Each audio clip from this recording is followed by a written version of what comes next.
In Konoha's 40th year within the Uchiha compound, a young boy sat before his dressing table. The face in the mirror was exquisitely handsome, lips rosy, teeth like jade. Every subtle gesture was enough to make one's heart flutter. So, I've transmigrated. A hint of astonishment flickered in Ling Yin's eyes. In short, in his previous life, he had been an online fiction author. Exhausted from writing, he had simply closed and opened his eyes and died suddenly. Yet none of that was the crucial point now. He was now in the Uchiha clan. In a little over 10 years, the Uchiha would face annihilation. For the moment, the most urgent task was to increase his strength. Dong dong dong. Knocking sounded at the door. Ling Yin, are you there? Came Obito's voice from outside. Obito, wait for me a moment. Ling Yin swallowed hard. He was a little afraid right now. After all, this fellow Obito would one day become the great final boss of the ninja world, the culprit who would launch the Fourth Ninja World War. Ling Yin's face tightened with anxiety, making him look pitifully fragile. Very soon, a virtual pop-up window appeared before his eyes. Ding, binding host in progress. Binding successful. This system is named Grow Stronger by wearing women's clothing. Women's clothing. Ling Yin froze, his jaw nearly dropping. No way was this for real. Binding himself to such an utterly shameful system. The knocking outside grew more and more urgent. Ling Yin, are you alright? Obito quickly slid the door open. Taking in the scene before him, he blinked. Very soon his face flushed red, and he seemed at a complete loss. The boy in front of him was unbelievably cute. Ahem. Ling Yin, grandma asked me to look after you. I was afraid something might have happened to you, you know. Obito stammered in a flurry. Oh, Obito-san, I'm fine. Ling Yin gave a sweet smile, looking brimming with energy. Through the memories of his body's original owner, he roughly understood the situation. In simple terms, Ling Yin was the grandson of Obito's grandmother's close friend. However, the original boy had been rather unfortunate. His parents had died in the First Ninja World War. Obito-san, did you need something from me? Ling Yin blinked his eyes. Well, grandma made glutinous rice dumplings. Would you like to try some? Obito lifted a basket from behind his back. Inside the basket were dumplings wrapped in lotus leaves. Oh, thank you. Ling Yin nodded, looking adorably dazed. No one would ever have imagined that this boy before them. Since you're fine, let's head to the Ninja Academy first. Obito's cheeks turned red. Alright, but wait for me a moment first. Ling Yin smiled sweetly, appearing innocent and cute. He walked back into his room, and after locking the door behind him, opened the original owner's wardrobe. The instant he opened the wardrobe, Ling Yin's face flushed bright red. Inside was a wardrobe filled entirely with women's clothing. No, Ling Yin, you're a real man.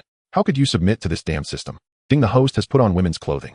Awarding the host 980 coupons. Coupons? Ling Yin looked utterly bewildered. The host can use coupons in the system shop to purchase corresponding ninja skills. Ling Yin opened the system shop. Very quickly, he found a series of techniques related to Haku. Looking through them again and again, it seemed that only Haku's skills truly suited him. Without hesitating too much, Ling Yin put on a skirt, pinched the hem with his fingers, and spun in a small circle. In the mirror, his long hair cascaded down to his waist, adorned with a hair clip tied into a little bow. Dressed in a Jake-style school uniform with black stockings on his legs, he radiated bright youthful energy and overwhelming cuteness from every angle. Even Konoha's so-called little red beast of prey would have to concede before such a sight. I never thought I'd look this cute in women's clothing, Ling Yin murmured. Ling Yin's heart pounded faster. He even felt as though he could fall in love with the version of himself in the mirror. Without further hesitation, he spent 980 coupons to exchange for Haku's skills. In an instant, Haku's memories surged into Ling Yin's mind. Seeing the sword that had appeared at his waist, he swiftly drew it. The next moment, ice crystals began to form throughout the room. With a crisp crack, the door slid open. Obito, seeing the fully dressed Ling Yin, felt his eyes light up. He had to admit the grandson of his grandmother's closest friend was simply too adorable. The two of them chatted back and forth like this. Ding, Obito has developed favorable feelings toward the host. Obito's current favorability 90. Host, please keep up the good work. Favorability. What use was that supposed to have? Ling Yin looked puzzled, lips parted slightly, his chest rose and fell gently with his breathing, making him appear irresistibly alluring. Obito flushed and turned his head away.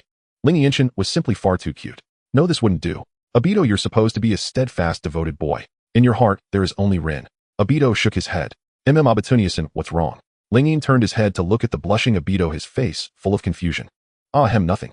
Anyway, we're about to be late, so we'd better hurry. Obito scratched the back of his head. Alright. Ling Yin let out a soft laugh, looking utterly harmless. He lifted his pale, delicate hand and suddenly took hold of Obito's.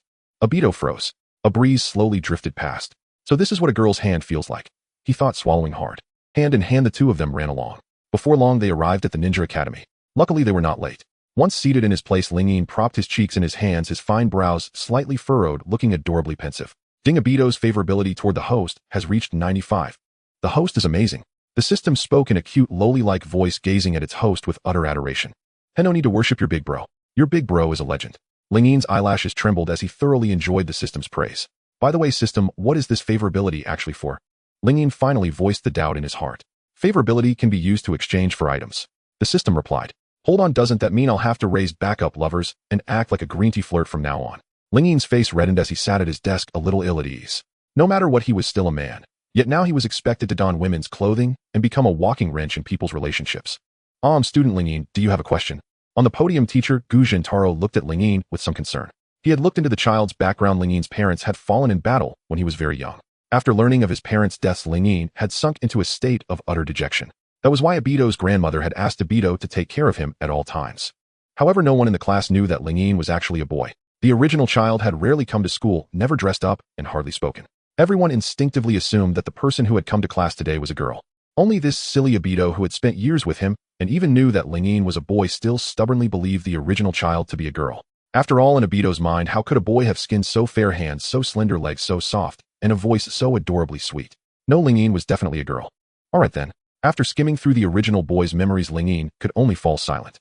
Student Ling Yin, are you with us? Teacher Taro walked over looking somewhat worried. I'm very sorry, teacher, I was just spacing out. Ling Yin shook her little head. Teacher, I'll take Ling Yin to the infirmary for a moment. Obito raised his hand, his expression slightly anxious. After all, his grandmother had repeatedly told him to take good care of Ling Yin. Ling Yin should go to the infirmary for a checkup first. Teacher Taro still felt a bit uneasy. Helplessly, with Obito supporting her, Ling Yin walked out and encountered many characters she remembered from the original story. There was the passionate youth Might Guy, Jinjin Shiranui, Konoha's Gate Guardians, and the copy ninja Kakashi, as well as the taciturn Ebisu, Sarutobi Asuma, Yuhi Kurenai, and the adorable Rin. It seemed everyone had been placed in the same class. Thinking about it, that was only natural. After all, the signs of great clans would be gathered into the best class. Ling Yin casually glanced toward a corner. There, a boy with long silver-white hair let his bangs fall over his eyes, a black mask covering the lower half of his face. The wind gradually picked up, and the faint chime of wind bells sounded. Ling Yin stared at Kakashi in the distance, momentarily dumbfounded. Kakashi's looks were simply on another level. He truly lived up to Konoha's famed technician. How high was his appearance value? Put it this way, it was the kind of face that could captivate anyone watching from behind a screen. Kakashi propped his chin on his hand, his gaze also drifting toward the young girl. He had to admit, Ling Yin was extremely cute. Long black hair cascading to her waist, a lovely butterfly hairpin, black stockings, and neat little loafers. In his previous world, such a girl would have sent countless shooting boys into a frenzy. Kakashi withdrew his gaze and turned back to stare out the window. Once school ended, he planned to seek out his father for training. Inside the infirmary, Obito carried Ling Yin in on his back and handed her over to Teacher Mizuki. Teacher Mizuki, Ling Yin will be all right, won't she? Don't worry. Ling Yin is only suffering from low blood sugar. Her body is just a bit weak. Let her rest for a while and she'll be fine. You should head back to class first. Teacher Mizuki gave a gentle smile. Ling Yin lay on the sickbed staring at Mizuki before her as countless thoughts churned in her mind. If she remembered correctly, this man was a villain in the original story. He was one of Orochimaru's subordinates sent to Konoha to gather intelligence. But Naruto had not yet been born. That timeline was still far in the future. Thus, Ling Yin did not need to worry about Mizuki making a move on her for now. All right, rest a little longer. I still have matters to attend to. Mizuki pushed up his glasses with a gentle smile, carrying a faint scholarly air as he spoke. Watching Mizuki's figure recede, Ling Yin began replaying the events of the original story in her mind. If nothing unexpected had happened, it should now be year 40 of Konoha. In a few years, the Third Great Ninja War would erupt. The Battle of Kikyo Mountain, the Kanabi Bridge operation. Major historical events from the original story replayed in Ling Yin's mind like a film. For now, she had to raise her own strength otherwise. With the original body's level of power, stepping onto the battlefield would be no different from becoming target practice. She looked down at her tender, pale little hands. Sigh, I wonder if these tiny fists the size of sandbags can even hurt anyone. With a soft click, Ling Yin pushed open the door as she did not want to lie in bed any longer. It felt too stifling. Stepping out of the infirmary, she found herself in a long corridor. Very soon, Ling Yin caught sight of the strongest Hokage from the original story, Sarutobi, Hiruzen, the kindly old grandfather. That cage and that fire in her previous life had driven her mad with anger more times than she could count. Lord Hokage, I'm really not suited to be Hokage at all. Sakumo walked beside Hiruzen, his expression somewhat awkward. He was Kakashi's father, a powerhouse surpassing the legendary Sannin and one of the village's top combatants. Sakumo, I have great expectations for you. I watched you grow up. I believe at this stage you are the most suitable candidate for Hokage. Hiruzen held a pipe between his teeth as he spoke, kindly looking at Sakumo as though he were his own grandson. As the two conversed, their eyes soon fell upon Ling Yin in the distance. They saw a little girl with long black hair, tied back, her small figure slightly dazed and mole-like. At first glance, Sakumo simply could not look away. This little one looked quite good, if only she could become his daughter-in-law. After all, his son's emotional intelligence was far too low. He would almost certainly never find a girlfriend on his own. As a father, Sakumo was already starting to worry. Of course, if Ling Yin knew what Kakashi's father was thinking, she would definitely shiver. He was after all a man. Hello there, little one. Sakumo laughed softly, beads of sweat forming on his forehead. He was wondering how to open the conversation. Hello, uncle. Hello, Grandpa Hokage. Lingyin bowed her head slightly to the two before her in a well-behaved manner. Regardless of their status or strength, they were people she absolutely could not afford to offend at her current stage. Oh, you must be the child of the Haneon family, right? Hiruzen stroked his goatee, a trace of regret in his expression. He knew of this child's background. So young, and already she had lost both parents. War was truly cruel. Yes, Haneon is my mother. She died in battle on the front lines, just like my father. Lingyin lowered her head, staring at the tips of her shoes, her expression dimming. It looked as though she were forcing back tears, appearing so pitiful that one could not help but feel sympathy. Sakumo's gaze grew complicated. He opened his mouth, then closed it again, unsure of what he should say. Lingyin-shin. Obito's voice sounded from behind. Lingyin lifted her head, her eyes brimming with tears, a sight that tugged fiercely at the heart. Hiruzen looked at Lingyin before him and wished he could slap himself. He was truly growing senile. How could he have stirred up such painful memories right in front of a child? What's wrong? Lingyin, did this guy bully you? Obito glared up at the two adults before him, but his expression quickly froze. He could not afford to offend Grandpa Hokage. But who was this man standing beside him? He looked so much like Kakashi. After some explanation, Obito quickly understood the situation. I'm sorry, Uncle Hatake Sakumo. Ahaha, it's fine. So you're Kakashi's classmate. Kakashi is a bit wooden by nature. I'll be counting on you all to look after him. Hatake Sakumo rubbed his own head, his demeanor steady and composed. One had to admit, as Kakashi's father, he was indeed strikingly handsome. That Kakashi is my defeated rival. Uncle Sakumo, don't worry, I'll definitely take good care of him. Obito's expression was full of smugness. Seeing this scene, stars seemed to sparkle in Lingyin's eyes, her face filled with admiration. Obito caught a glimpse of her expression and grew even more excited, as if a tail might sprout behind him and wag uncontrollably. If Kakashi were here, he would definitely have given Obito a thorough beating. A series of system notifications sounded in Lingyin's mind. Obito's favorability toward her had reached 100, earning her 10 consecutive normal recruitments. Hatake Sakumo's favorability sat at 70 and Sarutobi Hiruzen's at 65. As the system prompts rang out one after another, Lingyin's expression grew even more irresistibly cute. Not bad at all. She only had to act a little adorable to earn such rewards. Soon school was over. The ninja school's dismissal time was relatively early, and Lingyin quickly encountered Kakashi on her way. Lingyin waved her small hand and instinctively tiptoed. The wind blew again. Kakashi looked at the girl before him, and he admitted that he was momentarily lost in thought. Lingyin, don't pay attention to Kakashi. That guy will just be a silent pervert in the future. Daido's expression was somewhat displeased, and he felt very angry watching Lingyin and Kakashi being so close. Idiot. Kakashi glanced at Daido unfazed. It felt akin to how a genius in class would look down on an underachiever. Daido was immediately infuriated and exploded with anger. All right. Evil Kakashi. Daido rushed towards Kakashi in the distance, determined to show off in front of Lingyin. But unsurprisingly, Daido's wild dog fighting style couldn't even touch a hair on Kakashi's head. Soon Daido fell to the ground. Kakashi left his back, fading from view. All right, Kakashi, just you wait. Lingyin watched this scene, her lips twitching slightly. Is this the bond of Konoha? Hiss. Lingyin gasped, the global temperature rising once more. Are you okay, Daido? Lingyin ran over her face, filled with concern, her delicate brows furrowed. Her entire small face was close to him, making one unable to resist the urge to pinch it. Daido noticed Lingyin's worried expression, and his face turned rosy. Ahaha, I'm just not feeling well today. Don't worry, Lingyin, that guy Kakashi can't beat me. Really, I will always watch over you, Daido. Lingyin tilted her head and smiled sweetly. The wind blew again. Daido's heart fluttered. In his heart, there had originally only been Rin, but now there was also Lingyin. Two figures appeared in Daido's heart, one white and one black. Enough, Daido, didn't you say you wanted to be the most affectionate in the ninja world? How can you do this to Rin? White Angel Daido, his eyes filled with anger. Rin. She has always liked Kakashi, as she merely sees you as a backup. Daido, give up your delusions. Black Demon Daido shook his head in frustration. That night, Lingyin went to Daido's grandmother's house for dinner. I must say Daido's grandmother's cooking was quite good. Lingyin ate to her heart's content. It's already late outside, Lingyin. You should stay here for the night. Daido's grandmother said kindly. I'm all right. Lingyin nodded. After all, there was no one at her own home, so staying here was much better. Lingyin looked at the hot weather outside and decided to take a bath first. Daido, how about we wash together? Lingyin made the suggestion. After all, both of them bathing at the same time would be faster. Lingyin, what are you saying? Daido's face turned rosy like a steam engine. In his impression, Lingyin was just a girl. As for his grandmother repeatedly correcting him that Lingyin was actually a boy.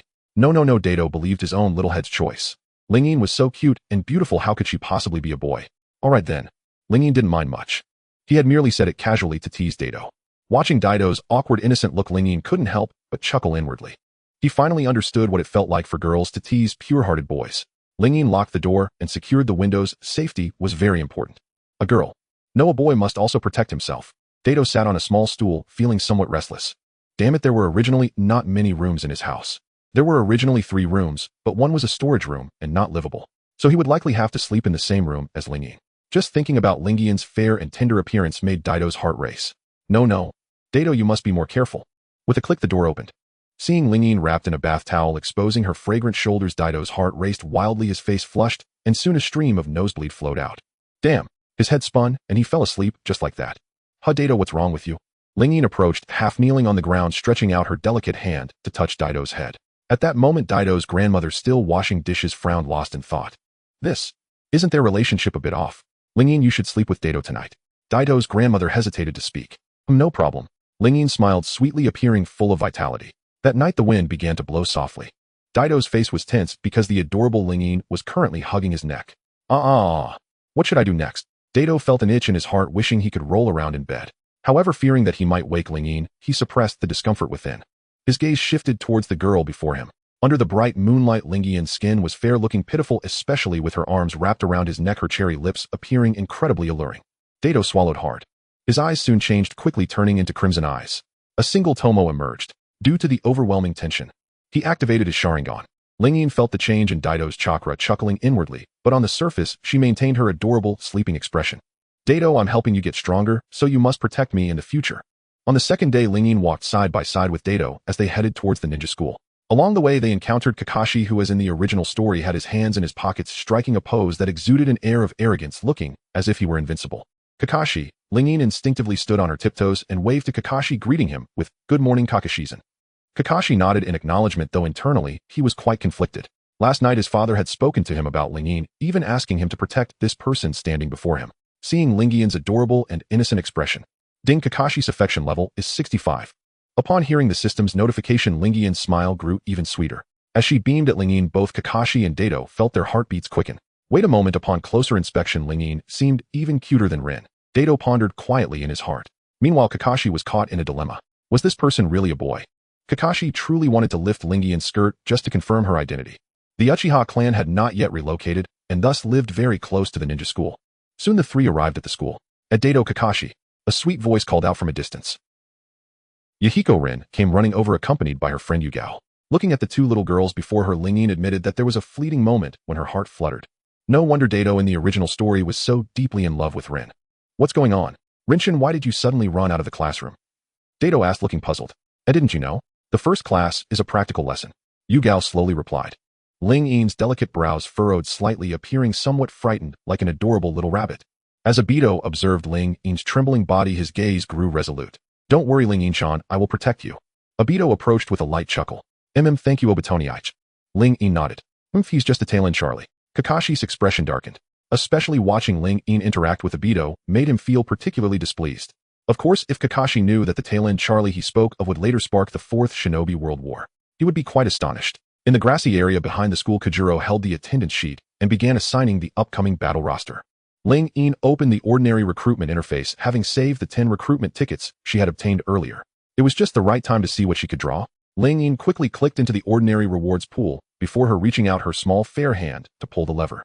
With a snap, a burst of flames appeared on the screen, and soon several ninja fragments emerged inside, with the initial items being trivial, but at the last moment, she drew a little Sakura. And it was the Shippuden Sakura. Not bad.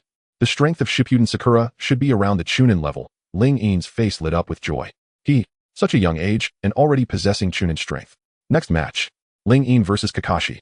Teacher Taro's voice drifted in, and as soon as he finished speaking, everyone in the class was stunned. Was he joking? They were actually letting the adorable Ling-chan spar with the top student of the class. Everyone looked at Ling with concern, this beautiful boy who hardly appeared to be male. Ebisu's heartbeat began to accelerate. No. Ebisu, you can't have feelings for a boy. Although, he is indeed very beautiful.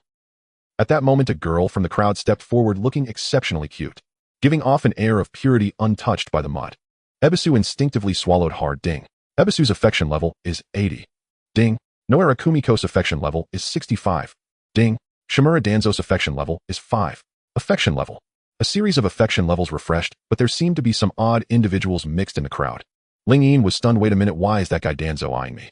However, at this point, Hiruzen was still in his prime, and according to the original plot, Danzo was still somewhat of a good person, though his methods were radical. Hey, waste matter mingling with the tail-end Charlie, I want show mercy when we fight later. Kakashi looked at Ling from a distance, his expression icy. Alright, Kakashi, so that's how you're going to talk. Ling Yin extended her small pink fist Kakashi. Mutt.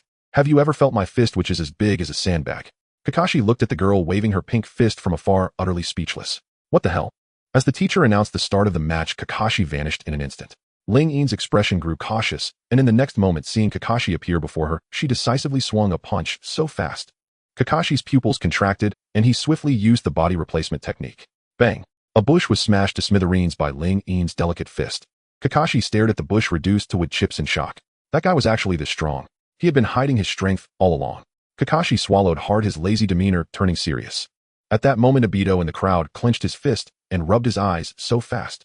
Ling Yin-chan, is her strength really this formidable? Obito looked into the distance, feeling inexplicably uncomfortable. Kakashi was indeed stronger than him, although he was reluctant to admit it. But as someone he had always protected, Ling Yin was unexpectedly strong, even stronger than himself. Obito felt a bit unwilling. What's wrong, Obito? Rin walked over gently asking. Rinchin, it's nothing. Obito scratched the back of his head, smiling awkwardly. The match continued, and Kakashi used the spiral movement, while Ling Yin clumsily swung her fists, failing to catch his figure. Damn it. That evil dark Kakashi, can he only dodge and run?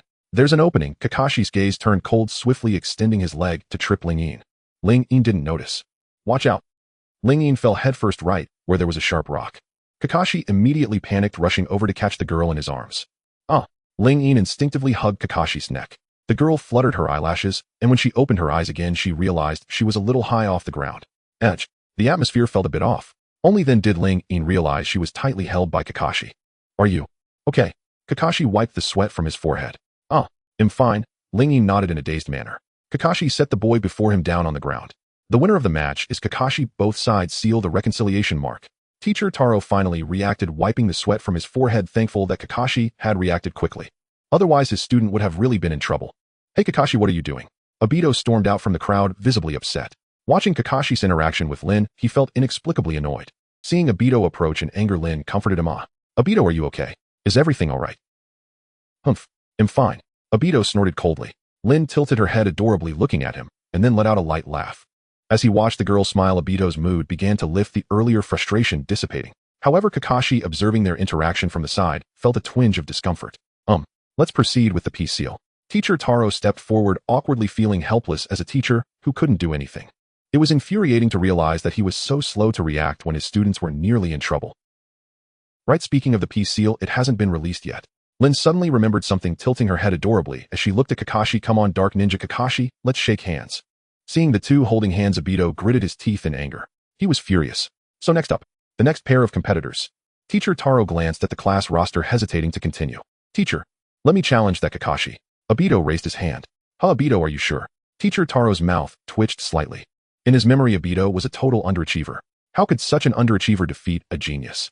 What a fool. Kakashi glanced at Obito. Yet he was still lost in the memory of holding hands with Lin. Was that really Lin's hand? It felt so soft. Hey, useless Kakashi, are you too scared to challenge me, Onionon? That's understandable considering I'm much stronger. Obito snorted, a smirk on his lips. Kakashi was clearly angered by these words. After all, he was still just a child. What genius reputation. The top student in the class was still just a child. Idiot, if you want to come, then come. Kakashi said coldly. Teacher Taro looked at the scene before him, feeling speechless. Soon the other students in the class looked at Obito with dissatisfaction. Enough, Obito, you can't possibly defeat Kakashi. Exactly, Kakashi is a genius, and you're just a bottom dweller. Obito, you bastard, how dare you challenge Kakashi? Kakashi's little fans glared at Obito in discontent. The noise echoed across the playground, and Obito felt his head droop under their disapproving gazes. Could it be that he really couldn't defeat Kakashi? At that moment, he suddenly caught a whiff of lavender, the scent of laundry detergent. Enough, what gives you the right to speak about Obito? Lin's voice rang out. Obito's pupils dilated in surprise as he slowly raised his head. The wind began to blow. Lin stood before him, her little face scrunched up in displeasure, glaring at those who had just insulted Obito. What's going on? Why is Lin-chan helping that underachiever? Lin-chan. From the crowd, Rin looked at Lin with some concern. She had also wanted to rush over to help Obito, but was beaten to it by Lin. Lin-chan. Obito's voice trembled slightly. Obito, why are you crying? Lin asked, looking confused. No, it's nothing. Ahem, then in that case, let the match begin. Teacher Taro couldn't watch any longer and quickly interrupted the two. Obito could only gaze longingly at Lin as she walked away. Lin was just as cute as Rin. Seeing Lin's expectant gaze from the crowd, Obito took a deep breath and steeled himself. This time he would definitely not lose. Obito turned his head and stared intently at Kakashi in the distance. Useless Kakashi, this time I'm serious. Bring it on, underachiever. Kakashi gave a thumbs down. Watching Obito's previous closeness with Lin, he felt a bit irritated. What was wrong with him? After school he would have to ask his father about this. With these thoughts Kakashi became serious. Obito used his usual reckless style, relentlessly attacking Kakashi. Kakashi started with Raikiri. Ahem, Kakashi used a spiral maneuver, quickly knocking Obito down as before. However, this time Obito was different from before, empowered by the strength of love. Obito stood up once more. Kakashi, you bastard. You've really made me mad. Obito swung a punch, but Kakashi tilted his head to dodge. The two exchanged blows, the sound of fists cutting through the air continuously resonating. Watching the two fight fiercely, Rin held her chest with both hands, looking worried. Lin looked at Rin before her finally understanding why Obito liked this girl so much in the original work. Rinshin was truly a little angel. At this moment she still cared about Obito. Odds heating up, this is youth. Might Guy exclaimed, holding dumbbells, his face excited as he watched the two clash. What an idiot. Ebisu adjusted his sunglasses, watching Might Guy with frustration. What kind of ninja can't use ninjutsu? You're training hard in taijutsu, but can you really compete with a ninja skilled in ninjutsu? Of course, Ebisu kept these thoughts to himself. Meanwhile, Moonlight Gale coughed weakly. Asuma, holding a cigarette, noticed Lin for a change. Hey woman, you have successfully caught my attention. Of course, Lin was oblivious to Asuma's thoughts. Her attention remained focused on the match. One must admit Kakashi was indeed a genius. Faced with Obito's reckless style, Kakashi quickly formulated a counter-strategy. He ran to a distance and threw several shurikens. These shurikens cut through the air, swiftly hitting Obito. Obito's body received some scratches. These shurikens were made of wood, as the ninja school did not allow children to use real weapons. Yet even so, it still looked painful. Lin-chan, do you think Obito will be okay? Rin asked, feeling uneasy. Don't worry, he will be fine. Lin shook her head. Having read the original work, she knew how things would develop. In 4 years, the Third Great Ninja War would occur. During the Third Great Ninja War, in the Battle of Canopy Bridge, Obito would be crushed by a rock, dying. However, all of that was false. The truth was that Obito did not die. He was instead taken away by Uchiha Madara. Under Madara's influence, Obito, in an effort to save a world constantly ravaged by war, decided to initiate a revolution. Sigh. One must say Obito is indeed a tragic figure. The match quickly came to an end, and to everyone's surprise, that guy Obito actually managed to injure Kakashi. It is known that Kakashi is a genius. At this time, Kakashi's strength was nearly on par with a Chunin. How could Obito, a newcomer who isn't even a Genin, possibly hurt a Chunin? No one could figure it out. Only Swearin sat in the corner quietly observing Obito. Obito, you must properly thank me, young lady. No, wait. I helped you awaken your Sharingan, and if you become Hokage in the future, you must give me a favor. Swearin thought to herself, and upon imagining her future blissful and leisurely retirement, she couldn't help but hum. Her small feet began to sway, and with her long black hair, she looked particularly adorable. Swearin, I'm sorry I lost. Obito walked over with a face full of disappointment, looking as though he was about to cry. Why, he looked so pitiful. Swearin stretched out her hands, cradling Obito's face. Don't worry. Obito, you didn't lose in my heart. You are already amazing. Upon hearing this, Obito's heart trembled. He lifted his head to gaze at the young girl before him. Obito's favorability 100. Already exceeded the limit, overflowing host. Hearing the system's prompt, Swearin suppressed her laughter and instead looked at Obito with a serious expression. You should lie on my lap, it'll help you heal. Swearin gently patted Obito's head, chuckling softly. Ah, lie on my lap. This. Maybe we should forget it, there are so many people here. Obito's face turned a bit flustered. What are you saying? You need to heal quickly. Swearin had drawn the Sakura template and had naturally also learned Sakura's healing technique. I must say Sakura in the original work is also a formidable character. Among the 12 Konoha ninjas, she ranks 3rd in strength. Once she activates the Byakugan and summons the slug, her power is at least at the peak of Hokage level. Hokage's office. Hiruzen was peering through a crystal ball, not spying, but patrolling Konoha. After all, as Hokage, he had to protect Konoha even after finishing his work. What's going on? Hiruzen looked at the image in the crystal ball, his pipe falling to the ground in surprise. In the image, a girl was comforting Obito using the healing technique on him. You must know that the healing technique is not something just anyone can learn. It requires the talent of a medical ninja. I'm here, Hokage-sama. Quickly go summon Orochimaru to me. Understood. The Umbu instantly vanished from the spot, and soon Orochimaru arrived at the Hokage's office. Hiruzen explained the situation, and Orochimaru, looking at the girl in the crystal ball, licked his lips, revealing a look of surprise. It's truly incredible. I didn't expect a girl from the Uchiha clan to possess the talent for medical ninjutsu. Orochimaru, how is the situation on the front lines? Hiruzen's face showed concern. The Orochimaru before him was not the main body, but just a snake clone. This was quite normal, as the situation on the front lines was tense and required his command. It seems that Kumogakure and Sunagakure have started cooperating. Orochimaru said ominously. While the two were conversing, little did they know that the girl they were spying on was just raising her head. Orochimaru's favorability, 25, please keep up the good work, host. Is that old man Sandame spying again with the crystal ball? Ugh, how disgusting. Just thinking about being spied on made Swearin feel inexplicably uneasy. But of course that was beside the point. Obito, how is your wound healing now? Wow, that's amazing, Swearinkin. What ninjutsu is this? You can actually heal wounds.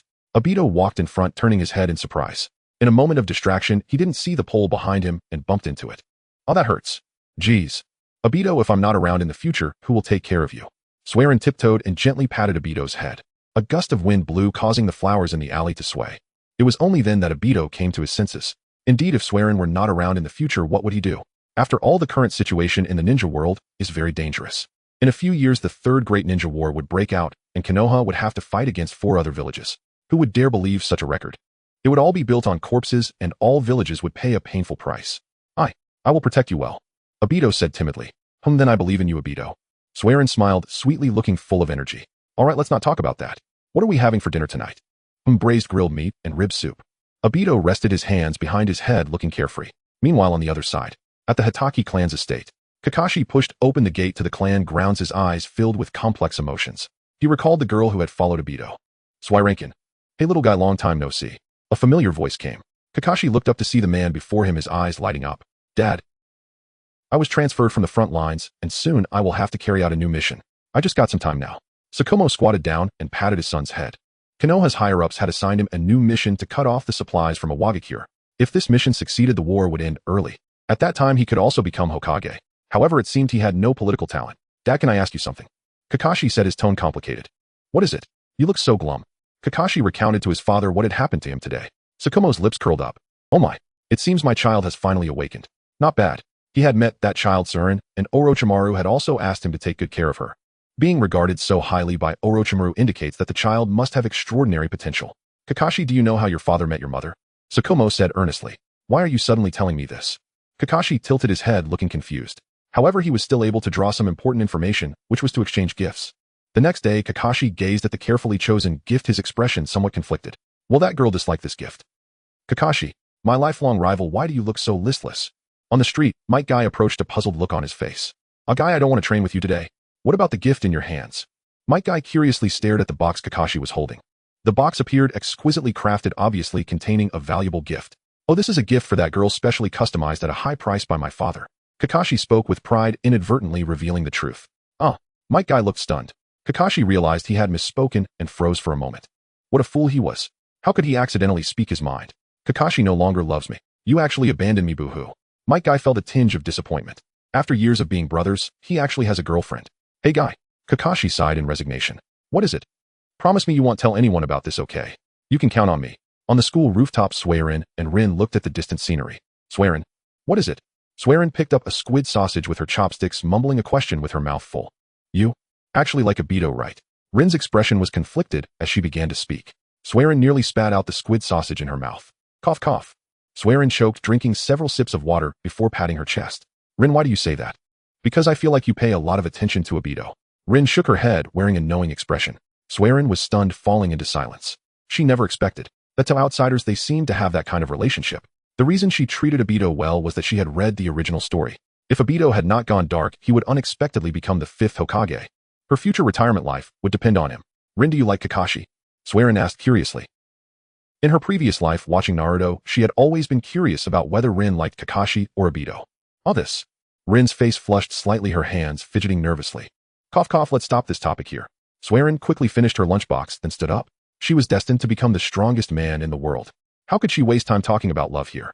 Watching Suiren's departing figure, Rin fell into silence. In truth, she didn't like either of them. She merely regarded both as friends.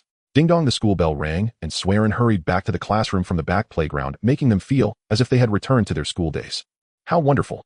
Suiren sighed as she pushed open the classroom door. As soon as the door opened, a bunch of little kids turned to look at Suiren, their faces slightly flushed. So beautiful. If Tobirama were here, he would definitely be very angry. That evil Uchiha attracting kids again. Back to the main topic. If he remembered correctly, it should be history class, right? Ling-yin wore a skirt and sat down at her desk. Her desk was right next to Obito at the back by the window, a pretty good spot. Strange, why hasn't that guy Obito shown up yet? Ling-yin felt a bit confused. He opened the textbook, carefully studying the knowledge within. The history of the ninja world was vast, with numerous small villages and large towns. It was far more complex than depicted in the original work. Here it felt more like a real world. Let's begin the roll call. The new teacher had a receding hairline. Kakashi. Here. The top student sitting in the front replied lightly. However, anyone could see that his mind was elsewhere. He only wanted to find a suitable opportunity to give the box from his drawer to the girl sitting in the back. Kakashi glanced at Ling-yin by the window, who waved at him with a vibrant smile. She looked very cute. Ding Kakashi's affection level 75. The roll call quickly finished, and everyone except Obito had made it to class. Seriously, why is that slacker late again? Hibari pushed up his sunglasses somewhat displeased. There's nothing we can do about it. He's probably helping some elderly person again. Asamaru spoke calmly, his gaze always on the girl sitting next to Obito. If Obito didn't come today, then he would sit next to Ling Yin. Time flowed like water, passing bit by bit. Just as this class was about to end, the door was suddenly pushed open. Report teacher, I'm late today. But, let me explain, I ran into some elderly ladies on the street, so you went to help them, right, Obito? You're really something. Can you find a different excuse next time? The history teacher sighed, lightly glancing at Kakashi, who was listening attentively. Sigh, I really wish Obito could learn a bit from Kakashi. The teacher didn't make it too hard on Obito after all, since for ninja's strength was what mattered most, or whether they attended this class or not didn't matter much. The front line was tense, and in 2 or 3 years these kids would probably have to go to the battlefield after graduation, right? Slacker, why are you late every day? Kakashi glanced at Obito as he passed by, snorting coldly. Damn Kakashi. Obito glared at Kakashi. Kakashi looked speechless. Forget it, he wouldn't bicker with an idiot. Ling Yin rested her chin on one hand, her gaze casually slipping over to Obito as he walked by. I'm sorry, Ling Yin, I ran into something on the road today. It's fine, Obito. Ling Yin smiled sweetly. Having read the original work, he understood that Obito must have gone off to do a bunch of good deeds like helping old ladies cross the street or assisting elderly gentlemen in need. He had to say little Obito was a little angel. No wonder Kushina from the original work liked Obito so much. In a cave, Madara listened to the report from his subordinate White Zetsu and nodded. Not bad, it seems the plan is being implemented quite well. Madara, may I ask why you value that Obito so much? Black Zetsu approached somewhat confused. Obito's potential surpasses mine, and my judgment has always been accurate, Madara said weakly. At this moment, he was already over 50 years old with little time left. His survival until now relied entirely on the outer path golem providing him with sustenance. What about that girl, Ling Yin? Black Zetsu looked puzzled. No rush, let that guy Obito play with that girl for a while, and we'll deal with Ling Yin once he's on the battlefield. Madara's mind raced with thoughts. He had envisioned a series of plans. The class period ended swiftly. Obito gazed at Rin, his lips parting as if to speak, yet falling silent once more. What is it, Obito? Rin tilted her head slightly, offering a gentle smile. Obito stared at the girl before him, his cheeks flushing with shyness. The words he'd meant to say had vanished from his mind. Truly, Rin was unbearably adorable. Just as the two were about to exchange more words, Kakashi approached, hesitating slightly. I'm truly sorry about what happened yesterday. If it's acceptable. His voice faltered, his face tinged with faint embarrassment. Oh, Kakashi-kun, what's the matter? Rin tilted her head again, her expression soft with quiet confusion. Hearing the honorific kun, Kakashi felt an unexpected pang. Not quite sorrow, but something tender and bittersweet. So, in your eyes, I'm merely a classmate. Obito watched them converse, his brow furrowing with quiet displeasure. Hey, you idiot Kakashi. What do you think you're doing here? Moron. Kakashi didn't even glance at Obito. Then with deliberate care, he withdrew an exquisitely crafted gift box from his vest. Here, it's for you. What is this? I sincerely apologize for yesterday's sparring. I nearly injured you. Memories of the previous day resurfaced. His reflexes had barely saved her, swooping in just in time to cradle her against his chest as she tumbled. He dared not imagine the consequences had her head struck the ground. No, truly. I should thank you, Kakashi. Without you, I'd still be lying in the hospital, Rin said warmly, her voice bright and full of life. As she spoke, she playfully shook a delicate little fist. Her round, luminous cheeks and long silken lashes made her utterly enchanting. Obito and Kakashi stood frozen, their hearts pounding fiercely in unison. Something's wrong. Damn it. What was this sensation? His father had never prepared him for this. Ahem. Rin, please. Accept this as my sincere apology. All right then. Rin beamed sweetly. Oh, and Rin, Kakashi had already turned away, then paused, lifting a hand to scratch gently at his cheek. My father prepared a lavish dinner tonight. Would you consider joining us as our guest? Uttering those words demanded immense courage. After all, if she declined, the silence would surely hang heavy and unbearable. Outside, a breeze stirred, lifting the curtains in a graceful, drifting arc. Rin's lashes fluttered softly, her lips curved upward in a tender, guileless smile. So pure, so gentle that one instinctively longed to shelter her. Yes, I'd love to. She agreed just like that. Kakashi's face lit up with unrestrained joy. Then, realizing his own eagerness, he hastily covered his mouth with a nervous cough. Hey, you jerk Kakashi. What are you planning? You wouldn't dare try to bully Rin, would you? Obito glared at the shorter boy, his expression distinctly sour. Come to think of it, he was a year older than Kakashi. Idiot. Watching the two boys teeter on the edge of argument, Rin broke into a light sweat. This scene somehow felt oddly off script. So this is the bond of Konoha village. Ding, Kakashi's affinity 80. At the system's chime, Rin's smile deepened. Warm, radiant, effortless. She turned her gaze toward the window where sunlight dappled the distant trees. Everything felt perfectly peacefully right. At least, for now, the days remained peaceful. Soon school dismissed. Truly, the academy's schedule ended remarkably early. In his past life, middle school had demanded evening study sessions. Obito was absent. He needed to tend to his grandmother. Only Rin and Kakashi remained walking side by side. Say, Kakashi, is your home really that far from school? Rin peered curiously toward the distant hills. Before them stretched a long flight of stone steps. Nearby a clear spring murmured beside a winding brook. Yes, my father is seldom home. The clan compound has grown rather quiet. Kakashi spoke softly. A soft click echoed as the front door swung open. They slipped off their shoes at the Jinkan and settled together in the living room. Sakumo stood in the kitchen slicing vegetables with calm precision. Rin leaned forward, just slightly studying him with quiet fascination. They looked so much alike. Truth be told, she'd long been curious about Sakumo. After all, canon described his strength as surpassing even the Sannin. Yet this man before her seemed no different from any ordinary villager. Is something the matter, Rinchin? Kakashi asked, puzzled. Oh, nothing at all. I'm simply surprised. Your home is so spacious, Kakashi. Rin turned slowly, her eyes wide with genuine awe. Moments later, the kitchen door opened. Dinner's ready. Come, children, taste it for yourselves. Sakumo stepped out wearing an apron bearing 2 steaming dishes he placed carefully upon the dining table. Wow, Uncle Sakumo, your food looks absolutely delicious. Rin declared, sincere and earnest.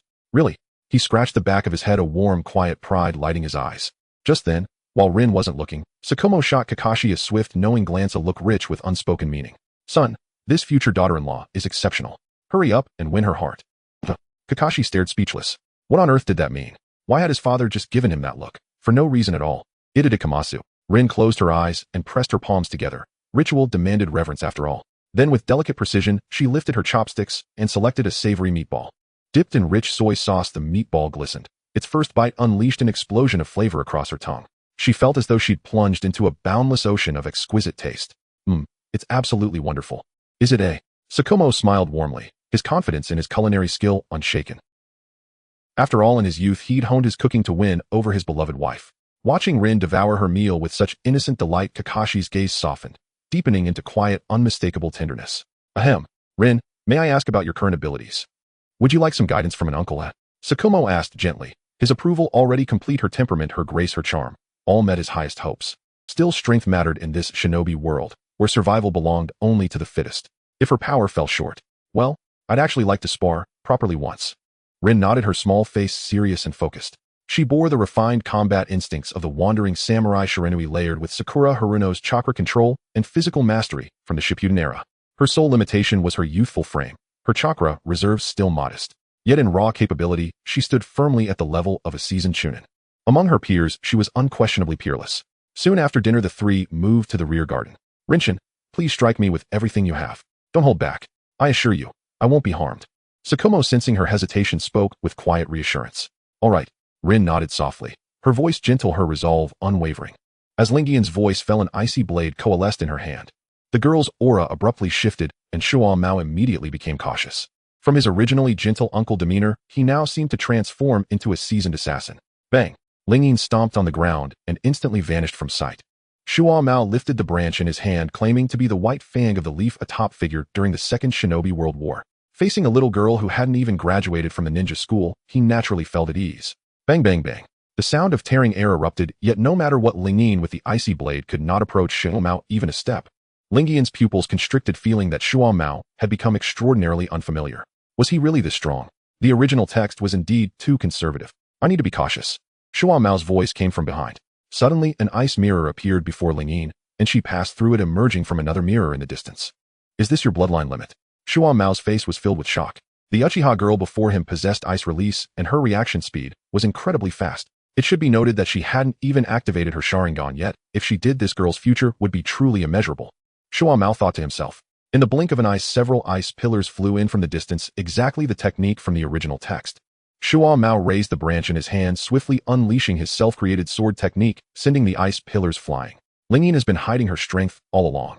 Kakashi watched the two combatants from afar, his expression complex. During the sparring sessions at the ninja school, he always thought he had seen through the girl's flaws. But unexpectedly, Lingian had been holding back from the very beginning. In the distance, two afterimages appeared, moving at an incredible speed. Kakashi felt completely unable to keep up. Damn, if this is all I can do, how can I protect Lingian? He clenched his fist tightly. Soon Lingian was defeated. However, she learned a lot from this battle. Your combat experience is too shallow. Besides me, does anyone else know about your ice release bloodline limit? Shuo Mao crouched down, cautiously looking at the girl. The atmosphere suddenly turned serious. Lingian looked a bit confused, tilting her little head cutely at Shuo Mao. No, my bloodline limit has not been revealed to anyone except Uncle Shuo Mao. That's good. About the village. Shuo Mao wanted to say something, but swallowed it back. He looked at the adorable little girl before him. If possible, he didn't want her to know about the darkness of the village. At least not for now. I have a mission to carry out soon. Do you have time this Sunday? Shuo Mao gently ruffled the girl's hair, his eyes soft. Free. Ling Yi nodded cutely. Come to my place again this weekend, and I'll teach you how to properly use your bloodline limit. Shuo Mao's tone was gentle. Father, Ling Yi and Chen, are you both okay? Kakashi ran over looking somewhat worried. We're fine, Kakashi. You must protect Ling Yi from now on, Shuo Mao said meaningfully. Sigh. Kakashi, I can only help you this far. Whether you can win over the girl depends on your own fortune. Kakashi was unaware of his father's thoughts. Sigh, no wonder Kakashi in the original text remained single for so long. Don't worry, father. I will protect Ling Yi and Chen. Kakashi's eyes were firm, not fully understanding his father's meaningful words. Shuo Mao's mouth twitched slightly. Sigh, forget it. He shouldn't worry about the children's feelings. Let nature take its course. In the rain village, this place had been raining heavily for years. A middle-aged man with white hair was gathering intelligence everywhere. After turning a corner, Jiraiya, a cold voice came from behind. What has happened in the leaf again? Jiraiya's expression turned serious. The Third Shinobi World War is about to break out. Please return to the Leaf Village as soon as possible. No. I have important tasks. Jiraiya instinctively refused. After all, he still needed to find the Child of Prophecy, a task given to him by the great sage of the Toads. The situation in the ninja world was becoming increasingly dire. He had to speed up. Unfortunately, Jiraiya's thoughts would ultimately be difficult to realize since Naruto had not yet been born. But, Jiraiya, it seems that the Cloud Village and the Sand Village have allied. The situation in the Leaf Village is becoming increasingly grim. An Umbu member hesitated to speak. Is Minato still around? Jiraiya's expression became somewhat ugly. Lord Minato is still on the front lines of the Cloud Village. What about Orochimaru? Lord Orochimaru is stationed in the Sand Village. He is currently commanding the battle with Uchiha Fugaku as the deputy commander stationed in the rear of the Sand Village. From what was said, it was clear that the Leaf Village had really diminished in combat power, after all facing the alliance of the Cloud Village and the Sand Village. Even if the Leaf Village claimed to be the strongest in the ninja world, it would be challenging to withstand the joint forces. According to the original timeline, in a few months the four villages would ally against the Leaf. It seems I must return to the Leaf Village again. I hope the Leaf Village hasn't decayed this time.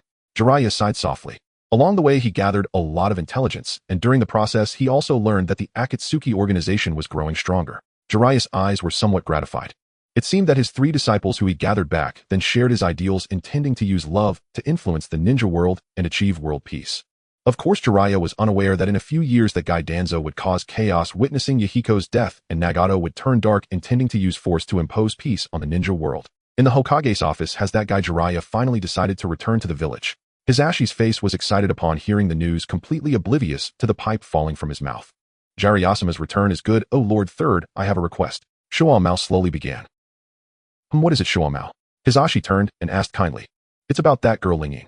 Shuo Mao decisively informed Hisashi about Ling Yi's bloodline limit. Hearing this, Hisashi's expression turned cautious. A ninja with a bloodline limit has appeared in our village, and it's from the Uchiha clan. That's fantastic news. In the Hokage building, Jiraiya, are you still searching for your so-called child of prophecy? Hisashi looked at his disciple helplessly. Speak up, old man, what trouble have you called me for this time? Jiraiya slumped in his chair. To be honest, he was already tired of war. When will this damn ninja world war ever end? Jiraiya, the kamikaze bridge plan is about to commence. Hisashi's expression grew serious. Hearing this, Jiraiya reined in his nonchalant demeanor. So you call me to Konoha? That's right, take a look at this. Hisashi handed over a document. Jiraiya's expression turned puzzled as he took the document and opened it to read the information inside. Uchiha swearing. She's just a little girl. Jiraiya raised an eyebrow, taking a closer look at the little girl with long eyelashes and black hair cascading down to her waist. She was extremely cute. Upon seeing Suerin, Jiraiya's mind drifted to Conan. Is this the person you want me to take care of? Jiraiya looked up, his expression confused. I'm not interested in lawless old man. Hisashi looked at Jiraiya with a dumbfounded stare. The air fell silent. It's like this, mister. Shomo asked you to teach Suerin a bit. Hisashi exhaled a puff of smoke, sitting back in his chair and rubbing his temples. This little one has a bloodline limit. Yes, it's a very rare ice release. I see. Jiraiya's expression grew cautious. A student from the ninja school who hasn't even graduated, part of the Uchiha clan, and possessing such an exceptionally rare bloodline limit. Could she really be the child of prophecy? In a small grove, Suerin was swinging her knife. During this time, Mr. Shomo had already gone off to carry out a mission. It was evident that the front lines were very tense. Even this strong individual had to deal with the battlefield. Thus the cute little girl was swinging her blade. Crash! The tree before her was quickly chopped down. Phew! I should have trained enough for today. Time to go get a meal at Obito's place. Suerin wiped the sweat from her forehead with her delicate hand. Little did she know, in the bushes a lecherous uncle with long white hair was curiously observing the adorable little girl. I can tell that this little girl will grow up to be a great beauty. Jiraiya rested his chin on one hand, his mind racing. He wasn't some kind of beast, and he wasn't interested in Lolis. He needed to think about how to greet her. If he just walked out, would it scare her? So what approach should I take? Jiraiya furrowed his brow. Forget it, rather than getting tangled up in those thoughts, it would be better to just say hello. Little sister. A strange voice came from outside the bushes. Sueren shivered and turned her head, looking at the uncle squatting in the grass, tilting her head in a very cute and naive manner. Who are you, uncle? She of course recognized that this guy was the legendary Jiraiya. It's like this, I just returned to Konoha and am not familiar with this place at all. Could you show me the way? Jiraiya scratched his head awkwardly. No way. Sueren shook her little head. Why not? Jiraiya felt defeated. He had dressed up specially before coming here. Could it be that he wasn't handsome enough? No, according to reason, with this appearance, even Tsunade would be charmed. My teacher told me not to go with lecherous uncles. Sueren made a harmless expression, cupping her hands to her chest, and took a step back, looking a bit scared. Jiraiya's mouth twitched slightly. What the heck? How am I lecherous? Ahaha, you're still young and don't have much taste. This look of mine is called rogue handsome. Jiraiya chuckled lightly. But uncle, you really are ugly. Sueren slowly replied. As soon as she finished speaking, Jiraiya's expression froze. Alright, this wicked Uchiha little girl really seemed to want to be taught a lesson.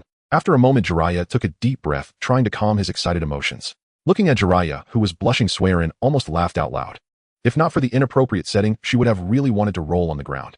It was just too funny. Ahem. Little sister, do you know who I am? Jiraiya asked. Who are you? Sueren looked at Jiraiya with a naive expression, tilting her head as she examined him.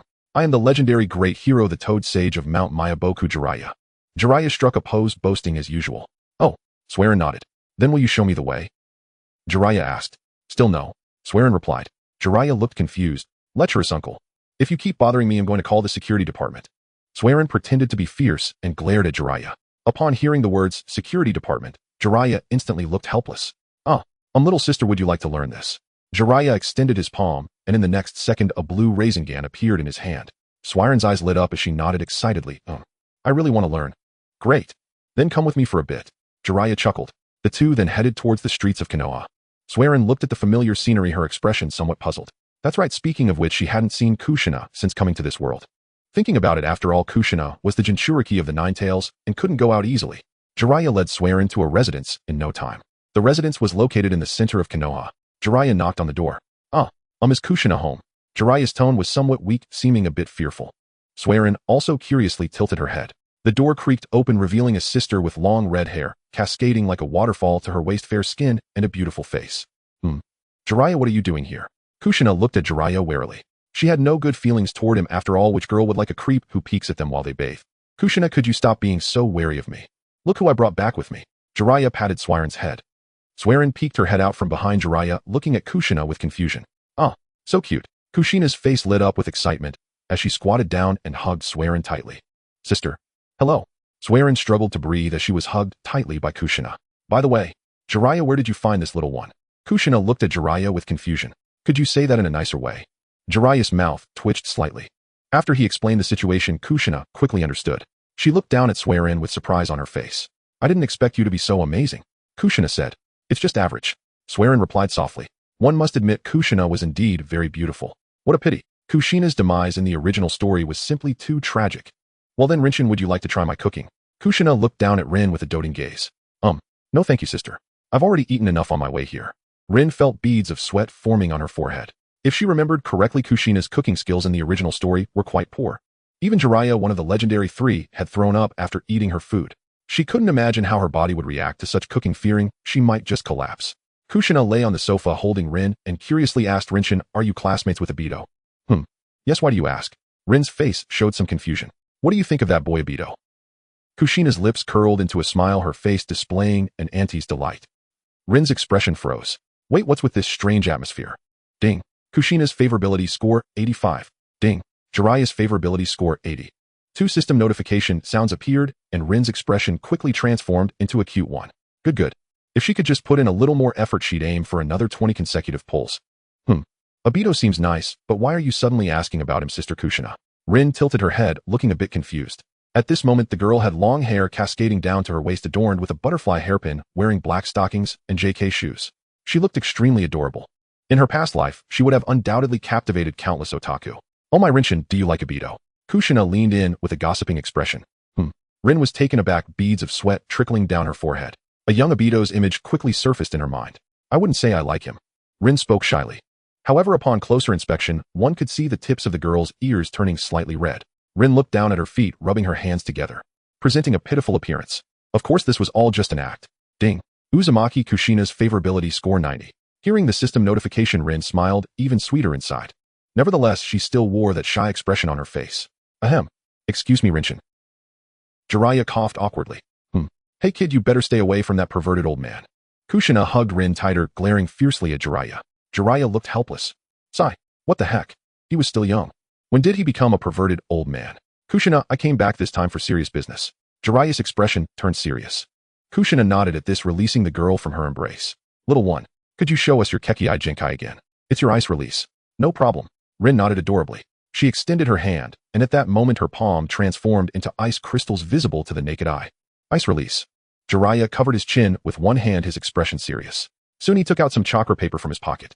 Jiraiya handed the chakra paper to the girl. Here, place your hand on this chakra paper. Let me see your chakra attributes. As he spoke, he revealed what he thought was a handsome smile. Little did he know. To the two present, this appearance was simply nauseating. Hey, Jiraiya, I rarely see you being serious. Kushina's face did not hide her disgust. Jiraiya had beads of sweat forming on his forehead. What the heck was his first impression that bad? Alright, is it like this? Rin cutely extended her small hand, channeling her chakra into the white paper. In no time, the white paper was cut in half. One half burned with flames while the other half was wet and crumpled. Looks like there are wind release, fire release, and water release attributes. Jiraiya murmured, but soon his expression froze. Because it wasn't over yet, the wet and crumpled paper quickly became covered with lightning attribute chakra, followed by earth attribute. Without a doubt, this little one was proficient in 5 elemental ninjutsu. Jiraiya gasped in surprise, mastering 5 elemental affinities. Besides his teacher Sarutobi Hiruzen, he had never seen anyone else proficient in all 5 chakra attributes during his long travels in the ninja world. Little one, your talent is impressive. Kushina chuckled softly, then patted Rin's shoulder. Due to the force, Rin gasped. Sister, you really are strong. Of course, Rin didn't say this out loud. Rinchin, may I ask, what is your dream? Jiraiya looked at the little one with a serious expression. Finally at this stage. Rin couldn't help but snort internally. Having watched many Naruto fanfics in her previous life, she knew how to answer this question. My dream is to become Hokage, to protect all my comrades in the village, and to create a world without war. Rin added, I want to be the first female Hokage in history. Seeing the little Lola's serious expression, Jiraiya couldn't help but want to pinch her cheek. At that moment, the speaker was carefree, while the listener took it to heart. Kushina, sitting on the sofa, fell into a reverie upon hearing the words female Hokage. Back then she had made such a bold statement too, and now she wasn't sure if she could achieve it. Well then, little one, you need to work hard. Kushina hugged the little loli in front of her and kissed her a few times on the cheek. For some reason, she felt a strong fondness for Rin. Moreover, her best friend Uchiha Makoto seemed to be preparing to have a child. The child's name seemed to be Uchiha Itachi or something. Huh, that's a nice ambition. Jiraiya chuckled lightly. Little one, would you be interested in becoming my disciple? No, Rin replied decisively. Why not? Jiraiya looked confused. Because you're too ugly. As soon as she said this, Kushina burst into laughter. Haha, little one, how can your standards be so harsh? Kushina laughed while playfully patting Rin's small shoulder. Rin felt the pain in her shoulder and gasped. Jiraiya looked at the two before him, feeling somewhat sad. Wah, today's children really have no manners at all. Forget it, Orochimaru treats me well. Of course, Jiraiya didn't know that Orochimaru had already turned to the dark side at this time. Due to the death of his friend, Orochimaru felt the fragility of life. Knock, knock, knock. The sound of knocking came from the door. Sister Kushina, are you there? A voice came from outside the door belonging to Obito. Why is Obito here? Rin immediately sat up straight, adopting the demeanor of an elegant young lady. After all, she had to present herself as a lady in front of Obito. Kushina glanced at the scene before her, a smile of an ant appearing on her face. Several months ago, she had already taken note of that little guy Obito. This little one was always helping the elderly around him. To be honest, Kushina quite liked Obito. Due to being a Jinchuriki, she couldn't leave the village, and she wasn't even allowed to wander around the streets of Konoha. So Obito would come by every now and then, bringing some scrolls or gifts from the elderly to play with her. Lingyin, what are you doing here? Daido asked, carrying a bundle of parcels, surprised to see the girl. Lingyin faltered, unable to find an excuse. She could hardly say that she had met a strange old man who had taken her to Xi&I's home. Never mind that. By the way, Daido, did you know? Kakashi gave me a present. Lingyin paused. At the mention of Kakashi, Daido's expression darkened. What did he give you? He gave me a very pretty dress. Lingyin smiled, sweetly radiant and full of youthful charm. A dress. Daido froze. In his mind arose the image of Lingyin in a lovely dress, her pale, delicate legs swaying before him. Ahem. Xi&I sister, you. He coughed awkwardly and looked up to see Xi&I grinning. You two talk for a while, Zilai, and I have something to do.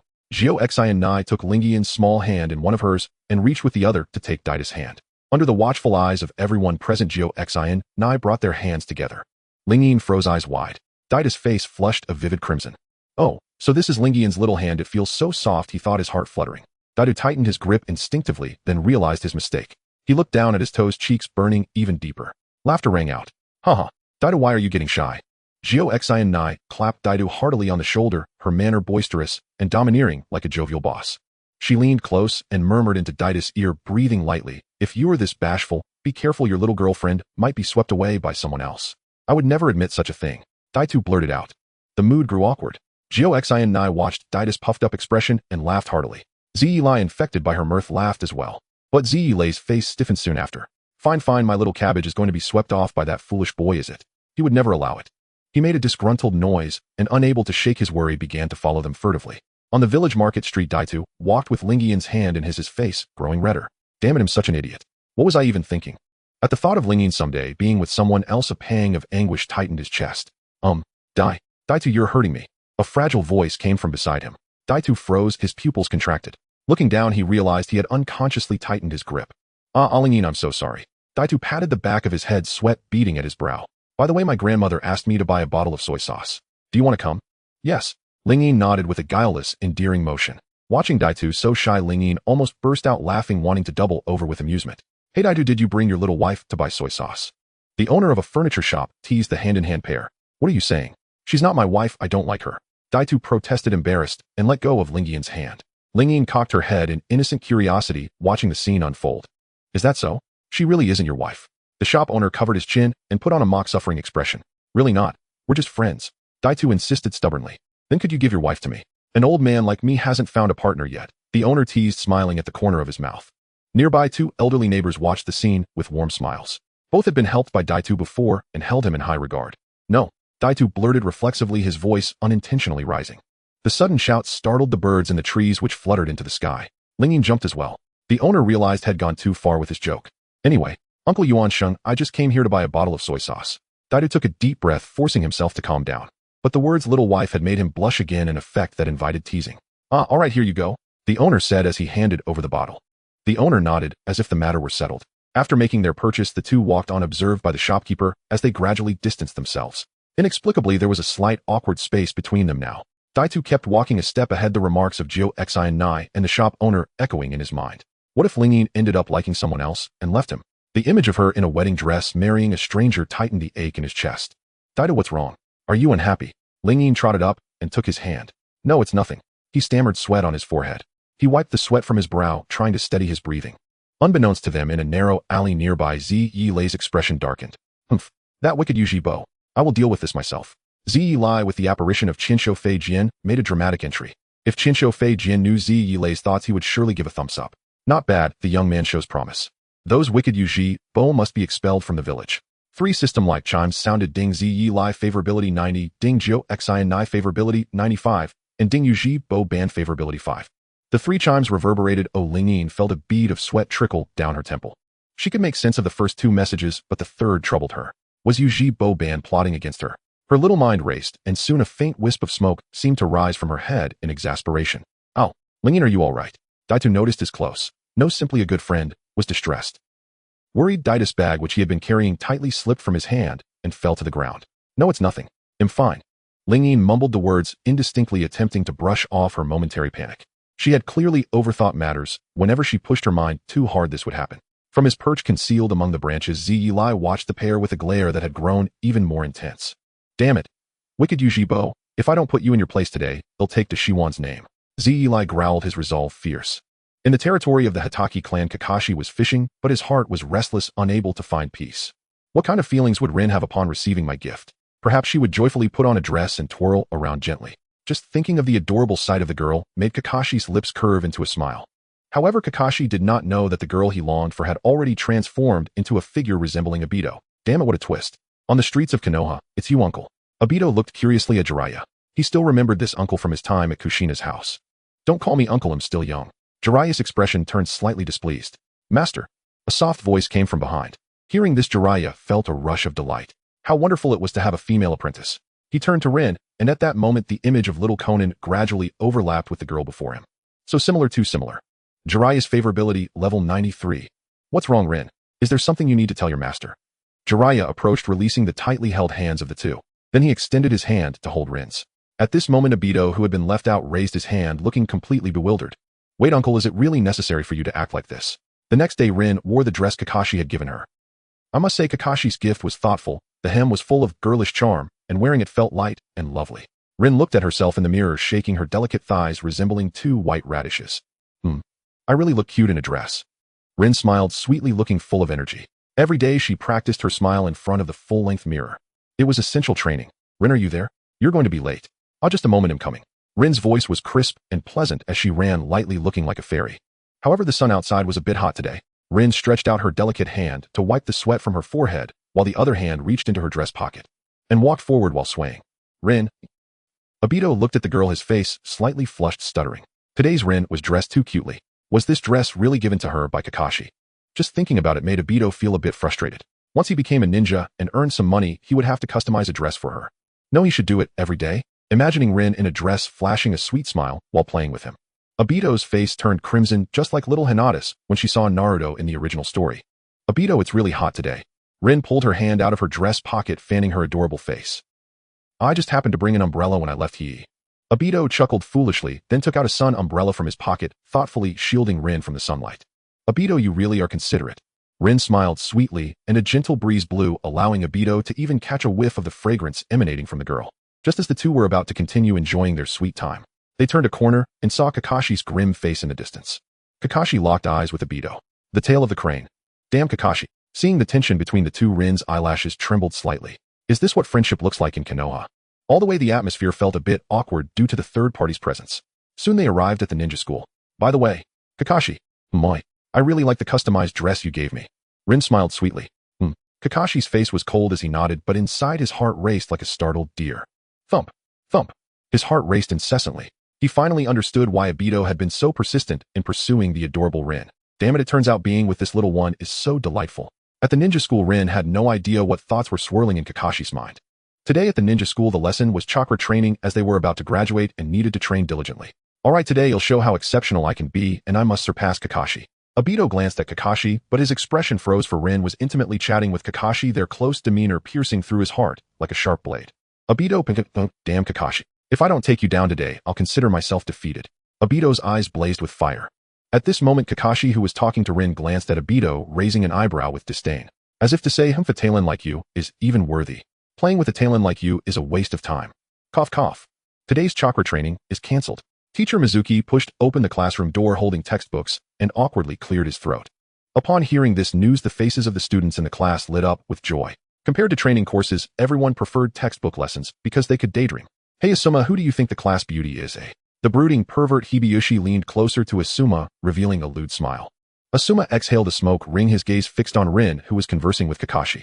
He admitted he was a passionate man, loving red all his life. But, looking at Rin's adorable face, those delicate thighs, and sweet smile, Asuma's heart raced. What the hell is happening? Damn it, he was a passionate man. Old ma, what's wrong with you?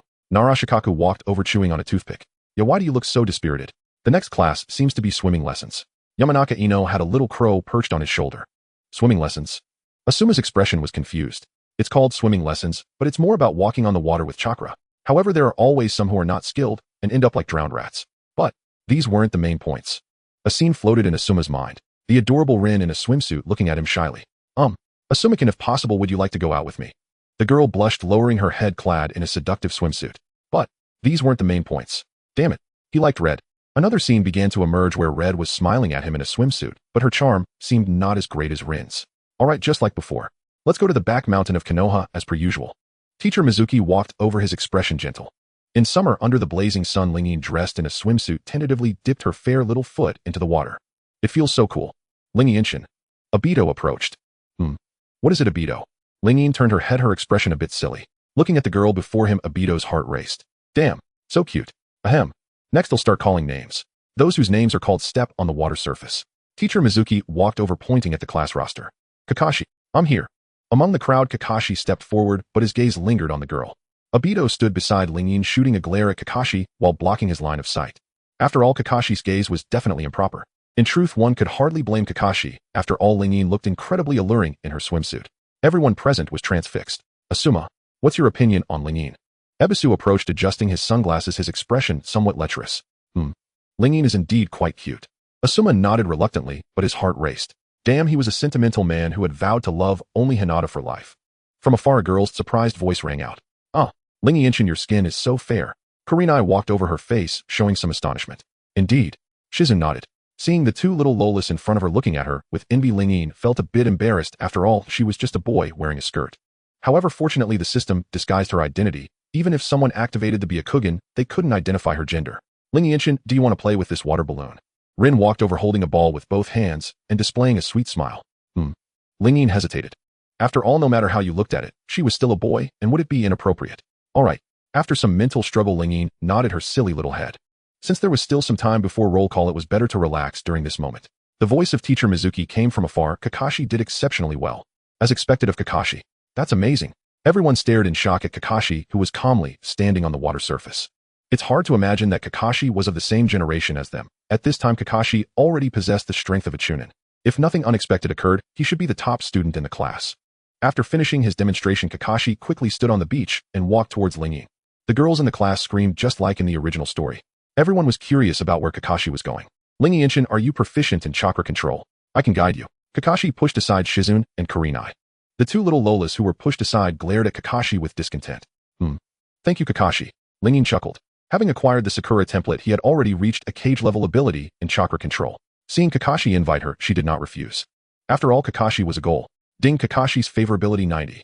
Only 10 points left. Once it reaches 100, he could obtain a high-level skill scroll. Looking at Kakashi extending his hand to grasp the girl's delicate little hand. The boys in class felt their hearts shatter. How dare he? Damn you, Kakashi, how dare you flirt with the class beauty? No, wait. Lingyinshin's looks should qualify her as the school beauty. Kakashi-kun, may I ask, is it normal for chakra to fluctuate? Lingyin stepped her fair little foot onto the water surface, and soon blue chakra began to gather on her foot. However, she attempted to stand on the water surface, but within a few seconds, she sank into the water. Your method is wrong. Kakashi looked at Lingyin's round and fair little foot, swallowing hard. It seemed he had awakened some strange instinct. Kakashi kindly crouched down and gently held the girl's toes. At the moment of grasping, the girl let out a shy sound. Kakashi looked up again, and Lingyin covered her chest with one hand, her face flushed like a little apple. Damn you, Kakashi, how dare you act lewdly in broad daylight? Obito stormed over angrily, idiot. Kakashi glanced at Obito and sighed. Kakashi lightly tapped Lingyin's little foot. Lingyin let out another shy sound. She felt so shy. Lingyin wished she could find a hole to hide in, surrounded by so many onlookers, while Kakashi seemed unbothered. But to be honest, after Kakashi's earlier touch, it felt as if her meridians had been unblocked. She could now stand steadily on the water surface. Watching Kakashi and Obito play around, Lingyin hesitated to speak. Why did she feel like a green tea bitch? Teacher Mizuki awkwardly walked over. After all, Obito and Kakashi seemed to have a bad relationship. This isn't a practical lesson, yet you two shouldn't be fooling around. Teacher Mizuki approached with a more serious tone. The two who were still playing around snapped back to reality and glared at each other. Obito didn't want to pay attention to Kakashi. This Kakashi was just a brooding guy, and he probably wouldn't even find a girlfriend in the future. Seeing the adorable Lingyinshin play with him, Obito felt his heart shatter. Seriously, those two are really troublesome. In the crowd, Akimichi Choji nibbled on a toothpick, looking displeased. Love makes people foolish. Yamanaka Ino shook her head in exasperation. See, even a genius like Kakashi, once caught in love, can become like Obito, the class slacker. In the Hokage's office, Hiruzen was smoking, his brow furrowed. I didn't expect the mission to Kamizukabashi would fail. Hiruzen sighed, his eyes filled with disappointment. He didn't expect that Shikaku would abandon the mission. It was likely that he would never become Hokage now. Sigh. With a creak, the door opened, and Danzo walked in. Hiruzen, how do you think we should handle this mission failure? Let Shikaku calm down for a while. Hiruzen shook his head. Calm down. Danzo's eyes flared with anger as he approached and slammed his hand on the table. Bang. The teacups on the table trembled. Do you know how much damage this mission failure has caused to Konoha? In my opinion. Danzo extended his hand, making a slicing gesture across his throat. Danzo, Shikaku is one of our comrades in Konoha. Hiruzen glared at Danzo. Hiruzen, you're too indecisive. Before Hiruzen could finish speaking, Danzo slammed the door as he left. Shikaku is simply not fit to be Hokage. Since you failed the mission, then die to atone for it. Danzo's eyes were filled with ruthless resolve. He believed that only under his leadership could Konoha achieve greatness. The favorability level of Danzo is 6. The favorability level of Asuma Sarutobi is 90. The favorability level of Shimon Konoha is 80. A series of system prompts echoed in my mind, and Lingyin felt as if her head would explode. Walking down the street, Lingyin sensed something unusual. Have you heard? I've heard. Shoma actually failed the mission. What a disgrace, he doesn't deserve to be a ninja. The townsfolk whispered among themselves, criticizing Shoma. Upon closer inspection, these commoners had never shown their faces before. No need to guess, they must be members from the root. Danzo is up to his tricks again. Lingian's delicate brows furrowed, looking exceptionally cute. There was no way around it. Shoma could only be saved by her. At the Hatake clan's territory, Lingian stepped onto the stone steps and pushed open a door. As soon as the door opened, Lingian was stunned, because Shoma was standing there holding a knife, trying to stab himself in the abdomen. Ling, why are you here? The knife in Shoma's hand clinked and fell to the ground. He looked much older. One could tell that he was deeply affected by the village's rumors. Uncle Shoma, please don't think about doing anything reckless. Lingian hurriedly ran over and kicked the knife away, then reached out to support Shoma. Shoma's lips trembled. He was at a loss, not even sure if his choice at that moment was correct. To protect his teammates, he had voluntarily given up on the mission, resulting in a severe blow to the economy of the Land of Fire's Konoha. Because this mission was crucial. By the way, where's Kakashi? Lingian suddenly spoke, drawing Shoma's attention. Kakashi should still be at school. But how did you sneak out? Shoma slowly replied, then shot a glare at his daughter-in-law. Skipping class is not a good habit. Ahem. Let's not dwell on that, Uncle Shoma. I've heard about your situation.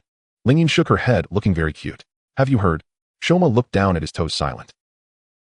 So Lingian, do you think what I did was right? Shoma pondered deeply before asking the question that weighed on his mind. He looked down at the adorable girl before him, hoping for an affirmative answer. Of course, this was impossible. After all, Lingian was still so young. I believe that Uncle Hatake Shoma did absolutely right. Lingian shook her head, her tone firm. Shoma was stunned, his pupils contracting sharply. He had expected the girl to scoff at his actions, just like those in Konoha. In the world of ninjas, those who do not abide by the rules are called trash. Lingian recalled the plot from the original work, slowly speaking with a tone that sounded particularly cute. But the girl suddenly shifted her tone, looking up intently at Shoma. Those who do not stand by their comrades, in my eyes, are even worse than trash. As soon as she finished speaking, Shoma's pupils contracted sharply. Hearing such words was more valuable than 10 years of study. Oh my! Shoma's lips trembled, the once vacant look in his eyes finally gained a hint of color. Lingian, who taught you these principles? Shoma looked at Lingian with a puzzled expression. No one, I figured it out myself. Lingian shook her head, looking exceptionally cute. She raised her head, her gaze determined. So Uncle Shoma, you haven't done anything wrong. The ones at fault are those who speak ill of you behind your back. Is that so? Shoma's eyes became misty. He gazed at the girl before him, his expression gradually firming up. Indeed, since Lingian believed he hadn't done wrong, why should he consider ending his life? The favorability level of Shoma is 100. Rewards for the host: 10 consecutive draws of high-level scrolls. What's the difference between high-level scrolls and ordinary recruitment scrolls? Lingian pondered quietly in her heart. A higher reward pool is richer while the other is relatively poor. You can understand it this way. I see. Lingian nodded, her little head, a cute smile blooming on her face. Uncle Shoma, I really have to thank you. In the Hokage office, Hizashi gazed at the scene in the crystal ball, his pupils suddenly shrinking. Not abiding by the rules is seen as trash. Abandoning comrades is even worse than trash. The echoes of Lingian's words reverberated in Hizashi's mind, making his head feel like it would explode. Lingian possesses a profound will of fire. The Uchiha clan has very few people who still hold such a will of fire. Uchiha Kagami, I wonder how you would feel knowing this news if you were watching from the heavens. Just the thought of his friend Uchiha Kagami made Hizashi feel a pang in his heart. Of course, Hizashi did not know that his old friend had actually been killed by Danzo at the Hatake residence. Alright, Uncle Shoma, let's not think about those unhappy things anymore. Lingian placed her hand on Shoma's, her face adorned with a sweet smile, endearing to anyone who saw it. Soon Kakashi should be getting out of school. Speaking of which, she still hadn't figured out how to explain his sneaking out to skip class. Gurgle. Her stomach let out a growl, and the girl looked down at her flat belly, her face slightly flushed. Are you hungry? Just a moment. Shoma smiled gently, then reached out to pat Lingian on the head. He was growing increasingly satisfied with this daughter-in-law. Kakashi, you must work hard to bring this girl home as soon as possible. You absolutely cannot let that punk Obito take her away. Just thinking of his son's lack of emotional intelligence made Shoma chop the vegetables with a bit more force. Bang, bang, bang. The sound of chopping vegetables came from the kitchen, sounding like Uncle Shoma was still angry. Lingian was sweating on her forehead. What's going on? Could it be? Shoma is going to kill that guy Danzo. Lingian looked up at the ceiling, lost in thought. In the distance, a clock was ticking away. In a few minutes, Kakashi would probably be back home. Just thinking about Kakashi returning and being able to see his father, Lingian couldn't help but joyfully wiggle her little feet, letting out a light hum. Kakashi, you should thank me. I just saved your father's life. If Lingian hadn't stopped Shoma from committing suicide, then the plot would have followed the original story. Little Kakashi would have turned dark and quickly graduated to join the Umbu. I just wonder what changes will occur from altering the original plot. Bang, bang, bang. A rapid knocking sound came at the door. Lingian looked up, her face sporting a cute smile as she stood up from her chair and opened the door. Daddy. Kakashi's face was anxious, yet somewhat confused. He had already heard about his father's situation on the street. Lingian, what are you doing here? Kakashi, you're back. Shoma, wearing an apron and holding dishes, looked gentle. Especially seeing his son and the girl standing together, he felt increasingly pleased, revealing a fatherly smile. Hee, my son, and Lingyin, he's locked in. No one is allowed to take her away. The wind gradually blew. Lingyin looked at Kakashi before her and extended her fair little hand. Welcome home, Kakashi. At the dining table, the atmosphere felt slightly awkward. Shuomao kept serving dishes, piling them into the girl's bowl. Lingyin, eat more, you're so thin. Oh, thank you, Uncle Shuomao. Lingyin sweetly smiled and nodded. In fact, it was not hard to notice that she was sweating slightly on her forehead, her lips twitching slightly. Was Shuomao treating her like a daughter-in-law? Kakashi was fidgeting beside them. After all, it was the girl's first time coming to his home for dinner, and he truly hadn't prepared anything. What if he left a bad impression on her? However, Kakashi's thoughts were unknown to Lingyin. Even if she knew, she wouldn't care. Lingyin's cheeks were puffed up as she stuffed her mouth, resembling a little hamster, making one unable to resist pinching her cheeks. After swallowing a mouthful, Lingyin let out a contented burp. Suddenly, her expression stiffened, and she covered her mouth with her delicate little hand, her eyes wide open. She felt it was so rude of her.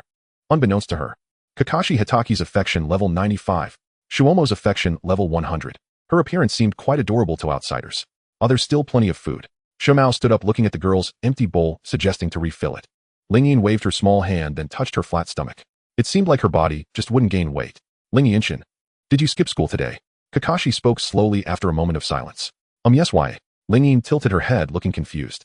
Next time, don't skip school again, that's not good. Kakashi exchanged a glance with the girl, his face immediately turning red, and he hurriedly turned his head away. Seeing Kakashi's shy demeanor, Lingyin covered her mouth and chuckled lightly, looking extremely cute. Who would have thought that the genius Kakashi would also fall under her pleated skirt? Ahem, Lingyin, thank you very much for today. The kitchen door was pushed open and Shuomao placed a full bowl of rice on the dining table. Uncle Shuomao, you really worried me back then. Lingyin shook her head, her fine brows slightly furrowed, seemingly a bit displeased. After all, if he had come a few minutes later, Shuomao would have been holding a knife to commit suicide. Shuomo's lips twitched slightly, his face a bit awkward. His psychological tolerance was simply too low. Dad, what happened between you and Lingyin? Kakashi suddenly interjected, asking curiously. It's nothing, just a little incident. Shuomao shook his head. He repeatedly scrutinized the young couple, a paternal smile appearing on his face. He was increasingly satisfied with this pairing. Good, his son's taste had inherited from him. It's getting late, I should head back now. Lingyin quickly finished her rice in a few bites, mumbling indistinctly, with a few grains of rice still stuck to her lips, looking very cute. Kakashi, watching this scene, instinctively reached out, removing the rice from beside Lingyin's mouth, and then popped it into his own mouth. Lingyin looked dazed.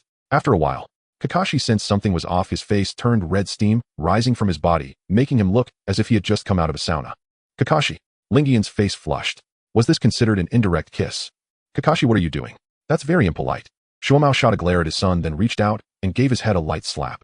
But upon closer inspection, one could see that the corners of his mouth were turned up quite high. Dad, I'm sorry. Kakashi looked up, but his expression quickly became dazed as his father was not angry. Instead, he was raising his eyebrows at him. Lingyin looked at the two father and son in front of her, feeling as if she had been sold off, like a little white rabbit entering a big bad wolf's den. Oh no, should she leave now? Well, it's getting late, Kakashi, you should see Lingyin home. After all, she's a girl, and walking home alone at night is a bit unsafe. Shuomao said with heartfelt seriousness, patting Kakashi on the shoulder. I will, father. Kakashi nodded solemnly. All right, you two go ahead, I'll clean up the dining table. Shuomao smiled gently, then grabbed the hands of the two and brought them together. In their bewildered gazes, he quickly pushed them out the door and locked it behind them. All right, everything was accomplished. His father's assist was truly powerful. Now the pressure was on Kakashi. Holding the girl's little hand, Kakashi's heart raced, feeling as if there were little deer running amok inside him. According to the narrative in novels, isn't it time for the two of them to walk hand in hand, facing the evening breeze down the steps? The sound of cicadas began to fill the air. I wonder how Obito is doing now. Lingyin looked up at the moonlight in the sky, her expression somewhat dazed. Kakashi, looking down at the girl, swallowed hard, wanting to say something, but swallowing it back. Just as they turned a corner, Kakashi spotted Obito radiating murderous intent in the distance. All right, if nothing unexpected happens, something unexpected is about to occur. It was time for this kind of battlefield scenario. Lingyin felt the air around her grow cold, unable to suppress a shiver. Upon focusing, Lingyin saw Obito in the distance. Obito, what are you doing here? Lingyin, do you want to come to my house for dinner tonight? Obito's tone was cold, his gaze fixed on their intertwined hands, a pang of pain gripping his heart. Surely he had come at the wrong time. As a genius, it was only natural for Kakashi to be popular. Lingyin, just like Rinshin, had feelings for this guy Kakashi. As Obito was about to think something, he suddenly felt a soft touch in his hand. Upon focusing again, Obito froze. Let's go home, Obito. Lingyin released Kakashi's hand, running over and taking Obito's hand. Lingyin. Kakashi called softly. However, Lingyin seemed not to pay him any attention, or perhaps she simply didn't hear what he said. What's wrong, Kakashi? Lingyin slowly turned her head, her face breaking into a vibrant smile. It's nothing. Kakashi swallowed back what he wanted to say, watching the two walk away. Kakashi looked down at his palm, where the warmth of the girl still lingered. He then raised his gaze to the two in the distance, laughing and talking, clenching his lips, tightly suppressing the pain. Alright, this time Obito won. In the Uchiha clan's territory, little Obito seemed a bit awkward about what had just happened. Lingyin, you were just at Kakashi's house. What's wrong, Obito? Lingyin tilted her head, looking confused and adorably cute. Obito glanced at the girl before him, swallowed hard, and quickly turned his head away. It's nothing. A day passed. Because Shikaku did not commit suicide, Danzo was very angry. Therefore, he dispatched many root members to spread rumors on the streets of Konoha. The rumors spread like wildfire, becoming increasingly outrageous. Some even claimed that Shikaku wanted to usurp power. In the Hokage office, Hiruzen called Minato over. Minato, how's the situation on the front lines? Lord Third Hokage, the front lines in Konoha have stabilized for now, but the AB combination is somewhat difficult to deal with. Minato shook his head and sighed softly. He looked very handsome, like a melancholic idol. I will send Jiraiya to the border of the Cloud Village soon. Hiruzen displayed a kind smile. Lord Third Hokage, regarding the recent rumors in Konoha. Yes, I called you here because of that matter. You must have heard on your way here that the battle at the Shinobi Bridge failed. It actually failed. Minato looked somewhat surprised. In his impression, Shikaku was a formidable senior. He never expected him to fail. There's also something important. Here, take a look at this envelope. Hiruzen took a file from the drawer. Minato accepted it with some confusion, opened the file, and saw a photo of a beautiful and adorable girl. Uchiha Lingyin. Jiraiya told me that Lingyin seems to be the child of prophecy. She is proficient in all 5 chakra natures. Moreover, her dream is to become Hokage. You understand what I mean. Hiruzen held a pipe in his mouth, his expression turning serious. A will of fire. How rare. Minato couldn't help but express his admiration. The Uchiha clan had a poor relationship with Konoha. Hiruzen had tried many times to integrate the Uchiha into Konoha, but each time something small would go wrong. It always felt like someone was working against him. In any case, with Jiraiya absent, I am entrusting this little girl to you. Hiruzen said affectionately, looking at Minato as if he were his own grandson. All right, Lord Hokage, I understand. Minato nodded and quickly left. In a small grove, Lingyin was training. Previously, she received 10 high-level draw tickets from Uncle Shikaku and still hadn't used them. Phew. He'll stop practicing for today. Lingyin stretched out her delicate little hand to wipe the sweat from her forehead. She set her sights on the system's lottery pool, and just like before, she directly gambled all 10 draws. A burst of yellow flames erupted, and Lingyin excitedly rubbed her small hands together, looking incredibly cute. The flames slowly dissipated. Ding! Congratulations to the host for drawing the 7th Hokage. Hearing the system's notification, Lingyin was taken aback, her eyes wide open, thinking how amazing. It's the 7th Hokage after all. How could she not know how incredible that is? But then Lingyin was stunned again, because what she drew was not the 7th Hokage at all, but Naruto Uzumaki Ninja Apprentice. Lingyin nearly spat out a mouthful of old blood, exclaiming, System, aren't you just playing me for a fool? This is not the 7th Hokage at all. Lingyin stomped her feet in anger, her eyes wide open as she glared at the system, raising her dainty little fist in an attempt to threaten it. System, do you dare to deceive me? Do you see my fist, which is the size of a sandbag? Dear host, I didn't lie to you. Naruto will become the 7th Hokage in the future, right? Upon hearing the system's words, Lingyin was momentarily speechless, unsure of how to refute it. Her raised fist froze midair. Hello there. A strange voice came from the grass nearby. Lingyin immediately became alert and quickly turned her head, but soon froze. For the person in front of her was extraordinarily handsome, not exaggerating to say, just like all the readers out there. Big brother. Who are you? Lingyin's face was filled with uncontainable surprise. Hearing the sweet voice from the little girl in front of him, especially the way she called him, Big Brother, so perfectly filled Minato's heart with comfort. Originally, Minato was tense on the battlefield, but this call made him feel a significant reduction in pressure. This feeling was very magical. Minato even found himself wanting a daughter. Minato Namake's affection, level 70. Upon hearing the system's narration, Lingyin slightly opened her mouth, staring at Minato, in front of her, momentarily unsure of what to say. Lord Jiraiya asked me to take care of you. Let me introduce myself. I am Minato Namake's. What's your name, little one? Minato gently half-squatted down, smiling softly, resembling a gentle little dad. Just as described in the original work, Naruto would definitely inherit Minato's good genes in the future. I am Uchiha Lingyin. Why are you here alone? Where are your friends? Minato began to find a topic to chat about. I'm training here. Lingyin shook her little head, looking very cute. How about this? I just happen to have a task at hand. Are you interested in joining me to carry it out? Minato took out a scroll from his pocket. The scroll marked the difficulty level of the task as blank. Blank meant there could be casualties. If Kushina saw Minato taking Lingyin to carry out such a dangerous task, she would definitely explode with rage. Sure, no problem. Lingyin nodded. Minato thought this little one would refuse, but was surprised when she agreed. Well, as long as he protected her, there shouldn't be any issues along the way. Come hold my hand. Minato smiled gently, and then extended his palm. Lingyin tiptoed and stretched out her hand with difficulty, as her little body was still too short. Minato slightly bent down, and only then could Lingyin reach him. In an instant, both of them vanished from the spot, It must be said the flying thunder god technique was indeed convenient. As long as a mark was left at the location, quick teleportation was possible. Ling Yin's eyelashes fluttered gently, and then she slowly opened her eyes. Don't be afraid, as long as I'm here nothing will happen. Minato thought the little girl in his arms was scared and reached out to pat Ling Yin's head, softly comforting her. With a gentle aura surrounding her, Ling Yin's little face flushed, slightly wondering why she felt so protected all of a sudden. Instinctively, Ling Yin reached out to wrap her arms around Minato's neck while looking down. Below them was a group of bandits. The commission for this task was to eliminate these bandits. These bandit groups had committed numerous crimes, occupying this hill every day and attacking passing merchant caravans. The merchants could no longer endure it and could only send a commission to Konoha. That was the general situation. Minato, big brother. What is it? Will it really be safe? Ling Yin looked somewhat worried, her adorable little face clearly displaying her fear. Don't worry, I am quite strong. Hearing this familiar phrase, Ling Yin inexplicably thought of a character from an anime. The last person who said this had already been split in half. Boss, what if ninja come to wipe us out later? What should we do? A furtive-eyed thief whispered after glancing nervously around. Those ninjas dare to threaten us. They have no idea how formidable my uncle's Watang is, declared the gang leader's Watang. They had barely finished speaking when explosions sounded in the distance, and a choking cloud of acrid smoke rushed toward them. What is it? Two ninjas have come outside. They seem to be from Muyi village. Zwatang narrowed his eyes, his expression hardening. Then let them taste the might of Zwatang. Bang! Just as he spoke, a pale, delicate fist before him swelled unnaturally large and struck with a heavy thud. Zwatang's corpulent body flew backward and crashed into a distant tree. Ling Yin lifted her fist, as large as a sandbag, glaring ferociously at the bandits. Though her appearance might have seemed harmless and even endearing, that impression was misleading. That was not the point. Her presence carried undeniable force. Shui Min, holding a kunai, swept through the circle and felled several would-be attackers within moments. The mission is nearly complete. Next, Shui Min glanced at the unconscious Zwatang in the distance and withdrew a scroll from his cloak. Ling Yin, are you all right?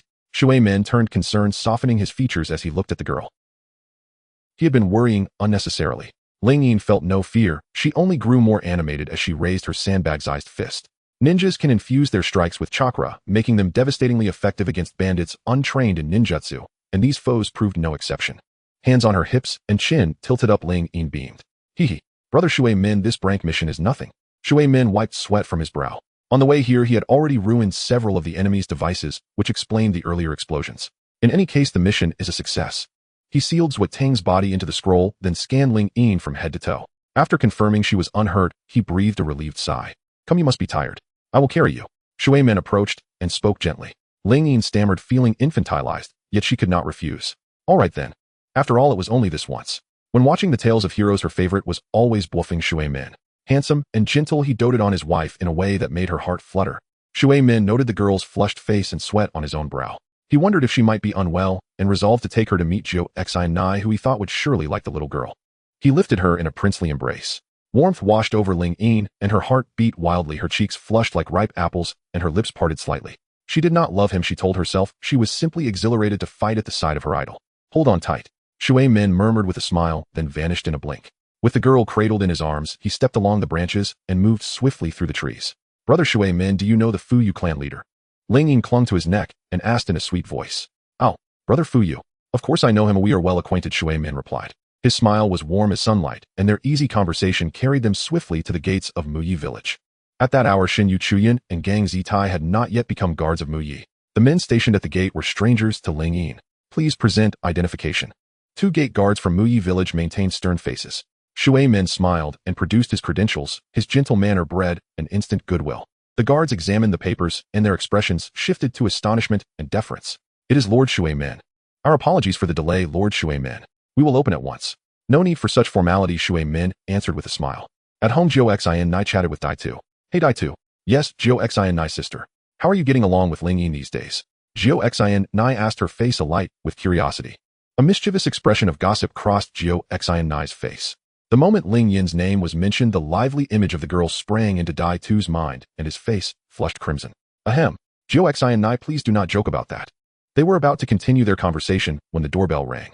Zhou Xinai frowned. Who would visit so early in the morning? Could it be her friend, Mei Qin, she wondered. She hurried to open the door and froze. Ling Yin had her arms wrapped tightly around Shui Min's neck, unwilling to let go, and their intimacy was plain for all to see. Shui Min looked mildly embarrassed. Ling Yin was young after all, but their closeness might easily be mistaken for a fond sibling bond by any onlooker. Seeing them, Zhou Xinai felt a sudden pang of jealousy.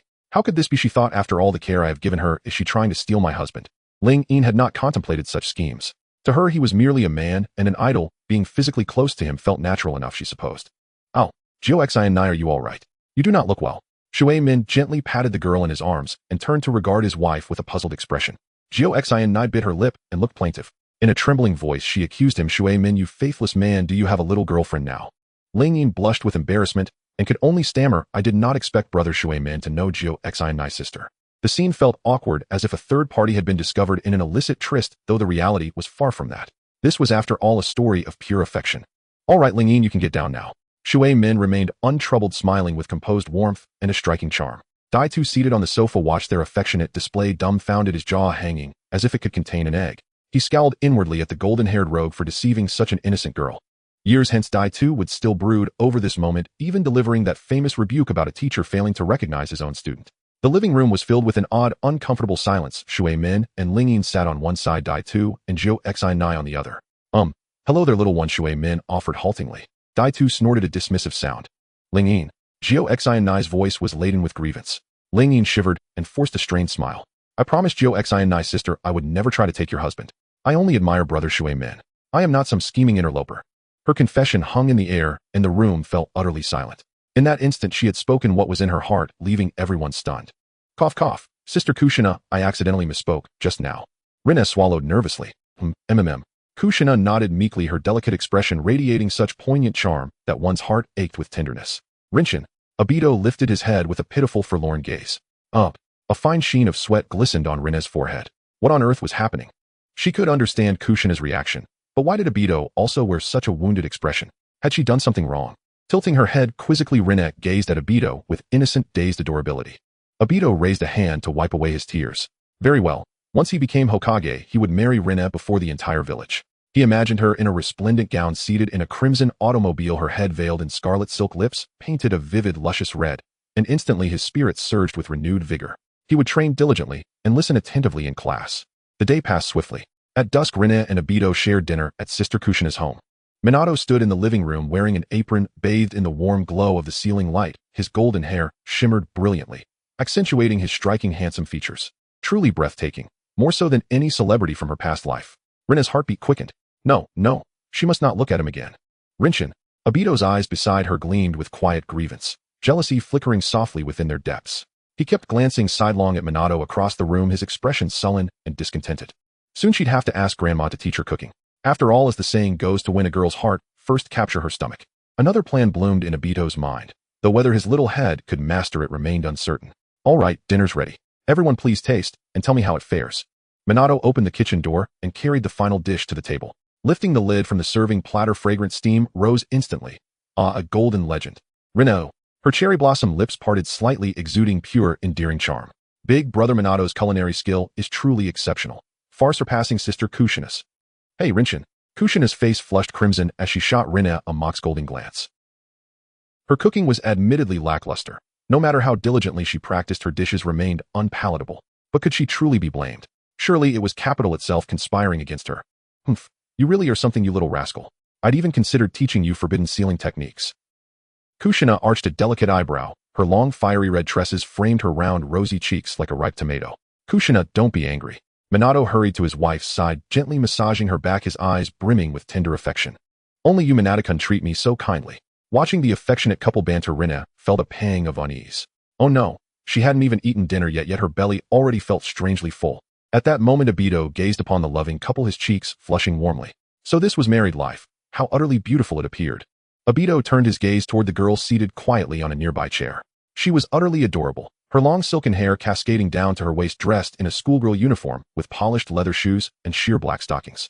Yes, clearly destined to become a peerless beauty whose allure would captivate nations. Since meeting Rinna, his feelings for Rin had gradually faded. He wasn't even sure when it began, but whenever he looked upon this girl, especially while spending time with her or speaking with her, his heart swelled with uncontainable joy. Perhaps Obito himself hadn't yet realized how profoundly his character would crumble if he ever lost Rinna. After dinner, Minato suggested an evening stroll, and everyone readily agreed. That night, Konoha's commercial district bustled with lively crowds, vibrant and animated. So this is Konoha's commercial district. Rinna's cherry blossom lips parted in wide-eyed wonder, her expression sweetly bewildered. Rinshin, shall we go shopping for clothes together? Kushina seemed to have forgotten their earlier spat. She clasped Rinna's small hand, her face alight with cheerful, energetic warmth. The two resembled inseparable sisters. Yes, I'd love to. Rinna nodded gently, her head bowing slightly. Somewhere along the way, Rinna had grown increasingly drawn to all things cute, and more emotionally sensitive too. Changes she herself hadn't even noticed. How about this dress? Kushina held up a white sundress from a roadside stall, the fabric adorned with charming youthful motifs. Ami. Rinna pointed timidly to her own face, blushing faintly. She felt she was drifting ever deeper into the realm of feminine attire. Of course, it's meant for no one else. Kushina crouched down and lightly tapped Rinna's forehead with her fingertip. Ah, Sister Kushina, you're so naughty. Rinna clutched her head, her forehead visibly reddened and swollen. Meanwhile, two figures lingered unnoticed along the street. Aha, when did those two grow so close? Minato's lips twitched faintly. Indeed, they were just bickering jealously moments ago, Obito remarked dryly. Neither of them much cared for such frivolity. After all, what self-respecting young man strolled through town like a giggling schoolgirl? 2 hours later, Minato and Obito trudged behind, arms laden with countless shopping bags. Rinna and Kushina walked side by side, chatting and laughing, radiant with vitality. Minato watched the two graceful silhouettes ahead, a gentle smile gracing his lips as he turned to Obito. Obito. Huh, what is it, big brother Minato? Obito looked up puzzled. You like Rinna, don't you? Minato's grin turned teasingly knowing. No I don't. Obito stammered, his face flushing with sudden panic. I understand. I've been there. If you cherish a girl, confess early. Minato placed a reassuring hand on Obito's shoulder, his gaze rich with quiet wisdom. Obito fell silent. He understood perfectly. The shinobi world trembled with unrest. For now, he could still laugh and play freely with Rinna. But upon graduation, he'd be thrust onto the battlefield where life and death hung in precarious balance. No one could foresee what lay ahead.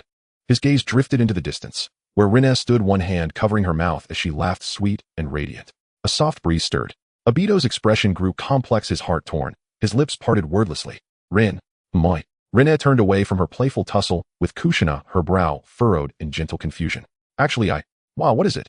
Rinna blinked up at Obito as he rushed over, her cheeks flushing pink. Was this clumsy boy about to confess? Was everything moving too fast? How should she respond? Rinna rubbed her ankles together shyly, her face burning crimson as she lowered her gaze to her toes, silent. Just as Obito prepared to voice his deepest feelings. Boom. A sudden explosion shattered the moment, cutting off his words. Rinna turned slightly. Beyond, the market of fireworks spiraled upward into the velvet black night sky. Scarlet, gold, violet. Brilliant hues intertwined, midair blossoming like an exquisite chrysanthemum woven from golden threads. Obito flinched, startled by the unexpected burst. Regaining his composure, he stared at the girl before him and froze. His heart hammered fiercely, racing wildly. Bathed in the fireworks' dazzling radiance, Rinna looked ethereally lovely, especially in her white sundress. Like a celestial maiden untouched by mortal dust, a vision so exquisite it belonged in a master painter's scroll. Obito gazed, his face flushed, certain he'd never forget this moment for all his days. Moments later, Rinna slowly turned back, still wearing that same sweet, dazed expression. Obito, what were you saying just now? And nothing at all. Ahaha, what a beautiful moon tonight. Obito scratched the back of his head, awkwardly flustered. Is it? Yes, it truly is. Rinna nodded, her expression thoughtful, still puzzling over Obito's strange behavior. Minato and Kushina exchanged a knowing glance, then smiled softly, choosing not to expose the budding affection between the two young ones. Watching them, they glimpsed echoes of their own youthful selves. Kakashi-kun. Rinna broke the quiet reverie. Obito stiffened, turning sharply, his expression souring instantly. For there, standing before him, was the very person he dreaded most. Well then, unless fate intervened, the next scene would surely unfold as another dramatic confrontation. At the ninja school, Lingyin has been feeling quite troubled lately because every now and then her drawer would be stuffed with love letters. Although she has asked Obito and Kakashi for help, and they have assisted in handling it, there are still people slipping her love letters. Just as Valentine's Day is approaching. Lingyin, you really are quite popular. Asakura Kurenai walked over with a teasing smile on her face. Oh, it's not that much. Lingyin placed her indoor shoes into the shoe cabinet, but as soon as she opened it, her expression froze again. Because inside the shoe cabinet, there were many love letters again, along with quite a few delicately crafted chocolates that looked very sincere. It's quite normal for those upperclassmen to act this way since Lingyin is so cute, right? Asakura Kurenai teased. Is that so? Lingyin looked down at her toes, her legs unconsciously rubbing against each other. She skillfully took out the love letters and chocolates, then placed them into Obito's shoe cabinet. Since Obito is always careless and afraid of losing his keys, he entrusted them to Lingyin for safekeeping. This way, Lingyin could freely open Obito's shoe cabinet. It would be a waste to just throw away the chocolates, and as for the love letters, Lingyin tossed them all into the nearby trash can. The trash can seems to be getting full. Asakura Kurenai said in surprise while looking at the trash can by the entrance. Is that so? Then I'll go take out the trash. Lingyin took the trash bag out of the can, and at the same time wiped the sweat from her forehead with her fair little hand, looking full of energy. Ling-Yinshin, I'll go with you. Asakura Kurenai said, jogging to catch up. Okay, thank you, Kurenai. Ling-Yin has a good impression of this warm-hearted and kind girl from the original story. Unfortunately, in the original story, Kurenai's fate is quite tragic as her husband passed away at a young age, leaving her to raise the child alone. By the way, we only have a year left until graduation, right? Ling-Yin asked curiously while holding the trash bag with both hands. Yet does Ling-Yinshin have a boy she likes? Asakura Kurenai, also holding a trash bag, asked curiously. A boy I like. Ling-Yin shook her little head, looking a bit flustered. Oh, it seems Ling-Yinshin doesn't have a boy she likes. Asakura Kurenai's tone sounded somewhat meaningful, almost teasing. What are you talking about? The two quickly finished taking out the trash. While doing so, they bumped into the senior student Shizun, who was a responsible upperclassman and a follower of Tsunade in the original story. Ling-Yin turned on the faucet to wash her hands, and at that moment Asakura Kurenai's words echoed in her mind. A boy I like. Ling-Yin muttered softly. What did you say? Nothing.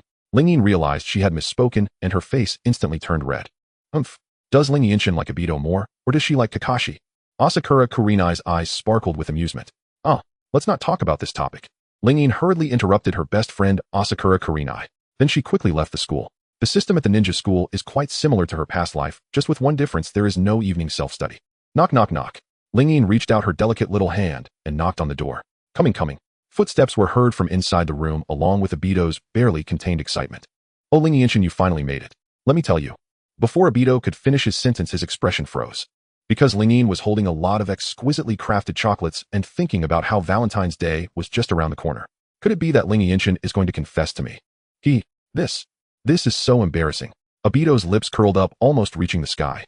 Obito, these chocolates are from the upperclassmen at the ninja school. There are so many, I just brought some over.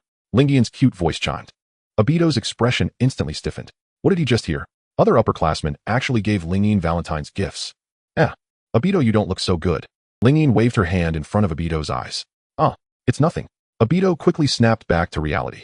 Meanwhile, he was curious about who had sent gifts to Ling-Yinshin. The two changed their shoes at the entrance. Ling-Yin stretched out her fair little foot, put on the changed shoes, and walked into the hallway. Oh, Ling-Yinshin, you're here. Obito's grandmother's kind voice came from inside. Speaking of which, the original story didn't mention Obito's grandmother much. After spending some time together, Ling-Yin learned that Obito's grandmother is named Riho. She is not from the Uchiha clan, as she took on this name after marrying into the Uchiha family. Hello, Grandma Riho. Ling-Yin greeted politely. Oh, Ling-Yinshin is quite popular at the ninja school. Riho said, looking at the things the little girl was carrying, her tone very kind. I am not. Ling-Yin's little hands were behind her back, her face turning bright red like a ripe tomato. In the living room, after eating a hearty meal, Ling-Yin comfortably lay on the sofa. With an hour left before afternoon classes, she had plenty of time. Beside her, the old electric fan slowly turned, making a creaking sound. Ling-Yin was sweating quite a bit, and the television nearby was broadcasting a news program. Ling-Yinshin, I'm sorry, but this is the only fan we have at home. Obito held a fan knitted by his grandmother with both hands, fanning the girl. It's okay, I don't mind. Ling-Yin waved her hand. How could she possibly look down on Obito's poor family? On the contrary, sometimes she envied Obito's optimistic attitude. Why are you looking at me? Obito's face turned red, and he spoke stammeringly. It's nothing. I didn't expect you to be taller than me, Obito. Ling-Yin pouted her small face, displaying some dissatisfaction, yet also a hint of cuteness. Ling-Yin, next to her, the old electric fan blew a gentle breeze onto the girl. She wore the white dress that Aunt Kushina had bought for her, leaning towards the old fan in front of her. Her sitting posture was very ladylike, without any hint of clumsiness. Obito watched Ling-Yin for a while. His throat moved, and his face felt a bit flushed. After resting for a while, all right, it's almost time for class, we should get going. Ling-Yin reached out to wipe the sweat from her forehead. As soon as she turned her head, the girl was startled. Obito, why is your face so hot? Ling-Yin's tone was filled with concern. It's nothing, haha, it might just be the heat. Obito waved his hand, as if fanning himself. All right. Ling-Yin nodded skeptically. The two of them walked hand in hand down the street. At this time, the Nine-Tails incident had not yet occurred, so the Uchiha clan's residence was located in the center of Konoha. Before long, the two arrived at the ninja school. Because they were holding hands. Many people in the school saw this scene and gritted their teeth in anger, their hearts almost shattered. At the school store, Oma, did you see that? Hibiyoshi clutched his chest, looking very upset. The girl he had always liked was actually snatched away by that kid Obito. What the hell? But they are just pretty skeletons, childish. Sarutobi Asuma said with a cigarette in his mouth. Although he said this, his eyes were fixated on the hands of the two together. It's really infuriating. He also wants to hold Ling-Yinshin's little hand. Obito, you bastard. Women are really troublesome. Steeltzy yawned and said this, but Ling-Yin remembered clearly that in her drawer there were love letters written by Steeltzy. Feeling the resentment of his peers, Obito inexplicably felt a bit pleased. No, this is simply exhilarating. As the young couple walked, they soon turned a corner and bumped into Kakashi.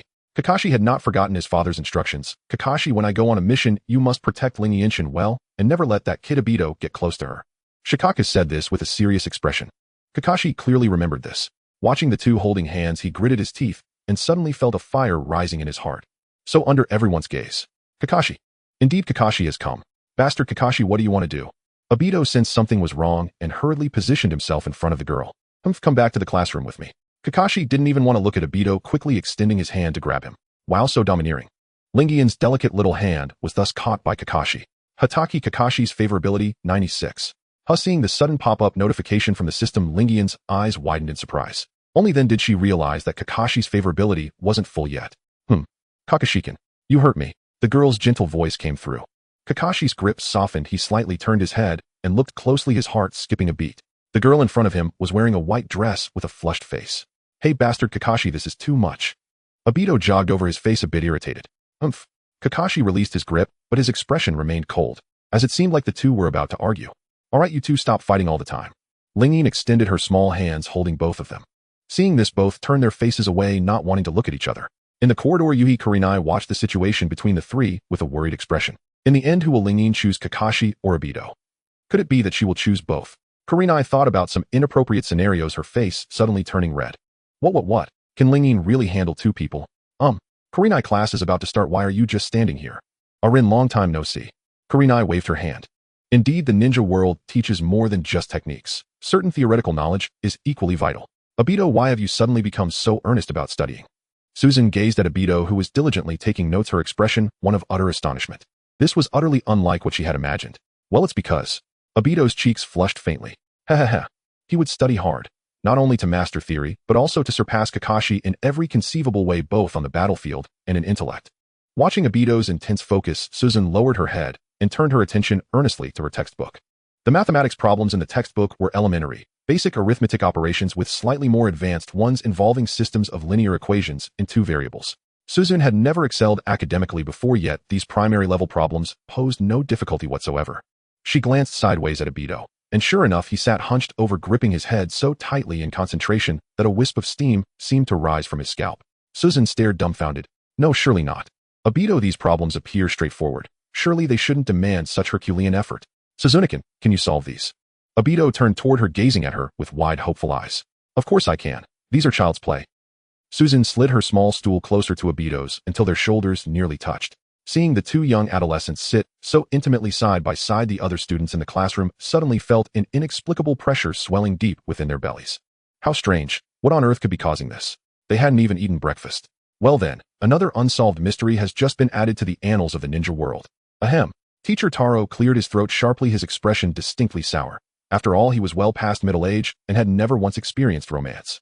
And yet these two brats dared flaunt their affection right before his very eyes. Never mind. In just 1 year, these children will be sent to the front lines. Kakashi glanced sidelong at the pair sitting so closely together, and beads of sweat broke out across his forehead. What on earth should he do now? Damn it. His father had never taught him this. Meanwhile, in the back row, Might Guy, who had been rigorously training, glanced briefly at the love-struck duo, his face etched with disdain. Then he turned his gaze toward Kakashi, seated in the front row. Truly worthy of being my lifelong rival. What does this signify? When the heart holds no woman, the blade draws with divine clarity. Before anyone realized it, the lesson had ended. And to Might Guy's utter surprise, Kakashi deliberately moved from the front row to sit among the rear students. The rest of the class stared in stunned silence. Surely not. Could the top scholar really choose to sit in the very last row? Hey Mato, what if we take the seat beside Susan too? Hiruzen Ebisu adjusted his glasses. Is that truly the extent of your ambition? Beside him, unknown Fire Genma nonchalantly chewed on a toothpick, exuding effortless cool. Yet his eyes kept drifting, again and again, toward the young girl. Asuma Sarutobi listened to Ebisu's remark and fell into quiet contemplation. Compared to Kurenai, Suzuki-kun was undeniably far more endearing. Curses. Asuma, you are a man of profound devotion. Joyful moments always pass too swiftly. The 10-minute recess vanished in the blink of an eye. It is history class still taught by the homeroom teacher, Mr. Taro. Due to the constant wars, many teachers in the school were forced to take part in battles, and those who remained to teach either had slightly weaker abilities or had some backing.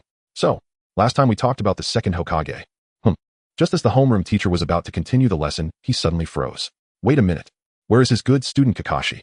Looking up, he saw that Kakashi had somehow moved to the back row. Forget it. There's still a year until graduation. The homeroom teacher sighed lightly. Rinshin, would you like to come to my house for dinner tonight? Kakashi suddenly spoke up. Going to Kakashikin's house for dinner. Obito, are you going? Rin turned to look at Obito beside her. Obito thought for a while and shook his head helplessly. He still needed to go home to take care of his grandmother. After all, his grandmother was quite old and couldn't afford any mishaps. Well then, has Uncle Shumo returned? Rin tilted her head and asked curiously. Not yet, Dad. Went to guard the area near Iwagakure. Kakashi's tone was somewhat complicated. Hearing Kakashi say this, Rin gently nodded her little head. She recalled the timeline from the original work. In a few years, the strongest Third Hokage of Kumogakure would face 20,000 ninja from Iwagakure alone to cover the village's retreat. A full 20,000, this number is too enormous. Rin could only quickly enhance her strength now, as she planned to go to Kakashi's house tonight using some little tricks to maximize Kakashi's affection and then obtain 10 skill scrolls. Of course, to maximize Kakashi's affection, Rin definitely had to make some necessary small sacrifices. For instance, cough cough, just in time, Uncle Shumo is not at home. Since that's the case, Rin smiled slyly, her hair tuft also perked up. The plan is in motion. The school bell signaling dismissal rang out. Lingyin carefully packed her homework into her bag, checked it over once more, and exhaled softly in relief upon confirming nothing had been left behind. All set, let's go. Kakashi approached, his voice calm and detached. At that moment, he remained as aloof and enigmatic as ever. Let's go. Lingyin smiled sweetly. As they reached the school's entrance hall, she knelt slightly and slipped her delicate bare feet into her shoes, only for the insole to shift loosely, threatening to slip free. The girl crouched down and carefully adjusted the insole. Unconsciously, Kakashi's gaze drifted downward to her feet. Lingyin's feet were exquisitely small and refined like finely carved works of art. Kakashi almost reached out to gently pinch one. Kakashi, what are you looking at? Lingyin placed her indoor slippers into the locker and turned her head curiously toward him. Nothing. Kakashi quickly averted his eyes. He'd already changed into his outdoor shoes. Tying his laces was merely an excuse. Yet girls by nature tended to be meticulous. Even something as ordinary as a shoe locker held precise arrangements and whimsical trinkets. Lingyin's locker held a dainty mirror besides several charming decorative items, gifts from her closest friend Yuhi Kurenai. Done. Lingyin closed the locker door and locked it with her key, testing it repeatedly until she was certain it wouldn't open. Only then did she relax. Do you really need to be this thorough? Kakashi thought silently. Clearly Lingyin possessed formidable vigilance. As they walked home, she occasionally passed classmates from her grade. To win their favor, she always bid them farewell with winsome charm. See you tomorrow, Kurenazen. See you tomorrow, Rinshin. See you tomorrow, Ebisuken. Kakashi walked beside her, ever watchful, warding off anyone with ill intent who dared draw near, especially that insufferable lecher Ebisu. Such people were precisely whom Kakashi despised most. Is something wrong? You look rather pale, Kakashi. A soft, honeyed voice floated beside him. Kakashi felt his heart melt and managed a faint, strained smile. I simply detest those who flout the 3 ninja prohibitions. Hearing this, Lingyin's frame trembled faintly. She nearly burst into laughter. Kakashi, you'll soon be devouring your little orange books with rapt devotion. How dare you mock Ebisu? Of course, she kept those thoughts to herself. You seem to be in high spirits. He's because I'll finally get to taste Kakashi's cooking tonight. Lingyin clasped her hands behind her back and turned slowly to face him, her silhouette bathed in the radiant glow of the setting sun, a vision of breathtaking grace. Kakashi's pulse quickened imperceptibly. Kakashi's affinity 96. At the system's quiet announcement, Lingyin's smile deepened, warm and luminous. Just 4 more points, and she'd earned 10 High-Tier summon scrolls. This time I hope to draw a truly formidable character. They strolled home at a leisurely pace, chatting and laughing all the way. A gentle breeze stirred the air, roadside blossoms swayed as if rejoicing. Before them rose the ancestral estate of the Hatake clan. Ascending the stone steps, they soon glimpsed a serene, elegant courtyard in the distance. When was the courtyard renovated? Lingyin gazed up at the expansive manor, her lips parting slightly in quiet awe. Kakashi turned his face aside, his eyes inadvertently brushing over her alluring crimson lips, prompting him to swallow hard. When you were away before father, and I gave the grounds a thorough cleaning. I see. Your father must be an extraordinary shinobi. Lingyin nodded earnestly. Kakashi's affinity 97. His affinity rose again. Yet after that, no matter how Lingyin tried, it refused to climb further. How strange. Kakashi, do you dislike me? She pouted, her expression tinged with petulant disappointment. What nonsense are you saying? By the way, what would you like for dinner? Kakashi tapped her lightly on the forehead, his expression tender. Anything is fine. I love everything you cook, Kakashi. Why don't you rest on the sofa for a while? Oh, and there are drinks in the fridge. Though with such large temperature swings between day and night, cold beverages might upset your stomach. Also, he continued, murmuring various precautions with uncharacteristic earnestness. After all, as a girl, Lingyin's constitution was comparatively delicate. Suddenly drinking icy drinks at night could easily harm her health. Surely your father taught you this. Kakashi, my father passed away long ago. Lingyin lowered her head, her long hair veiling her face, her shoulders trembling faintly, her expression hidden yet unmistakably sorrowful. Her eyes glistened with tears. What stirred in Lingyin's heart remained unknown to Kakashi. His chest tightened instantly.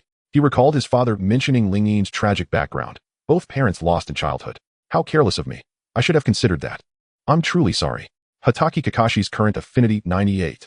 Kakashi reached out and gently clasped her small soft hand. Slowly Ling Yin lifted her head. Her eyes rimmed with delicate redness, her expression achingly vulnerable, a single tear tracing down her cheek. Don't worry. If you miss your father deeply, you may consider my father your own. Clasping her slender fingers, Kakashi faltered, searching desperately for words to soothe her. There was no other choice. Huh? Ling Yin's eyes widened in utter bewilderment. Wait, your father becomes my father. Then by that logic, doesn't that make you my husband? Ling Yin stared blankly, speechless. With a sigh, she simply watched Kakashi in silence, leaving the rest to his imagination. Seeing her blink adorably in his arms, and catching sight once more of those captivating lips, Kakashi suppressed his rising impulse and gently released her hand. I'll start preparing dinner now. You take a moment to compose yourself. Kakashi pushed open the kitchen door. All right then. Kakashi, can please be careful while chopping. Ling Yin dabbed at her cheeks, tears though in truth they were just eye drops she'd brought along with her array of subtle props. Got it. Kakashi's warm reply filled him with quiet comfort. Meanwhile, Ling Yin sat obediently on the sofa, motionless, wide-eyed, dazzled by the opulence surrounding her. Every item, every fixture radiated staggering expense. She feared moving carelessly and accidentally breaking something, then being forced to pay Kakashi for it. If I had to pay, what could I possibly offer? Even selling myself wouldn't cover it. She gazed upward at the ornate chandelier, whispering to herself. Lost in thought, wondering what she could possibly offer, she momentarily forgot why she'd come here at all. In the kitchen, Kakashi sliced pork ribs, but his mind lingered stubbornly on the scene moments before. Her entrancing lips, her heart-wrenching, tear-dampened gaze. What a wretched fool I am, to have made Ling Yin cry. At the memory of her sorrow, Kakashi nearly struck himself in shame. Time slipped by. Soon dinner was ready. A lavish spread, slow-simmered rib soup, braised beef, and several delicacies Ling Yin had never seen before. Kakashi-can, just the two of us. Can we possibly finish all this? She leaned forward, chopsticks poised, her eyes bright with curiosity. If we can't, we'll store the rest in the fridge and reheat it tomorrow. Kakashi sat beside her, offering the explanation with his usual cool reserve. Kakashi-can. Moi. He turned slowly at the sound of her voice. Open wide, before him Ling Yin held her chopsticks aloft, a tender piece of fish poised between them. Her lips parted slightly, her expression tender and utterly enchanting. Kakashi's heartbeat surged. His choice hung suspended in the breathless hush. Ow! Ling Yin covered her cherry lips with one hand, eyes wide with surprise. She had never expected Kakashi to accept the offering so readily. She reminded herself that the chopsticks had just been wet with her saliva. Could this count as an indirect kiss? Ling Yin blushed and shyly stammered Kakashi. What is it? Kakashi felt his heart race as he looked at the girl staring at her own toes. This must be kept secret from Dai-tu. Keep it from Dai-tu. Kakashi looked puzzled. Ling Yin coughed awkwardly. She felt a twinge of guilt toward Dai-tu. Was this in essence a kiss with Kakashi? What Dai-tu will think I'm impure. Huh, wait, what is this, the plot of some island film? They're nowhere near that point yet. Let's just finish eating first. Ling Yin turned her head away, avoiding Kakashi's gaze. Watching the girl's flushed face, she found her unbearably adorable. They quietly finished their meal, nothing else happened.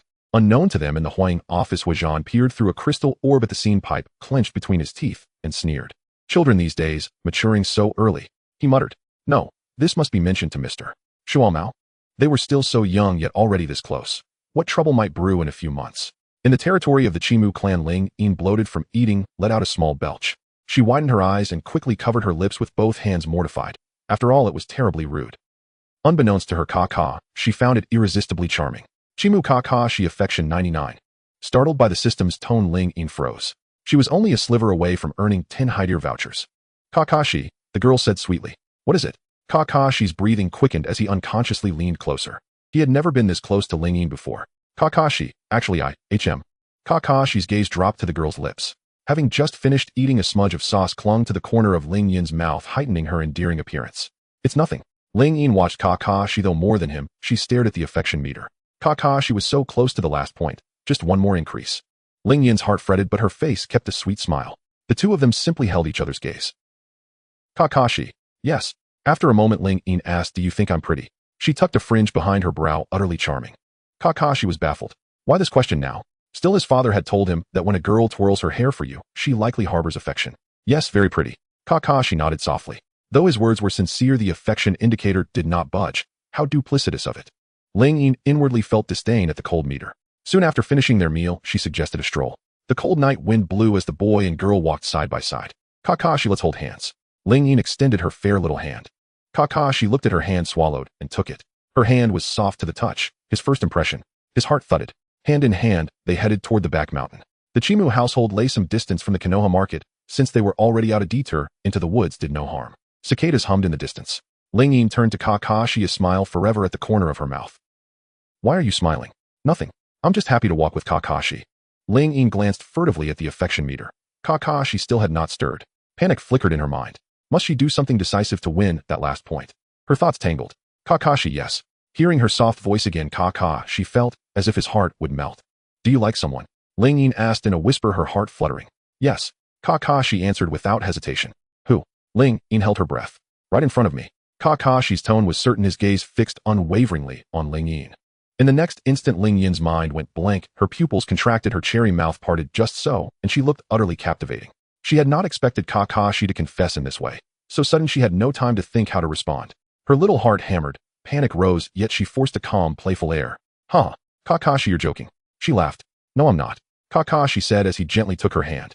Slowly he lifted his hand and removed his mask. A handsome face met Ling Yin's eyes. Up close, she noticed a distinctive beauty mark at the corner of Kakashi's mouth. The breeze seemed to lift her skirt, giving her a weightless, dizzying sensation as she fancied someone gently tugging at the hem. Kakashi, she began. Do you dislike me? Kakashi asked softly. No. Ling Yin hurriedly shook her head, instinctively guarding her chest, flustered. As Kakashi's face inched closer, warm breath brushed the air. A blush bloomed at the tips of the girl's ears.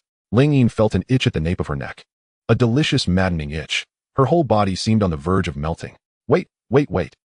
Chaos surged through Ling Yin's mind, thought fled. She parted her lips, slightly stunned, staring at Kakashi, who was now within reach. A tingling warmth spread through her. Her breath quickened, yet her body did not resist. Kakashi kept closing the distance. At 5 centimeters apart, it felt as if their lips would meet in the next heartbeat, as they edged closer and closer. No, you can't. Ling Yin pressed a hand to Kakashi's shoulder. What's the matter? A system notification announced that Kakashi's current affection is 100. The system rewarded the host with 10 high move vouchers. Seeing the reward already credited, Ling Yin abandoned her initial impulse. In any case, it's not possible. Let's talk about this another time. Her cheeks burned crimson as she hung her head and stared at her toes, speaking in a shy, faltering voice. All right. Kakashi sighed softly. They spent the night in silence. After wandering around the back mountain, Ling Yin offered a brief farewell and then hurried home. Kakashi's offer to escort her home was declined as well. After all, Ling Yin had never expected to entertain such thoughts. She bowed her head and stared at her shoes, her face so hot it seemed to steam. How embarrassing. I hope Dida never finds out about this. Ling Yin was thinking this as she turned into a narrow alley and encountered Yuanfei Asama. Asama regarded her curiously. Ling Yin, you're out this late. Asimikan. Ling Yin looked up startled. What are you doing out so late? She shook her head and tucked a stray lock of hair behind her ear. My relationship with my father isn't good, as you know, so I snuck out to clear my head. Asama felt his heart quicken as he looked at the girl before him. A system chime noted that Yuanfei Asama's affection reached 98, and Ling Yin's eyes lit up. Wonderful, another 10 high move vouchers. Tell you what, I don't feel comfortable with a girl walking alone at night. They'll take you home, Asama said with composed assurance. Yes. Thank you, Asimikan. Ling Yin smiled sweetly. He seemed so innocent. Was he not afraid she might harbor ill intentions? Asama thought to himself that the girl before him made his heart flutter. She was much prettier than Hong, he admitted to himself. Wait. Asama reminded himself that he was a faithful man and could not have his affections divided. His imagination ran wild, and at the adorable Ling Yin wore a white dress, lifted the hem, with soft pale hands revealing 2 pale thighs, as she whispered to Asimikan, I have always liked you. Of course this was merely his fantasy. Reality was harsher. Asama's looks were only ordinary. He cleared his throat awkwardly. Ahem, let's go. As they walked, Asama suddenly felt a soft touch in his palm. Looking down, he discovered Ling Yin's small hand entwined with his. Asama's heart surged. This was the feeling of being smitten. Thoughts of sunsets and other trivialities vanished from his mind. Asimikan. I'm a little scared of the dark. Ling Yin's soft voice reached him, and a system note registered Yuanfei Asama's affection had reached 100. Don't worry, I will protect you. Asama offered what he believed to be a handsome smile. Ling Yin tilted her head and regarded him with an adorably vacant expression. Soon they reached the vicinity of her home. The Uchiha clan territory lay close to Konoha village, only a 5 or 6 minute walk away. Thank you, Asimikan. See you tomorrow. Asama waved as the girl entered the Uchiha grounds under his gaze. Ling Yin's slender, fragile frame provoked a protective instinct. Asama shook his head and produced a cigarette from his coat pocket. At home, the 4 walls were dilapidated and the house was run down. There was no help for it. Ling Yin was born into poverty. Since her parents died, she had relied on the Uchiha clan's modest assistance to survive. Still, the Uchiha clan was reasonably responsible and Ling Yin's living conditions were bearable. Ling Yin gazed at herself in the full-length mirror and giggled. The reflection showed a little girl with a small cherry mouth, a touch dazed and charming. She now had a chance at a 20 draw. Lingyin rubbed her small hands together in excitement, wondering what she might obtain. Alright, take a bath before the draw, it brings better luck. Lingyin took out a neutral outfit and hung it on the bathroom rail. Heh, after wearing women's clothes for so long, I almost forget I'm really a boy. Lingyin stood in the bathroom with an innocent smile on her face. She unbuttoned her clothes slowly, revealing a pale neck. After bathing, Lingyin emerged, lifted her small head, and inspected herself in the mirror. The girl knelt and pressed her palms together in prayer. After a moment, she opened her eyes. System draw. The system replied, announcing successful results. The draw yielded 10 identical fragments and unlocked the Xiaomei Yin template. Lingyin froze when the notifications popped up. Her small mouth parted, and she cocked her head, utterly bewildered. She was completely at a loss. She could understand obtaining the first template. It was a notable shinobi in the original, quite strong. But the second Xiaomei Yin, where did that come from? Is there such a person in the world of Huoying? The system began to ramble an explanation, and Lingyin soon understood the situation. In short, this girl was a character from another anime. Lingyin's face stiffened and grew crimson. System, are you mistaken? You want me to bind to a female character? Lingyin clenched her tiny fist and scowled. The system pleaded not to strike it with her little fist and insisted the character was powerful, suggesting she reconsider. If I bind this one, I lose my identity as a boy. The system teased that in any case, she already looked like a girl, and Lingyin flushed even deeper at the teasing. She knelt there helplessly staring at the reflection. She sobbed inwardly at her sense of injustice. Resigned, she conceded. Fine, recruit the fragments first. I'll bind the magical girl later when I have time. She muttered her displeasure. She confirmed, and suddenly a cascade of memories flooded her mind. In seconds, Lingyin assimilated all of the skill memories as if she had trained with a blade for years. She acquired blade techniques and the force required to cut through things. Thoughts raced in her head. My head feels a bit swollen, like a dull ache. I didn't have this before. She pressed a hand to her head, frowning. The system warned that becoming stronger exacted a corresponding price. She resigned herself. Fine, I'm going to sleep. Good night, system. She turned off the delicate desk lamp and crawled into bed. At dawn, Lingyin's eyelashes trembled, and she slowly opened her eyes as a ray of sunlight slipped in. She climbed from bed with messy hair, brushed her teeth, and washed her face, then carefully smoothed her hair before leaving. Because her hair was so long, she tied it into a bun. That's about right. After carefully dressing, Lingyin examined herself in the mirror. Girls dressed more delicately than boys, and Lingyin was learning to accept her feminine identity. Time flowed on quietly and steadily. Today was graduation day from the Ninja Academy. Lingyin, are you there? The moment Daitu pushed open the classroom door and saw her, he froze. Lingyin wore a sailor uniform and white stockings compared to a year before. She had clearly grown taller. But that was not the point. Lingyin, come with me. They're about to begin the graduation assessment over by the back field. They're starting the assessment now. Lingyin looked surprised, her small mouth slightly open and utterly adorable. She was still packing her books, intending to sell them to the scrap dealer in Konoha. Those who had studied in Longhua often did the same. What's the point of keeping these books? When I become Huoying. Daida's words stumbled as his face flushed like a small red sun. When he became Huoying, he imagined leading Lingyin down the aisle in front of everyone, though he never voiced the latter thought aloud. A breeze stirred the classroom curtains hanging loose from an open window. The girl with the bun looked at Daitu with the same sweet expression she had a year ago. All right, let's go. She rose and prepared to join him, ready for the day that marked the end of one chapter and the beginning of another. Where the leaves dance, the will of fire persists eternally. Sarutobi Hizashi stood on the platform, gently gazing at the little children below. These are the future of Konohagakure.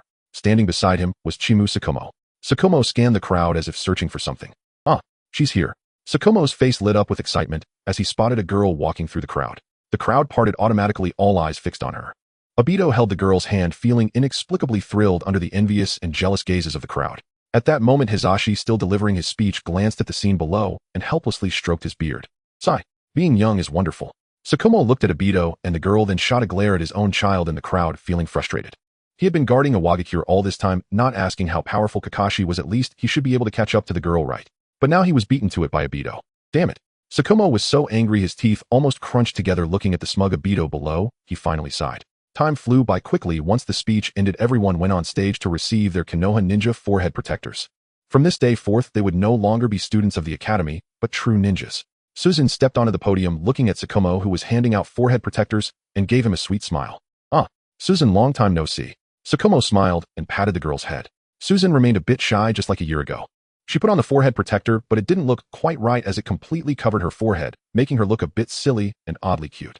All right, next. Sakumo's expression froze as he saw the next person coming up to receive their forehead protector, Obito. Obito crossed his arms, looking at him with dissatisfaction. What's wrong, uncle? Nothing. Sakumo shook his head and handed the forehead protector to Obito from the box. Obito put on the forehead protector, his face full of joy. From today on, he was a genin. Obito stepped down and Sakumo continued to distribute forehead protectors to other new students. When it was his own son's turn, Sakumo shot him a glare. Dad, why are you glaring at me? Kakashi wanted to say something, but held back. You ungrateful child. Sakumo sighed, his tone filled with disappointment. Kakashi was speechless. How did that guy Obito suddenly show up? He had no idea. But over the years, Suzu had become increasingly adorable. In the crowd, the girl was very pretty. Compared to her, everyone else seemed less remarkable. He wondered if they would be placed in the same class after the division. Kakashi clenched his fists, feeling a bit nervous. What's wrong, Kakashi? Rin walked over and poked Kakashi's shoulder. Kakashi came back to his senses and replied, I'm fine. Sakumo watched his son walk away, then looked at the new students below, feeling a bit nostalgic. Once he was also a student like them, having walked the same path. Looking at the graduates below, some had determined expressions while others looked confused, but more were filled with excitement for the future. After all, they no longer had to be managed by their parents. They had become ninjas able to leave the village for missions and manage their own finances.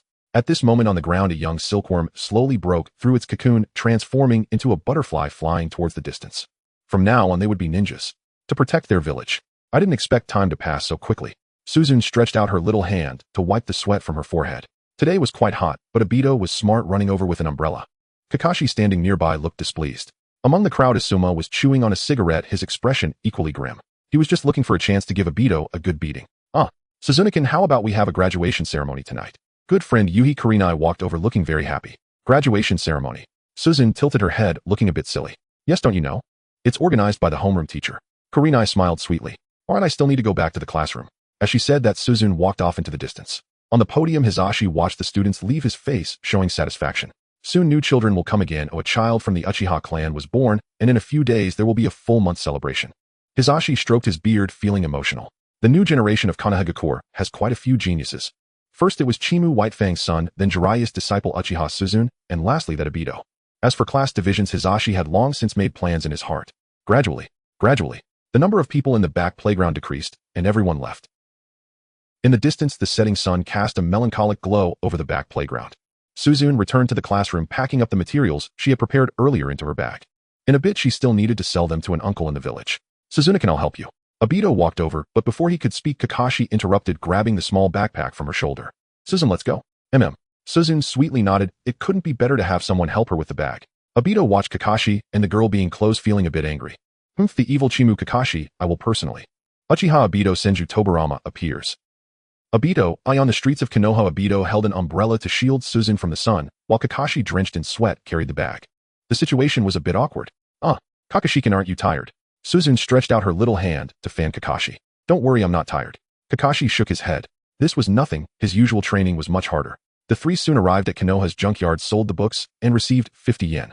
Suzu used that 50 yen to treat the two to a meal. After all, Obito and Kakashi had been helping her all the way. Once everything was finished, Suzu returned home and took a cold shower. The weather is too hot. Suzu put on a dress and recalled what Kurenai said at noon. Graduation stuff is really troublesome. She collapsed onto the bed, her cherry lips slightly parted. With her current strength of a jonin, could she survive on the battlefield? According to the original timeline, she should be assigned to Minato's team later to execute the bridge demolition mission. But in reality, that mission was part of Obito's plot aimed at corrupting him. But now that her butterfly had appeared with the timeline and the plot changed. Inside a mountain cave, Uchiha Madara listened to Black Zetsu's report, his brow deeply furrowed. That Rin wasn't assigned to Team 7. Lord Madara, Rin has been replaced by another girl. Is her name Suzu? Madara's voice was faint and frail. He had grown old and feeble, and he could not tell how much longer this body would endure. Yes. As Black Zetsu spoke, a white Zetsu stepped forward and instantly transformed, its features shifting seamlessly into Suzu's likeness. Madara gazed upon the girl before him, his eyes growing unfathomably deep. So be it, for now. The next morning at dawn, Suzu arrived at her classroom. The day of team assignments had finally come. Just as in the original timeline, students were gradually assigned to their respective teams.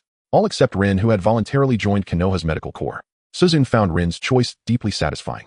After all, in the original narrative, the girl met a tragic end, whereas serving as a medic offered at least a chance to survive well into the Boruto era. Today's the team assignment. I wonder who'll be our sensei. Obito leaned over his desk, brimming with excitement, and stole furtive glances at Suzu. Suzu sat with her eyes closed as if lost in quiet contemplation, her expression utterly endearing. Obito's heartbeat quickened just watching her. Beside him, Kakashi reached over and pinched Obito's arm. Ow. Kakashi, what the hell are you doing? Obito shot Kakashi an indignant glare. Idiot. Kakashi replied coolly. He simply couldn't abide Obito's constant hovering around Suzu. Their homeroom teacher stepped up to the podium and began calling names. Meanwhile, the Jonin team leaders entered the classroom to claim their assigned squads. Before long, the classroom emptied, until only Suzu, Obito, and Kakashi remained. Then the door opened once more, and a bright-haired youth strode in, radiating warmth and cheerful confidence. Is that Minato-sensei? Suzu opened her eyes, startled to see Minato. Ah, yes, unless something unforeseen occurs, I shall be your team's Jonin instructor. Minato's tone was gentle as he surveyed his new team. Ah, they were all familiar faces. Sakumo Hataki's son Kakashi Hatake, a young woman bearing dual bloodline limits. And the only one who seemed unremarkable, at least for now, was Obito, whose Sharingan had yet to awaken and whose presence remained largely overlooked. All right then, let's head up to the school rooftop for introductions. Minato smiled warmly, then vanished in a blur of the body flicker technique. As their sensei disappeared, the three exchanged glances and nodded silently. On the rooftop of the Ninja Academy, the three sat side by side on the stone steps, curiously observing Minato. He held a kunai loosely in one hand, his face lit by that ever-bright sunlit smile. Though we've known each other for some time, protocol demands formal introductions, Minato said, pointing playfully at his own handsome face. Let me introduce myself. I am Minato Namikaze, an elite Jonin of Konoha village. He proceeded to share a wealth of personal details. Gazing upon Minato's striking charisma, Suzu's cheeks flushed faintly. Truly his appearance was extraordinary, possessing a rare radiant handsomeness. Her cherry lips parted slightly, as she stared at Minato with wide-eyed, guileless wonder. Beside her, Kakashi and Obito exchanged subtly sour glances. What's so special about him? Obito cast a sidelong glance at Minato, his expression sullen, though he kept his words to himself. So this is the yellow flash of Konoha, father's legendary comrade. Doesn't seem all that impressive. Kakashi mused inwardly. Once Minato finished his introduction, he turned toward the trio. Now, it's your turn. I'll go first. A soft melodic voice rang out, so tender it made their hearts melt. She cleared her throat gently. I'm from the Uchiha clan. My mother's name was Hanan. She and my father fell together on the battlefield when she was still young.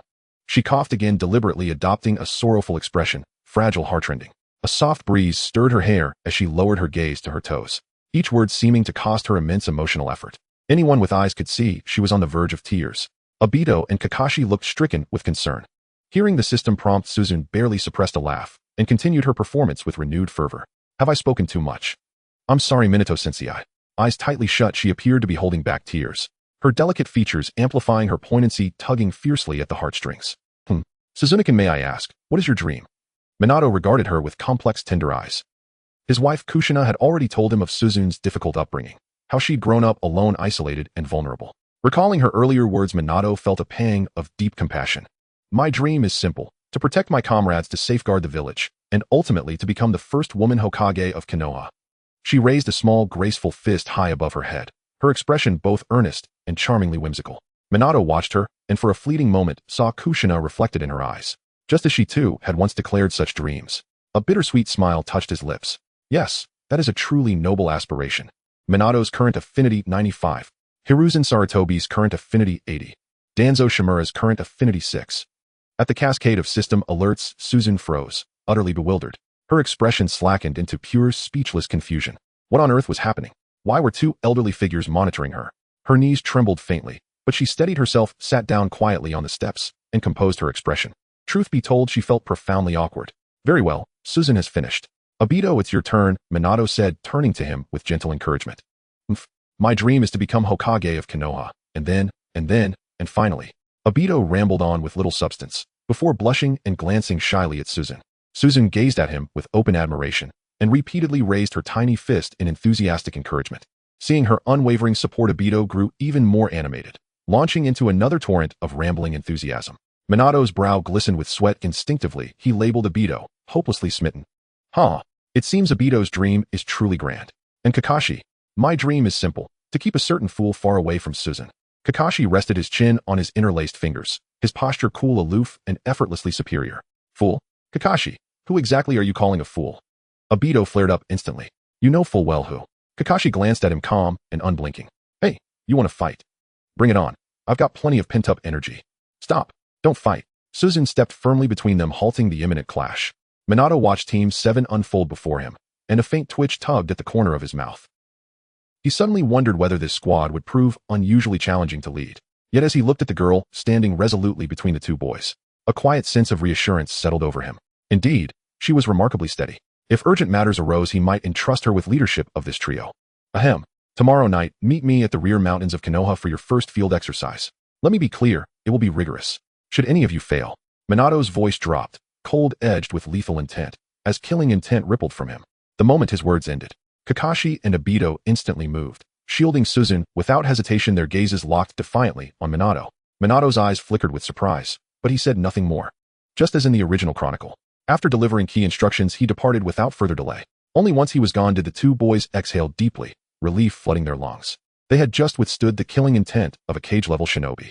Though they had only just graduated from the academy officially designated Genin, yet functionally no different from raw recruits. Suzu-chan, are you alright? They asked in unison, turning toward her. Her reply was soft, sweet, and tender, and beneath it a quiet warmth bloomed within her chest. The unmistakable, comforting sensation of being protected, sweet, safe, and deeply cherished.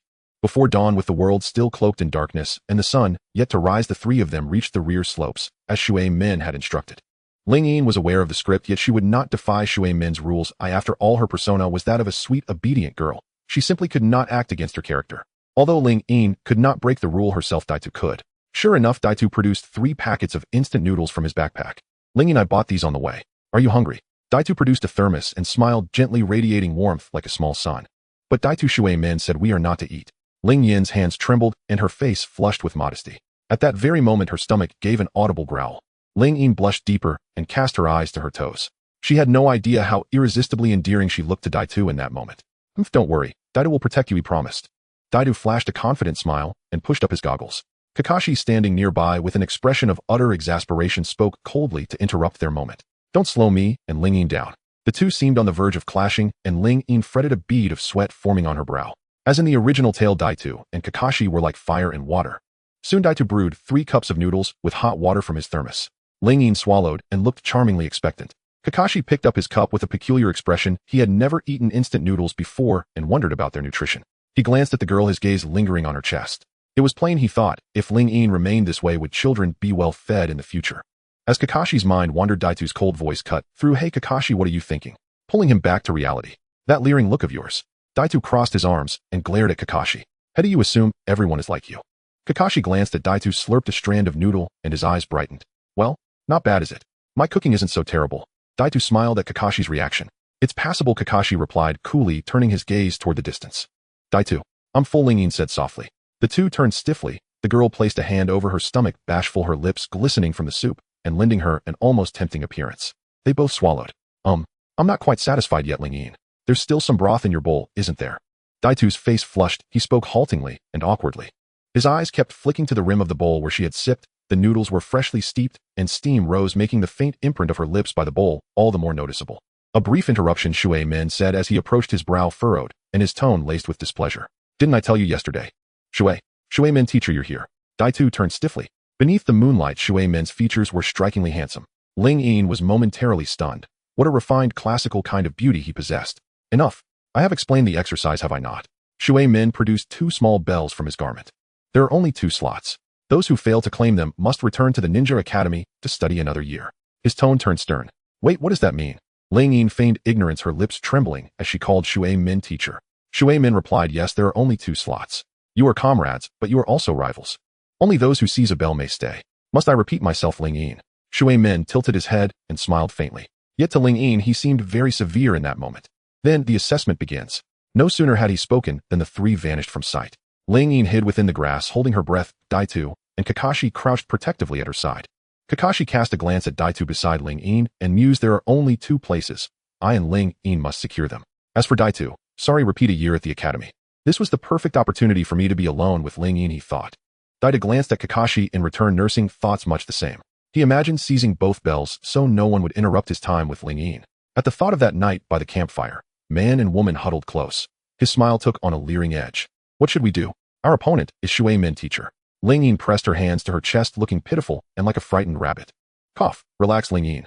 With me here, I will protect you completely, Daitu declared, patting his chest with confidence. Idiot, focus on a plan, Kakashi snapped. Kakashi shot Daitu an exasperated look. Daitu nodded and regained his composure. The 3 huddled together to formulate their tactics. Unbeknownst to them, Shui Min stood on the meadow and sighed softly. Alas, these 3 do not seem very unified. He wondered whether, having been ordered by the Hokage to lead this team, he might fail to live up to expectations. He paced back and forth, his mind crowded with questions. After all, this was his first time as a team leader, before he had been a warrior on the battlefield. Suddenly the air was pierced by the whistle of flying weapons. Shui Min's expression tightened. He spun aside and narrowly avoided 3 kunai. Truly impressive Shuei-men teacher. You handle things with such ease, someone murmured. Perched on a branch, Daitu weighed a kunai in his hand and called down from above, but it's not over yet. Fire release Phoenix fire technique. Daitu formed hand seals and expelled a cluster of searing fireballs. They split and arced as if guided racing toward bluffing Shuei-men. Shuei-men was not to be outdone. He raised a hand and unleashed wind release, blowing the fireballs aside. Such skill is insufficient, he said with a faint laugh, and then he vanished. In the grass, Kakashi muttered, that fool, as he watched Daitu's impulsive assault. Ling Ying covered her mouth with both hands, watching the clash with nervous intensity. Kakashi looked at the gentle girl, and steel entered his gaze. No matter what he resolved, he would ensure she graduated. As for Daitu, repeat a year. Then he and Ling Ying could spend sweet private hours together. Kakashi. Where did teacher Minato go? Could he possibly be afraid of me? Obito wore a dazed expression, his eyes darting frantically in all directions. Obito, never underestimate your opponent. Minato's gentle voice rang out from directly behind him. Obito froze, rigid as stone, then slowly turned his head, only to see Minato's palm strike, descending like a blade. Thud! Obito crumpled unconscious onto the forest floor, amidst the tall grass. That fool. Kakashi sighed helplessly, then turned to the girl beside him. Suzu, wait here for me a moment. Ah, Kakashi-kun. She raised her hands in resignation, watching Kakashi vanish into the trees. Honestly, Suzu murmured under her breath, a quiet frustration stirring within her as she watched the 2 boys act entirely on their own. Humph. She was no mere ornament. Suzu scowled faintly, her expression clouded with displeasure. Suzu, it seems their coordination still lacks refinement. Minato mused silently, glancing at Obito bound tightly to a wooden post. Lord Third, what should I do next? He had absolutely no experience raising children. As Minato pondered, Kakashi lunged forward like a sudden gale, short sword drawn. And Minato reacted instantly, stamping hard into the earth. He blurred sideways, evading the lethal slash. The blade sliced through air with a shriek, ferocious and precise. Clang, clang, clang, clang. Minato drew his kunai in rapid succession, parrying Kakashi's short sword in a furious exchange, steel clashing against steel, sparks erupting like molten stars. Kakashi lured Minato toward a concealed trap he'd laid earlier. Beneath the soil lay dozens of explosive tags. A trap lies beneath. Minato's gaze swept over the loose, uneven earth, his mind already calculating. Kakashi's sword strikes grew faster, sharper, more relentless. This was no longer the Kakashi of old. Having trained rigorously under his father, he was determined to carry forward the Hatake swordsmanship, though why exactly remained unclear. Perhaps, to one day teach it to this very girl. Yet Minato feigned ignorance, stepping deliberately onto the ground. He's taken the bait. Kakashi raised one hand, calling out sharply. Boom. A violent explosion erupted from the nearby thicket, billowing smoke coiling upward like a serpent. As the haze slowly thinned, Minato reappeared atop a slender branch, beads of sweat glistening across his brow. Kakashi may already possess the strength of a jonin. Minato marveled inwardly, utterly astonished that a freshly graduated academy student could rival seasoned elite shinobi. Below, Kakashi tilted his head upward, eyes wide with disbelief. So this is our team's jonin instructor. His speed is unfathomable. Meanwhile, Suzu lifted her delicate porcelain white hand to rub her eyes, her innocence radiating like morning light. She stared stunned at the 2 figures locked in combat. How could Kakashi, so young, already wield jonin-level power? Yet even more astonishing, Minato Sensei was holding back. Indeed, you heard correctly. Against an opponent nearly matching jonin caliber, he moved with effortless grace, even while restraining his full strength. Suzu's brows knitted softly, her mind raced. She needed a plan. Relying solely on Kakashi would never suffice. Her gaze flickered toward Obito, still bound to the post in the distance, then back to the fierce duel unfolding before her. Rising onto her tiptoes, she slipped away, silent as mist. Now the perspective shifted to Obito. Obito stirred groggily awake, and before him hovered what seemed a celestial angel, wings fluttering gently, bathed in golden sunlight that haloed her form with divine radiance. Then wait. Holy hell, it wasn't an angel at all. It was Suzu. His pulse surged. He snapped, fully alert. Cough, cough, Suzuki-kun. What are you doing here? Obito, you're the one who should be thinking of a strategy. Suzu shot him a sharp, reproachful glance, and tapped his forehead lightly with her small fist. Then drawing a kunai, she swiftly severed the ropes binding him. Obito rose to his feet, gazing gratefully at the girl. Right, no time for thanks. We must hurry and support Kakashi. With that, Suzu vanished, like wind through willow branches. After all, having read the original chronicle, she knew this bell training exercise tested teamwork, not whether one retrieved the bells, but whether the team united as one. Distant explosions thundered again and again. Trees splintered and toppled, birds scattering skyward in panicked flight. Suzu sprinted across muddy ground, face taut with urgency, parting thick grass with both hands, until she saw Minato Sensei had already subdued Kakashi. Minato Sensei was truly extraordinary. Only Kakashi's head protruded above the soil. A textbook application of earth release headhunter technique. Kakashi-kun. Her voice edged with alarm cut through the air. Kakashi turned, meeting her anxious gaze, and felt a pang of bitter embarrassment. After all, appearing foolish before the girl he admired was profoundly mortifying. Kakashi, you acted too hastily, Minato said, softly brushing dust from his palms. Now only the two of you remain. How shall you proceed? Minato lifted his eyes toward them in the distance, a warm sunlit smile playing upon his lips. Suzuki can hide yourself, I'll handle sensei. Obito stepped firmly before her, jaw set, his eyes igniting with a single tomo of the Sharingan. The Sharingan. Minato's voice held genuine astonishment. Obito, so young, had awakened it already. What trauma had forged such power? Obito. A soft voice whispered from behind. Suzu reached out instinctively, her slender fingers grasping the hem of Obito's shirt. It was the unthinking gesture of a girl seeking safety from the boy she secretly admired. Don't worry, Suzuki. I'll ensure you and Kakashi graduate successfully. Obito turned, smiling, sunlight spilling across his face like liquid gold. Suzu's heart quickened at the sight. Upon closer look, Obito wasn't unattractive at all. She'd always seen him as just a neighbor's younger brother, never imagining he'd exude such quiet, steadfast strength. Nearby, Minato watched the pair, blinking sweat from his brow. Buried deep in the earth, Kakashi watched their closeness and felt a sharp, sour twinge of jealousy. Fire release phoenix flower technique. Obito formed the seals, puffed out his chest, and unleashed blazing fireballs from his mouth. Minato prepared to repeat his earlier counter, calm, precise, unhurried. But he misjudged. The wind scattered the flames, revealing hidden sunbon needles entwined with fine white threads. Gusts sent them flying wildly, some piercing tree trunks, others sinking into mud, still more vanishing beneath murky water. Those silken threads crisscrossed midair in chaotic, dizzying patterns. Then, swift as thought, they converged, wrapping tightly around crystalline ice shards.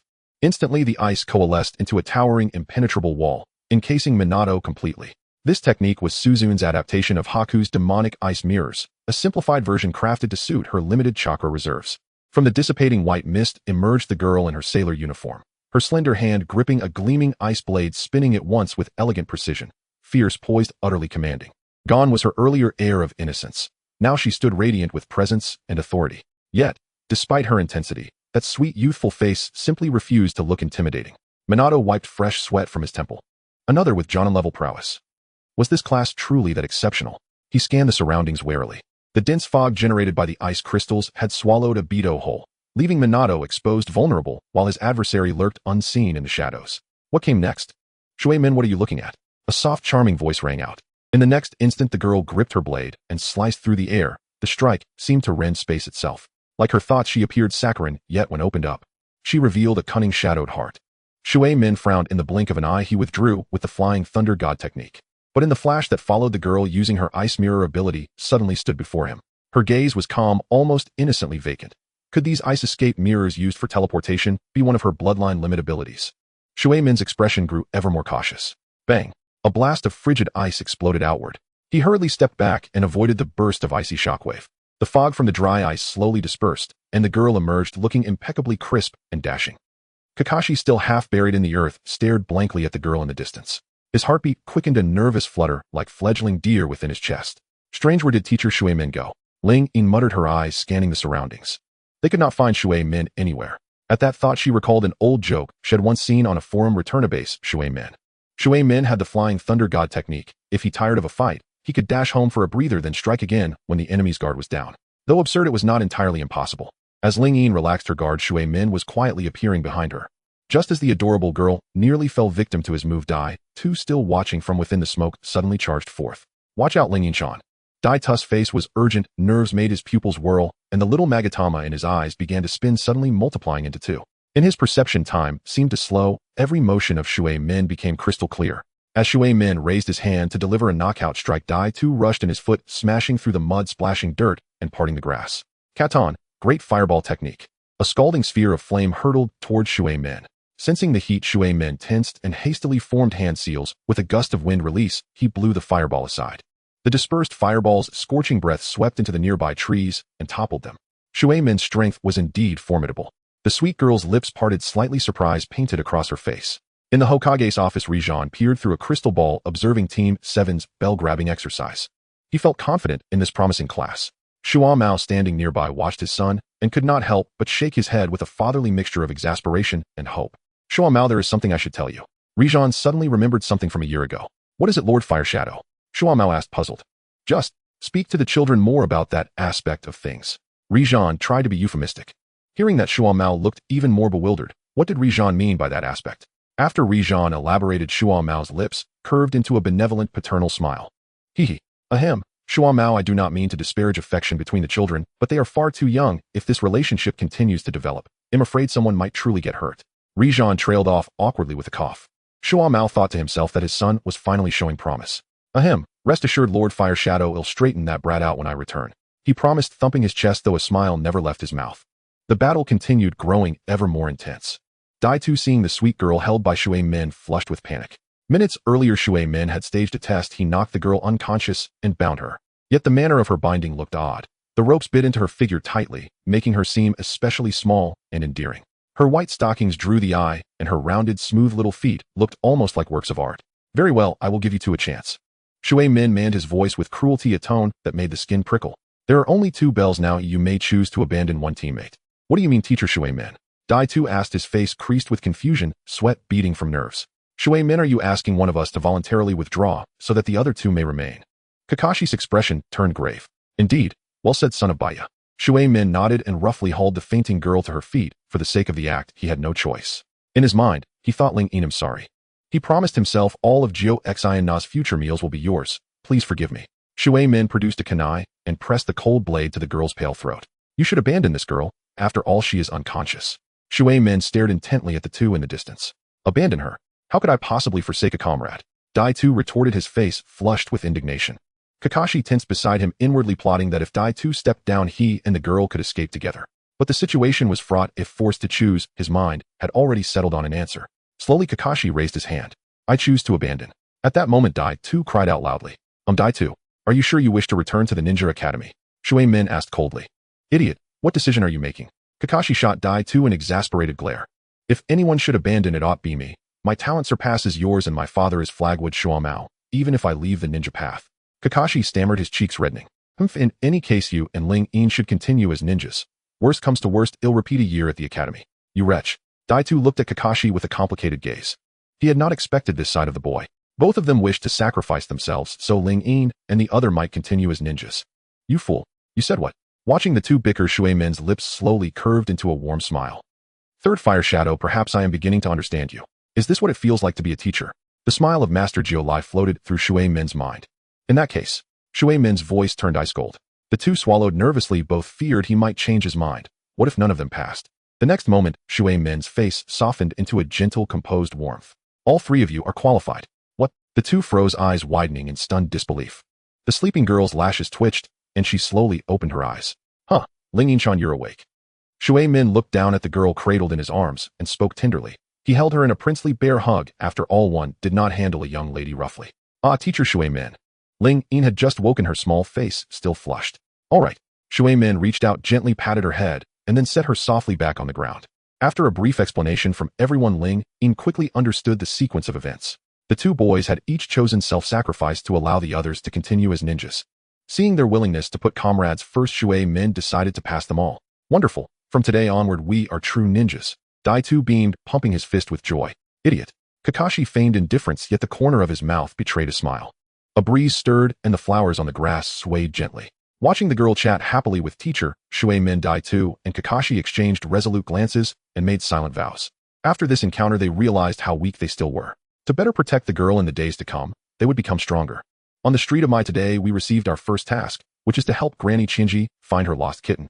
Granny Chinji, you can rest assured this task is absolutely no problem for us. Ling Yin smiled sweetly, looking very cute.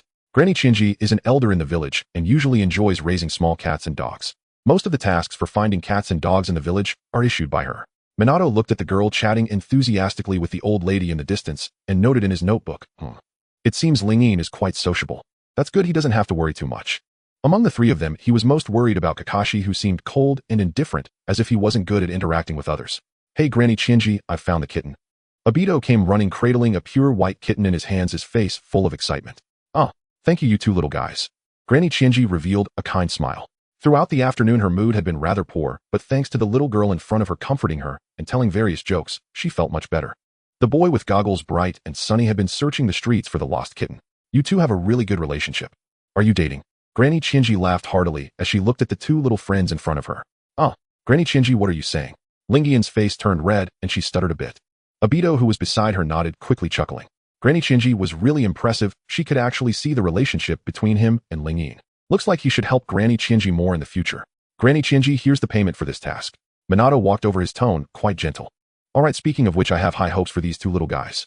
Granny Shinji said affectionately. As for Kakashi, he was searching for the kitten alone on another street, completely unaware that Obito had already found it.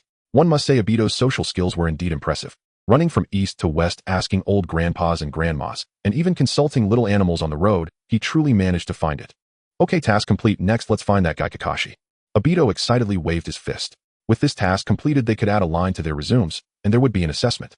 Obito. Ling Yin called softly. What's up, Ling Yin? Seeing Obito's happy expression, Ling Yin let out a gentle sigh. Sigh. Forget it, she couldn't even determine her feelings for Obito. Maybe they were just good friends. This matter could be discussed later. Minato looked at the two little ones who were quite close and felt a bit sweaty on his forehead. Strange, he hadn't eaten breakfast this morning. Why did his stomach feel a bit bloated? Minato held the hands of the two and quickly led them to find Kakashi. Hey idiot Kakashi, the task is complete.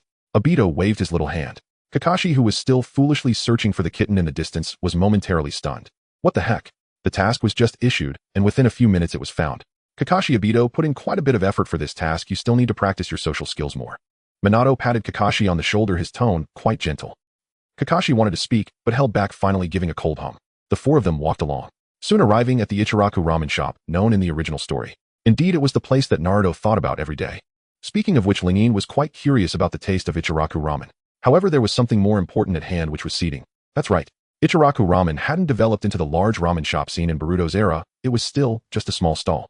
The stall had 4 seats, just enough for the 4 of them to sit. But who would sit next to Ling Yin?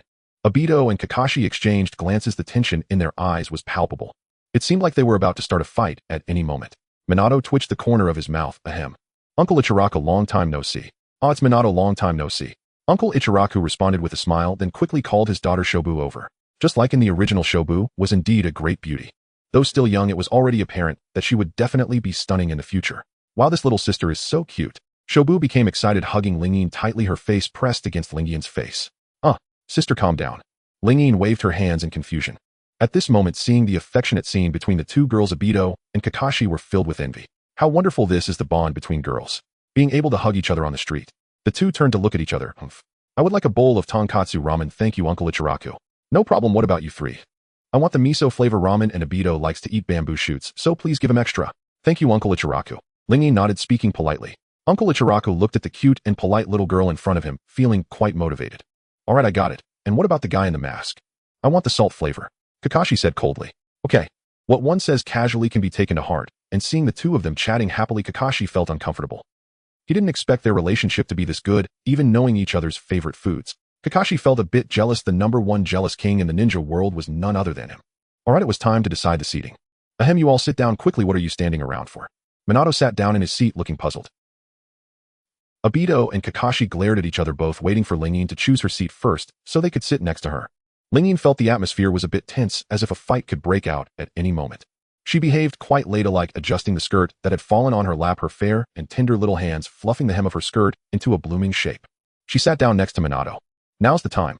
Obito and Kakashi's pupils constricted, then they bolted forward as if they had gone mad.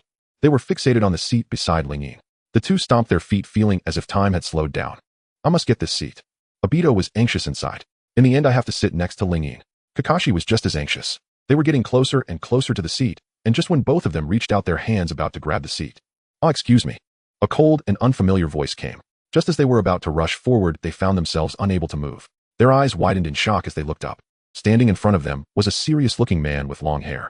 Indeed, this man was the leader of the Uchiha clan, the elite jonin of Konoha, Uchiha Fugaku. Fugaku picked them up like little chicks and placed them on the ground, then sat down beside the girl. Ah, Fugakuni, why are you here? Minato was filled with surprise. There's nothing going on in the clan today, so I just came out for a stroll. Fugaku said with a slight smile, turning to Uncle Ichiraku to order a bowl of miso ramen. Then his gaze occasionally glanced toward the girl. As the clan leader, he had long heard of a talented girl emerging from the clan. Today he happened to have the time, and seeing the girl in front of him, Fugaku's face revealed an expression of surprise. Clan leader, hello. Ling Yin, looking at the older man in front of her, stuttered a bit, looking very cute. Hello, little one. Fugaku looked at the polite girl greeting him and nodded secretly, giving her a high evaluation. Good, this little one is quite polite. If her talent is also good, she might just be suitable to be Itachi's child bride.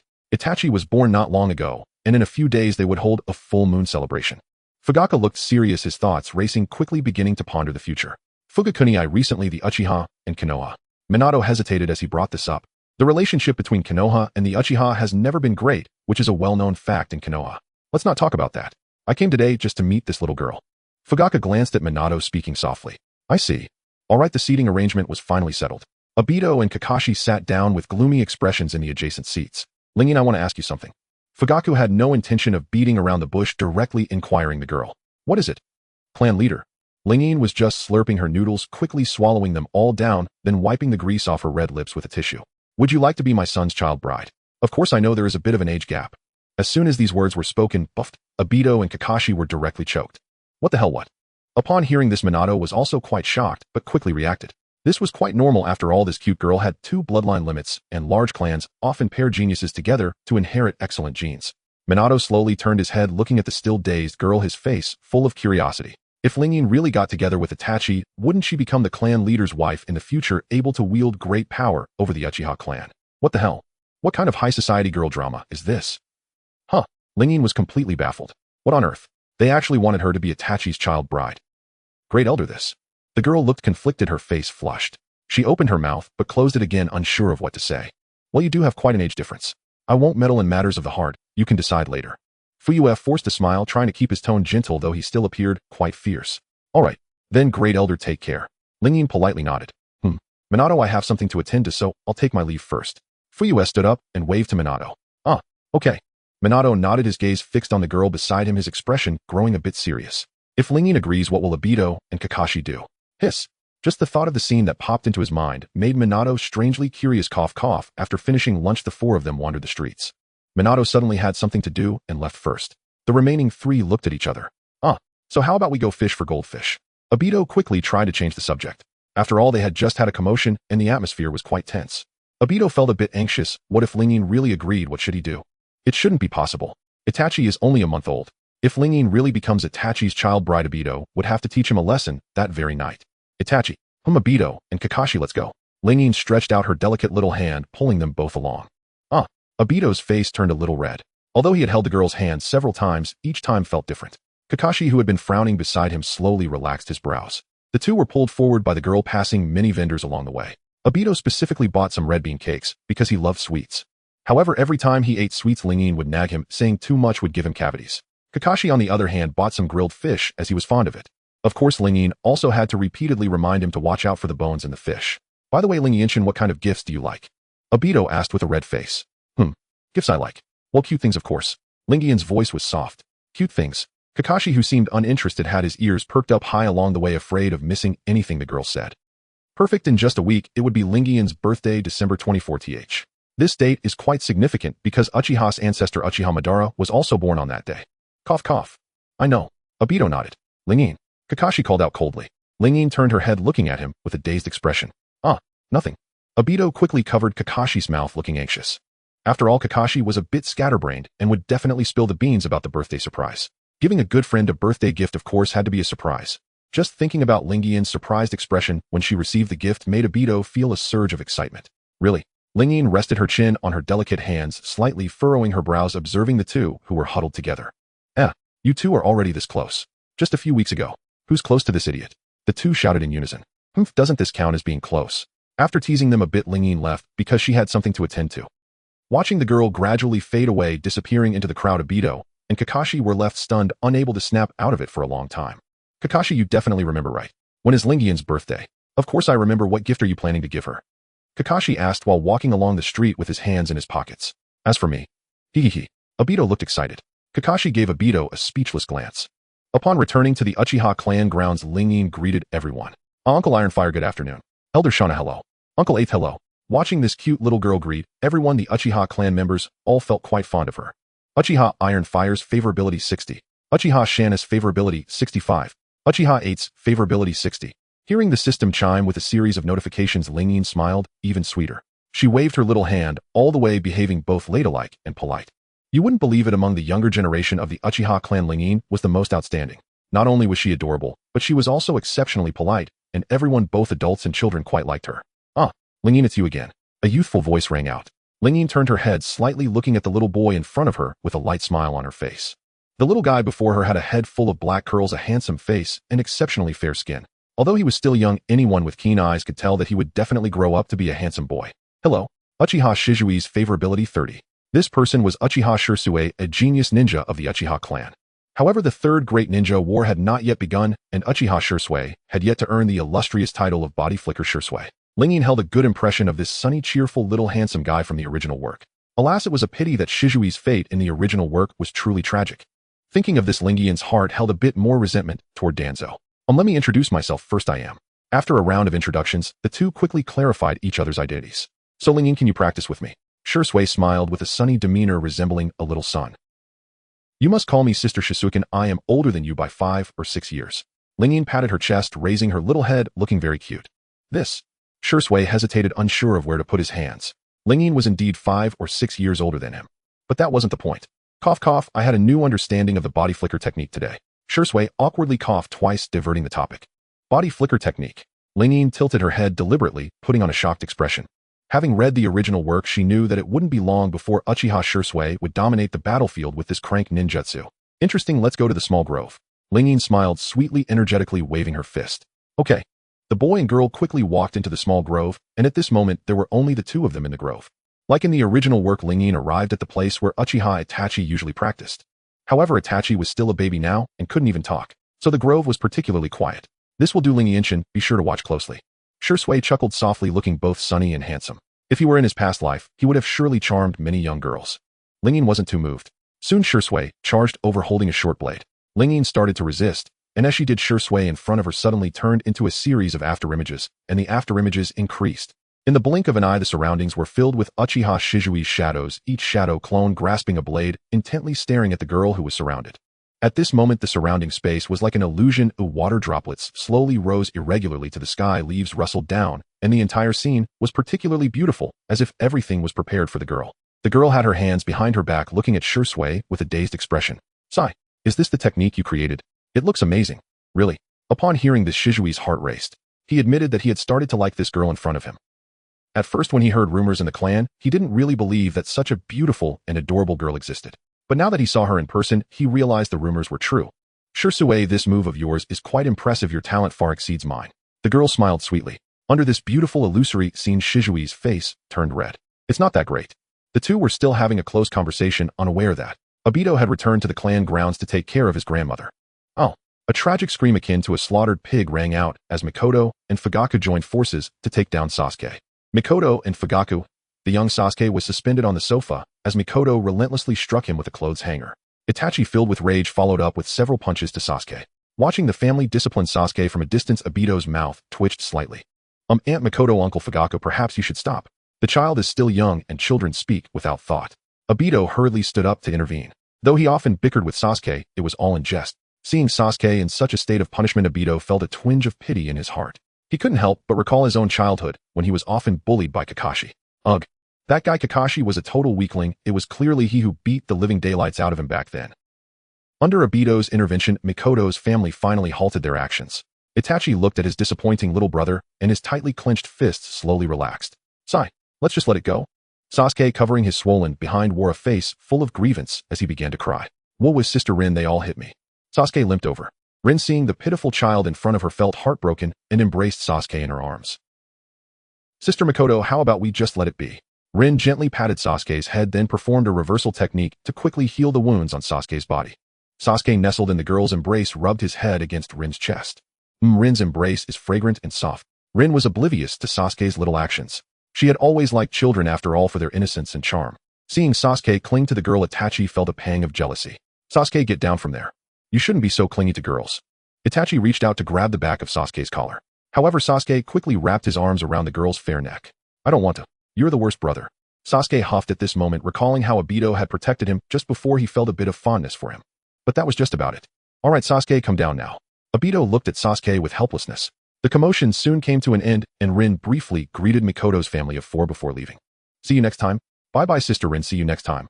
Sasuke waved his little hand, his face full of excitement. Watching the petite and adorable figure of the girl, Sasuke's heart began to race uncontrollably. Sister Rin is really beautiful. The scene shifted to night, where Obito and Rin walked side by side. They arrived at a bridge facing the cool evening breeze. Rin brushed a stray lock of hair from her forehead and in the moonlight, wearing a long white dress, her lovely face exuded a unique charm tugging at Obito's heartstrings. Obito's heart raced as he swallowed, gazing at the girl before him. Rinshin. Mutt. Rin turned her head, her expression puzzled, looking adorably innocent. Actually, Obito spoke hesitantly, his face turning crimson. I have liked you since the Ninja Academy. I've always liked you, and my confession may seem a bit sudden. Obito scratched the back of his head, speaking stammeringly, looking down at his toes. I see. Actually. Rin's cherry lips moved as she extended her delicate little hand, signaling Obito to come closer. Obito looked puzzled. Just as he leaned in to hear what the girl had to say, he felt a warm and moist sensation on his face. Obito's pupils dilated suddenly, and his heart raced as if it would leap out. Me too. Just then a burst of fireworks rose into the sky from a distance, breaking the surrounding darkness. Under the illumination of the fireworks, Obito looked at the girl before him, excitement causing him to jump 3 feet high, then he tightly embraced the girl. At that moment, Obito couldn't help but grin foolishly. He even wanted to hold Rin and declare to the world he had finally succeeded in confessing to the girl he loved. He. Obito's heart pounded like a drum as he looked down at the girl in his arms. Rin's bright eyes stared intently at him, and finally, under the embrace of the moonlight, their lips met. So Rin, have you made up your mind? Do you want to be Itachi's little wife? Mikoto blinked her eyes and leaned closer, asking with an expectant look. Sister Mikoto, let me think about it a bit more. Rin felt beads of sweat forming on her forehead. She really couldn't bring herself to refuse outright, so she decided to delay her answer for now. Alright, I guess. Mikoto nodded. She looked at her future daughter-in-law with increasing fondness. Seeing Mikoto's affection level rise, Rin displayed a surprised expression. Indeed, girls are generally more emotional and less rational than boys, which is why gaining affection from girls typically happens much faster than with boys. Rin quietly noted this down in her heart. Sister Mikoto, you look just 16. How do you maintain your beauty on a daily basis? Rin looked up at Mikoto, her sweet little mouth beaming, appearing very adorable. Upon hearing this, Mikoto's face turned beet red. Really? She covered her face with her hands, feeling shy like a young girl in love. Suddenly, there was a series of knocks at the door. Madam Clan Leader, are you there? A strange voice came from outside. Ah, yes, I am here. Mikoto patted her face and immediately donned a serious expression. Just moments ago, she had been shy, but in the blink of an eye, she transformed back into the demeanor of a refined lady. Rin was momentarily taken aback by this sudden change. The person entering was Uchiha Shana, an elder from the radical faction of the Uchiha clan. Oh, Rin is here too. Shana raised an eyebrow as she looked at the young girl in front of her. She had a very good impression of this little girl. Not only was she polite, but she also possessed considerable talent. Hello, Elder Shana. Rin greeted politely. Hello. However, Uncle needs to discuss some clan matters with the Madam Clan Leader. Can you step outside for a moment? Oh, right here, take this. Shana pulled out a lollipop from her pocket and handed it to Rin in a tone meant to comfort children. Thank you, Elder. Rin replied sweetly. As she was leaving, Shana even patted the little girl's head, completely different from the stern and radical image in the original work. Because of Rin, the elders of the Uchiha clan had gotten into the habit of bringing candy when they went out. Whenever they saw Rin, everyone greeted her cheerfully. It's no exaggeration to say that Rin had become quite the heartthrob in the Uchiha clan. Rin looked at the lollipop in her hand and fell into a daze. Well, I'll just give this candy to Obito later. Rin walked through the beautiful courtyard, seeing many servants trimming flowers along the way. She politely greeted them and walked through several long corridors before arriving at the entrance. After changing her shoes, she quickly left. As she walked down the street, Rin began to think about events from the original story. First of all, the Second Shinobi World War was nearing its end. Konoha village often had newspapers circulating, and the news typically reported that the Third Hokage had fallen in battle, with a Wagakure suffering heavy losses and 20,000 ninjas either dead or injured. Sigh. I really need to improve my strength. The girl sighed softly, her thoughts somewhat chaotic. In the Ruta Department of Beasts. In the original work, many of the tragedies that befell Konoha village were largely caused by this department. Danzo was sitting in a chair looking at reports concerning the village with a cold gaze. These Uchiha should not be allowed to remain. Their presence in Konoha will only hinder the village's development. Indeed, what Lord Danzo says is absolutely right. Kikuchi knelt on one knee, his attitude extremely loyal. That fool Hisashi is too indecisive. Under his leadership, Konoha will inevitably decline. Danzo stood up and turned to look out the window. Kikuchi, take Rin to root by any means necessary. Understood. On the streets of Konoha, the young girl suddenly sneezed. How strange. Is someone thinking of me? Rin murmured softly, looking around. She noticed that the number of people on the street was dwindling until finally no one was left. Seeing this bizarre scene, Rin's body tensed, and she became cautious. Come out. I see you. Just as the girl finished speaking, a figure quickly stepped out from the nearby bushes. The person wore a bird mask obscuring their features. As expected, he was Aburame Kikuchi, a subordinate of Danzo in the original work. Hello, Rin. Lord Danzo has sent me to take you to Root. Root. Rin pretended to be a little girl, placing her small hands over her mouth, her expression fearful, and took a step back. I've never heard Grandpa Hokage mention this department. Root is a special department in Konoha, silently guarding the village from the shadows. It's normal for you not to know about it. Kikuchi slowly approached. No. Don't come any closer. Rin swallowed hard. Just as she finished speaking she heard, I'm not late, am I? Konoha Minato appeared beside Rin using the Flying Thunder God technique, his tone gentle. Great teacher Minato, you're here. Upon seeing the newcomer, Rin's face lit up with joy. Minato's expression softened as he turned to glance at Kikuchi, his gaze turning icy. Kikuchi, is it really appropriate for you to try to capture a young girl in broad daylight? Aburame. Kikuchi glared at Minato, his expression also growing cold. This guy wanted to compete with Danzo for the position of Hokage. Shikaku, that waste, had now lost his political standing, so the most troublesome opponent for Danzo at the moment was probably Minato. Teacher Minato. The girl's voice carried a hint of fear. Minato turned his head, gently stroking the girl's face, his eyes warm and bright. Don't worry. I will protect you. Hearing these reassuring words, Rin's earlier fear gradually subsided. It must be said that Minato truly made one feel secure. At this moment, the two of them focused their attention on Kikuchi in the distance. Kikuchi said nothing more and decisively controlled a swarm of insects, launching them at them. Wind release gale palm. Minato quickly formed hand seals and unleashed a wind release technique. Bang! A powerful gust of wind blew past, scattering the swarm of insects that had just surged forward. Minato vanished in a flash and appeared beside Kikuchi in an instant. Such speed, truly worthy of the yellow flash. Rin watched the two combatants in the distance, her cherry-like lips slightly parted, looking very powerful. Minato was an elite shinobi while Kikuchi was just an elite jonin. It wouldn't take long for Minato to defeat him. Afterward, Minato sealed Kikuchi with a sealing scroll and casually tucked it away. It's fine, I'll report this to Lord Hokage. Rin, you must keep this matter confidential, okay? Minato approached, crouched down, and looked at the girl with a serious expression, appearing like a gentle older brother from next door, sunny and handsome. Rin's little face flushed as she nodded. You didn't get hurt, did you? Not at all, Rin shook her head. For safety, Sake, you'll come with me to the Hokage's office next. Minato said this as he picked up the girl. Rin instinctively clutched Minato's neck. Then the space began to distort. When Rin opened her eyes again, she found herself in the hospital. Minato had brought her there for a checkup, and after confirming that she hadn't been subjected to any strange cursed insects, he finally felt relieved. Then he took the girl to the Hokage's office, where he recounted everything that had just happened to Hiruzen. So that's how it is. Minato, thank goodness you arrived in time. Hiruzen looked at Minato with a somewhat complex gaze. Lord Hokage, I hope you take this matter seriously. Minato's tone was filled with seriousness. I will. Hiruzen sighed wearily, sitting down in his chair. He was a good person, but also a wishy-washy good person. He watched as his old friend continued to make mistakes, yet he rarely intervened. Initially, Danzo's intentions were good. He did some shady things for the sake of protecting the village, which was understandable. But gradually Danzo turned his hostility towards his own people.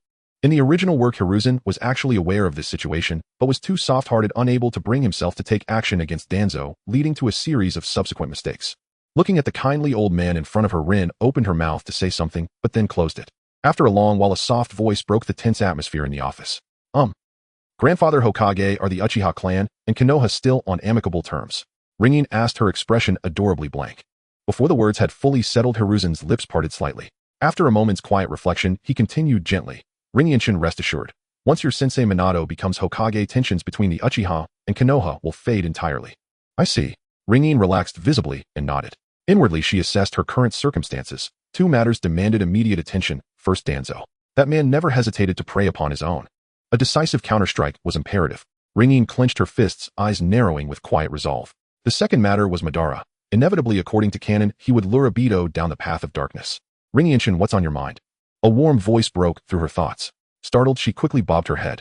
Sorry, Sensei Minato. I was just thinking about something back home. Don't dwell too much on the Uchiha Konoha matter. Everything will gradually fall into place. Minato crouched low, meeting her gaze at eye level, his expression tender and reassuring. Understood. Once calm had returned, Ringin strolled down the village street. She crossed her arms over her chest, her delicate brows drawn together in quiet contemplation. Passers-by turned instinctively toward her, their faces alight with astonishment. Her beauty was extraordinary. Though still young, it was clear she would one day blossom into a peerless vision of grace and splendor. Ringin withdrew an exquisitely crafted kunai from within her robe, the very one Minato had specially forged for her. Should danger ever arise, channeling her chakra into this kunai would summon Minato instantly via the Flying Thunder God technique. Yeah, he made this just for me. A delighted smile lit her face. As she walked, her stomach betrayed her with an untimely rumble. The savory aroma drifting from a nearby yakiniku shop made her mouth water involuntarily. She longed desperately to step inside and savor a hearty meal, but practicality held her back. Every coin she earned was carefully saved, set aside for her future dowry. Ringin was nothing if not thrifty. With visible effort, she turned her head away, resisting the shop's allure. Ringin. Long time no see. A familiar voice called out. Asumikan. Her cherry lips parted in mild surprise. Let's go. Ringin blinked, puzzled. Where to? You must be starving. I'll treat you to lunch. Asuma pulled a cigarette from his pouch and placed it between his lips, his posture effortlessly rebellious. His father had once told him the boy who treats a girl to dinner is the most handsome of all. To win Ringian's heart, buying her a meal seemed a small, reasonable step. Ah, how terribly awkward. Her cheeks flushed faintly. She held firm to principle: if someone treated her, she would repay the kindness in full. Consider this my treat. You can return the favor after your next mission. Asuma chuckled softly, flashing what he believed to be his most dazzling smile. All right then. And so the two stepped hand in hand into the yakiniku shop. The shop owner recognized Asuma immediately and greeted him warmly, ushering them into an elegant private room. Ringian followed closely beside him, wide-eyed. This was her first visit to such a refined establishment. What would you like? Asuma handed her the menu, his expression utterly unconcerned with price. After all, his father was the Hokage. Wealth was no constraint and indulgence perfectly justified. Asuma-kun, is this truly all right? Ringian remained hesitant, her thoughts swirling. Why out of nowhere had he invited her to dine? This meal is on me. You'll settle up when you've earned enough on your next mission.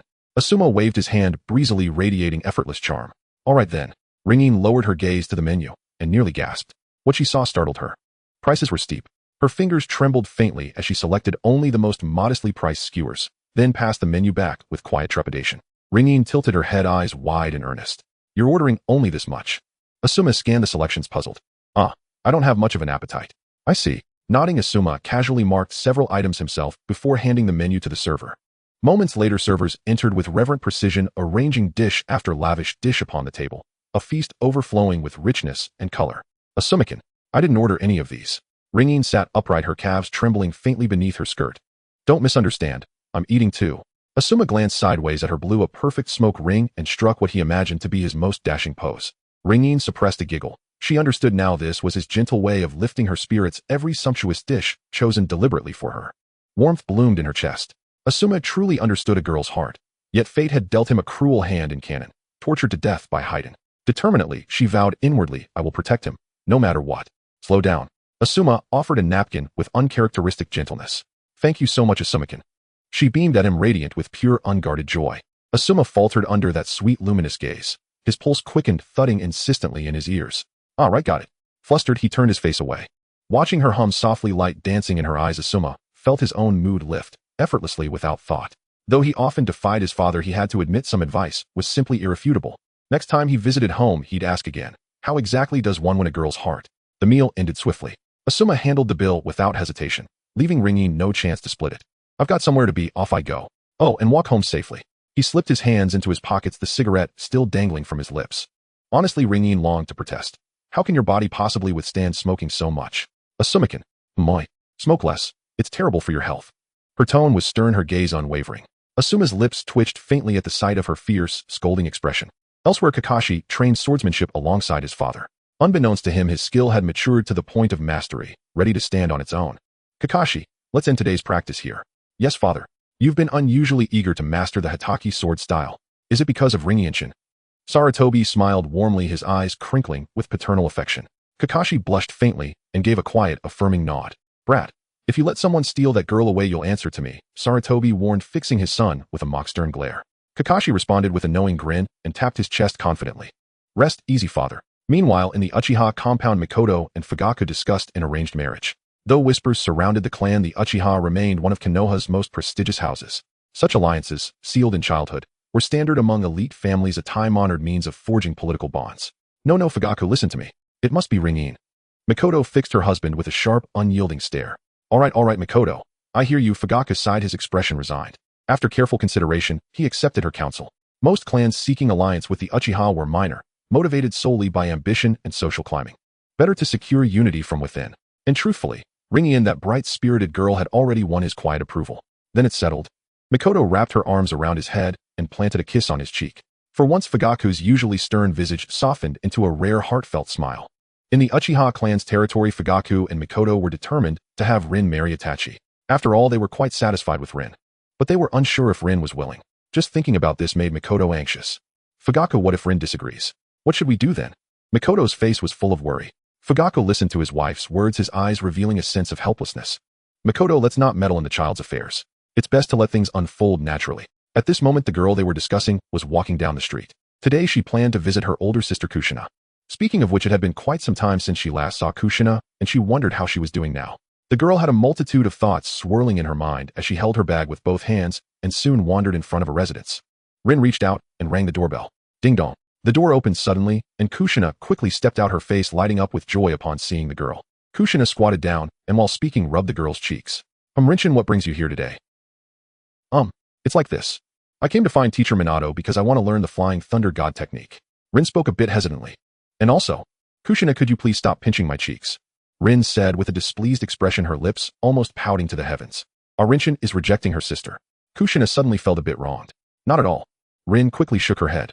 After a brief greeting with her older sister, the girl quickly walked inside and immediately spotted Minato busily cooking in the kitchen. Minato emerged from the kitchen holding a plate of dishes, wearing a pink apron. Teacher Minato. Oh, Rinchin, you're here. Minato placed the dishes on the dining table, looking somewhat surprised. It's like this. Rin quickly explained why she came. She felt that her current strength was too lacking.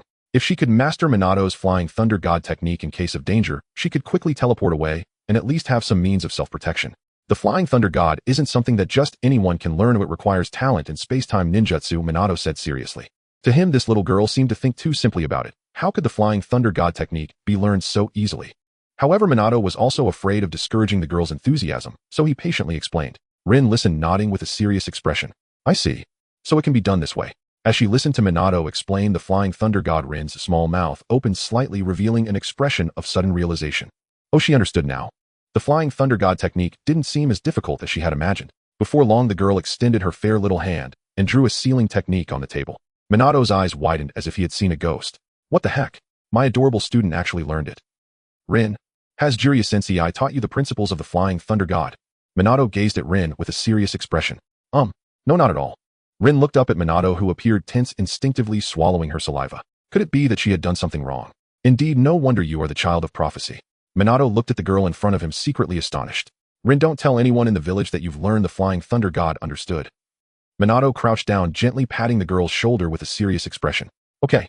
Rin obediently nodded. That makes sense. After all, it's necessary to keep a trump card. I got it, Teacher Minato. Let's eat first. Rin energetically waved her delicate little fist. Minato's gaze was filled with affection as he reached out to pat the girl's hair. Seeing her husband interacting with Rin like this, Kushina pouted, feeling a bit jealous. What the heck?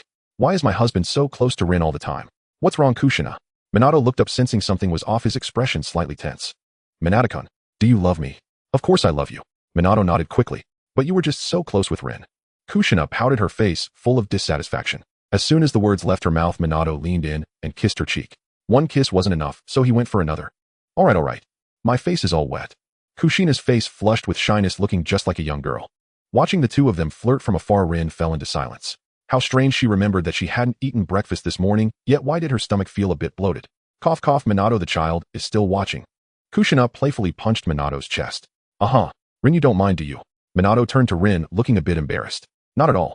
Rin's mouth twitched slightly. After finishing the meal, she bid farewell to Teacher Minato and Sister Kushina, walking alone along the path. I must say, Konoha village is quite large. While walking along the path, she suddenly spotted her former classmate. Nara Shikamaru. Rin waved her little hand, greeting him cutely. Rin. Nara Shikamaru, with a toothpick in his mouth, turned his head, looking at the girl with a flushed face, his heart racing. Nara Shikamaru's favorability rating is 80. Rin had quite a good impression of Nara Shikamaru. In the original story, he was a security guard in Konoha village. Looking closely, Nara Shikamaru was quite handsome, and he probably already had the strength of an elite chunin now. Rinchin called me. Is there something you need? Nara Shikamaru answered somewhat shyly. For some reason, whenever he looked at the cute girl in front of him, his heart would race. Not really, just wanted to say hello. I'll be leaving now. Rin waved her hand and turned to leave. She understood that matters of the heart couldn't be rushed. Even though she wanted to improve her strength, she couldn't be the kind of girl who fooled around with others' feelings. Nara Shikamaru raised his hand, watching the girl's retreating figure, his face showing shyness. Only when the girl completely disappeared from sight did he snap back to reality. Nara Shikamaru, what was that just now? A teasing voice came from beside him. At this moment, Ebisu pushed up his sunglasses, his expression somewhat lecherous. Nara Shikamaru felt a bit embarrassed. Had Ebisu actually witnessed his interaction with the girl? At the Konoha market, after buying some groceries with the money in her wallet, the girl returned to the Uchiha clan's territory. On the way, she happened to run into Obito. Just as she was about to greet him, Rin's expression suddenly stiffened. In the distance, Obito was laughing and chatting with Lin, and that scene felt particularly glaring to Rin. It wasn't until the two figures completely disappeared into the crowd that Rin slowly regained her senses, but her mood remained unsettled. Strange. What's wrong with me? She muttered to herself, gently patting her cheek. A complex emotion she had never experienced before surged within her. Perhaps it was because of her strong desire for control, Seeing her close friend with someone else felt uncomfortable, which was why she felt this way. Never mind, Rin shook her head, discarding the chaotic thoughts from earlier. Of course, she had no idea that Obito and Lin were so close in conversation to discuss her birthday gift. Hey Obito, you actually like Rin, right? Lin clasped her hands behind her back, teasingly looking at Obito. Well, just a little bit, Obito swallowed hard, awkwardly admitting. He had sought Lin this time to consult her about birthday gifts. After all, Lin was a girl, and should understand girls' preferences better. If Obito wants to give Rin a birthday gift, how about just giving her money? Lin turned her head, speaking earnestly. Off. Obito was taken aback for a moment, somewhat confused, stammering as he spoke. Just giving her money. Do girls really like gifts like that? This might not be good. Is that so? Then it seems a bit insincere. What should I give instead? Lin propped her chin with one hand, leaning in her face, looking especially cute. While the two were still talking, little did they know that Kakashi was also searching for a birthday gift for Rin in the market, unknowingly getting closer to Rin's direction. Ling Yinshin. Kakashi turned his head, looking at the girl with an expression of surprise. Kakashi. Ling Yin raised her hand to wipe the tears from her face, looking somewhat wronged. Seeing this scene, Kakashi felt a pang of pain in his heart. Who bullied you? That nothing. Nothing at all. Ling Yin waved her hand, her face slightly awkward. Upon seeing this, Kakashi finally felt relieved. The two strolled together through the market. Speaking of which, Kakashi originally came here just to pick a gift that the girl would like. At this moment, looking at the adorable girl before him, it seemed as if Kakashi's gaze held only her. Over there is a goldfish catching game. Do you want to go play together? Kakashi's tone carried a hint of awkwardness. Catching goldfish. Ling Yin showed a look of surprise. The young couple soon arrived at a vendor's stall. Kakashi took out some money and bought a few small white nets. Alright, you give it a try. Kakashi handed the small net to the girl, inadvertently brushing against Ling Yin's small hand, which felt soft and delicate. Okay. Ling Yin, however, did not notice anything unusual. Instead, she focused intently on the small goldfish in the basin. The girl extended her hand, wanting to catch the goldfish in the water with the small white net. It didn't seem too hard. The girl thought to herself. However, the fish appeared calm on the surface, but once caught, the goldfish would flail and easily escape the net. Darn it. Ling Yin glared at the goldfish, having just been splashed with water. The vendor, watching Ling Yin's unsuccessful attempts, revealed a simple smile. Little girl, you need to be patient. You can let your boyfriend give it a try. Upon saying this, the vendor raised his eyebrows at Kakashi. Sir Kakashi and I are just friends. Ling Yin looked up at the vendor, her face turning red. Before she could finish her sentence, Kakashi reached out and held her hand. Ling Yin slowly turned her head, looking into Kakashi's sincere eyes. The girl was momentarily stunned, her heart racing slightly, but there was nothing to worry about. Ling Yin quickly calmed down, handing the few intact small white nets to Kakashi. Kakashi, you can do it. Ling Yin waved her delicate fist. If you can't catch these little goldfish, then I'll have to laugh at you. Looking at the girl's cute gesture of waving her fist, Kakashi's eyes brimmed with affection. Don't worry, Ling Yin. After saying this, Kakashi lowered his head, focusing intently on the water below, his expression becoming exceptionally serious. At that moment, if he were of the Uchiha clan, he might have activated his Sharingan. Kakashi, he began to control his chakra, letting it spread gradually to his wrist. Maintaining a good patience, he slowly approached the seemingly sleeping goldfish. In that instant, Kakashi's gaze sharpened, quick and precise. He scooped the goldfish in front of him into the white net. It seems this young man has succeeded. The vendor exclaimed in surprise, giving Kakashi a thumbs up. It doesn't seem too difficult, right, Ling Yinshin? Kakashi politely nodded at the vendor, then turned to the girl and raised an eyebrow. If it must be luck, you'll try again. Ling Yin's face flushed with embarrassment. She extended her delicate little hand, grasping the bamboo net once more, her attention fixed tightly on the white net as she slowly approached the pool. Due to her nervousness, beads of sweat appeared on the girl's forehead, and her face scrunched up adorably. At that moment, Kakashi leaned closer, gently wrapping his arm around Ling Yin's waist, his warm breath enveloping her. A little to the left. At this moment, Ling Yin was entirely focused on catching the goldfish, completely unaware that Kakashi had wrapped his arm around her waist. The girl nodded, following Kakashi's directions, extending her delicate little hand to grip the bamboo net, slowly moving to the left. Kakashi's head gently rested on the girl's shoulder, and he held her hand. Initially trembling slightly from nervousness, Ling Yin unconsciously calmed down. Together, they soon caught another goldfish. We did it! Ling Yin exclaimed with joy, but when she turned her head, she froze as Kakashi was right in front of her. Kakashi looked at the girl who was so close, his face instantly flushed, and he instinctively took a half step back. With a splash, the goldfish escaped the white net, quickly dropping back into the pool, sending ripples spreading out. Both of them were lost in thought, just like the ripples. Cough, cough. Well, you two coordinated really well. Just now the goldfish seemed to swim right into your net. The vendor chuckled heartily. This time I won't charge you. Here you go. This golden goldfish symbolizes a good connection. The awkward atmosphere was eased by the vendor's words, and Kakashi quickly tried to smooth things over. Cough, cough, Ling Yinshin, I wanted to help you since I saw you struggling to catch the goldfish. I understand. Ling Yin nodded, smiling radiantly. She didn't particularly mind that Kakashi had been so close just now. It was just a bit surprising perhaps. Interacting like this between friends is quite normal, right? Alright, I wish the two of you a lifetime of happiness. the vendor said with a hearty laugh. Having lived for so many years, he naturally had a keen insight. A common girl, a young master of the Hatake clan. Doesn't this resemble a scene from a rich family story? Well, thank you, uncle. Let's go, Kakashi. Lingyin smiled sweetly. In the distance, the sun slowly set, casting a warm glow on the girl. Watching Lingyian's adorable appearance, Kakashi's heart raced again. Meanwhile, Obito was still discussing birthday gifts for Lingyin with Rin. After a while, Obito ran to the claw machine and actually caught a few plush toys, which were exquisitely made and should be loved by girls. Lingyin should like this gift, right? Obito grinned foolishly, imagining the girl's excited and joyful expression upon receiving the gift. His mouth curved up to his ears. Rin looked at him helplessly. Just as the two were conversing, Shizuka happened to walk over. He had also been thinking about preparing a birthday gift since Lingyian's birthday was just around the corner. Coincidentally, his straightforward thought aligned with Obito's, and they both thought of giving plush toys. Ah, hello, Obito. Shizuka smiled warmly as he greeted the distant clansman. You are Shizuka? Obito turned his head, puzzled, with his hands in his pockets. Yes, I have a friend whose birthday is coming up, and I plan to give her a birthday gift. Is it a boy or a girl? It's a girl. A girl, huh? Obito rested his chin in one hand, slightly furrowing his brows. Shizuka's friend. It wouldn't be Lingyin, would it? However, he had never heard Lingyin mention Shizuka, so it was likely that they didn't know each other. Of course, Shizuka was thinking the same thing. Their thoughts seemed to collide. Both believed that the other must not know Lingyin, so if that were the case, they were not rivals in love, and since they weren't rivals, they could help each other out. Obito chuckled. Do you like that girl? Yes. Shizuka nodded, feeling a sense that this clan member before him seemed a bit dim-witted. If you like that girl, you could try giving her. Obito rambled on with his thoughts. Shizuka silently took note of it. Thank you, Obito. Oh, it's nothing. Obito waved his hand. Watching Obito and Rin gradually walk away, Shizuka's gaze deepened, and the smile of the sweet girl floated in his mind. Shizuka couldn't help but smile. Gifts for the girl you like. Neither of them anticipated that Lingyin was currently shopping at the market with Kakashi. Perhaps soon everyone would meet at the same market. The afternoon glow cast over the bustling market, and the air seemed to carry a hint of heat, making everything around feel particularly lively.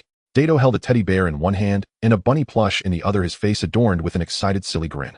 He looked at the girl before him, filled with anticipation, and asked, Lin, do you think Lingyin would be happier with this bear or this bunny?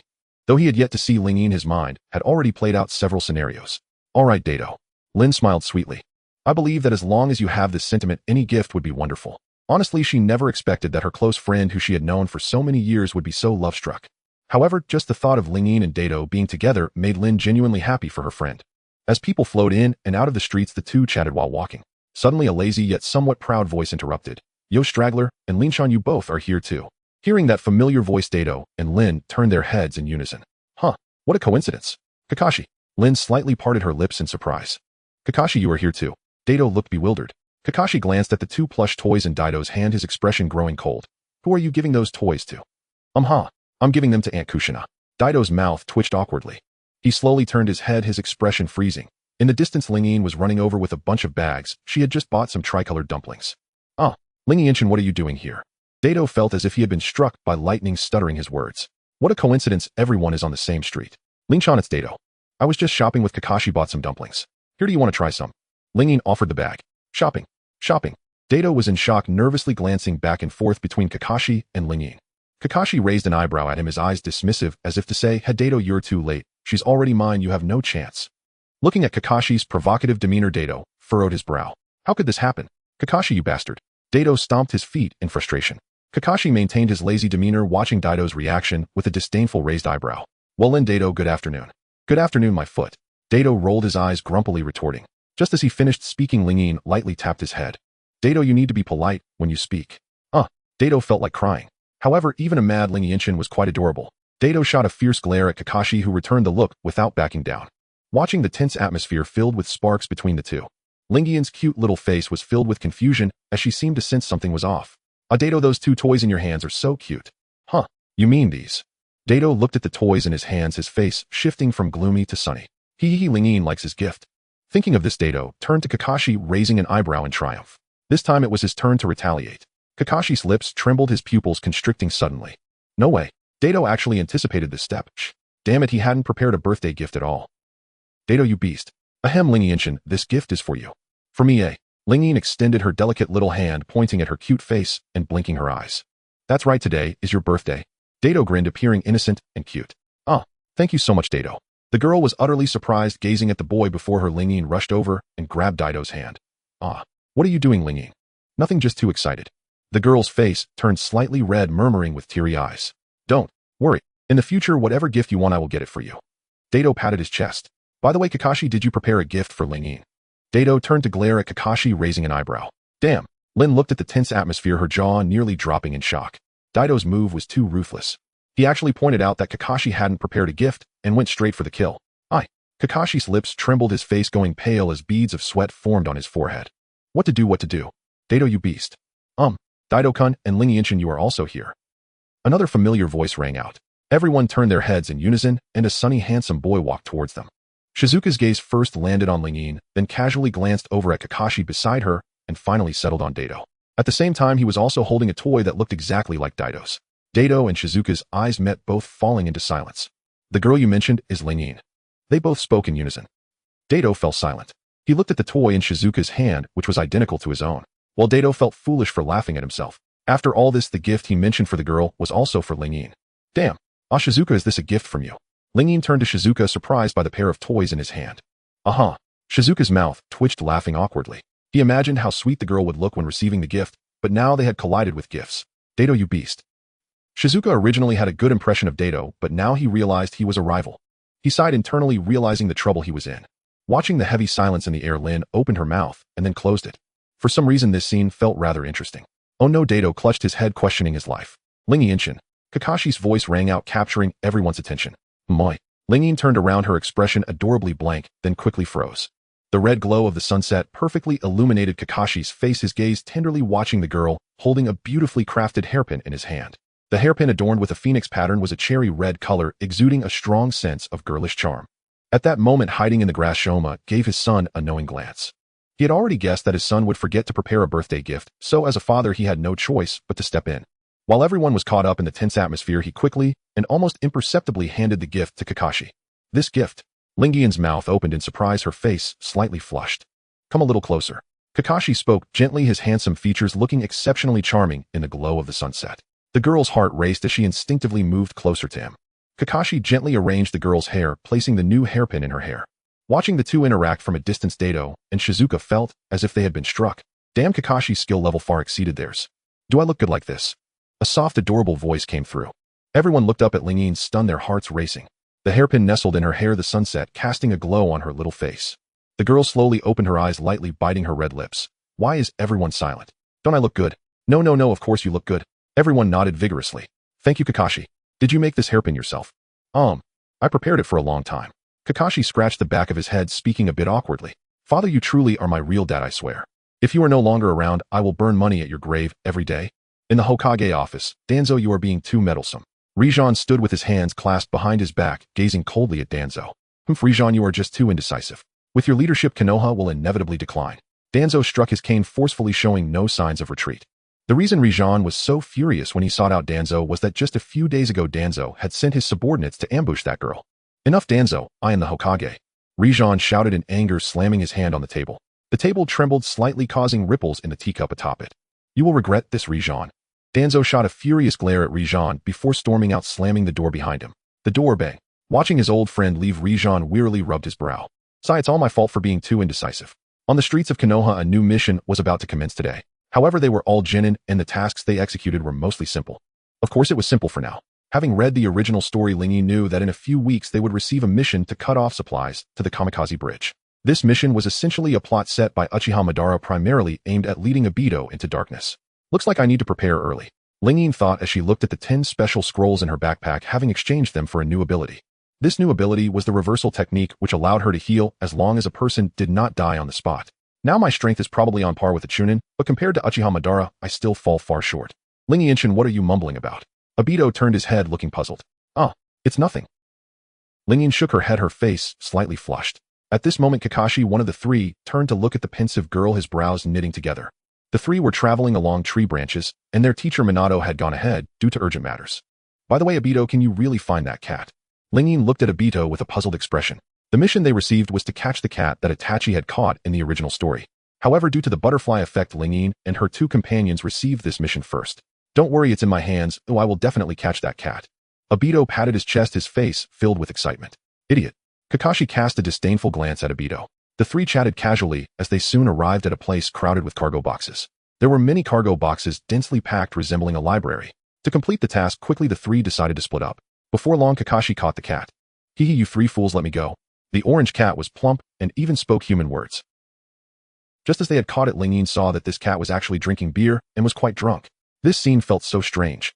Hey, you dumb cat. What's your name? Obito leaned in and teased. What do you dare to call me a dumb cat? The orange cat immediately fluffed up in anger, scratching at Obito wildly. In the blink of an eye, red scratch marks appeared on Obito's face. Seeing Obito get hurt, Ling Yin hurriedly jogged over. Hey, you bastard cat, you've really pissed me off. Obito gritted his teeth in anger. The next second, he felt a strange sensation in his hand. Obito slowly turned his head, looking at the girl with confusion. Don't move. The girl's expression was serious. She raised her delicate hand and gently pressed it against Obito's face. Kakashi, watching the interaction between the two, felt a twinge of jealousy. But then something incredible happened. The scratches on Obito's face vanished in an instant. Is this medical ninjutsu? I figured it out myself, Ling Yin replied slowly. This is so amazing. Obito looked at the girl with astonishment on his face. To think that just a moment ago his face was covered in scratches and now it was completely healed. The level of this medical ninjutsu. It might be comparable to those special departments in the Umbu, right? Ling Yinshin, does anyone else in the village know about your medical skills? Kakashi asked cautiously. Not yet, just you two know. I just figured this out today. Ling Yin shook her head adorably. That's good. Kakashi sighed in relief, looking at the cute girl before him. To be honest, he was a bit worried. After all, Ling Yin seemed too naive, making her particularly easy to deceive. She might even be tricked by bad people naively helping them count money. Naturally, the girl was unaware of Kakashi's thoughts. If she knew how Kakashi viewed her, she would surely be furious, probably glaring at him with puffed cheeks, shaking her fists that were as big as sandbags. How could she be as foolish as she seemed? The three chatted and laughed all the way, quickly handing the cat over to the person who commissioned the village. After finishing off the enemies on the front lines, teacher Minato swiftly returned to Konoha using the flying thunder god technique. Is that so? It seems you've completed quite a few tasks. You performed excellently. Minato looked at his three students with satisfaction. TCH Minato Sensei, when can we be on the battlefield like you and fight enemies? Obito looked dissatisfied, his loud and boisterous demeanor resembling that of Naruto from the original story. You say that, idiot Kakashi. As they were about to bicker, Ling Yin and Minato exchanged glances, both feeling helpless. These two have such a good relationship. Of course, Minato didn't return to Konoha for no reason this time. In a few days, Konoha would have a new mission for them, which was to cut off supplies to the Kamikaze Bridge. Didn't expect it to come so soon. Ling Yin opened her cherry lips, slightly looking surprised. Meanwhile, on the other side, Uchiha Shursui was still executing his mission. He truly was a genius, having solved all the enemies on the battlefield with his extraordinary body flicker technique. Shursui emerged from a pile of bloody corpses, his expression rather complex. He simply couldn't understand why the ninja world would erupt into such a meaningless war. As he thought of this, the sweet smile of the girl flashed in his mind, and his mood inexplicably brightened. In a few years, the children of the clan leader would have grown up. It was said that Ling Yin would become the daughter-in-law of the young leader Itachi. Regarding this matter, Shursui completely disapproved. So unlike in the original story, Shursui had become sharper and less naive, perhaps to protect that girl. Thinking about a few years later when Ling Yin would become a teacher at the ninja school, and after work he could wait for her at the school gate and then return home together. Just thinking about these future scenarios made Shursui's mouth involuntarily curl up. Hee. Ahem. Shursui, what are you thinking? Tsukikaze looked at Uchiha Shursui in confusion, not understanding why he was smiling so much on the battlefield. It's nothing, just thinking about some things, feeling a bit happy. The captain said, let's hurry and finish the mission and return to Konoha. All right. In the cave, a handsome young man with a hint of arrogance rested his chin on one hand, staring at the full-length mirror before him. This is how Lord Madara looked in his youth, simply too handsome. Heiju had a flattering expression on his face, fawning over Madara. The human body is ultimately too fragile, inevitably facing aging and death. As he spoke, Madara's face rapidly aged, soon becoming a wrinkled old man. Now, with little time left to live, he needed to arrange his future plans quickly. He had high hopes for the girl Ling Yin. After all, she was a sweet and charming young lady. If she were to fall into darkness, who knows what she would become. However, the thought of the petite and adorable girl wandering the ninja world under his name, looking cute and naive, sent a shiver down Madara's spine. No, the candidate must be Obito. After all, he was Uchiha Madara, the red rose of the battlefield, the Azura of the ninja world. If outsiders knew he was being molded into a cute and naive image, he couldn't imagine how Hashirama would mock him. Lord Madara, are you sure about choosing that kid Obito? Heiju asked with a puzzled expression. Just do your job without any nonsense. Madara glared at Heiju. Heiju nodded and soon melded into the ground. Speaking of which, he felt an inexplicable fondness for that girl Ling Yin. Could it be that he was also born from a mother? Heiju shook his head, casting aside his doubts. In the Hokage office, Hizashi found Kakashi. After all, Team 7 was set to execute the mission at the Shinobi Bridge, and he felt somewhat uneasy. Thus, he planned to have Kakashi secretly protect the three of them. I understand, Hokage-sama. I will protect Ling Yin. Ahem. I meant to say protect all three of them. Hizashi looked at Kakashi helplessly. By the way, Kakashi, relationships among kids can't be rushed. Seeing Kakashi about to leave, Hisashi took a puff of smoke, smacking his lips, speaking meaningfully. Hokage-sama, you don't know. My son is really dense, he might end up single. As a father, I definitely need to arrange a wife for him in advance. Kakashi's mouth twitched slightly. Forget it. Hisashi sighed lightly, while hoping his son Asuma could be more assertive. The strategies for both factions were soon formulated, and everything was completed in a short time. With 3 days left until the Shinobi Bridge mission, Minato Sensei feared the 3 would be too tense, so he gave them a 2-day break. At that moment in a simple room, Lin-In was rummaging through her bag. She was a serious and meticulous child, making sure to prepare everything before going to the battlefield. Explosive tags, soldier food pills. Lin-In murmured softly, looking very cute, as she pulled out a pile of things and placed them into her backpack. Alright, this should be enough. However, thinking about Obito's clumsy nature, Lin-In prepared a little more. Knock, knock, knock. A knock sounded. Lin-In-chan, are you home? It was Shizumi's voice. Shizumi, just a moment. Lin-In extended her fair hand to wipe the sweat from her forehead. Soon she opened the door. A sunny, handsome young boy stood before her. Lin-In-chan, long time no see, Shizumi waved. And what brings you here, Shizumi-can? Lin-In asked, puzzled. In 3 days you'll be going on a mission, and I'm a bit worried. Shizumi scratched his face, his curly hair resembling something that had been permed. Well, my place is small, so don't mind it too much. Lin-In smiled sweetly. Of course I don't mind. Shizumi walked into the room. The room was not large, but it was kept very tidy by the girl, filled with her youthful essence. Some cute trinkets as well as the birthday gift he had given her a while ago were all laid out on the bed. Does she usually hug these plushies while sleeping? Shizumi thought to himself, and as he imagined the girl sleeping with the plushie he gifted her, his face turned a rosy red. As Shizumi-can, why is your face so red? Are you sick? The girl leaned in closer. Gazing at her petite and adorable face, Shizumi couldn't help but swallow hard. Ahem. I'm not sick. Then have you eaten lunch yet? Not yet. Okay, then I'll make you something to eat. Lin-In smiled sweetly, her fair hands gripping the hem of her skirt, looking very enticing. Huh. This isn't too good, is it? Lin-In-chan. Shizumi was taken aback, stumbling over his words. Although he liked the girl, and she liked him back, he didn't expect her to be so proactive. Could it be that tonight he would become a man? What's wrong with that? You sit here for a while. Lin-In energetically waved her delicate little fist, then quickly walked into the kitchen, placing noodles into the pot. At this moment, sweat appeared on Shizumi's forehead. So that's what she meant, he thought he. Ahem. After a while, the girl quickly finished cooking the noodles and brought them to the dining table. Here, try how it tastes. The noodles looked good, crystal clear with a sausage and 2 eggs added. Alright, I'm starting to eat. Shizumi clasped his hands together and picked up the chopsticks, lifting the noodles to his mouth. Soon his eyes lit up. The noodles tasted amazing, the rich seafood flavor instantly filling his palate. These noodles were probably even better than Uncle Ikaraka's. In the entire Konoha village, it was unlikely to find another girl with such exceptional cooking skills. Shizumi lifted his head, and the next second, he was stunned. Because the girl before him was resting her chin on her hands, sweetly gazing at him. Ding, Uchiha Shizumi's affection, level 100. Rewarding the host with 980 points. Upon seeing the points reward appear, Lin-In's eyes sparkled, and she looked at the handsome boy before her, her smile growing even brighter. Why are you staring at me? Is there something on my face? It's nothing, I just suddenly think Shizumi-can is quite cute. Shizumi was momentarily taken aback. But thinking about it, Lin-In indeed seemed to be a few years older than him. Looking at the petite and adorable girl before him, an urge suddenly surged within Shizumi, wanting to hold her tightly in his arms to protect her from anyone else. Meanwhile, Obito and Kakashi had each finished packing their things and were planning to visit Lin-In. Soon, while walking down the street, the two unexpectedly bumped into each other. Kakashi, what are you doing in our Uchiha clan territory? Obito glared at Kakashi fiercely. I just came to hang out. Kakashi looked bewildered. He never expected to run into Obito here by coincidence. You wouldn't be thinking of going to Lin-In's house, would you?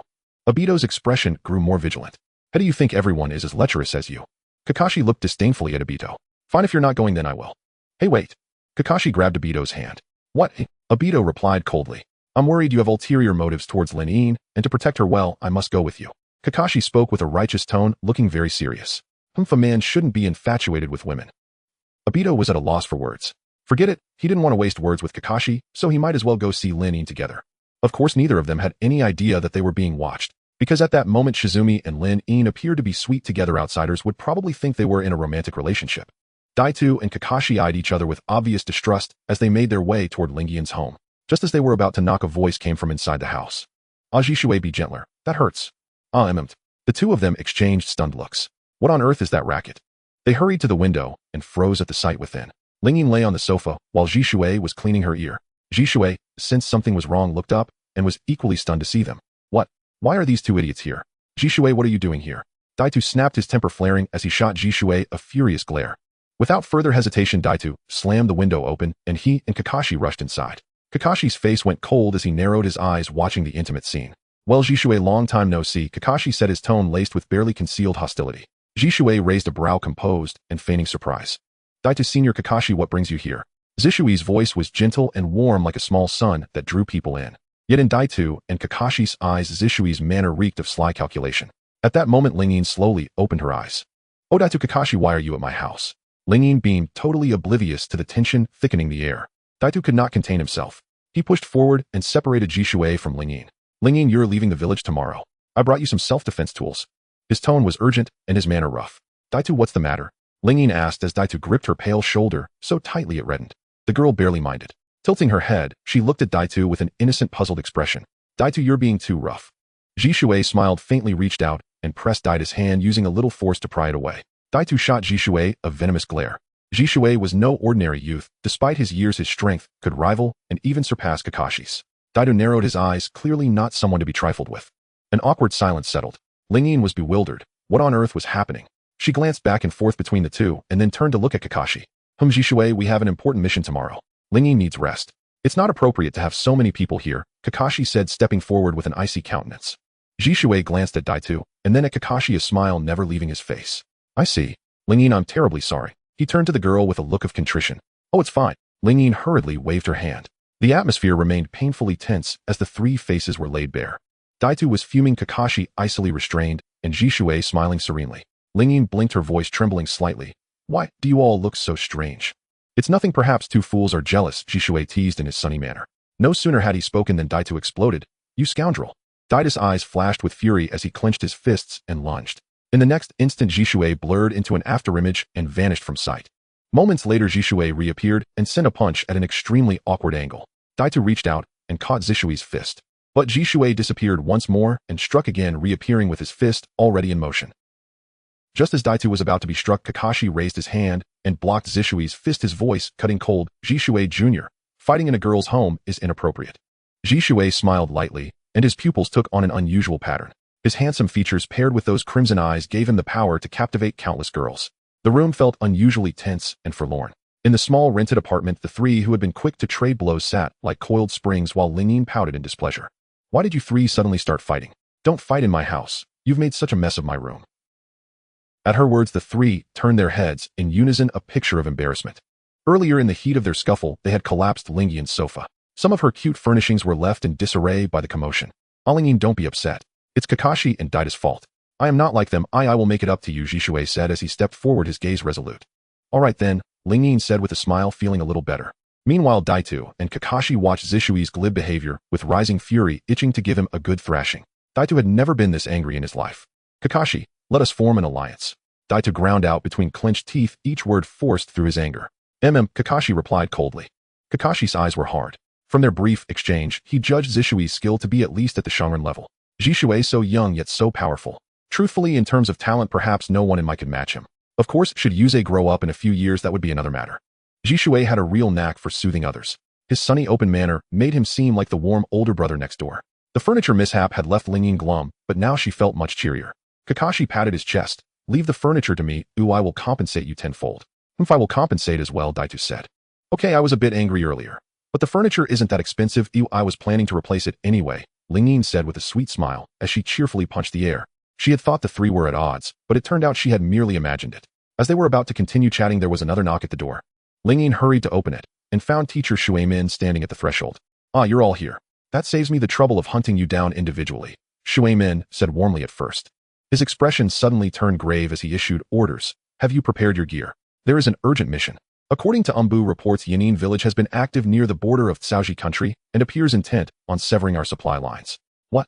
Those Yanin lot are stirring trouble again, Daito exclaimed. Their exact intentions remain unclear. In short, your task is to infiltrate the enemy rear and destroy the Shin-Whoopi bridge, Shuemin said sternly. No sooner had Shuemin finished speaking than the group that had been bickering moments ago fell silent and solemn. This was a matter of the village's safety. There could be no more foolishness. Because of the urgency, the plan to depart in a few days was scrapped, and they were to set out at once. Everyone hurriedly shouldered their packs. Jishui, worried about Lingyin, asked to join the mission. Shuemin thought for a moment and nodded. More hands meant more protection. Thus, the impromptu 7th squad was formed. The captain was Kakashi, the deputy Lingyin, and the members Jishui and Daito. Teacher Shumin, meanwhile, would head to the Tsaoji country front to confront 50 Shangren. Lingyin's sweet, and unaware had no idea that the coming campaign would become a brutal battlefield. The team was quickly departing from Konoha village. Due to the urgency of the mission, everyone had to quicken their pace.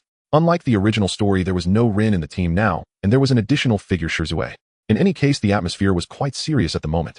As they traveled along the branches, Kakashi glanced at the map in his hand and said coldly, "Let's take a break for now. Oh, we still have quite a distance to our destination." "All right." The three nodded. Kakashi deliberately concealed their path, and it must be said that he truly was an experienced captain. Under Kakashi's arrangement, they soon found a secluded tree hollow to rest. At this moment, Obito leaned over and asked, "Rin, are you tired? Are you thirsty?" Obito awkwardly said, then took out a bottle of mineral water from his backpack, intending to hand it to Rin. "Rin, after running for a long time, your feet must be sore. Do you want me to give you a massage, eh?" Suzu also leaned over, speaking gently. "Hey, you idiot, what are you talking about?" Obito shot a glare at Suzu. "It's nothing, I'm just showing concern for the vice-captain of the team. Some fool shouldn't overthink it." Suzu squinted, laughing brightly in the sunlight. I'm definitely going to give you a beating." Upon hearing this, Obito instantly exploded with anger. "Enough, quiet down." Kakashi looked at the two about to start a brawl with a helpless expression. "TCH. I don't understand why Lord Minato made you the captain." Obito muttered with a dissatisfied expression. "Obito, you should listen to Captain Kakashi. You're the loudest in the team. What if something happens to Rin while we're on a mission?" Suzu looked at Obito gently, as if trying to offer a kind reminder. However, Obito appeared dissatisfied. Watching the two boys about to argue, Rin felt speechless. "Sigh, Lord Minato, if you were here, how would you handle this situation?" "All right, I am the captain of this team, so you all have to listen to my commands." "Obito, go check if there are any enemies ahead." "Suzu, see if there are any traces along our marching path." Kakashi walked over, coldly issuing commands. "Huh, you want me to check for enemies ahead?" Obito pointed at his own face, looking bewildered. "Captain Kakashi, are you serious?" "Logically speaking." Suzu squinted, his expression not looking good.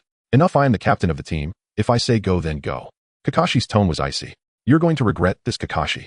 Obito glared fiercely at Kakashi before angrily leaving the tree hollow. "Captain Kakashi, you." Suzu hesitated, ultimately leaving helplessly. There was nothing he could do. After all, Kakashi was the captain. If it were any other time, it would have been fine, but this time it was during a mission. Seeing the two leave, Kakashi's mouth involuntarily lifted into a proud smile. Two little ones still wanting to challenge me." Kakashi stepped forward with dappled sunlight filtering through the leaves, casting a glow on him. He looked at the girl gently. "Rin, you've been traveling for a while. You must be tired. Can I give you a shoulder massage?" That might not be appropriate, right?" The girl's face turned slightly red. "There's nothing inappropriate about it. Cough, cough. Those two have left, and it's finally a bit quieter now." Kakashi sat down next to the girl. "Are you thirsty?" "A bit." Rin nodded adorably. "I brought some mineral water." Kakashi took out the mineral water from his backpack, kindly opened the bottle cap, and handed it to the girl. Seeing Kakashi being so gentle, Rin's heart couldn't help but race. It must be said that Kakashi really knows how to take care of people. In his past life, he would have charmed countless girls. Rin took the mineral water handed to her by Kakashi, saying shyly, "Thank you, Kakashi." In Kakashi's eyes, the girl's fair neck rose and fell with her drinking motion, looking very captivating. Letting those two idiots leave was indeed the right choice. Inside the tree hollow, only Kakashi and Rin remained. "Captain Kakashi, will Obito and Suzu be okay outside?" Rin turned her head, asking with concern. "Don't worry." Kakashi gently patted the girl's shoulders, speaking in a soothing tone. He wasn't abusing his authority. Obito was older and could be seen as a senior, so it was suitable for him to scout for enemies. As for Suzu, as a backup, he went to check for any traces left behind. Even if they encountered enemies, he could quickly return to report. Kakashi saw that there was no danger around the tree hollow, said goodbye to the girl, and then left, leaving Rin alone inside the tree hollow. On the other side, a team from Iwagakure was also progressing through the forest. "Captain, how much longer do we have to walk?" A chunin from Iwagakure turned to ask his captain. "We'll finish when we reach the Shinobi Bridge. Just hold on a bit longer." This Iwagakure jonin had an explosive hairstyle, and like in the original story, looked coldly into the distance. "Wait, everyone be alert." The group stopped in their tracks, cautiously surveying their surroundings. The Iwagakure captain squatted down, reaching out to examine the chaotic traces on the ground. These traces were left by Kuro, and logically speaking, Team 7 should not have left any traces or vulnerabilities along their way. "Someone has been here." Inside the cave, Lord Madara, "The plan is progressing smoothly," Kuro reported. "Very well, proceed as planned. At a critical moment, we will stir the waters. This time the main target is to provoke that Obito." Uchiha Madara nodded. "Lord Madara, how should we deal with Rin?" Kuro asked in confusion. Keep her. She can be the last straw that breaks Obito's spirit." Uchiha Madara looked disdainful. Everything was developing just as he had planned. Not long after, Suzu and Obito returned to the tree hollow. Seeing that the rest period was almost over, everyone prepared to set off. Of course, if everything went smoothly, there would still be unexpected events. Bang! A violent explosion came from deep within the forest, and white light instantly engulfed the surrounding branches, with scorching heat rushing towards them. "Enemies! Be careful!" Kakashi's expression turned serious as he drew his short blade from behind and leaped onto a branch, swiftly disappearing from sight. Obito gripped his kunai and rushed forward. Soon screams from the enemies echoed from afar. Suzu utilized the body flicker technique, cleanly dispatching the enemies while occasionally using Jinjutsu to interfere. After a while, the corpses and bloody scenes of the enemies were completely cleared away by the three. When Rin pushed aside the grass and rushed over, there was nothing in front of her. Rin looked adorably perplexed. Huh, where are the enemies? They've all been dealt with. Suzu waved his sword, walking out from the nearby grass with a gentle tone. That's right, Rin, you just stay hidden in the back. Oh, leave the fighting to the three of us. Obito patted his chest as he spoke. Kakashi glanced at his two teammates without saying a word. Just a few minutes ago, Kakashi had separately discussed a plan with the two. They were worried that Rin would be scared upon seeing the corpses and blood. So the three decided that before Rin arrived, they would resolve all the enemies and swiftly clean up the corpses and blood, thus leading to the current scene. Rin looked at the clean grass around her, blinking her eyes, appearing somewhat adorably perplexed. Oh no, it seemed like she didn't need to do anything at all. Originally, Rin had planned to contribute herself. Lingyin watched the three of them hovering over her with excessive protectiveness and sighed inwardly.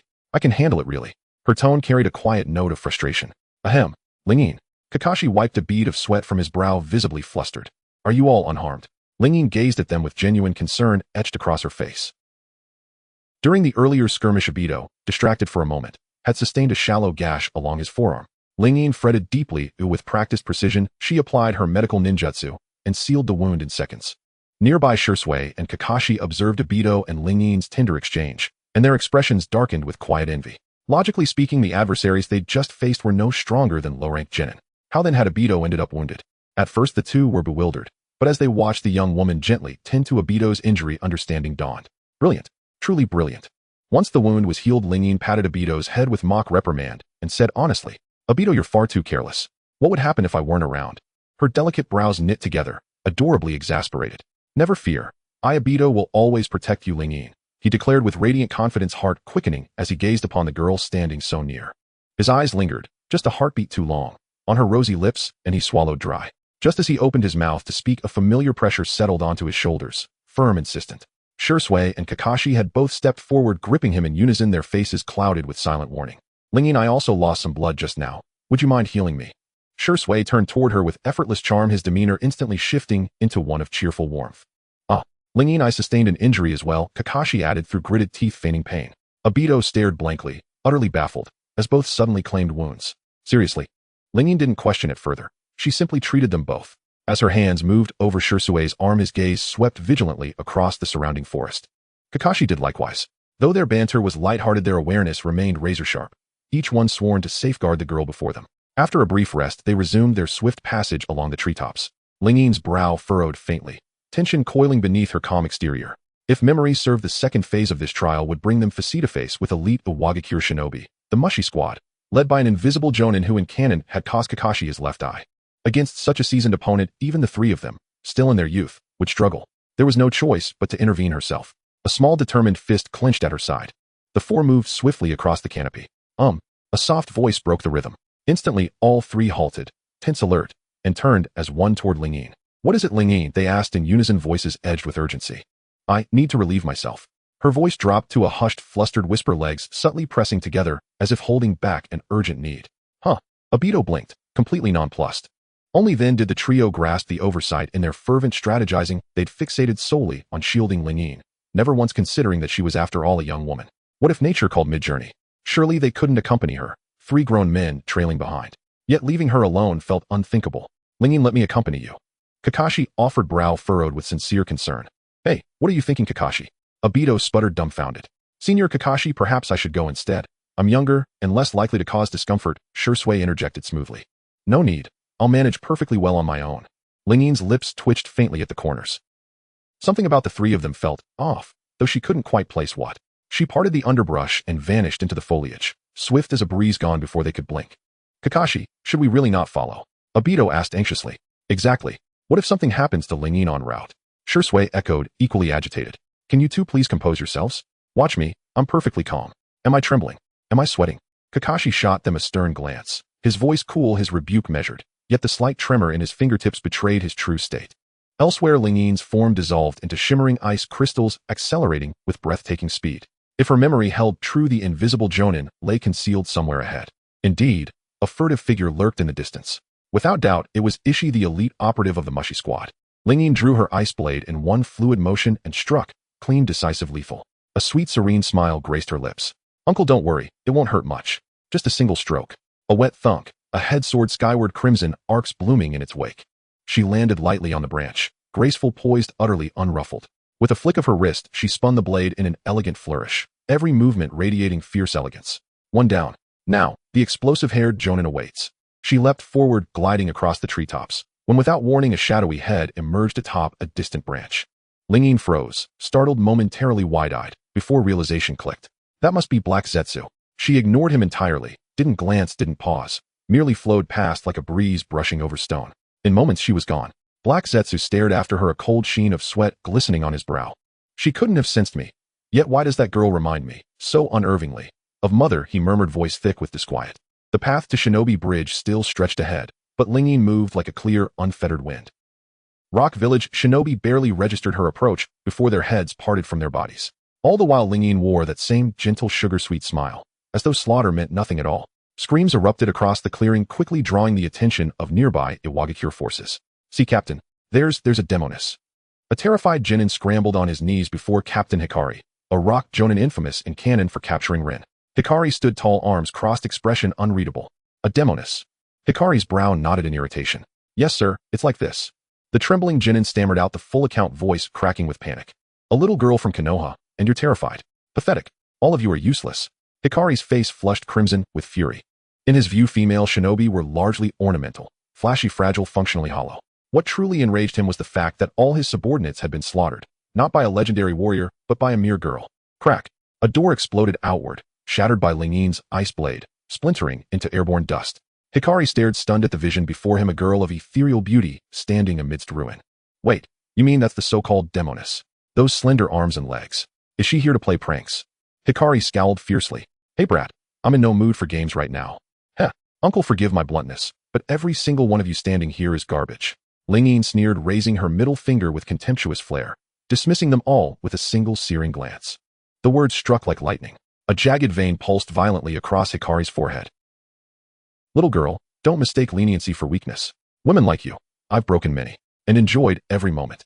His laugh was low, sinister, echoed by his men's snickers dripping with condescension. But their laughter died mid-breath, replaced by vertigo, by disorientation. Then within their blurred vision, a delicate fist rushed forward, impossibly fast. Tum! A web of fractures exploded across the ground. Ling unleashed the monstrous strength from cannon, effortless, devastating, and in the blink of an eye reduced the makeshift outpost to rubble. The cavern shuddered violently, walls groaning as they collapsed. Hikari stared, pale with dread. Damn it! Her strength rivals Tsunade's. Is she her apprentice? No more words were exchanged. Every enemy in the vicinity fell, silenced, erased. Ling surveyed the stillness, then turned away, heading toward Obito and the others to reunite. Kakashi, it's been so long, why hasn't Ling arrived yet? Obito paced back and forth, looking anxious. Just wait a bit longer. Kakashi replied, equally impatient. Ling is here. Shizuka showed a joyful expression. No sooner had he spoken than both of them immediately looked up towards the distance. The girl ran over, appearing as soft and adorable as usual. Why did you take so long? Kakashi looked at the girl with a serious expression. He had already thought about how to properly discipline her after all. She had been away from the team for so long, and if she were any later, they might have had to go look for her. Captain Kakashi, I'm sorry. Ling's face turned slightly red, looking down at her toes with an innocent, harmless appearance, making one feel a pang of sympathy. Kakashi, why not just let it go? Yes, Kakashi-senpai, don't hold it against her. Shizuka and Obito simultaneously urged Kakashi, occasionally exchanging glances. You guys. Kakashi looked helpless. However, after carefully inspecting, he confirmed that the girl was unharmed, which finally put his mind at ease. Next, everyone continued on the branches. Thanks to the girl's earlier destruction of the enemy's stronghold, the journey was much smoother. Strange, why are there so few enemies now? Ling's voice was soft as she looked around at the empty surroundings, her face showing confusion. They must have been scared off by me. Obito patted his chest. Really, Obito, you're amazing. Ling looked at Obito, raising her delicate little fist and giving him a thumbs up. Seeing the girl's admiring gaze, Obito's lips curled up. Cough, cough. Don't worry, Ling, once I become Hokage, I will definitely take good care of you. You fool, trailing behind. Kakashi shot a glance at Obito, not believing that this underachiever could become Hokage. In a ruined area, White Zetsu emerged from inside to report the situation to Uchiha Madara, who was in the shadows. Lord Madara, that girl named Ling destroyed the entire stronghold by herself. Her methods were swift and decisive, and her chakra feels a bit special. By herself. Madara's voice was low and hoarse as he raised his head, his eyes filled with interest. To be honest, he underestimated the girl, originally thinking she only had the strength of a chunin. Madara had initially considered having her carry out the infinite Tsukuyomi in his place, but after some thought he abandoned the idea. After all, a small adorable girl causing destruction in the ninja world under his name seemed quite odd. Thus the most suitable candidate was still Obito. Unlike the original story, Madara planned to personally intervene in this matter. On the other side, the team continued towards the Kamui Bridge. Thanks to Lingyin clearing obstacles earlier, their path was smooth and unobstructed. Initially, Obito boasted that it was his aura that scared off the enemies, but at this moment his expression turned tense. It's too quiet, something's not right. Obito furrowed his brow. Kakashi also looked vigilant, scanning the surroundings. Shizuka activated his Sharingan, carefully observing. Seeing the serious faces of the three, Lingyin felt a bit awkward. She couldn't just tell them that she had single-handedly stormed the enemy's stronghold, beating all the enemies to death with her oversized fists, could she? Even if she told her silly sister Kushina, she probably wouldn't believe it. After pondering, Lingyin decided to let it be, and let them guess wildly. Oh, after all, it was smooth sailing. Just as she was thinking about what to eat at home, her expression suddenly froze. Kakashi and Obito, who were walking ahead, also froze, while Shizuka's lips trembled as he raised his head in terror. The weather around them suddenly turned gloomy, and a thick fog began to spread.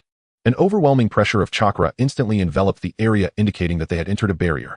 At that moment, a figure slowly stepped out from the shadows. Thump, thump, thump. Everyone's heart raced like drums, nervously swallowing. Looking up, a handsome figure emerged from the darkness, exuding an air of arrogance, with long hair cascading down to his waist. It was Uchiha Madara making a grand entrance. Of course, this was not Madara's true body, but a would clone. Uchiha Madara. Lingyin stammered, her lips trembling. No sooner had she spoken than Madara's gaze swept over everyone, raising an eyebrow, before finally locking onto the girl. In a low, deep voice, he said, "I didn't expect that there would still be someone from my clan who recognizes me." "Who is he?" Obito anxiously shielded Lingyin. "He is our ancestor, the legendary Shura of the ninja world." Uchiha Madara, Lingyin explained slowly. "Uchiha Madara. This is impossible, he should have died long ago." Shizuka also looked shocked. "May I ask, Elder, what brings you here?" Kakashi suppressed his fear and looked confusedly at Uchiha Madara. "Who knows?" Uchiha Madara swiftly formed hand seals, his chest swelling as he expelled a blazing fireball. "Be careful," Lingyin shouted anxiously, decisively manipulating a large amount of ice crystals to form an ice wall. Compared to before, she had made significant progress, at least being able to fully control her ice release now. Bang! The ice surface blocked the rolling flames, but the air around them quickly heated up. In a moment, they would likely be evaporated. Damn it! Kakashi formed hand seals and resolutely activated Raikiri, charging towards Uchiha Madara. Uchiha Madara coldly glanced at Kakashi, carelessly raising his hand to directly use Shinra Tensei to block Raikiri, and then grabbed Kakashi's arm, swinging him away forcefully. Kakashi's arm was instantly injured, his chakra went out of control, and he flew back like a kite with its string cut. In just a few seconds, the pride of a genius was shattered. Damn, how terrifying. Is this the power of Uchiha Madara? Shizuka's expression turned grave as he saw the captain fall in an instant.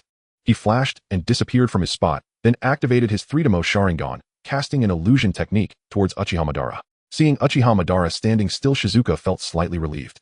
Thinking that he could follow up with a fire release to deal with this guy, it seemed Uchiha Madara wasn't as formidable as everyone claimed, just a roadside. But the next second, Shizuka's expression froze. Uchiha Madara didn't move at all, directly reflecting Shizuka's illusion technique, then raised his hand to absorb the fire release. Immediately after, Shizuka was pulled by an invisible force, swiftly flying high into the air, and then heavily crashed to the ground. Bang! The ground cracked like a spider web. Shizuka fell to the ground, unable to get back up. In just a few seconds, 2 members of the team had already fallen. Everything happened too suddenly. Obito finally reacted, hurriedly turning to the girl, shouting anxiously, "Lingyin, run quickly." Lingyin fell to her knees with a thud. She wanted to run, but her body was completely out of control. Clearly, she had fallen into Uchiha Madara's illusion. Lingyin felt a surge of anger. Uchiha Madara was bullying a child, and had no sense of martial ethics. Is this all the strength you have?" Uchiha Madara glanced at everyone with disdain. "Bastard, let them go." Obito activated his 2-Demo Sharingan and rushed forward like a madman. Uchiha Madara didn't even bother to look at Obito, lifting his leg and kicking him away.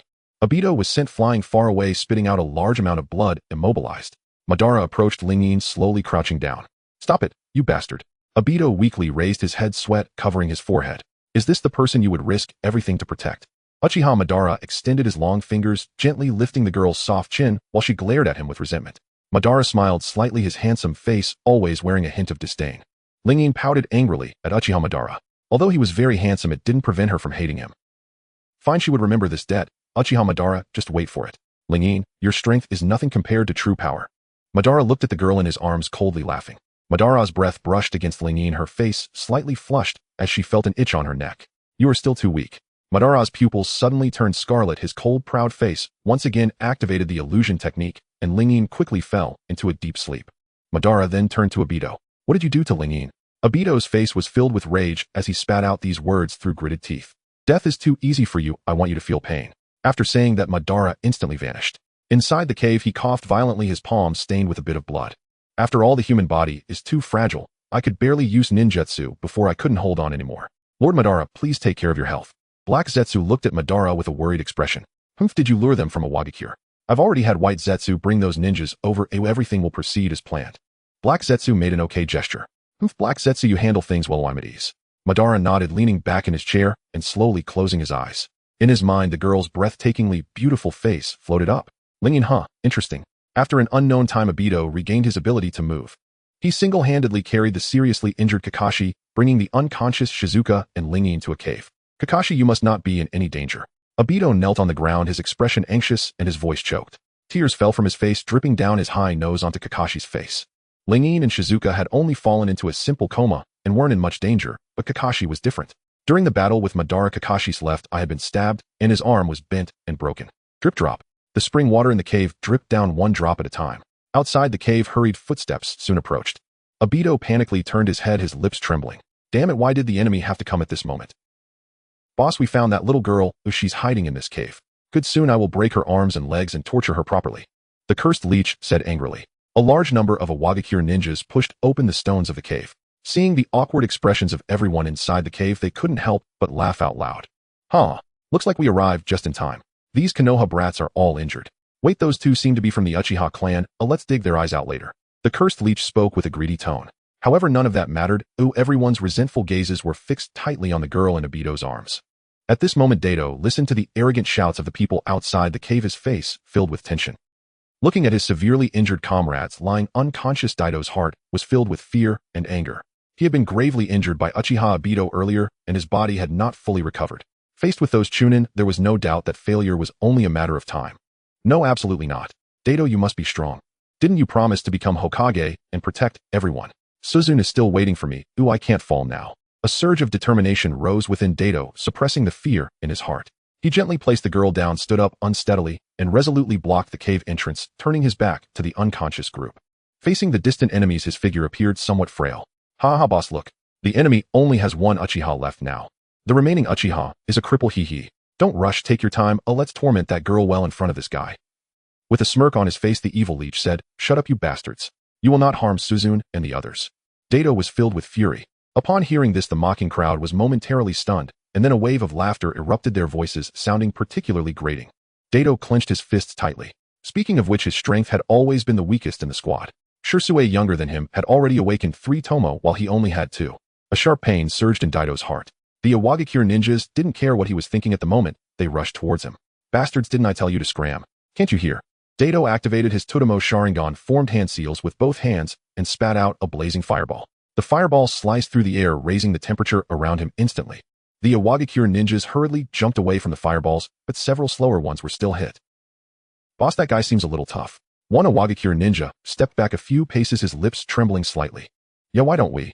Another ninja started to have second thoughts. What are you afraid of? Just go for it. There's only one of him. We have a whole group. Why should we be afraid of him? What a bunch of useless cowards. The evil leech scoffed. The crowd immediately regained their spirits and rushed towards Dato. Doton Iwa-kun. Doton Dodo Soken. Doton Dotonryu, no jutsu. The Wagakure ninjas quickly formed hand seals, cooperating seamlessly, and rapidly created an impenetrable wall, turning a large amount of earth into sharp spears that shot through the air. Dato gritted his teeth, barely dodging the enemy's attack. In the next moment, an Wagakure ninja, his arm encased in rock, swung a punch. This punch was incredibly fast, as if it had torn through space. Bang! Dato hastily raised both arms, and the punch struck his arm instantly, tearing his clothes and revealing his exposed bones. Dato was sent flying like a broken kite. Thud! He crashed against a distant earthen wall, feeling as if his internal organs had shifted. A piercing pain surged to his heart. Damn it, I'm still too weak. Blood continuously streamed from Dato's handsome face, and his vision became hazy. Several Wagakure ninjas approached with sinister smiles, looking down at Dato with disdain. Is this all you can do? You don't seem that impressive. Boss, should we gouge out his eyes? One Wagakure ninja had a greedy look on his face. Wait, there's something more important. The evil leech chuckled ominously, his expression lewd, turning to look at the girl slumped against the wall in the distance. The girl was stunningly beautiful, looking like a goddess. The evil leech was momentarily taken aback.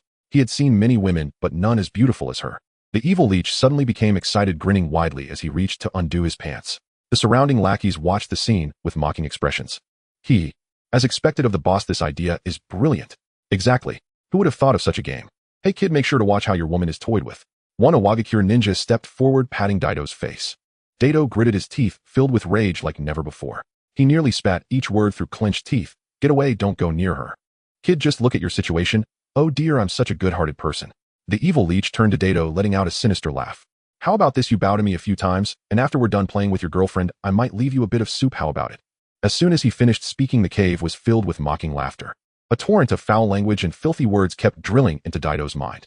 Daido gasped for breath, his pupils constricting, watching as the evil leech reached out his filthy hand towards the girl.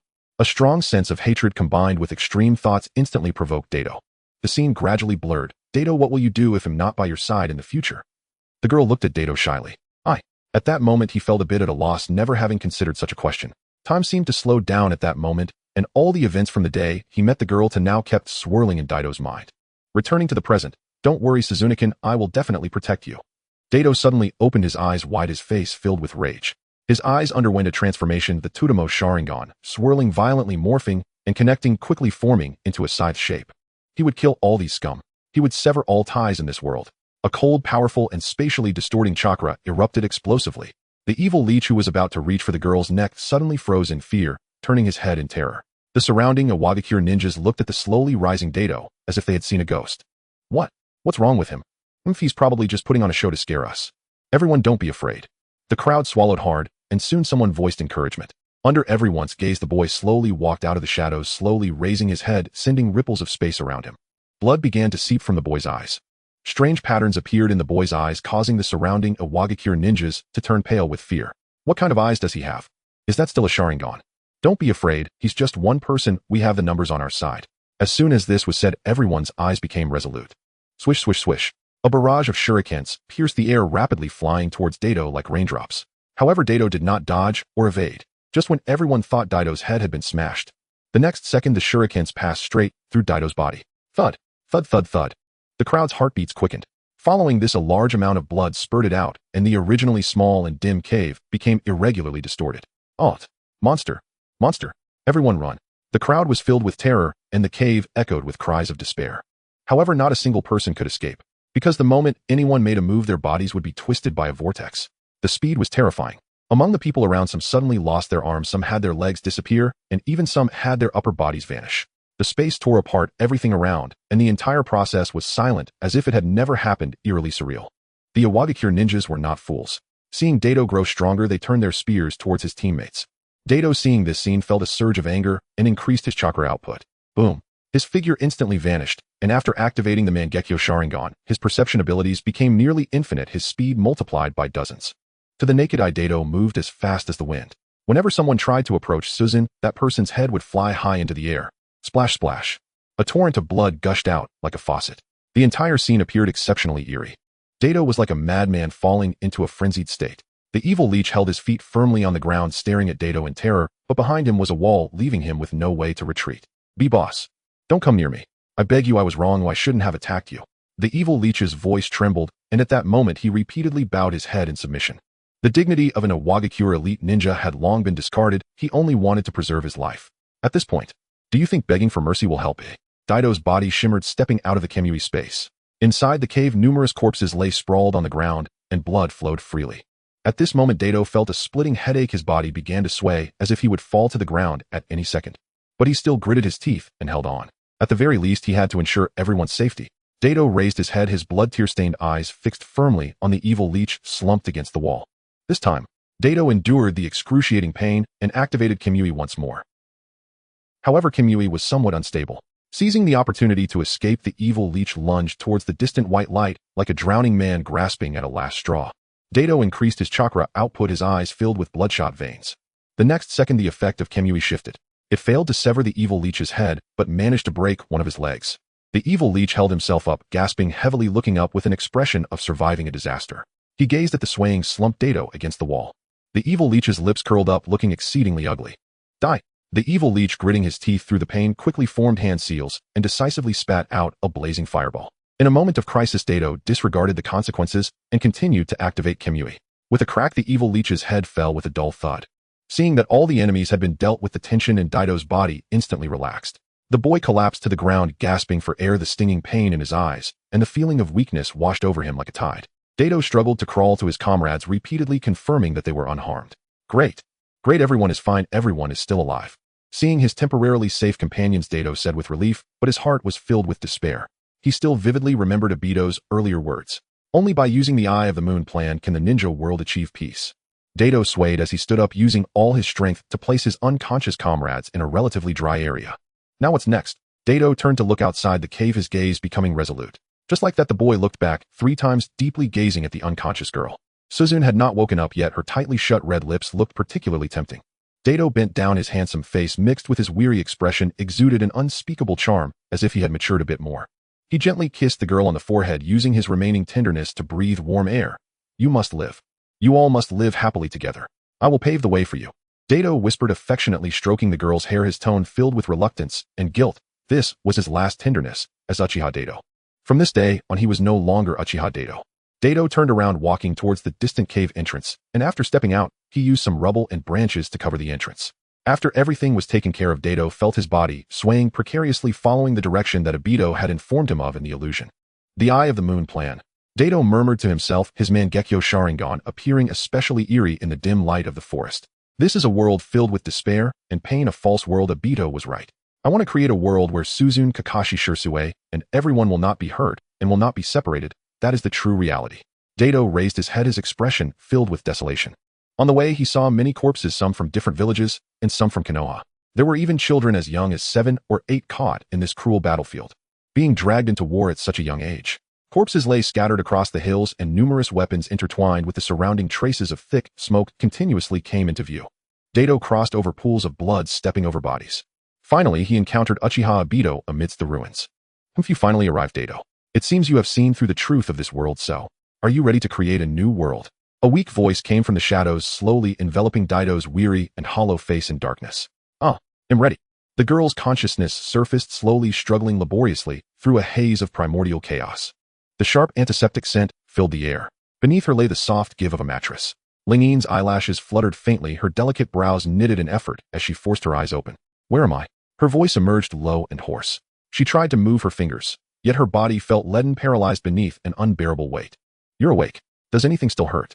Tsunade's stern voice cut through the silence as she focused intently on her notes, occasionally sketching something precise upon the page. Can you see me clearly? Is there any particular pain? Tsunade turned her gaze toward the girl lying in the hospital bed. My lower back, it hurts, Lingine murmured, a faint blush rising to her cheeks. Tsunade was as in legend, a woman of breathtaking beauty, her golden hair cascading like a luminous waterfall down to her waist. Beside her stood Shizune, already a graduated kunoichi, carefully preparing medicinal compounds.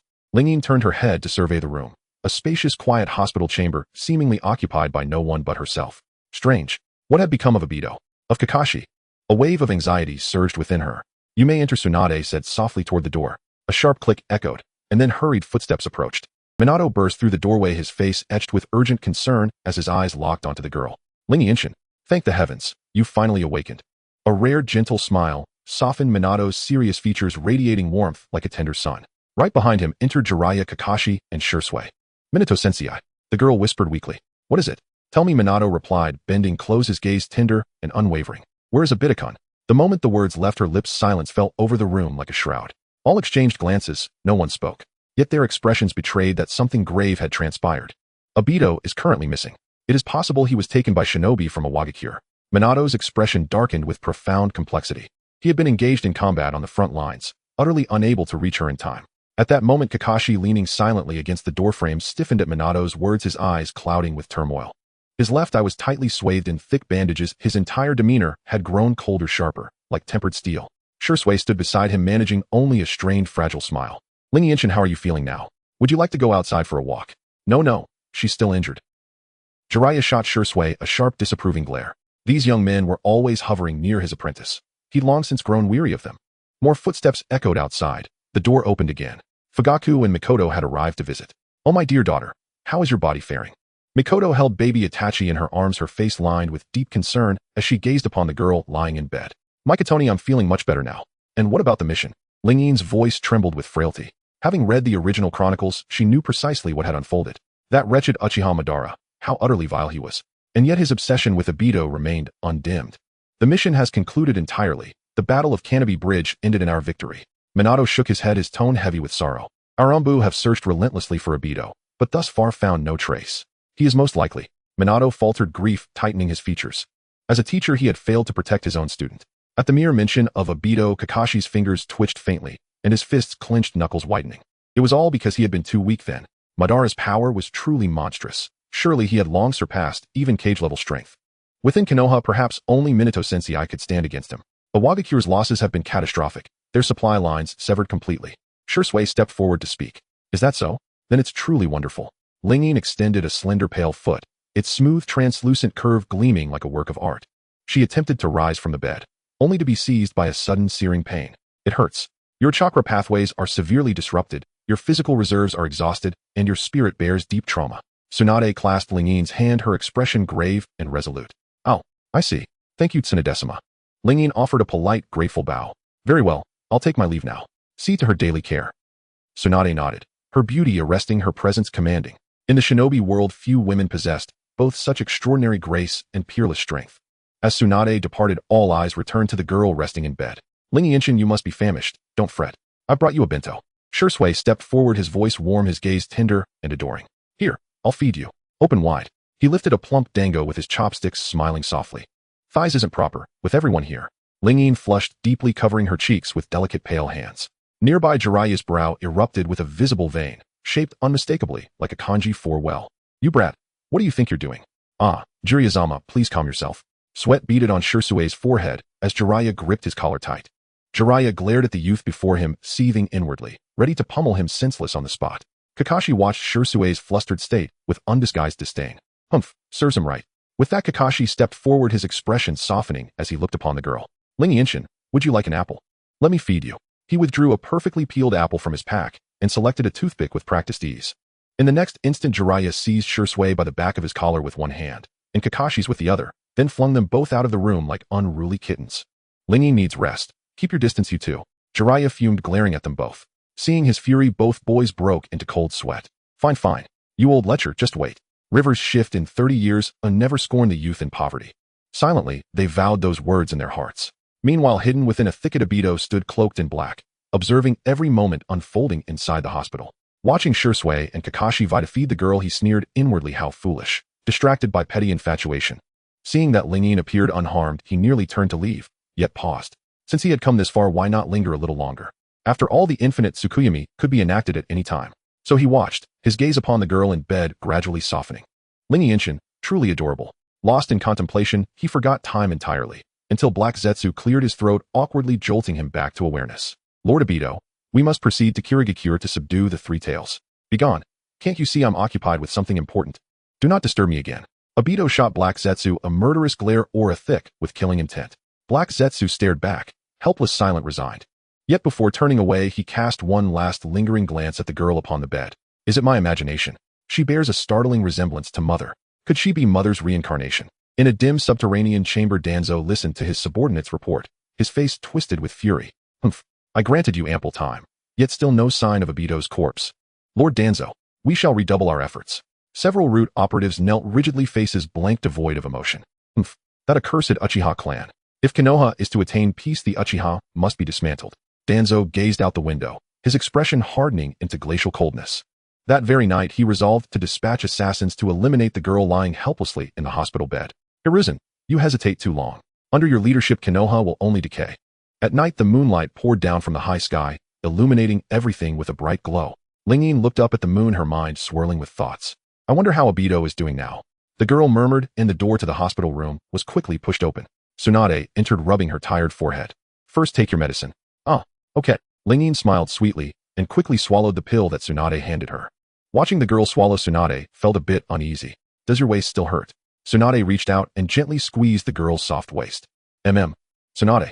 Master. Lingyin's face turned slightly red as she softly uttered her shy expression, likely to captivate many young men if it were in her past life.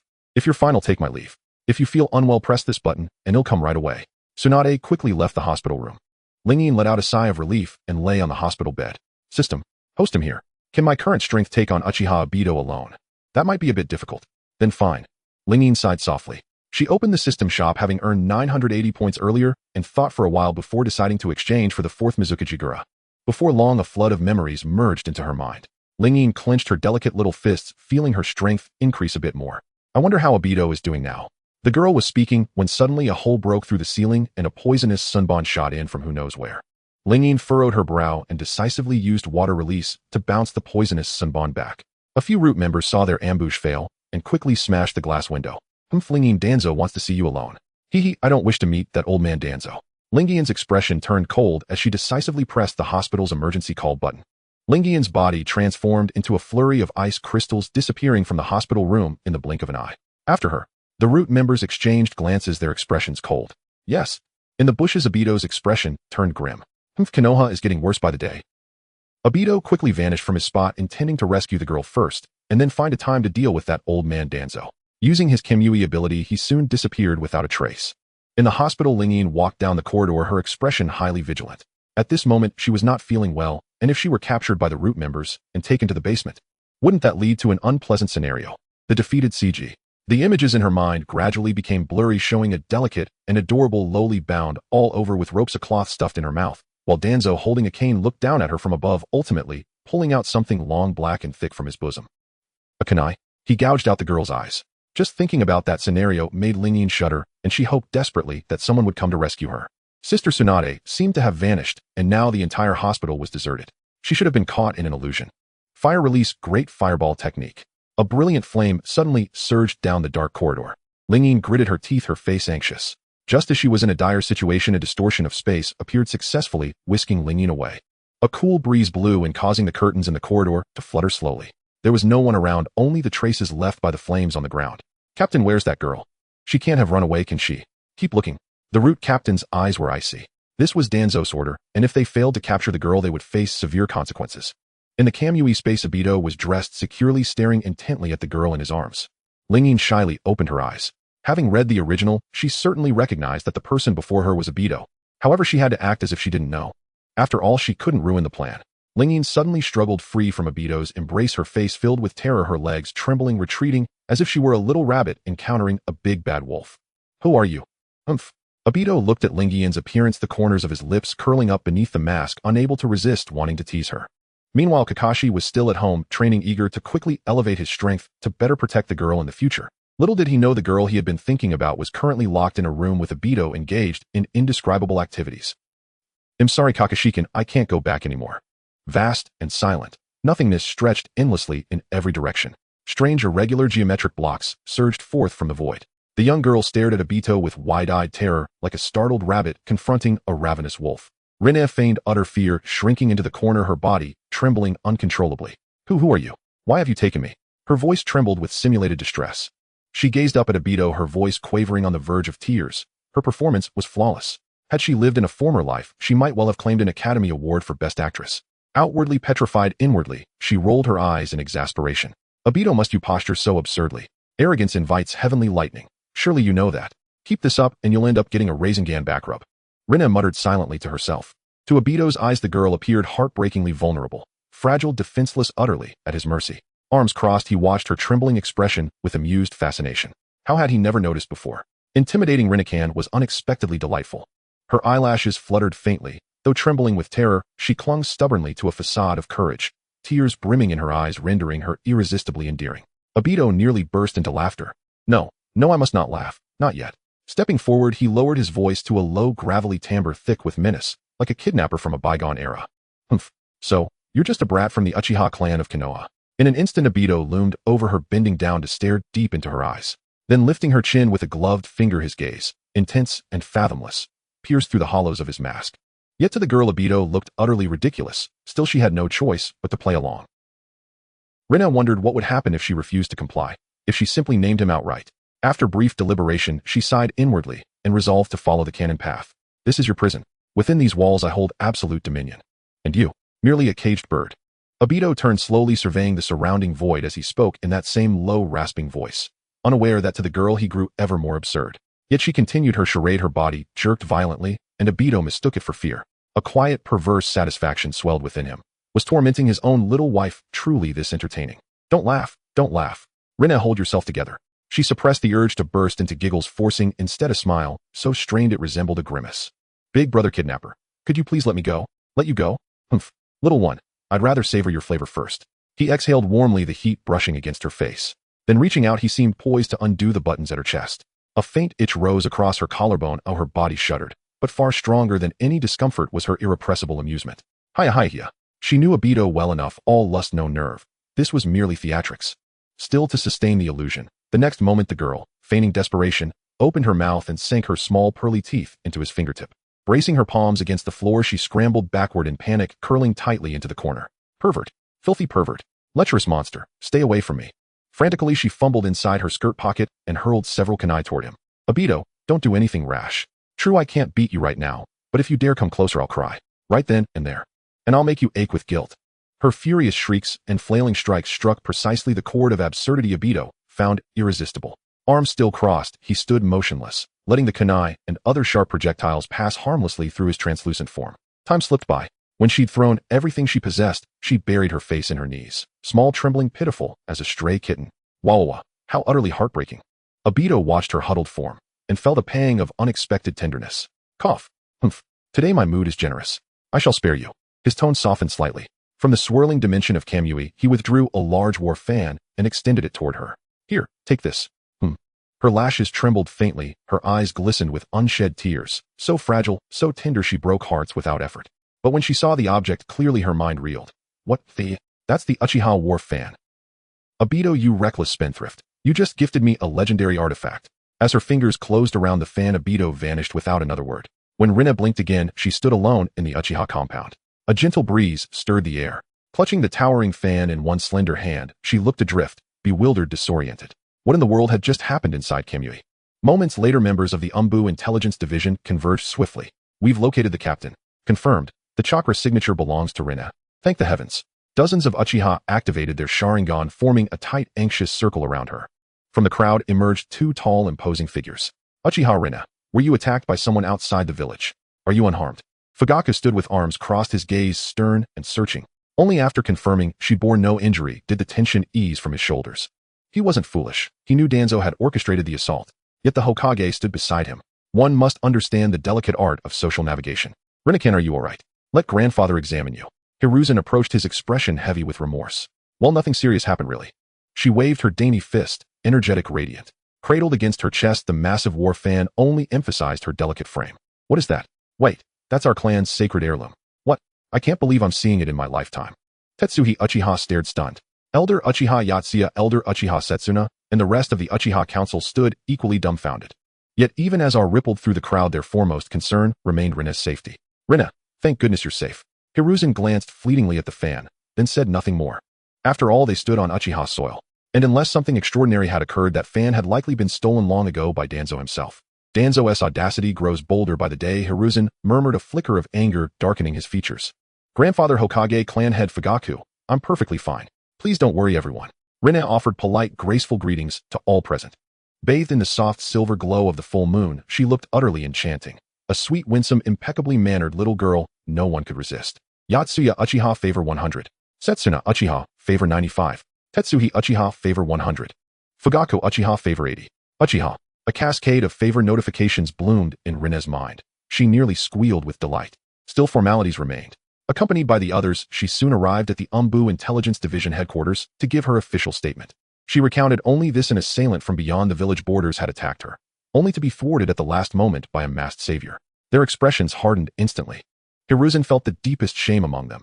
He knew the truth. Yet gazing upon Rina's gentle, trusting countenance, his guilt weighed heavier than ever. It is I who have failed you, child. This old man's indecisiveness has cost you dearly. Hidden in the tall grass, Obito exhaled deeply. His anxiety finally eased now that she was safe. Humph. Konoha grows more corrupt by the day. With those words, his figure dissolved into shadow, the air shimmering faintly, then reappeared moments later within the heavily fortified underground base of Root. Ignoring alarms, barriers, and Root operatives alike, he strode forward, single-handedly carrying an unseen object, advancing step by silent step through the threshold. What? You mean to say you didn't capture that girl? Tuan Zhang's eyes widened in anger, glaring fiercely at his subordinate as he slammed his hand on the table. The tea on the table rippled violently. The two subordinates dared not voice their anger. Their lips trembled uncontrollably as they desperately suppressed their inner fear. Lord Tuanzong, can we have another chance? I've already given you several chances. Tuanzang's face was filled with rage. In his eyes, the girl must be eliminated for the prosperity of Konoha village. Suddenly, bang. The door was hastily slammed open. A member of the root organization appeared panic-stricken, hurriedly reporting the situation outside, stating that a masked man had invaded and killed several root members. What do you mean? What were those root members doing? Tuanzang abruptly stood up from his chair, his face a mask of fury. In the next moment, ripples began to form in the distant space. At this moment, with the power of the dual Rinnegan, it was no exaggeration to say that his strength ranked among the top in the ninja world. May I ask who you are? I don't seem to recall your name in the ninja world. Tuanzang stood up, and his right hand, hidden beneath bandages, instantly activated Ten Sharingan. As a notorious survivor in the ninja world, he was already considering fleeing at this moment. Once he sensed danger, he would activate Izanagi and swiftly make his way to Hiruzen's office. Uchiha Tuanzang, from now on you are not to lay a hand on that girl. Obito returned to his original voice, raising his head as the pupils in his eyes spun rapidly.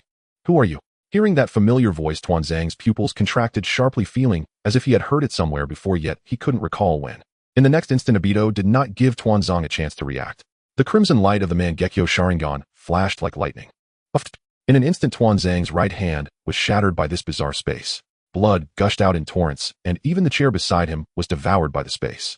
Intense pain surged through his body like a tidal wave, and Tuanzang collapsed to the ground, letting out a series of agonizing wails, his face contorted with a hideous expression. You filthy thing. Who gave you the audacity to hurt my woman? Obito stepped forward, gripping Tuanzang's throat with one hand and lifting him high. Tuanzang's ugly face contorted in pain, appearing utterly repulsive. Obito glanced at Tuanzang and coldly warned, if there's a next time, it won't just be your arm that disappears. He then threw Tuanzang away. Afterward, Obito swaggered toward the entrance of the root organization, his figure continuously phasing out of existence, ultimately vanishing entirely amidst the encirclement of everyone. Now she's safe. Until my plan is complete, no one is to touch her but me. After Obito disappeared completely, the numerous root members finally snapped back to reality, eagerly rushing to assist Tuanzang. Lord Tuanzang, you can't have anything happen to you. The future of Konoha village depends on you. That's right, the development of Konoha village relies on Lord Tuanzang. Get lost, stop buttering me up, quickly contact Orochimaru and have him transplant Hashirama's cells for me. Tuanzang glared at the crowd. Soon, everyone hurriedly disappeared from the scene. Tuanzang clutched his severed arm while his subordinates bandaged him to stop the bleeding. His face was filled with fury, looking exceedingly grim. Flingin, just you wait. I will make that masked man pay back tenfold for the injuries he inflicted on me. Tuanzang said viciously, his anger and resentment growing as he recalled the previous adorable girl. He felt that all his injuries were caused by that girl. In the cold and damp underground cave beneath the shadow of the outer paths, Golem Uchiha Madara was meditating. Suddenly, a shadow emerged from the ground, and Kurizetsu began to report the situation to Uchiha Madara. Lord Madara, it seems there has been some trouble with Obito. Kurizetsu spoke, cautiously conveying everything about Obito to Uchiha Madara. However, he did not dare to belittle Obito too much, trying to express it as tactfully as possible using that kind of leadership speech. He certainly did not want to offend Obito. After all, Uchiha Madara was not long for this world, and he still had to rely on Obito for the plan to resurrect his mother. Madara opened his eyes in anger. The oppressive aura of his Rinnegan surged like a tidal wave. Kurizetsu shivered. What did you say? That guy Obito showed off in front of a woman and gave her my Uchiha fan. Being obsessed with false affection swayed by a mere woman, Obito has disappointed me greatly. Lord Madara, what do you plan to do? Kurizetsu hurriedly changed the topic, even patting Uchiha Madara's shoulder, hoping to calm him down. That girl will undoubtedly become an obstacle. Kurizetsu, from now on, keep a close watch on that girl. Report her every move to me. Madara's gaze deepened. He was a schemer, the best at calculating others. Understood, Lord Madara. If it weren't for the fact that I exerted too much power a few days ago. Forget it, once I recover, I will personally go and meet that girl. Madara snorted coldly. He already had a plan in mind, intending to disguise himself as Obito when the time came, personally severing this false affection. A smirk appeared on Madara's lips as he recalled the girl he had encountered a few days ago.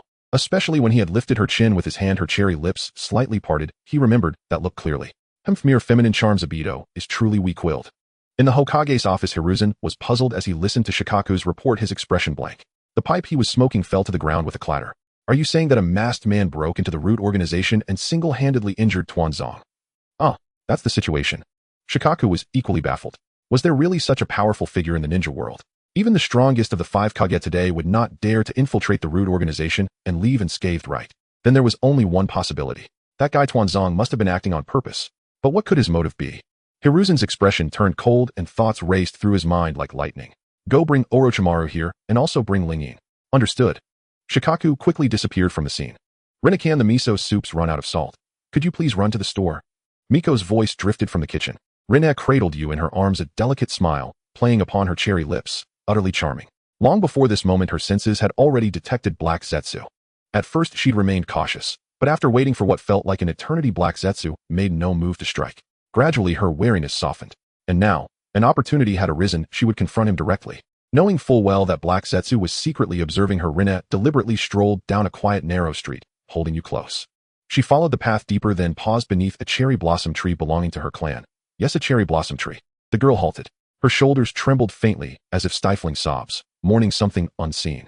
Come out, brother. I've seen you. She took a breath, summoning emotion, replaying countless poignant scenes from her past life in her mind, yet found herself utterly incapable of shedding a tear. Never mind. She'd simply let her body shiver. Beneath the earth, Black Zetsu's pupils widened in stunned disbelief. What? Could she truly be my sister? Come out, brother. I've seen you. How much longer will you hide? If mother knew, she'd be heartbroken. Rinna held you tightly, her voice thick with sorrow. Moments later, the ground rippled, and a shadowy eel-like figure emerged from the soil. What did you just call me? And who is this mother? Black Zetsu's face flushed with anxiety, his eyes bulged, his tone unnaturally strained. Good, this is promising. Seeing his agitation, Rinna clutched you tighter, feigning grief, her cherry lips pouting, her delicate brows drawing together in sorrow. A soft breeze stirred, petals fluttered down from the cherry tree, drifting gently onto her hair and shoulders, rendering her ethereal, almost otherworldly. I speak of Kaguya Otsutsuki. Mother once arrived on this blue planet alongside Ishiki Otsutsuki, intending to transplant the divine tree. Refusing to become mere nourishment, she betrayed Ishiki. After his death, she gave birth to my brothers, Hamura and Hagoromo. When they came of age, both feared mother's power, and swayed by the Toad Sage's deception, joined forces to seal her away. Hearing these words, Black Zetsu's pupils contracted violently. His heart seized, a storm of fury erupting within. Hamura and Hagoromo, those two were his deepest hatred. They were the ones who had imprisoned mother.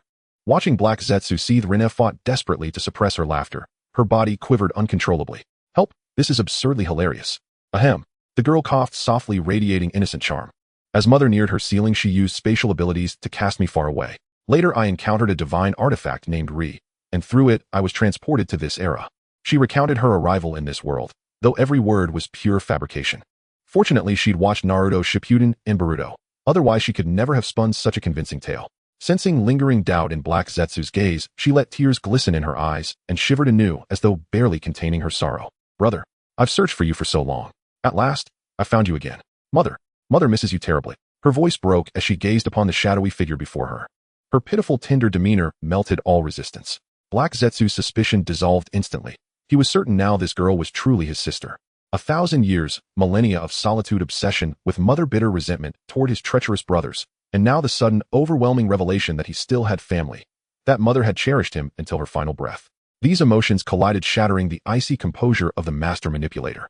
Mother, how did she? His voice cracked with raw emotion. Gazing at the adorable child before him, his eyes no longer held cold calculation, but boundless, uncontainable elation. Are you truly my sister? Yes, brother. Rinna nodded, sweetly forcing a smile, so strained it bordered on tragic. I can't keep this up much longer. How absurdly comedic is this scene? Black Zetsu could restrain himself no longer. His upper body surged upward, black, formless and vast, reaching to embrace his sister, when a voice cut through the air. Rinna, what are you doing here? Black Zetsu reacted instantly, vanishing back into the earth. Strange. Did something just move? Itachi Uchiha approached, holding a shopping bag, his expression warm and gentle. Oh, Itachi-kun, what brings you here so suddenly? Rinna held you close, beaming with cheerful energy. So this is your fiancé. Itachi stepped forward, eyeing the infant in her arms with mild curiosity, though his tone carried a subtle chill. Just then the previously placid you awoke, and burst into loud, inconsolable wails. Wah, wah. You flailed, tiny hands grabbing at Rinna's chest and nuzzling fiercely against her. Shoo. Yuko, why are you crying all of a sudden? Rinna tightened her hold on the infant, and without glancing at Itachi, strode briskly toward the nearby convenience store. After all, she still needed to buy salt. A breeze swept past. Itachi stood there, one hand clutching the shopping bag, looking slightly disheveled, his smile frozen awkwardly in place. What on earth? Why does he start bawling the moment he sees me? Hidden deep underground, Black Zetsu's face twisted in rage at the word fiancé. My sister is still too naive. She's clearly been deceived by this human. And this Itachi, he reeks of deceit. He must be lusting after her beauty. Instantly, Black Zetsu grew anxious for Rinna's safety. After all, his sweet, innocent, and tragically gullible sister knew nothing of humanity's cunning and treachery. Clearly, she needed proper guidance over the next few days. As for that old man Madara, reporting to him, he had only years left to live, no point. Useless Madara Uchiha. Inside a cavern, Madara Uchiha rested, his chin on one hand, fingers tapping rhythmically on the table, brow deeply furrowed. Where is Black Zetsu? Uneasy, he raised a hand and formed a wooden clone. This clone bore his youthful visage and wielded 1/3 of his full strength. Humph. Neither of them can carry out a simple task without trouble. Looks like I'll have to go prod them myself. Madara scowled. He intended to see for himself. Who exactly was this Rinna that she commanded such inexplicable allure? Could even he Madara Uchiha possibly be drawn to her? Rinna, can the miso soup's run out of salt? Could you please run to the store? Miko's voice drifted from the kitchen. Rinna cradled you in her arms, a delicate smile playing upon her cherry lips, utterly charming. Long before this moment, her senses had already detected Black Zetsu.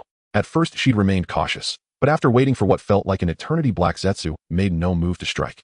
Gradually, her wariness softened. And now, an opportunity had arisen. She would confront him directly. Knowing full well that Black Zetsu was secretly observing her, Rinna deliberately strolled down a quiet, narrow street, holding you close. She followed the path deeper, then paused beneath a cherry blossom tree belonging to her clan. Yes, a cherry blossom tree. The girl halted. Her shoulders trembled faintly, as if stifling sobs, mourning something unseen. Come out, brother. I've seen you. She took a breath, summoning emotion, replaying countless poignant scenes from her past life in her mind, yet found herself utterly incapable of shedding a tear.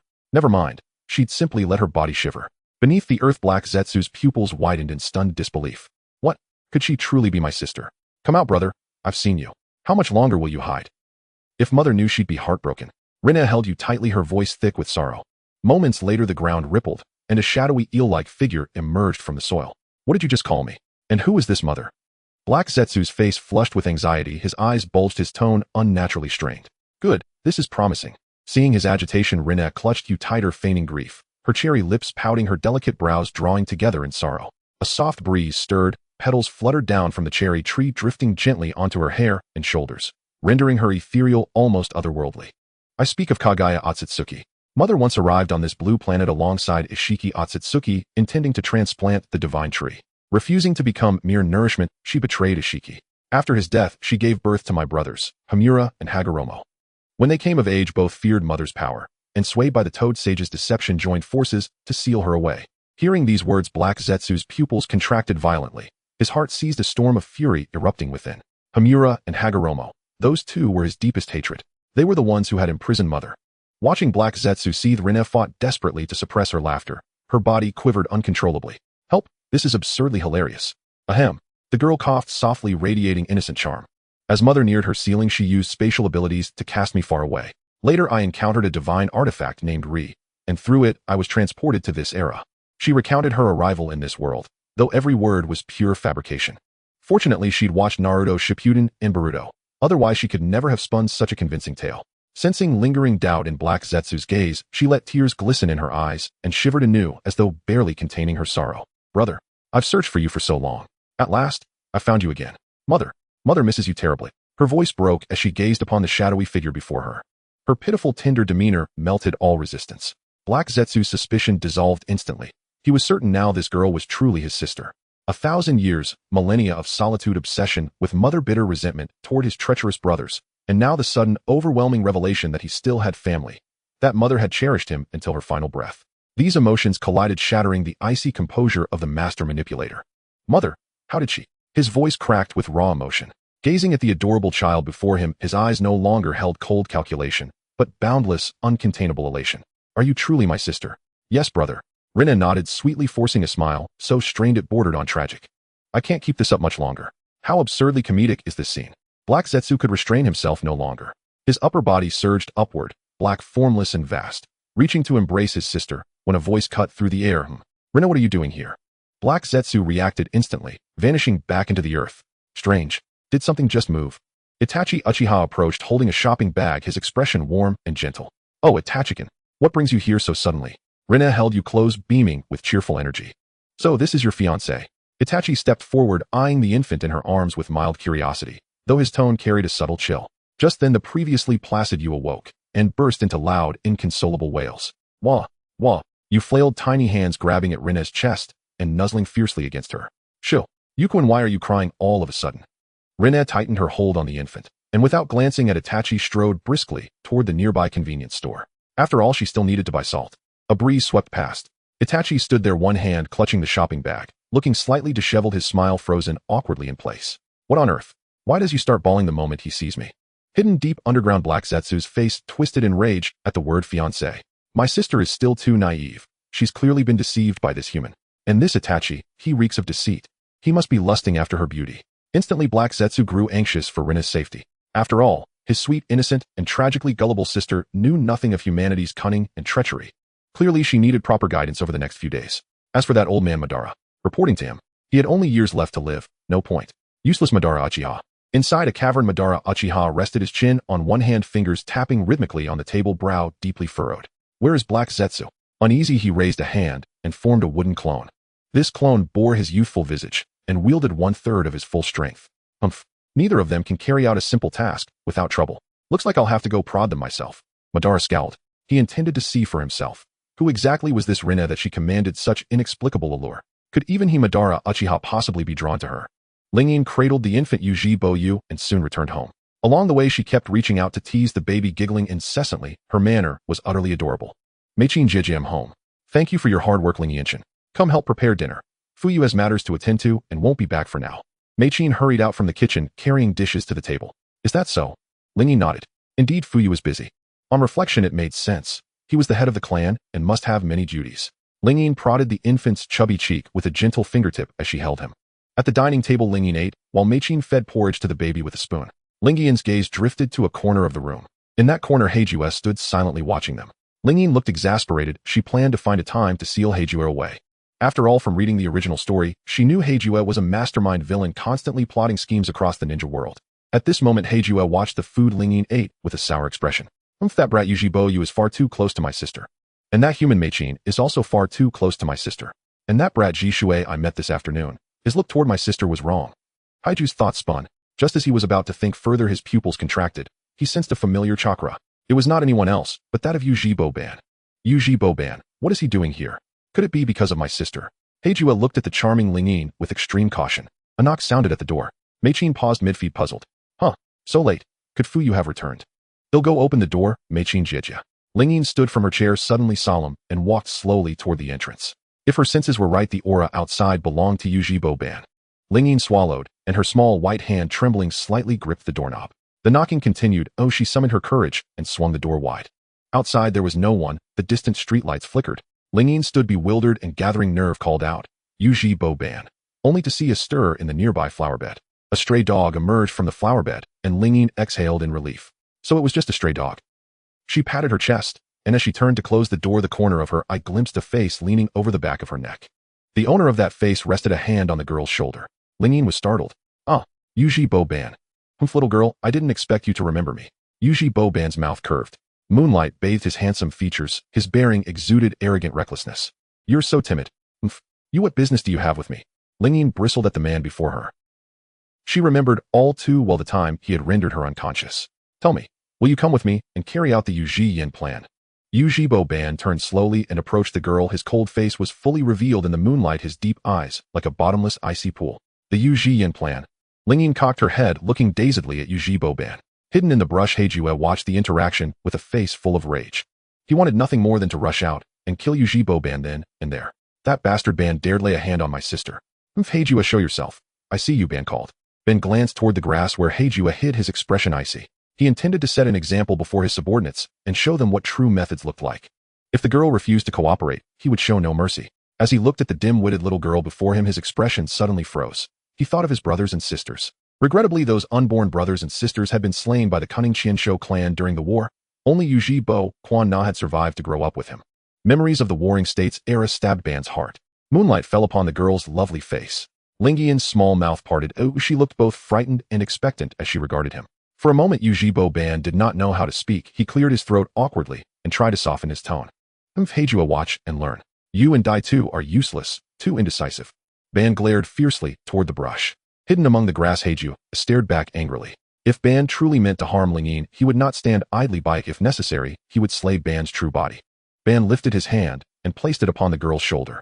Lingyin shivered with fright, her body trembling as she tightly shut her eyes. The girl's eyelashes quivered, her appearance pitiful and fragile. Ban watched and felt an unexpected reluctance to act. Be calm, Ban. Be ruthless, he admonished himself.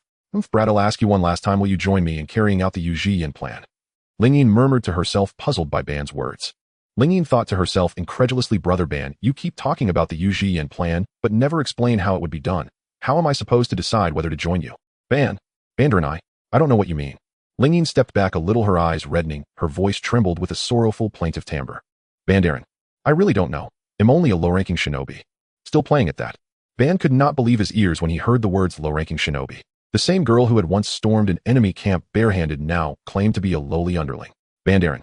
Perhaps it's best not. Someone so weak would be a liability. Heijua moved forward obsequiously, rubbing his hands together and wearing a nervous expression.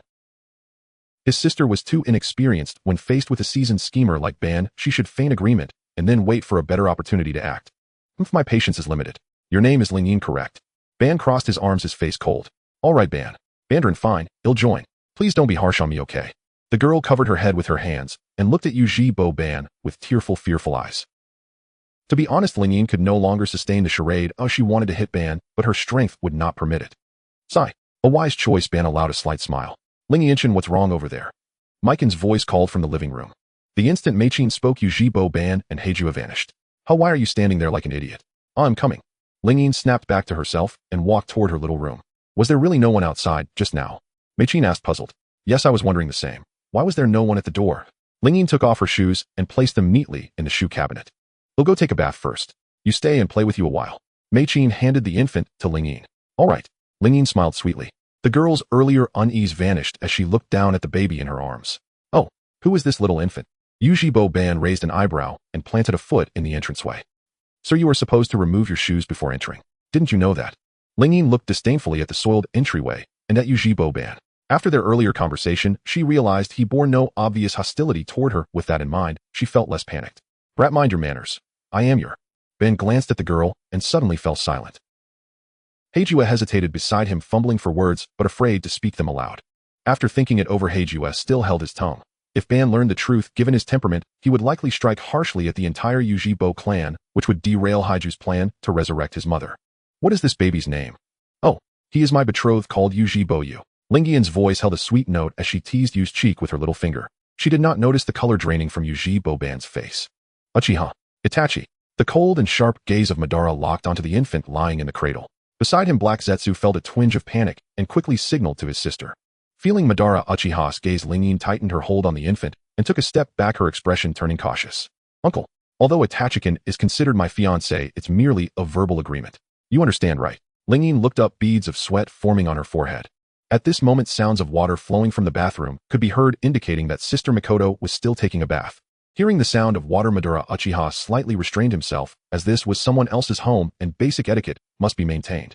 He withdrew his gaze, focusing intently on the adorable girl in front of him, his tone still oppressive. I have matters to attend to. I will leave for now and come to find you in a few days.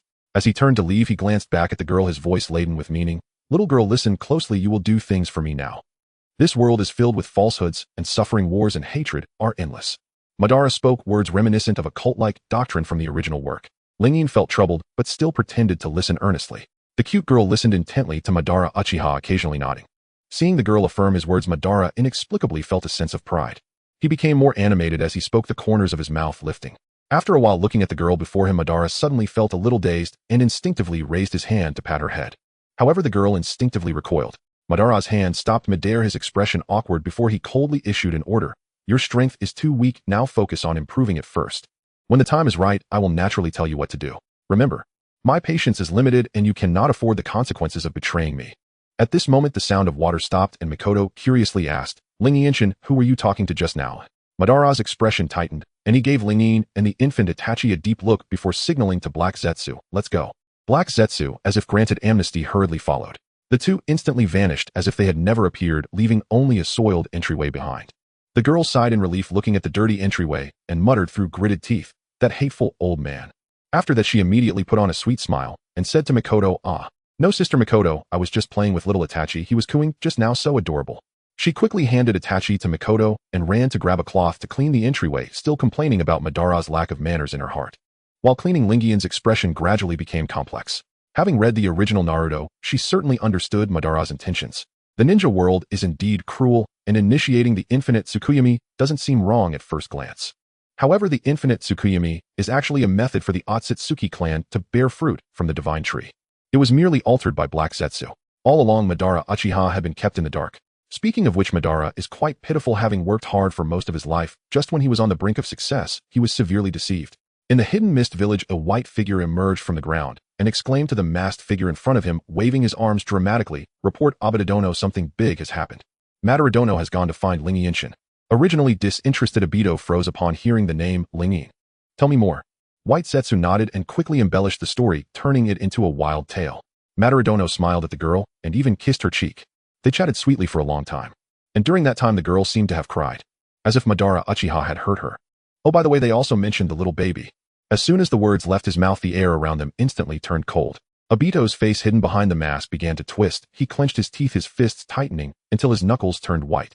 Madara, did he really do that? Yes. White Zetsu nodded, clueless about having misspoken. Indeed, White Zetsu seemed like a mindless fool. If Madara Uchiha heard White Zetsu's words, he would probably be so furious he'd want to slap him away. When did he ever do those things to the girl? Obito slammed his fist against the nearby rock wall, causing stone debris to fly everywhere. Shut up.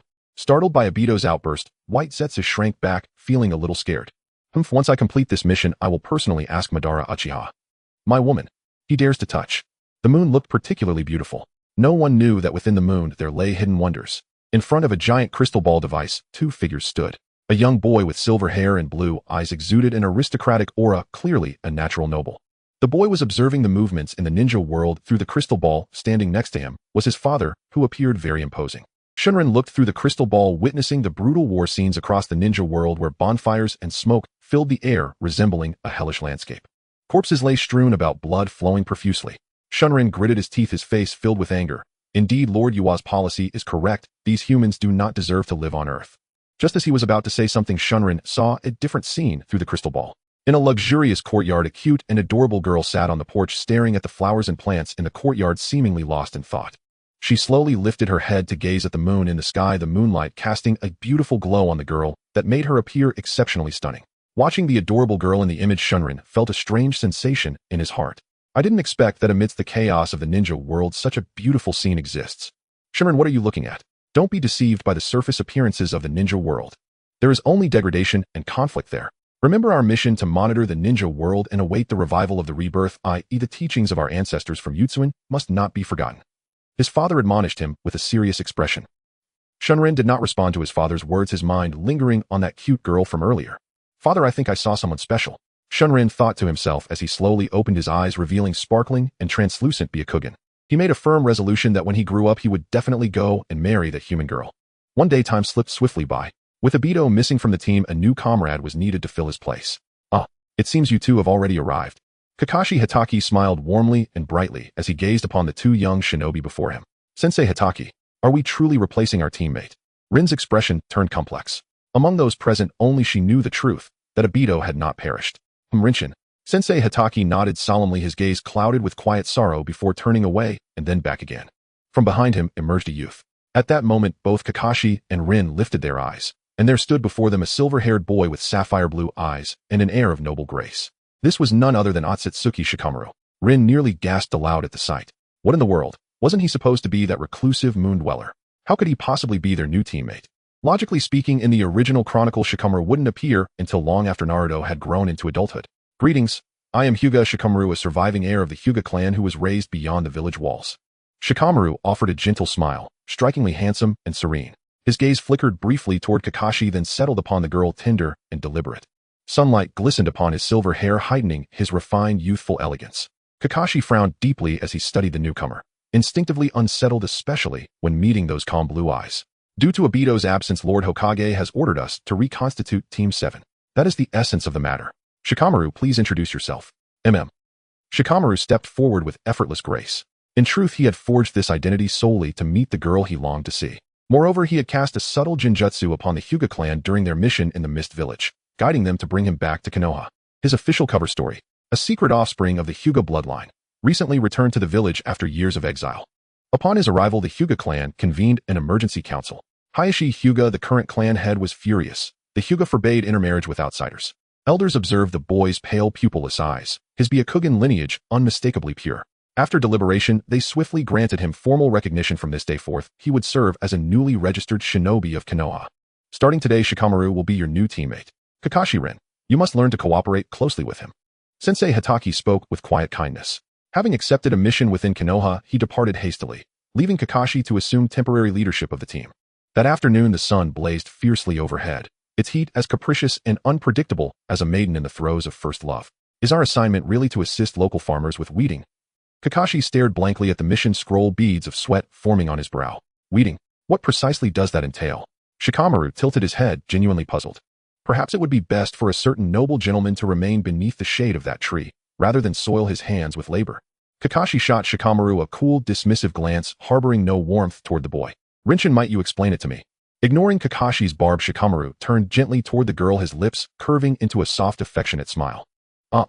Rin flushed faintly. Around familiar faces, she could speak with clarity, but before strangers, her natural shyness surfaced instantly.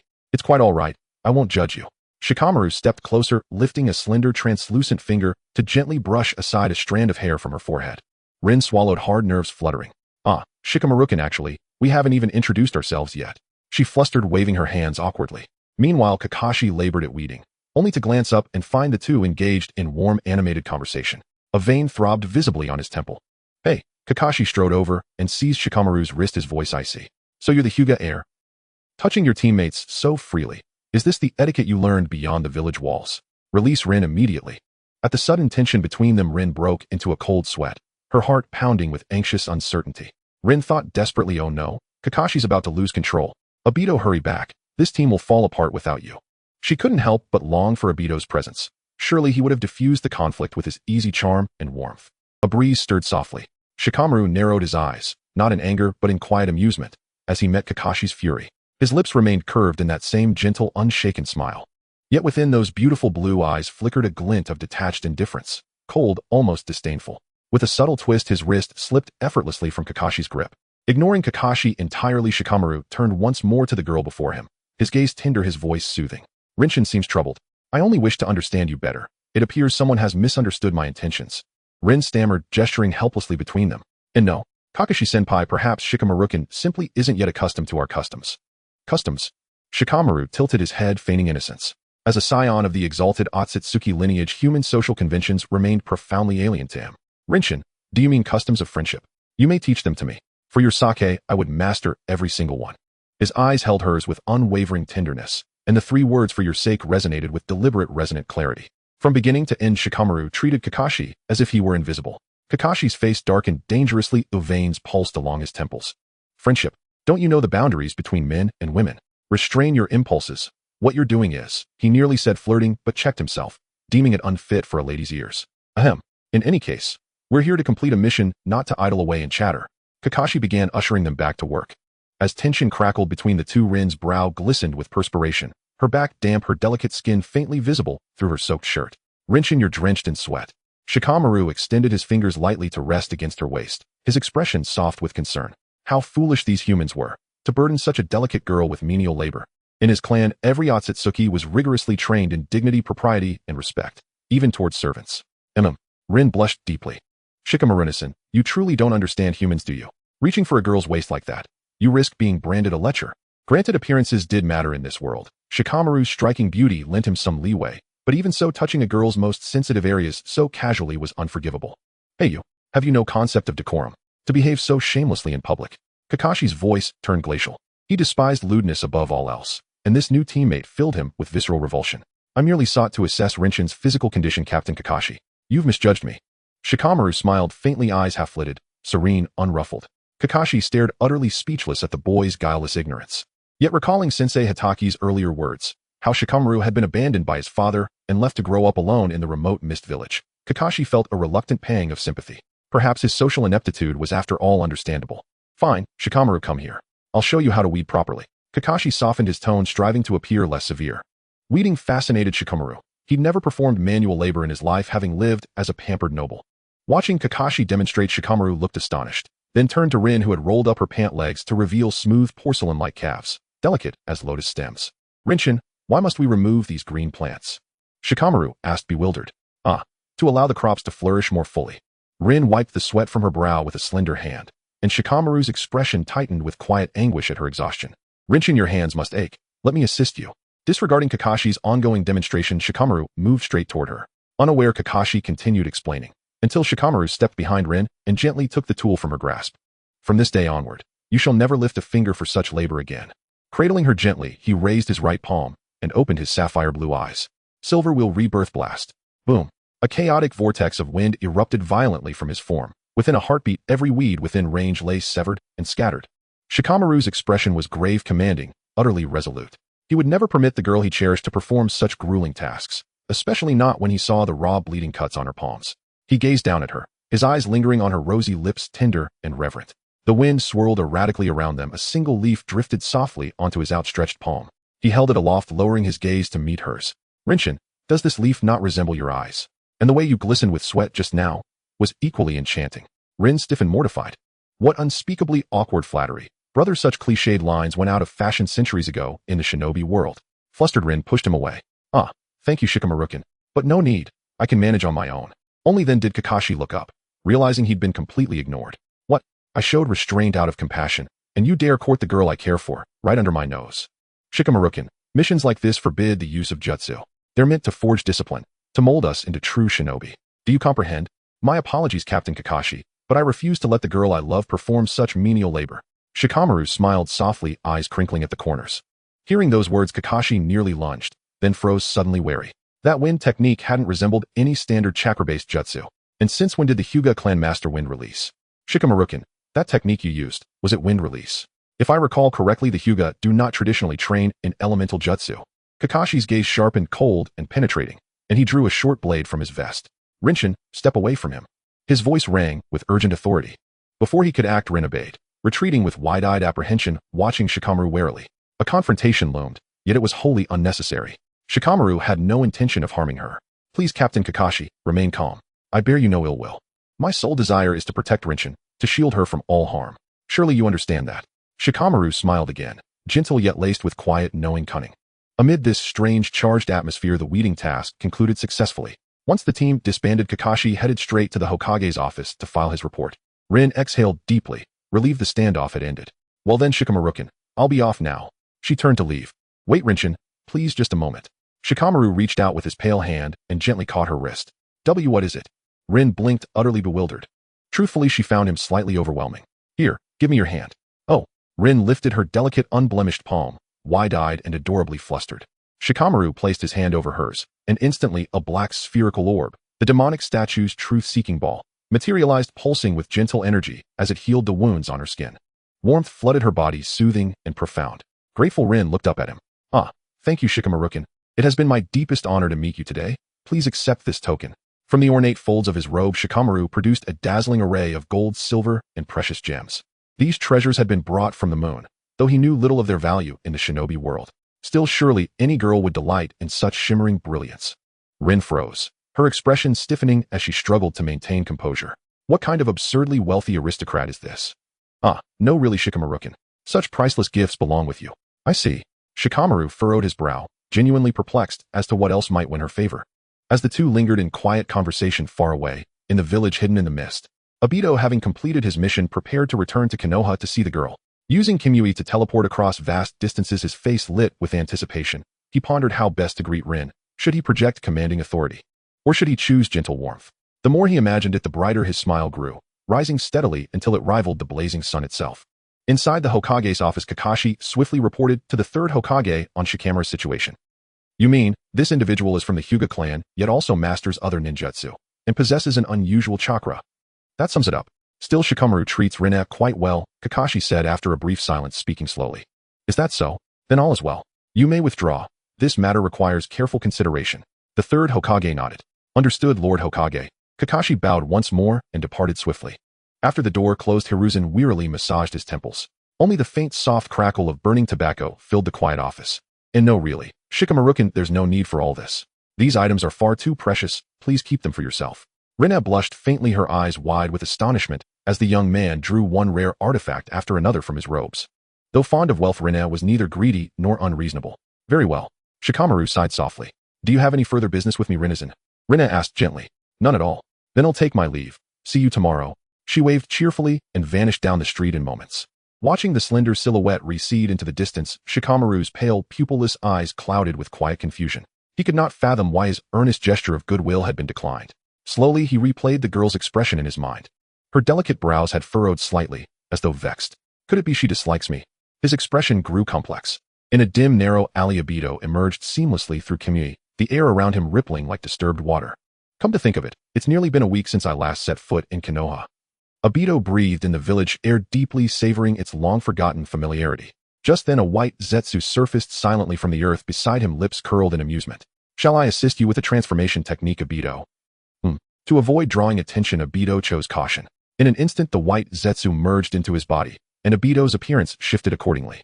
Moments later, his form fully transformed. Obito stepped out of the shadowed alley. Thanks to the white Zetsu's influence, he now wore the guise of a strikingly handsome youth, one Rinne would certainly not recognize. He had come to Konoha solely to observe the village's condition. Absolutely not to see Rinne. Absolutely not. As Obito lingered in thought, he turned down several winding alleys, and there she was, Rinne, gently guiding an elderly woman across the street. Watching her, kindness warmth bloomed across Obito's face. Truly worthy of my affection. Obito, so that's the one you fancy. The white Zetsu popped up beside him, grinning. Silence. Remain within me, quietly. Obito shot him a sharp warning glance. The white Zetsu shuddered involuntarily and obeyed without protest. Cut to Rinne having just helped the elderly woman cross safely. She raised a slender porcelain hand to wipe the light sheen of sweat from her brow. If Obito were here in Konoha, he'd surely do even better than I did.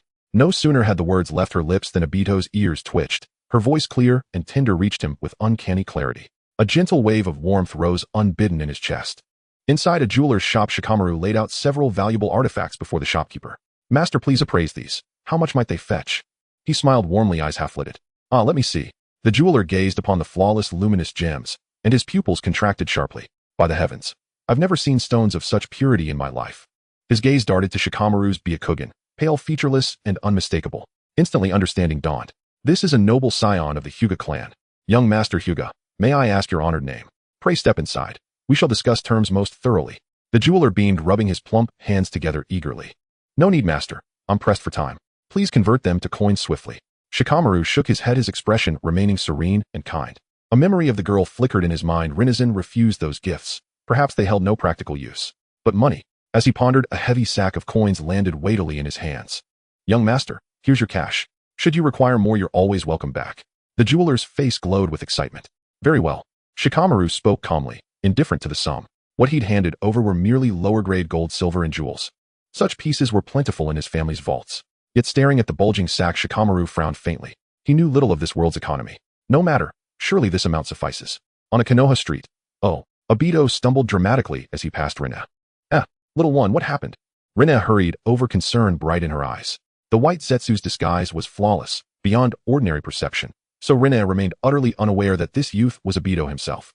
Big sister, I think I tripped over a stone. Obito gazed up at her worried face, and for a heartbeat lost himself entirely in her tenderness. Let me see. Your knee looks injured. Rinne knelt gracefully and placed her soft hands gently upon his wounded knee. In the next instant, emerald light flared. Rinne activated chakra scalpel and reverse scale technique, healing his wound with seamless precision. All better now. Where are your parents, little one? Rising, she stroked his hair with the gentle familiarity of an elder sister. Gazing upon her warmth, Obito's pulse quickened, so deeply that he nearly forgot his very purpose in coming to Konoha. My parents passed away long ago. Then you live in the orphanage. Rinne's expression softened with sorrow and compassion. Just as they prepared to speak again, Shikamaru happened to walk past the alley. Oh, Hiruzen. What a coincidence. Fancy meeting you here, Shikamaru-kun. Rinne turned, offering him a sweet, radiant smile.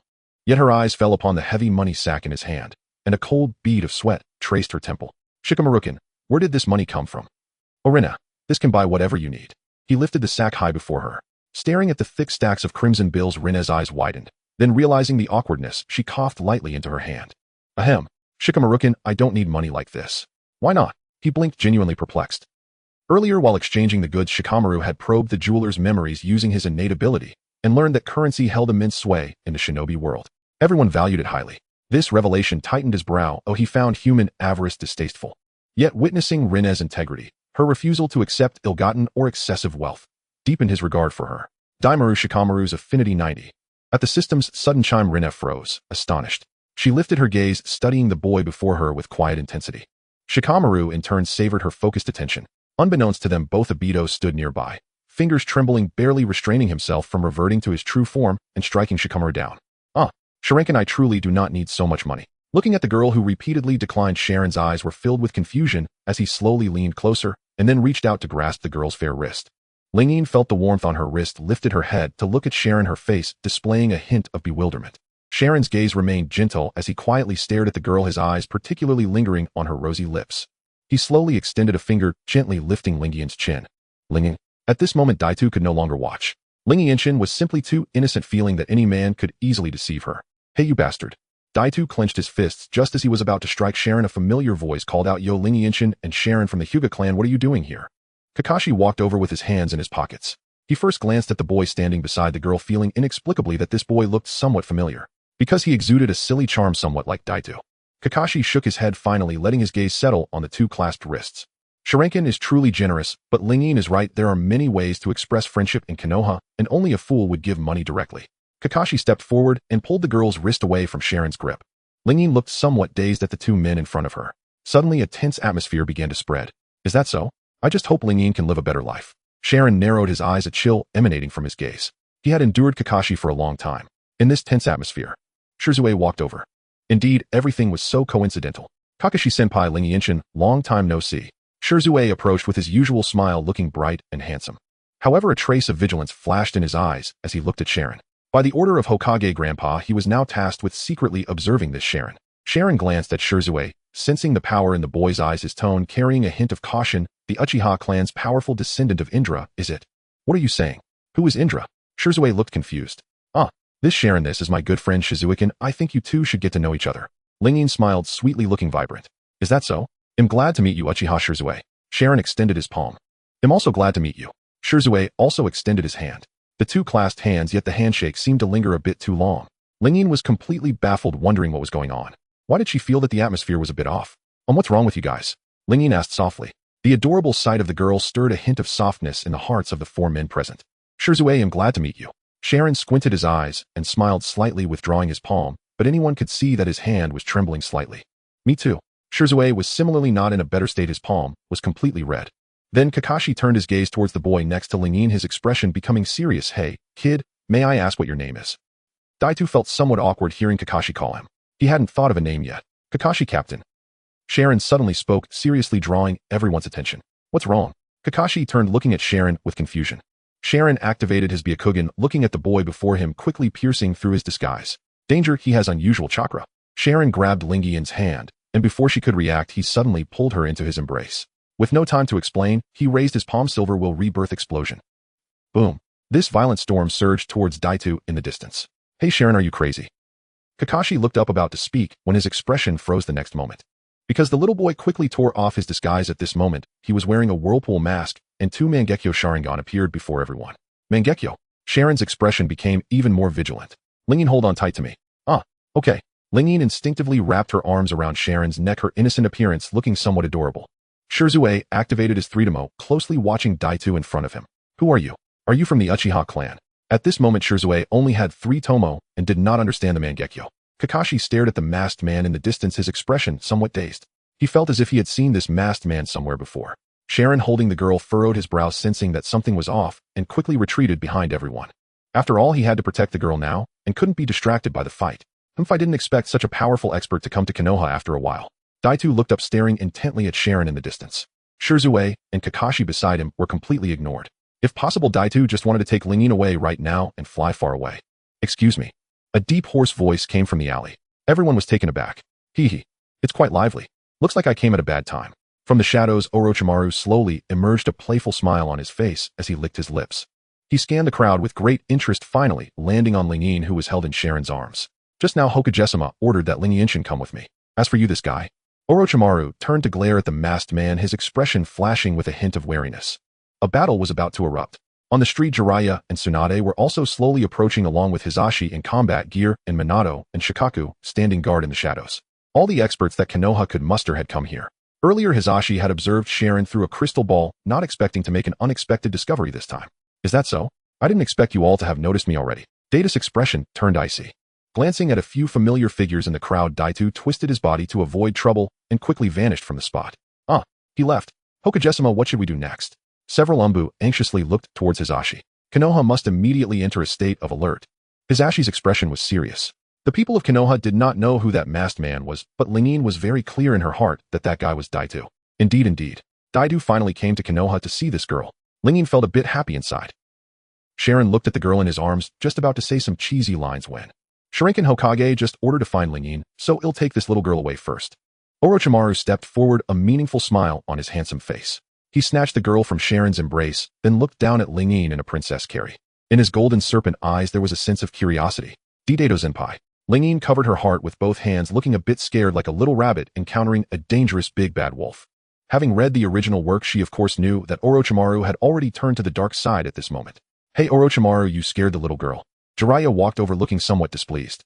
Is that so? Then I'm very sorry, Miss Lingyin. After setting the girl down, Orochimaru politely bowed. Haha, it's fine. Lingyin waved her hands in a flustered manner.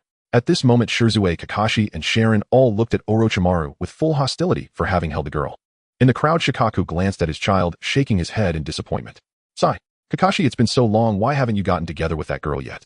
Shikaku's greatest dream in this life is to have grandchildren. In the Hokage office, after Orochimaru briefly explained the situation to Hisashi, he took the girl to his underground laboratory. The basement was dark and damp with a dripping sound. The faucet seemed to be leaking water dripping onto the sink. Orochimaru licked his lips, his gaze turning to the girl, curiosity evident in his serpent-like eyes. Miss Lingyin, it's a pleasure to meet you. Allow me to introduce myself. Orochimaru's voice was deep and hoarse, his expression slightly gentle. I know you, Senior Orochimaru. Lingyin replied, her face slightly flushed. On the surface, the girl feigned shyness, appearing to idolize Orochimaru, but inside, she was panicking. The Orochimaru in front of her had turned dark. To put it bluntly, he was a cunning man. Her current strength was barely that of a jonin. It was uncertain whether she could defeat Orochimaru. What should she do? What should she do? Lingyin's body trembled slightly. Seeing her fearful demeanor, Orochimaru's lips curled up, and he slowly approached, his golden serpent eyes filled with curiosity. You seem a bit afraid of me. Orochimaru bent down, reaching out to lift the girl's chin. Lingyin slowly raised her head to look at him, her face seemingly trembling. No, not at all, Lord Orochimaru. Well then, I heard from Jiraiya that you were the child of prophecy. Orochimaru clasped his hands behind his back and spoke in a low, hoarse voice. Hearing this, Lingyin couldn't help but curse Jiraiya in her heart. Jiraiya, why did you bring me such an enemy? No wonder Tsunade never stayed with you, humph.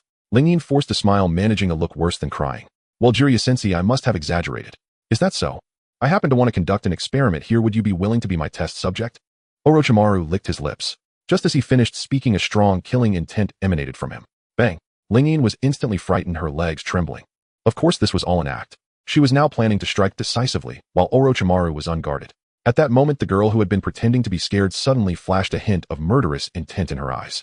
Bang! The ground shattered beneath her as Lingyin gripped her ice blade and quickly swung it towards him. Just as the ice blade was about to slice Orochimaru's neck, a cold hand had already grasped the girl's wrist, and Orochimaru's appreciative voice rang out, courageous, but what a pity.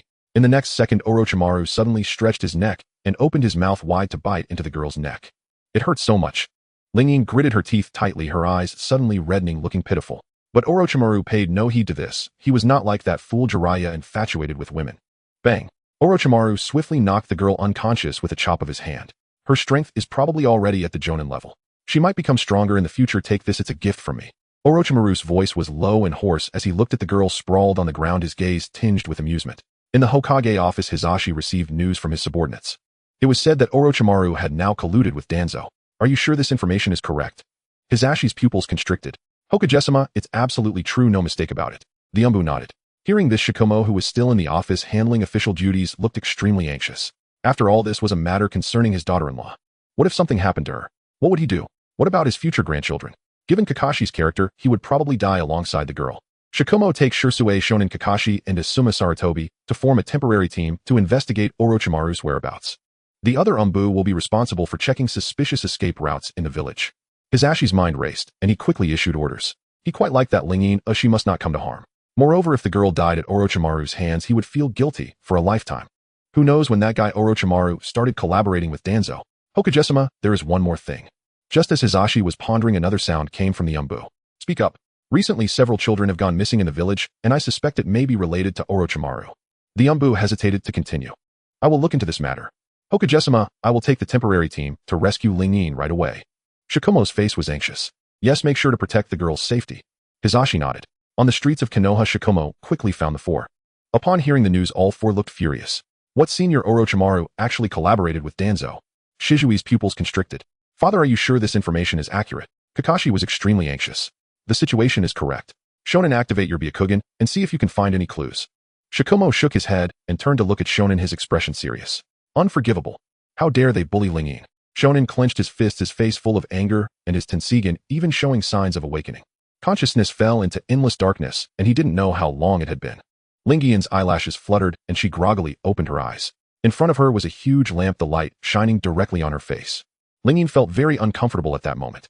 Orochimaru gazed at the girl bound to the operating table, his expression gentle, his golden serpent-like eyes fixed on her, as if admiring a work of art.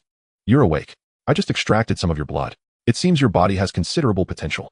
Orochimaru's voice was low and hoarse. His handsome face bore a hint of fervor as he extended his pale, bony fingers playing with the scalpel in his hand. Seeing Orochimaru like this, Lingian shivered in fear. Senior Orochimaru, please don't do that. Lingian immediately kicked her small foot, repeatedly striking Orochimaru's abdomen with her fair little foot. Orochimaru looked helpless as he reached out with his pale finger to grasp the girl's foot. Due to the effects of the anesthetic, Lingian could only glare angrily at Orochimaru, unable to move. Orochimaru slowly lowered his head, his gaze fixed intently on the girl lying on the operating table. I'm increasingly curious. What exactly is your body like? Orochimaru gently lifted the girl's delicate chin, his warm breath rushing towards her. Lingian's face was full of anxiety. At that moment she wished she could activate her Sharingan and escape from Orochimaru's laboratory.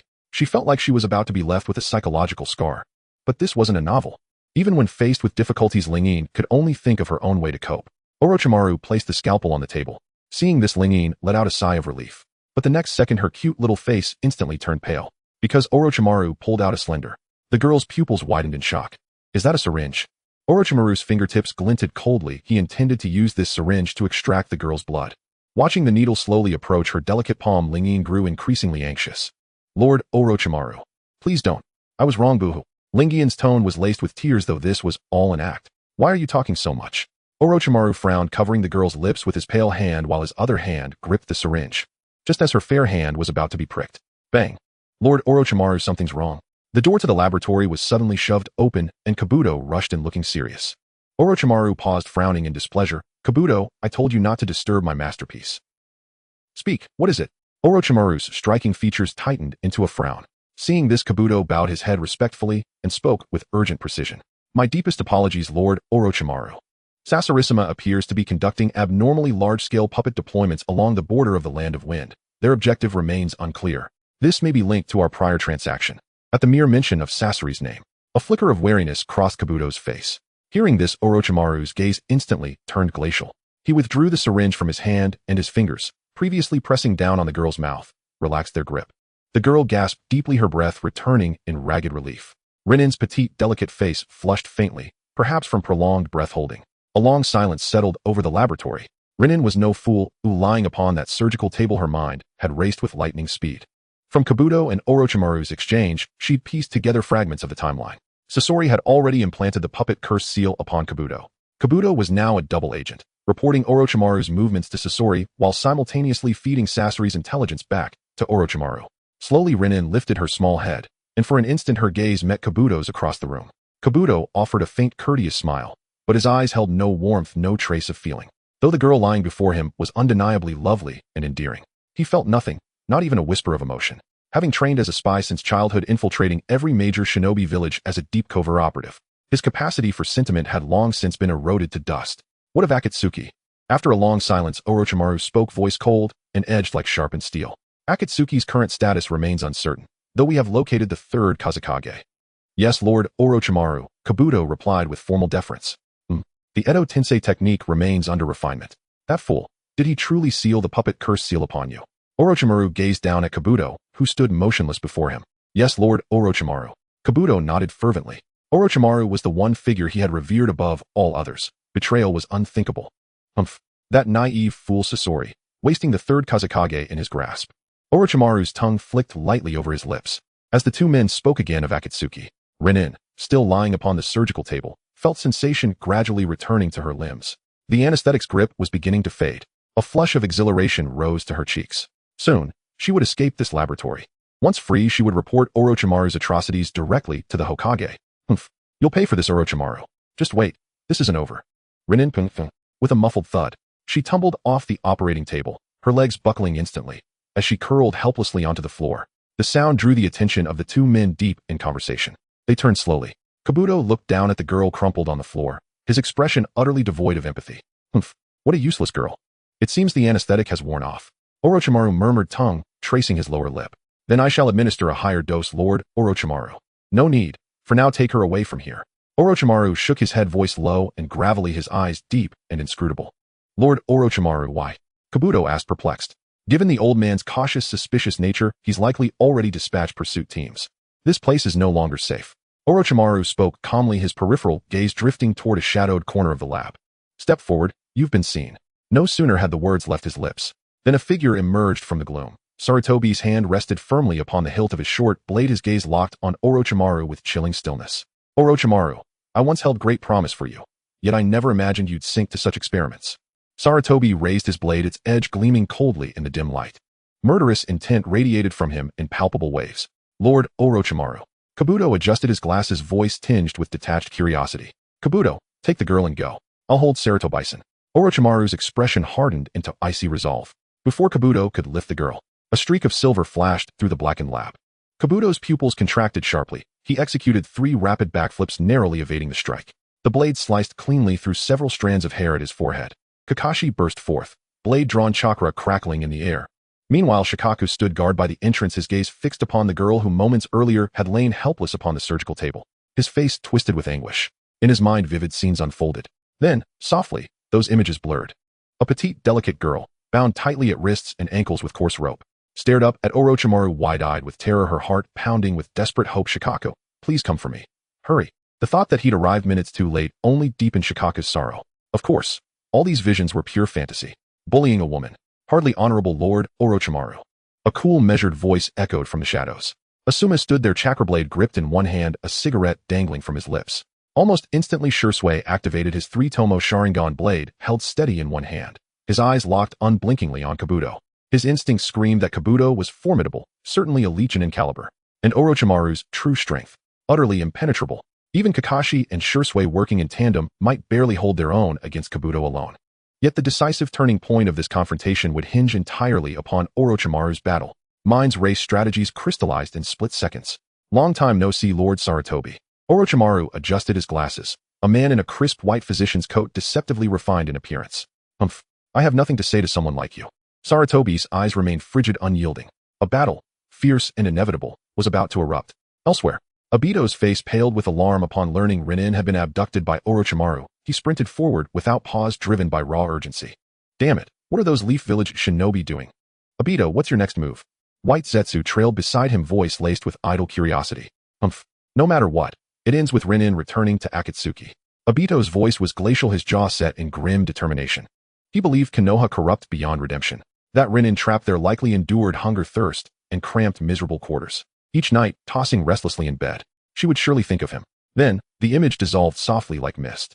In Obito's imagination, the sweet, tender girl clutched a pillow close. Exhausted from endless labor imposed by the Leaf Village, her body worn thin. Her eyes glistened with tears spilling silently onto the pillow beneath her. Obito, I miss you so much, please come for me. Of course, none of this was real. It existed only within Obito's fevered mind. As the vision lingered in his thoughts, the corner of Obito's mouth, hidden behind his mask, curled upward. Hold on, Renin. I'm coming for you. Bang. The glass in the laboratory suddenly shattered as Sakumo launched a swift attack with extreme speed and swordsmanship, intending to finish the battle quickly. Orochimaru swiftly dodged Sakumo's attack, his form unusually eerie, bending backward at an angle that a human would find difficult to achieve, narrowly escaping Sakumo's blade. Sweat broke out on Sakumo's forehead. In the next moment, the ground beneath Orochimaru began to soften. 2 massive serpents formed from earth and chakra surged forth from the ground, rapidly rushing towards Sakumo. Sakumo moved like lightning, leaving a trail of silver flashes in his wake. Whoosh, whoosh, whoosh, the serpents were quickly severed and dust filled the air. Truly impressive, Senior Sakumo. Orochimaru's figure moved like a specter as he excitedly licked his lips. Shadow snake hands. Sakumo firmly gripped the blade and quickly retreated. Thud. The ground cracked beneath his foot, creating numerous fissures. Wind release vacuum waved. Orochimaru's swiftly formed hand seals puffed out his chest and decisively unleashed a strong gust of wind from his mouth. Earth release, earth flow wall. Sakumo quickly formed hand seals. The earthen wall blocked the wind blade's attack, yet the residual force of the wind remained, devastating the equipment in the distant laboratory, showcasing immense destructive power. Meanwhile, Kakashi held Raikiri in hand, charging swiftly towards Yakushi Kabuto. Kabuto's figure flickered, deftly dodging Kakashi's attack. Jinjutsu Kage Shuriken technique. Shurzue decisively activated a Jinjutsu to interfere with Kabuto's movements. Kabuto's figure momentarily stalled, his gaze becoming vacant. However, he quickly adjusted his glasses. As a medical ninja, breaking the Jinjutsu was naturally not a challenge for him. At that moment, Shirzue had not yet activated his Mangekyo Sharingan. He was still too young. Shirzue keenly sensed something unusual with Kabuto's chakra. Fire release, fire accumulation, burn. Asuma seized the opening and decisively unleashed a torrent of intense flames from his mouth. A wave of thick flames erupted instantly, and the temperature in the entire laboratory soared. A cloud of paralyzing gray ash swiftly enveloped Kabuto's vicinity. Yet a cold smile crept across Kabuto's lips as he coated his body with a thin, viscous layer of chakra. Simultaneously, several poisoned Senbon shot out from his sleeve, flying towards Asuma. Shirzue instantly activated the body flicker technique, gripping his blade and swiftly severing the incoming Senbon. At this moment, Kabuto was indeed an elite jonin forged through battles completely different from these greenhouse flowers who had little combat experience. Shirzue, Asuma, and Kakashi were ultimately just students who had not seen battle, and they were no match for Kabuto. The chakra scalpel sliced through the air, charging towards Shirzue. Shirzue quickly raised his blade to block, and in the next second Kabuto kicked the nearby experimental table, sending the heavy metal surface crashing to the ground, stirring up a thick cloud of dust. The thick smoke rapidly enveloped everyone, and the three who had just been at an advantage now scurried like ants on a hot pan, frantically searching for Kabuto's position. At this moment, witnessing the distant battle, Shiran felt a pang of anxiety. His goal was to protect the girl. The battlefield below had descended into chaos, with two shadow-level powerhouses clashing quickly, turning the laboratory into a mess. The thick smoke obscured everything around, and Shiran activated his Byakugan, quickly locating the girl lying on the ground. "Suzu," Shiran called out anxiously. His voice was drowned out by the explosions. Ignoring the metal shards and scorching ash flying around, Shiran rushed forward even as his body was surrounded by debris. In the distant haze, Suzu appeared pitiful, still under the effects of the anesthetic. "Damn, is Orochimaru's anesthetic this powerful?" The girl's eyes were slightly moist as Suzu exclaimed, "Oh oh." In the next moment, in her line of sight, Shiran burst through the smoke, charging towards her. Upon seeing the injuries Suzu suffered from the fallout, Shiran's expression turned furious. His own injuries were of little concern, after all he hailed from the noble Otsutsuki clan. But Suzu was different, she was just a fragile human. If anything were to happen. The thought of such a terrifying scenario ignited Shiran's fury at that moment. Silver Wheel Rebirth Explosion. Bang! A powerful storm erupted, shattering everything around, enveloping shards of glass, and the previously poisoned Senbon hurtling away into the distance. At this moment, both Orochimaru and Sakumo, still engaged in battle, were also affected. The ground cracked loudly. Time seemed to slow dramatically at this moment. Suzu, with a pitiful expression, slowly opened her eyes, gazing at the combatants before her, feeling a hint of unwillingness. She felt too weak, unable to defeat even Orochimaru. As the immense power of the Silver Wheel Rebirth Explosion shattered the fragile equilibrium of the laboratory. With a loud rumble, it was no longer wind, but a powerful force of destruction erupting outward from Shiran. Shiran was utterly enraged, his Byakugan exhibiting many signs of activity. Awakening the rebirth, I was merely a matter of time. The air in the laboratory was forcefully compressed, emitting sounds of being unable to bear the strain. The previously stuffy and hot air was suddenly torn apart and violently pushed outside by this force. From the outside, the entire laboratory had turned into a wasteland. In Konoha village, members of various clans and numerous umbu surrounded the cavern. "Lord Hokage, what should we do next? Should we charge in directly?" "No need, let's wait a bit longer." Nara Shikaku, as Konoha's strategist, quickly assessed the situation. Hayashi shook his head. He looked around. There were people everywhere, yet he could not spot Danzo. It seemed this kidnapping of the girl was also the doing of that guy, and Hayashi's expression darkened. In the crowd, Fugaku and Mikoto looked worriedly towards the distant cave. "Fugaku, do you think Suzuki will be alright?" "Don't worry, my dear, she will be fine. I believe in that girl," Fugaku reassured his wife. Minato and Kushina also wore worried expressions. The entire combat strength that Konoha could muster had gathered at the back mountain. If other villages were to see this scene, they might think Konoha was about to go to war again. Inside the laboratory, the fierce storm swept everything away. Sakumo, relying on his quick reflexes, quickly adjusted his position in midair, embedding the tip of his blade into the wall to stabilize himself. Orochimaru was not so fortunate. He was slammed by a tremendous force, his body crashing into the distant wall. But in the next moment, hands pried open his mouth, and a slimy Orochimaru emerged unscathed. That was the snake substitution. Orochimaru's eyes narrowed in surprise as he gazed at Shiran, more specifically at Shiran's eyes. This power definitely isn't from the Hyuga clan. The situation became particularly tense. The wind gently blew by, causing Jisue, Asuma, and Kakashi to collapse to the ground as if struck by a heavy hammer. Do was also in poor condition, half kneeling on the ground, blood streaming down his handsome face. Crack, crack, boom. At the sound, everyone's expression froze in an instant, for the heavy structure of the laboratory emitted a noise that sent chills down their spines. Due to the accumulated destruction caused by the Silver Wheel Rebirth Explosion and the previous battle, it finally couldn't withstand any longer. Massive concrete blocks began to crash down from the ceiling, dust and debris swirling with shards of glass, while chemical liquids and burning flames filled the laboratory with devastation. Hiruzen breathed heavily, half kneeling on the ground, his physical state equally poor. At this moment, a sharp pain shot through his eyes, and his consciousness began to fade. Hiruzen struggled to lift his head, gritting his teeth. In his line of sight, the figure of a delicate and lovely girl became increasingly blurred. At this moment, looking at the chaos before her, Ling-in slightly parted her cherry lips, her mind blank. This serious battle was utterly different from the past. This time, both sides were determined to bring the other to ruin. Is this what a battlefield is like? Ling-in's cherry lips trembled as she felt a wave of intense panic. Why am I so weak? I can't protect anyone. In the end, I always rely on Kakashi and the others. A flood of negative emotions surged in her heart, bringing her a wave of pain. She opened her eyes again, her pupils quickly starting to spin, 1 hook, 2 hooks, 3 hooks. But it wasn't over yet. Faintly, it seemed to continue distorting. Just when the girl felt despair, a familiar voice came, "Don't be afraid. I'm here." Ling-in's pupils contracted as she slowly turned her head. Before her stood the masked man from before, rather it was Obito come to save her. The space distorted. The 3 hooks that were spinning in Ling-in's vision quickly came to a halt. Why are you here?" Ling-in's eyes glistened with tears, her long eyelashes dampened her delicate face, quickly becoming smudged with tears, slightly swollen. Looking at the numerous wounds on the girl's pale body, Obito gritted his teeth, his face filled with heartache, his eyes behind the mask burning with anger. In the next moment, a cold and boundless malice swept in. In the distance, Kiba and Orochimaru, who were still intending to fight, froze simultaneously. Orochimaru's pupils contracted as he felt an instinctual fear, like a small snake being targeted by an eagle from above. That intense killing intent was constantly approaching. From the smoke in the distance, a figure slowly emerged, an orange spiral mask catching everyone's eye, appearing particularly eerie amidst the smoke and flames. "Have you thought about how to die?" Obito's tone was low and hoarse, fixing his gaze on Orochimaru. "I don't understand your meaning. May I ask?" Just as Orochimaru was about to say something, he suddenly felt the world spin. When he regained his senses, Orochimaru saw his upper body slumped on the ground, his head rolling in a pool of blood. "A Lord Orochimaru." Amidst the smoke, Do rushed over anxiously, tightly holding Orochimaru's head. Do turned his head, his eyes filled with hatred, staring fiercely at the masked man before him. "Do you feel pain? But my suffering far surpasses yours." Obito's tone was icy. At this moment, he was truly enraged. The woman he loved had been harmed by these scoundrels. Looking at the girl's delicate body covered in wounds, Obito felt as if his heart was bleeding. The person he usually wouldn't even dare to touch was now gravely injured. "Kakashi, you useless fool, what are you protecting at this moment?" Just then, the head of Orochimaru in Do's arms suddenly transformed into a puddle of mud, beginning to dissipate. In the distance, in the shadows, Orochimaru weakly propped himself up, decisively biting his thumb, then slicing open a cut on his palm. Summoning technique. Orochimaru nearly exhausted his remaining chakra, his hands covered in blood, slamming them onto the ground. A massive summoning array unfolded instantly. Boom! A deafening roar sounded. The already precarious ceiling of the laboratory was completely blown away. A colossal purple serpent coiled atop the ruins.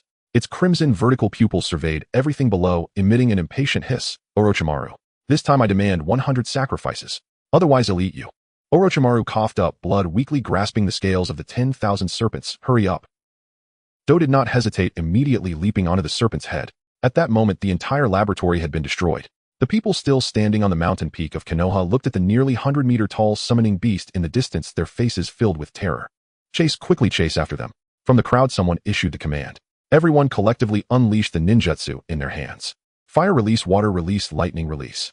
Over 100 jonin from Konoha unleashed their most proficient ninjutsu. These ninjutsu shot forth like a series of fireworks, continuously soaring into the sky.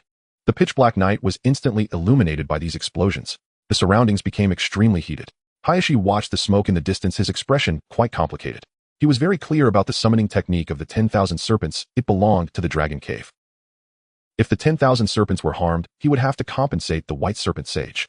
The ninja world is not just about fighting. Unlike the original work, everyone here has their own thoughts intertwining to form a vast battlefield. Under the illumination of the firework-like ninjutsu, the high sky appeared exceptionally beautiful and magnificent. Obito held the girl tightly, appearing in a hidden corner. "You are Obito, right?" Ling-in weakly tugged at her lips, emitting a soft, sweet voice. Obito looked down at the adorable girl in his arms, especially at the wounds on her body, causing his heart to ache as his expression twisted. "I don't know what you're talking about." Obito's tone was cold.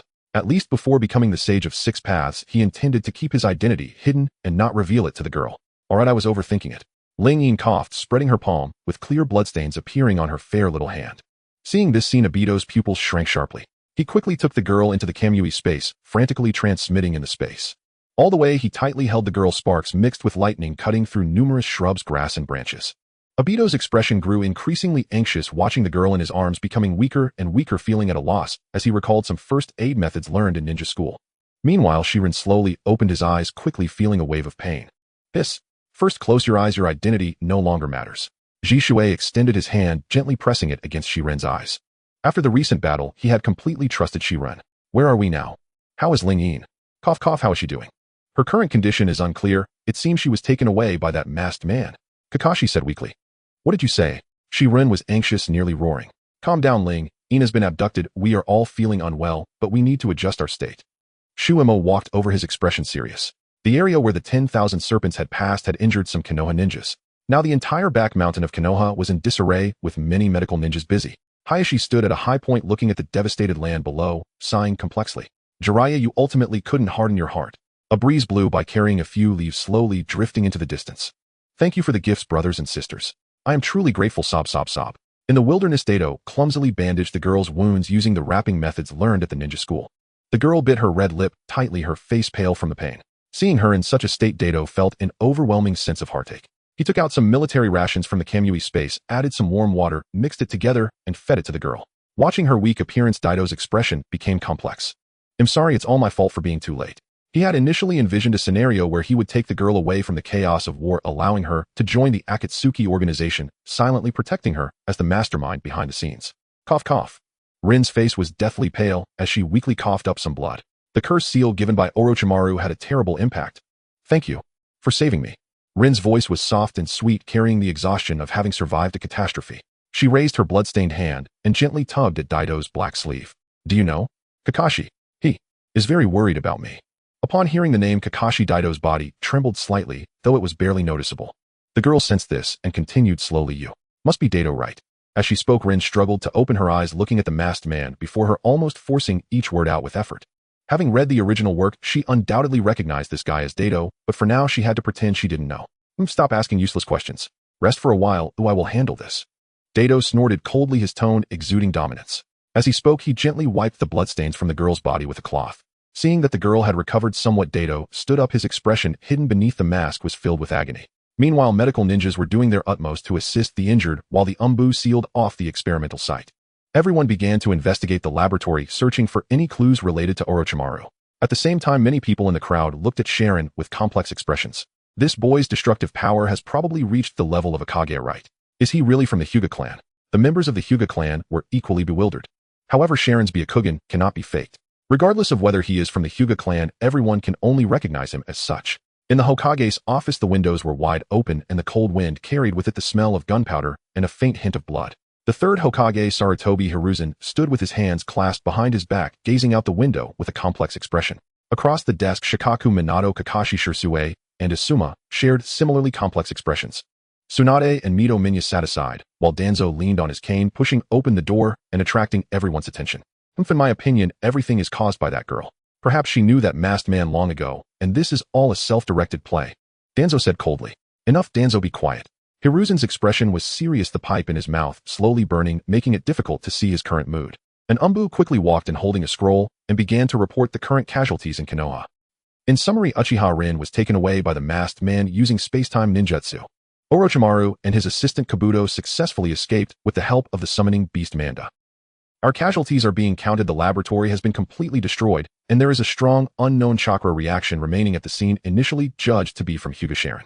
After finishing the report, the Umbu bowed and quickly left. Hearing this report, the office fell into silence. After a long while, Konoha elder Tsunade slowly spoke up, the Sharingan. Space ability, she whispered to herself. What on earth is going on with the Uchiha clan? That Hyuga Sharon, what he used is not even the Hyuga gentle fist. How could such destructive power be achieved? Calm down, Tsunade. I understand your feelings right now. Mito Minya stepped forward and gently patted Tsunade's shoulder. The situation is special now, but we can put aside the girl's matter for the moment. The urgent task is to stabilize the village, and we will investigate that masked man later. Mito Minya pushed up his glasses and said, Felder Mito, what do you mean by that? Kakashi's expression turned slightly angry upon hearing this. Rin is also our comrade in Konoha. Are you planning to abandon her? Calm down, Kakashi. Shikaka stepped forward and said in a deep voice, Elder Tsunade, Elder Minya, Kakashi is right. Abandoning a comrade does not align with the ninja way of Konoha. Rin is a member of the Uchiha clan and also a victim of this incident. As for Sharon, at this point Shikaka's expression became complex. This boy named Sharon has extraordinary talent, and it is likely that after some time his strength will surpass his own. Is such a powerful person really from the Hyuga clan? But the Byakugan in his eyes cannot be fake. Lord Hokage Sharon seems to have some issues with his eyes after fighting to protect his comrades. Shikaka hesitated to speak. Issues with his eyes, eh? Hiruzen furrowed his brows tightly, taking a deep puff from his pipe, feeling that the situation was a bit tricky. No, could it be that the Hyuga clan would have eye problems from overusing their eyes? Let me investigate this matter. For the safety of Konoha village, we should first remove Sharon's eyes. Danzo tapped his cane, his tone icy. He felt there was nothing wrong with this approach. To protect Konoha village, these unstable factors must be eliminated. The root has the most advanced technological means in Konoha village. Researching the eyes of a dead person is the best choice for him and the village. Danzo, that won't do. Sharon must be placed under our care. I will lead the rescue mission for Rin. Kakashi glared at Danzo, feeling that this elder before him was untrustworthy. Enough, everyone stop arguing. I already have a plan for this matter. Hiruzen slammed his hand on the table, causing the tea on the table to ripple. Uchiha Rin must be rescued. This is the will of fire for Konoha village, and it is also the bottom line for Konoha village. Hiruzen said decisively. As soon as the words fell, Tsunade and Minya furrowed their brows tightly, but did not refute. Kakashi, Hatake, Shursui, Uchiha, Might Guy, Asuma, you four will form a special team. Kakashi, you will be the captain, fully investigating the clues of the masked man. The Umbu intelligence will prioritize providing you with information. As for Sharon, Hiruzen's brow tightened further at this point. In the Hyuga clan residence, Hyuga Hizashi had instructed his subordinates to take good care of Sharon. Everyone looked at the boy lying on the bed with his eyes tightly closed, their expressions filled with shock. They could feel the purity of that Byakugan was extremely high. I wonder what your background is. Why have you come to our Hyuga clan? Hizashi looked at the sleeping Sharon, murmuring to himself with a serious expression. The situation is very serious. Even if Sharon is not from the Hyuga clan, they must recognize him as such. Otherwise Danzo might do something terrible. As the clan leader, Hizashi naturally considered everything very thoroughly. In the Kamui space, Dato looked at the girl who had fallen asleep, his expression grave. It seems I still need to find Konan to treat Rin's injuries. Soon Dato skillfully picked up the girl in his arms and disappeared from the Kamui space once again. A chill, damp air swept over her as the girl's eyelashes trembled faintly and she slowly opened her eyes. She attempted to shift her body, only to be instantly seized by a wave of searing soreness. Don't move. Your wounds have only just begun to heal. A gentle female voice murmured. Ling Yin turned her head, slightly glancing toward the young woman seated beside her. By the dim, flickering light of a candle, the girl before her wore a cascade of violet hair flowing down to her waist. Her countenance ethereally serene and breathtakingly exquisite, like a celestial maiden untouched by mortal dust. In a destitute land such as Amigakure, a beauty like hers must surely invite countless trials. Your chakra is severely depleted and you bear numerous wounds. What did Orochimaru do to you? Konan reached out tenderly, stroking the girl's cheek, her expression soft, yet heavy with sorrow. Such a delicate, lovely child subjected to such grievous harm. That village, Konoha, was truly unforgivable. Just minutes earlier, Obito had entrusted the girl to her before departing in haste, duties still awaiting his attention, leaving Konan alone with the wounded girl in this quiet room. Gazing upon the injured girl before her, Konan's hatred for Konoha deepened once more. Thank you, beautiful elder sister. Ling Yin managed a sweet, fragile smile. Konan's affection for Ling Yin, already profound, grew stronger, still born of shared womanhood and instinctive empathy. It still hurts a little. Ling Yin's delicate brows knitted together, her cherubic face tinged with mild complaint. Konan watched her in silence, the girl's obsidian eyes her guileless charm, evoking a haunting echo of her own forgotten youth. You're welcome. Konan's voice was soft as silk. She gazed at the girl before her and gently stroked her hair. Was it that masked older brother who brought me here? Ling Yin looked up at Konan, wide-eyed and innocent. Yes, he brought you. He said you were in grave danger in Konoha. Konan nodded, her expression tender. Ling Yin lowered her gaze, staring silently at her own toes, lost in quiet contemplation. She missed Kakashi, wondering whether he would feel sorrow now that she'd left Konoha. At the thought of being parted from him and the others, for so long, a gentle sorrow softened her features. Watching the girl's pained expression, Konan's heart ached all the more. What unspeakable suffering must she have endured in Konoha? Konan recalled the Third Shinobi World War, the devastation it wrought upon Amigakure. Ling Yin's plight was but a mirror reflecting the brutal truth of this merciless shinobi world. Elder sister, what's wrong? Ling Yin looked at Konan with quiet concern. Why had Konan suddenly begun to weep? You have suffered so much. Konan gazed at the girl, her eyes shimmering, rimmed with red, brimming with unspoken grief. Ling Yin. Wait, what exactly had she suffered? Confusion swirled within Ling Yin's mind. She had no idea Konan had already woven an elaborate tapestry of tragedy in her imagination. Indeed, women's imaginations run deep. Even the simplest event can blossom into 1,000 intricate narratives. To Konan, Ling Yin was a reflection of her younger self, a lone orphan forged in the crucible of war. Watching her family fall before her eyes, their final moments seared into memory. the girl's anguished cries echoing endlessly in her soul. Just then 2 figures emerged from the adjoining room. Yahiko and Nagato returning from a hunt, both wearing easy, cheerful smiles.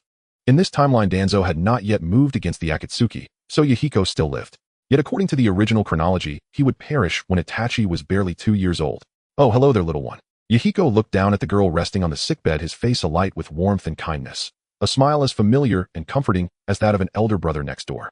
He held a freshly caught fish in his hand. We're adding a special dish tonight. This one was reeled in by Nagato. Nagato smiled softly, turning his gaze toward the girl on the bed, his heart stirred by a quiet, complex tide of emotion. He had heard Uchiha Madara speak of a new member soon joining the Akatsuki, yet never imagined it would be a black-haired little girl. Surely such a tender age was far too young to join the Akatsuki. Hey, why have you both gone silent? Say hello, little one. Yahiko placed the fish upon the table, then removed his straw hat, turning to Ling Yin with a gentle, open-hearted smile. Oh, hello, big brother. Ling Yin beamed, a radiant sunlit smile breaking across her face. Oh, you're simply adorable. Like an angel descended from heaven. Yahiko was utterly smitten. Conan watched the playful exchange, pressing a hand delicately to her lips, her laughter warm and tender. The firelight bathed the humble room in golden warmth while outside rain continued its relentless downpour, as if this land were forever shrouded in sorrowful clouds. Yahiko spoke animatedly, introducing the Akatsuki. So, Ling Yin, will you join our Akatsuki? Yahiko looked at her expectantly, his expression pleading. Please say yes. Yes, I'll help bring peace to this shinobi world.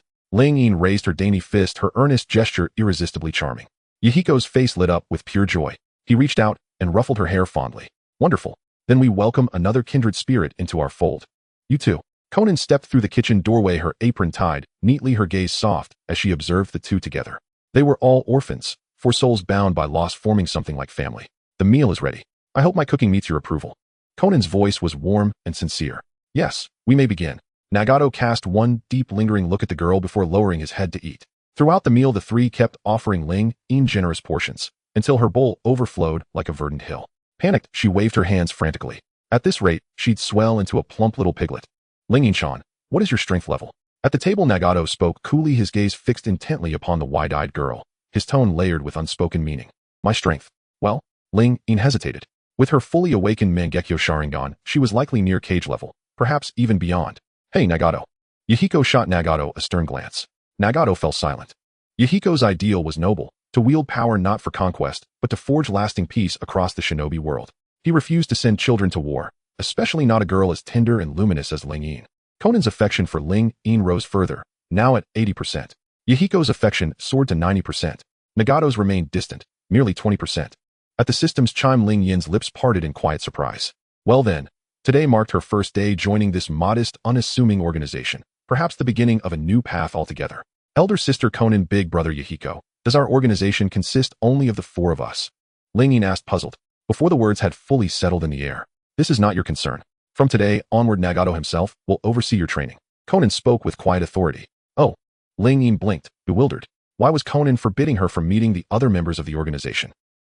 The continuous drizzle fell upon the base of the Akatsuki, producing a crisp and melodious sound reminiscent of the mood of the girl at that moment. Ling Yin sat in a corner of the hall, intently manipulating the little paper cranes. The paper crane flew forward, but it wasn't very stable. Slow down. Xiaonan embraced the girl from behind, her expression gentle and indulgent. Sister Xiaonan, can we just skip this? Can we change the training exercise? Ling Yin looked up at Xiaonan, who was holding her. No, you are still too weak right now. Xiaonan looked at the girl with a serious expression. There is a saying that education should never be compromised, no matter how tough it gets. Now the girl spent every day at the Akatsuki with Xiaonan, not only teaching her about the world of ninjas, but also how a girl should behave more gracefully. In addition, they practiced chakra. Ling Yin's strength was indeed too weak. Even with the Freedomo, she could barely reach the level of a shadow. Watching Xiaonan teach the girl, Yahiko leaned against the wall, observing the scene with great interest, especially when he looked at Xiaonan, his expression softening. Xiaonan was still as beautiful as before. At that moment, a damp rustling sound came from the entrance of the base, the cold, humid air mixed with some rainwater rushing towards them. Two figures, one large and one small, slowly approached. They walked at a leisurely pace, their silhouettes stretching longer under the illumination of the light. The leading figure wore the red cloud robe of the Akatsuki, with golden snake-like eyes flickering ominously in the shadows, a hint of an unsettling smile playing at the corners of his mouth. Slightly to his side was another figure, also dressed in an Akatsuki robe, their form obscured by the voluminous garment, the face indiscernible, their whole body curled up, appearing like a walking puppet. The arrival of these two instantly turned the warm hall cold. "If you finally arrived." Xiao Nan's gaze hardened her body, transforming into a flurry of paper blocking the girl behind her. Nagato emerged from the shadows, his Rinnegan staring intently at the two before him. Also, this is the Akatsuki's base. It looks quite special. Orochimaru licked his tongue and let out a chilling laugh. Since Xiao Nan blocked the girl, he couldn't see Lingyin. You must be the Shrank Rogue Ninja Orochimaru from Konoha and the Shrank Rogue Ninja Sasori from Sunagate. You're right. Yahiko stepped forward, gripping the blade in one hand, his tone icy. Unlike the original story influenced by Lingyin's butterfly effect, Yahiko of the Akatsuki felt that love alone could not change this world. Thus he began to recruit soldiers, even taking in rogue ninjas from other villages. The main goal was to realize the Eye of the Moon plan mentioned by Uchiha Obito. Just because of the sudden addition of the girl, so many plot points from the original story changed. Lingyin's petite figure peeked out from beside Xiao Nan, quickly spotting the two figures in the distance. The moment the girl saw Orochimaru, her body trembled violently, and her pale little hand instinctively grabbed the hem of Xiao Nan's clothes. Feeling the tremor of the child behind her, Xiao Nan gently patted the girl's head. Don't be afraid, I'm here. Oh, I didn't expect to run into an acquaintance here. What a surprise, my dear experiment, I didn't think we would meet again here. Orochimaru licked his tongue, his gaze fixed intently on the girl hiding behind Xiao Nan. The moment he uttered the word experiment, Xiao Nan and Yahiko's expressions turned icy in an instant. Orochimaru, from today you are a member of our Akatsuki. We the Akatsuki strive for peace in the ninja world, so I cannot allow any harm to come to a companion. Is that so? Then I should really be scared. Orochimaru's eyes were filled with disdain, but when his gaze fell on Nagato in the corner, a hint of caution flickered in his eyes. Especially upon seeing Nagato's purple Rinnegan, a glimmer of interest sparked in Orochimaru's eyes. At that moment, Sasori's gaze hidden beneath the puppet's shell also fell upon Lingyin. After a brief silence, a cold, emotionless voice rang out, a perfect physique. Orochimaru, is this the experiment you mentioned? The handsome boy concealed within the puppet stared intently at the cute girl in the distance. At that moment, he had only one thought: to abduct this adorable girl and turn her into his most prized piece of art. Sasori believed that only eternal beauty could be considered art. After all, as time passed, the girl would eventually grow old. It would be better to turn her into a puppet now. Put away that gaze of yours, Sasori. Orochimaru glanced sideways at his companion. It was more of a relationship of mutual benefit rather than comradeship. Enough, watch your words. Yahiko stood out with the blade gripped firmly, fearlessly confronting them, his previously sunny demeanor now replaced with seriousness. Lingyin is now a member of the Akatsuki. Oh, put away your filthy thoughts. Comrades. Yaikoken, your idea is truly naive. Orochimaru licked his tongue, looking at the boy before him with a face full of disdain. To him, the Akatsuki's ideals were no different from children's games. Could peace in the ninja world be achieved through love? So is there anything else to consider? If not, I will be leaving now. Sasori's expression was cold, but his gaze remained fixated on the girl. Suddenly being stared at by the two, Lingyin couldn't help but shiver. What was going on? Why were these two inexplicably staring at her? Lingyin pretended to glare fiercely at Orochimaru as she held no good feelings towards him at all. Sister Xiao Nan. Lingyin shrank closer to Xiao Nan. Xiao Nan looked at the frightened expression of the girl, her resolve growing stronger. Don't be afraid, sister will protect you. Xiao Nan raised her head, staring directly at Orochimaru.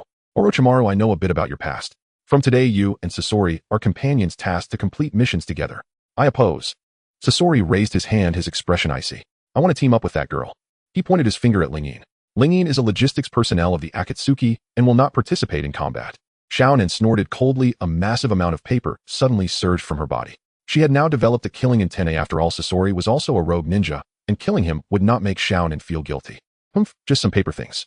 Sasori controlled his Hoten Shu, his palm transforming into a cannonball poised for attack. A battle was about to erupt.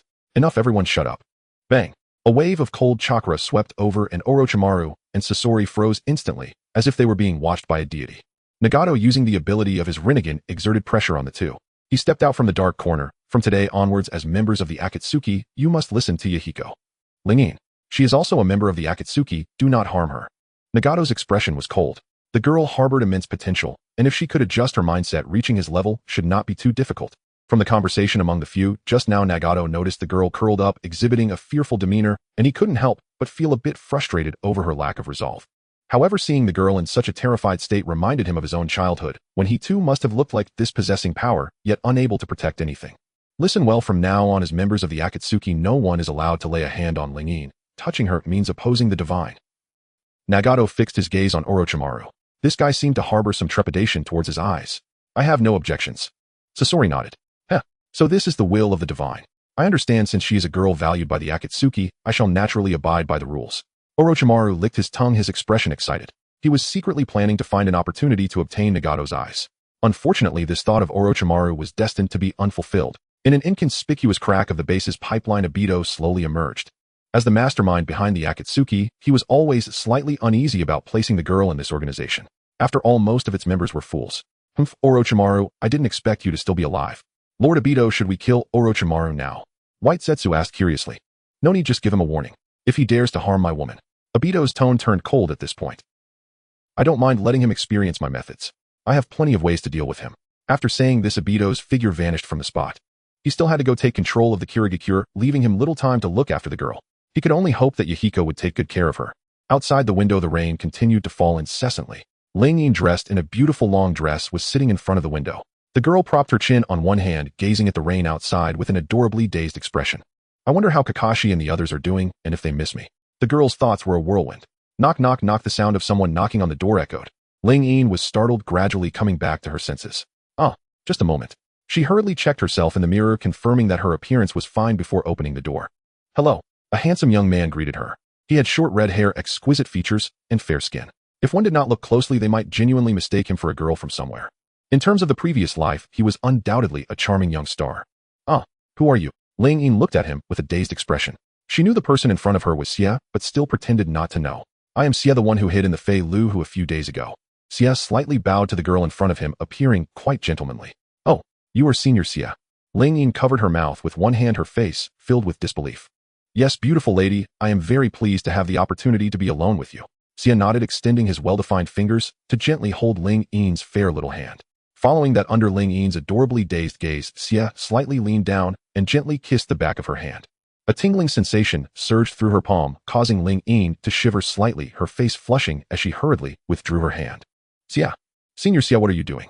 Don't you know that men and women should not touch each other? Ling Yin spoke somewhat stammeringly, feigning nervousness as she stepped back several paces. Of course, all of this was an act.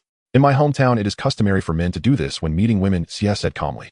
Looking at the beautiful young man before her, Ling Yin wore a dazed expression. Why did Xia come to find me? Are you afraid of me? His voice shifted from the metallic puppet-like tone to a clear and clean youthful voice. Well, not really, it's just a bit sudden, Senior Xia. Ling Yin hurriedly shook her head, then awkwardly smiled. Beautiful lady, perhaps my earlier actions were a bit rude. Can you forgive me? It was just a kiss on the back of the hand, it's not a big deal, right? Ling Yin shook her head. Well, as a token of our first meeting, here is a gift for you. I hope you like it. Xia pulled out a beautifully crafted accessory from his pocket, a delicate ancient-style box filled with a youthful charm. Ling Yin looked at the exquisite gift before her, covering her mouth with both hands, her face full of surprise. Is this for me? Yes, beautiful gifts should naturally be paired with beautiful girls. Xia slightly inclined his body, extending his pale fingers to open the small box, retrieving a hairpin from within. Please let me help you put it on. Ling Yin was once again taken aback. This Xia seemed quite interesting. The young man and young woman continued their conversation. Can I help you style your hair? Well, okay. Ling Yin nodded. The girl sat down at her vanity in her room, and Xia walked over slowly. The two figures reflected in the mirror would undoubtedly astonish many if placed in the previous life. In the mirror, the girl had a sweet face that made one involuntarily feel fondness. Xia had a pair of phoenix eyes, handsome features, and combined with his cold demeanor. In terms of the previous life, he was not only a heartthrob for men, but also for women. Your eyes and your physical structure are simply a naturally formed work of art, Xia said to himself, his words strangely leaving one puzzled. Cold sweat broke out on Ling Yin's forehead as she genuinely struggled to comprehend what Xia was saying. Just as Xia's icy fingers were about to touch Ling Yin's skin. Stay away from her. A cold, bone-chilling voice rang out. Xiaonan's face was furious. She had just been patrolling, intending to check on her daughter, only to see this scene before her. The girl was bewildered upon hearing the familiar voice.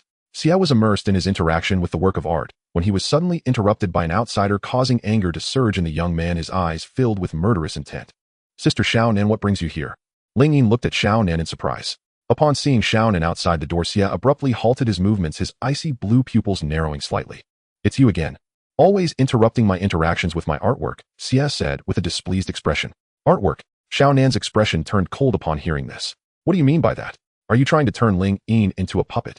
Xiaonan clearly misunderstood Xia's intentions. In her eyes, Xia approaching the girl and interacting with her could only mean mischief.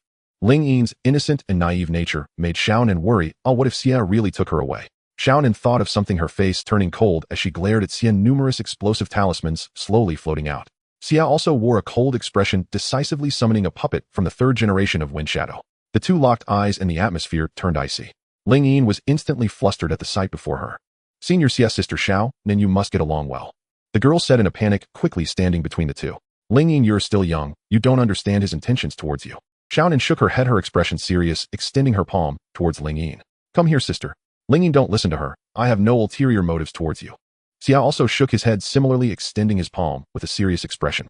Ling Yin looked at the two before her beads of sweat forming on her forehead. Oh no, she was stuck in a dilemma now. What was she to do? She was worried about Sister Xiaonan getting hurt, yet also feared Senior Xie's retaliation. Just as the tension peaked, enough, cease internal conflict. A cold voice from Nagato echoed. In the next moment, a powerful pressure from the Rinnegan enveloped the scene, instantly suppressing Xiaonan's explosive talismans and Xie's puppets, freezing their movements. Xie, put away your puppet. She is a member of the Akatsuki, not your collectible. Nagato glanced at Xie, his tone icy.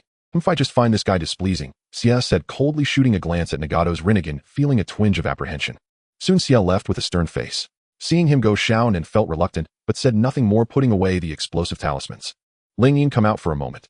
Nagato turned to the sweet and innocent girl before him, his expression serious. Ami. Ling Yin extended her delicate finger, pointing at her adorable face, looking adorably clueless. Who else but you? Nagato pretended to be serious, but as he looked at the cute girl before him, his expression softened somewhat. Nagato, I want to discuss something with you. Xiaonan's tone was serious. All right. Ling Yin, please wait here for a moment. Nagato nodded. Xiaonan and Nagato quickly entered an office. Nagato, I feel that the girl is too kind and weak, she might really not be suited to be a ninja. Maybe we should just forget it, I think. Xiaonan's voice was filled with concern, but before she could finish, Nagato interrupted her. Enough, Xiaonan, you're spoiling her too much. If this continues, she will inevitably become useless. As a ninja, one must have the awareness of a ninja. Nagato's expression was very serious. In a few days I will assign her a mission. Nagato, you will regret this. Xiaonan's face turned cold, and she stormed out. Nagato watched Xiaonan leave, his lips trembling, his palm weakly raised in the air, before he let out a soft sigh. Konoha Village Hokage's office. The sky outside was overcast. Sarutobi Hiruzen took a deep puff from his pipe, frowning. The intelligence scrolls were spread out on the table, the map of the rain country, with its continuous rain particularly glaring. The situation is as follows. Ling Yin has been captured by the Akatsuki organization, Hiruzen said with a serious expression. Damn, when are we going to rescue Ling Yin? Asuma slammed his fist on the table in anger. Orochimaru is also there. According to the intelligence from the Umbu, the Akatsuki organization specifically recruits powerful rogue ninja, each possessing the strength of a Kage. Shikaku's expression was solemn. So Ling Yin being inside means. Kakashi's expression instantly turned pale. Images involuntarily flashed in his mind, the girl bound hand and foot surrounded by members of the Akatsuki organization who interrogated her about Konoha village, abusing her daily. Ling Yin covered in bruises, tightly bound by hemp ropes. Whoa. Kakashi-kun, where are you? Come save me, I'm so scared. Ling Yin cried, her delicate and adorable face streaming with tears, making anyone who saw her feel heartbroken. Thinking of this, Kakashi's expression grew even angrier. Calm down, and we need to discuss a plan.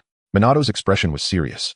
Jiri Sensei has already gone to gather intelligence on the Akatsuki organization and will return to Konoha soon, Minato said calmly to everyone. Wait, how long do we have to wait? Shursui asked angrily. Shikamaru lay on the bed, his vision impaired for some unknown reason. Shikamaru was still in the process of turning his eyes. Suddenly, they were down a top-tier combat power. Hiruzen exhaled a puff of thick smoke, his voice weary and heavy. The Rain Village has been in constant conflict with a harsh environment and frequent food shortages. That child Ling Yin probably can't even get a full meal, let alone face those villains. His mind involuntarily conjured a scene in a dark, damp corner. The girl hugged her knees with only a small piece of hard bread before her, surrounded by vicious rogue ninja, staring at her menacingly. Oh, Ling Yin, don't hit me, oh. Hiruzen felt a pang of heartache. He had always had a good impression of the little girl, but suddenly she was about to suffer such inhumane torment. Filled with guilt, Hiruzen added calmly. Not just Orochimaru, the Akatsuki organization is filled with shrank rogue ninjas who act without any bottom line. Once Ling Yin falls into their hands, her personal safety cannot be guaranteed, and she might even be used as a tool or even forced to participate in their actions. He paused, looking at Kakashi. Especially that masked man, his space abilities are elusive. Now we need to think about how to infiltrate there. Kakashi's gaze was complicated as he pointed at the map. The ninja world is vast, with numerous countries densely packed on the map. If traveling from Konoha village to the Rain village, they would definitely have to bypass the land of iron and the land of grass. Kakashi rubbed his brow wearily and continued. Infiltration is the biggest challenge. The Rain village is exclusionary like a steel barrel, it's hard for our people to blend in. Moreover, it is said that there is a strong sensing barrier covering the area, and a direct assault would mean death. We must act secretly. He looked at Shursui. Shursui, your Jinjutsu and body flicker technique are crucial. We need to disguise our identities, preferably posing as wandering merchants or ordinary Rain village ninjas, taking on missions, infiltrating in batches. Shursui pondered for a moment and said, after blending in, we need to be extra careful collecting intelligence in the village. If necessary, I will use my Sharingan Jinjutsu to extract information from the target's mouth, but but it must be clean and without leaving a trace. Finding the base entrance is the first step. Kakashi nodded. We may need to track suspicious individuals or use Pakun's sense of smell to trace distinctive scents. Once the location is determined, figuring out Ling Yin's situation is crucial. If the guards are strict, we must create chaos, such as causing an explosion on the other side of the base to draw attention. Asuma, your ash accumulation is particularly suitable for creating smoke and confusion. No problem, just watch me then, Asuma nodded. By the way, how do we break through the perimeter? Minato asked, looking puzzled. Shikaku calmly explained, the perimeter requires Umbu support to provide real-time intelligence and retreat cover.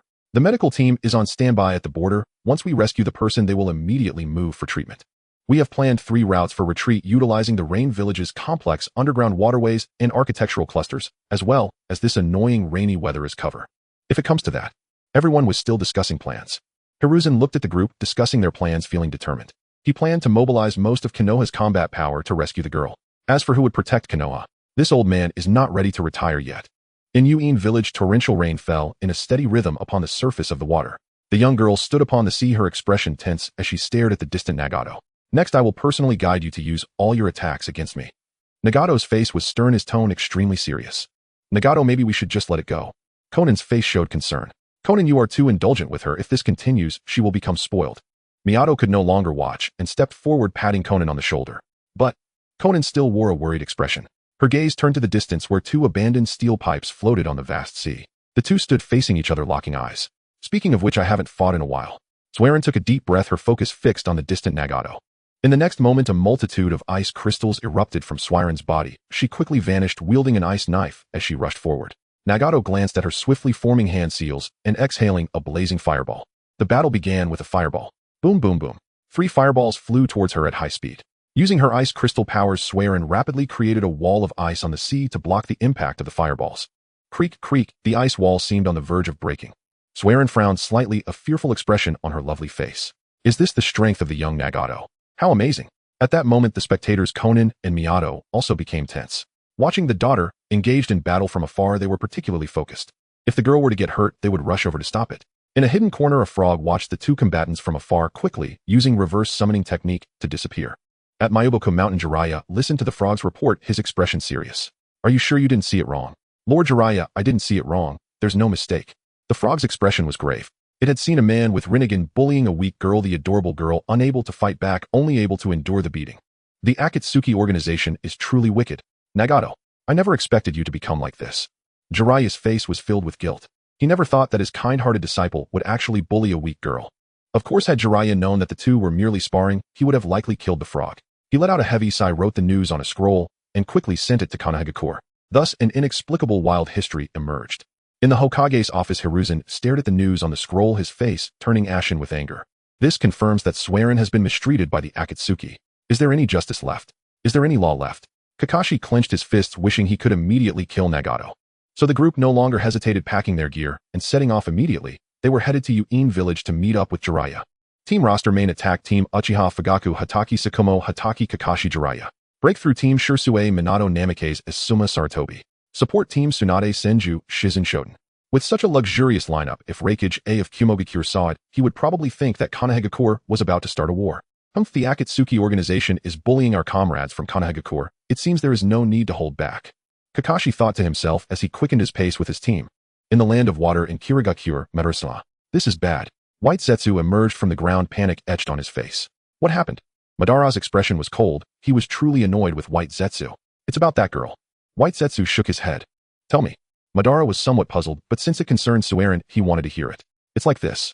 White Zetsu quickly relayed all he had seen and heard. Damn, Konoha sent such a powerful team. Has Hiruzen gone mad? Madara was perplexed. If this lineup were to reach other villages, others would likely think that Konoha was trying to stir up trouble. Madara quickly calmed down. Although he was confused, he immediately instructed Black Zetsu to convey this to Miyato and the others. Black Zetsu nodded, his face filled with anger. In his view, the people of Konoha, making such a fuss to rescue the girl, were simply coveting her healing abilities. Unfortunately, the girl was too naive and adorable, completely unaware of how wicked the people of Konoha were. In the Akatsuki organization, Konan, feeling heartbroken for Sueren, ended the sparring. Sueren was now in her room. Thus, only 3 people remained on the sea. After hearing Black Zetsu's report, Mayato's face turned crimson with rage. He was truly furious now. This is how the big nation of Konoha is. They previously mistreated the girl and treated Sueren as a test subject. And now they actually want to take Sueren back. Nagato, what should we do next? It seems that Jiraiya-sensei will also be coming. Konan looked at Nagato with some worry. She hated Konoha. After all, she had heard Swearin say that she had been treated as a test subject before coming to the Akatsuki. As a girl, Konan felt a surge of pain and conjured many images in her mind. Swearin must have been starved and cold in Konoha, enduring daily scolding and hunger. The image gradually faded. In a prison, the girl was strapped to an operating table, her face contorted in pain. Orochimaru held a scalpel, his face filled with fervor as he gazed at the girl. The girl could not move, struggling in pain. Sister Konan, brother Miyato, brother Nagato, hurry and save me. The scene returned to reality. Thinking of the torment the girl suffered in Konoha, Miyato, Nagato, and Konan were filled with rage. Since Konoha wishes to oppose us, let them come. Nagato's expression was cold. That's right, I'll contact the demigod Hanzo of the Salamander first. He should be willing to ally with us. Miyato nodded, equally furious. Miyato, let's not tell Swearin about this for now. Konan said slowly. Rest assured, I am aware of this. Miyato patted his chest. Fearing to stir up unpleasant memories for the girl, the three gathered all the members of the Akatsuki organization but did not summon the girl. Thus, an inexplicable misunderstanding grew ever larger. In the ninja school, today is the day when Ling Yin acts as the teacher. The girl gathered her courage and soon pushed open the classroom door. She walked to the podium and stared at the boys and girls below. What greeted her eyes was a bunch of familiar faces, including Naruto, Sasuke, and Shikamaru. All of Konoha's 12 strong were in this class. Ahem. Nice to meet you all. Let me introduce myself first. Ling Yin picked up a piece of chalk from the desk and quickly wrote 2 elegant characters on the blackboard. My name is Uchiha Ling Yin. For the next 6 years, I will be your homeroom teacher. Please take care of me. As soon as she finished speaking, everyone froze, and the previously noisy classroom fell silent. Naruto looked up at Ling Yin. Although they had met before, he couldn't help but feel a flutter in his heart. Sister Ling Yin, she is so beautiful and cute. Dead. Last, what are you looking at? She's my sister. Sasuke, sitting next to Naruto, glanced at him with a hint of dissatisfaction. What are you talking about? Ling Yin clearly came to my house for dinner last week. Naruto shot an angry glare at Sasuke. Watching the two argue in front of him, Shikamaru supported his chin with one hand, looking utterly speechless. What a couple of idiots. However, his gaze shifted to the girl on the podium, and his heart also raced. Everyone initially thought the homeroom teacher would be a fierce-looking man, but unexpectedly, she turned out to be such a kawaii girl. Sister Ling Yin, may I ask what special skills you have? Naruto raised his hand, his face full of excitement. You should call me teacher at school, okay? Ling Yin walked over and gently tapped Naruto on the head with her fair hand. Ouch, that hurts. Naruto hugged his head with both hands, but his face was still flushed. Sister Ling Yin is so cute when she's angry. Teacher, may I ask if you have a partner? In the crowd, Kiba asked curiously. All this. Ling Yin's face turned slightly shy. Not at the moment. Sister, you're talking nonsense. You are clearly my brother's wife. Before Sasuke finished, he was tapped on the head by the girl. Sasuke, in school, you should call me teacher. All right. Time for chit-chat is over. Let's start the lesson. Ling Yin looked at the crowd in front of her, her tone pretending to be serious. Although the girl still looked a bit dazed. In early March, a gust of wind blew in through the window of the ninja school, and a flurry of cherry blossoms drifted into the classroom. Naruto had been daydreaming during the class, his attention fully fixed on Ling Yin's face. Sasuke, on the other hand, was a good student as he belonged to the proud Uchiha clan and had to listen attentively. Little Sasuke diligently took notes. At the same time, he glanced at Naruto, who was dazed in front of him, feeling disdainful inside. He really couldn't understand this dazed guy in front of him. Is he really the child of the fourth Hokage? Haha, he's even dumber than Obito. Well, if Obito knew what Sasuke was thinking, he would definitely give him a beating. Outside the window, Obito stood on a branch looking tenderly at the girl teaching in the classroom. I can't take it anymore, Ling Yin-chan, no matter how I look at it, you're just too cute. Obito's heart raced and his lips curled into a smile. Hey, dead last. A familiar voice came from behind. Obito was startled. Kakashi, what are you doing here? Obito looked a bit confused. You have been spying on others all this time. I'm here to arrest you under my Umbu identity. Kakashi raised the handcuffs in his hand, his tone somewhat cold. What the heck? Didn't you also watch Ling Yin a few days ago? Obito's expression was full of confusion. I can't compare to that, can I? Kakashi coughed awkwardly, his face showing a touch of humility. I'm just here to protect Ling Yin. As the Umbu captain, I need to observe if there's anything wrong at the ninja school. Okay, I've never met anyone as shameless as you. Obito was suddenly a bit angry. After the two teased each other, they continued to focus their attention on the girl in the classroom. Ling Yin was holding a piece of chalk, giving some math problems in class. Of course, they were just some basic addition and subtraction. Sasuke raised his round little hand proudly. Ling Yin, inside these questions are too easy. I figured out the answers in just a few seconds. Is that so impressive, Sasuke-kun? Ling Yin covered her cherry lips with one hand, showing an expression of disbelief. Of course, she was just pretending. Watching the girl's surprised expression, Sasuke felt a sense of satisfaction. He considered himself a genius. That makes sense, after all, he is a proud Uchiha. However, in a sense, being able to do addition and subtraction at the age of 5 also counts as being a genius, right? Outside, Haha, that guy Sasuke really loves to show off just like Itachi did when he was young.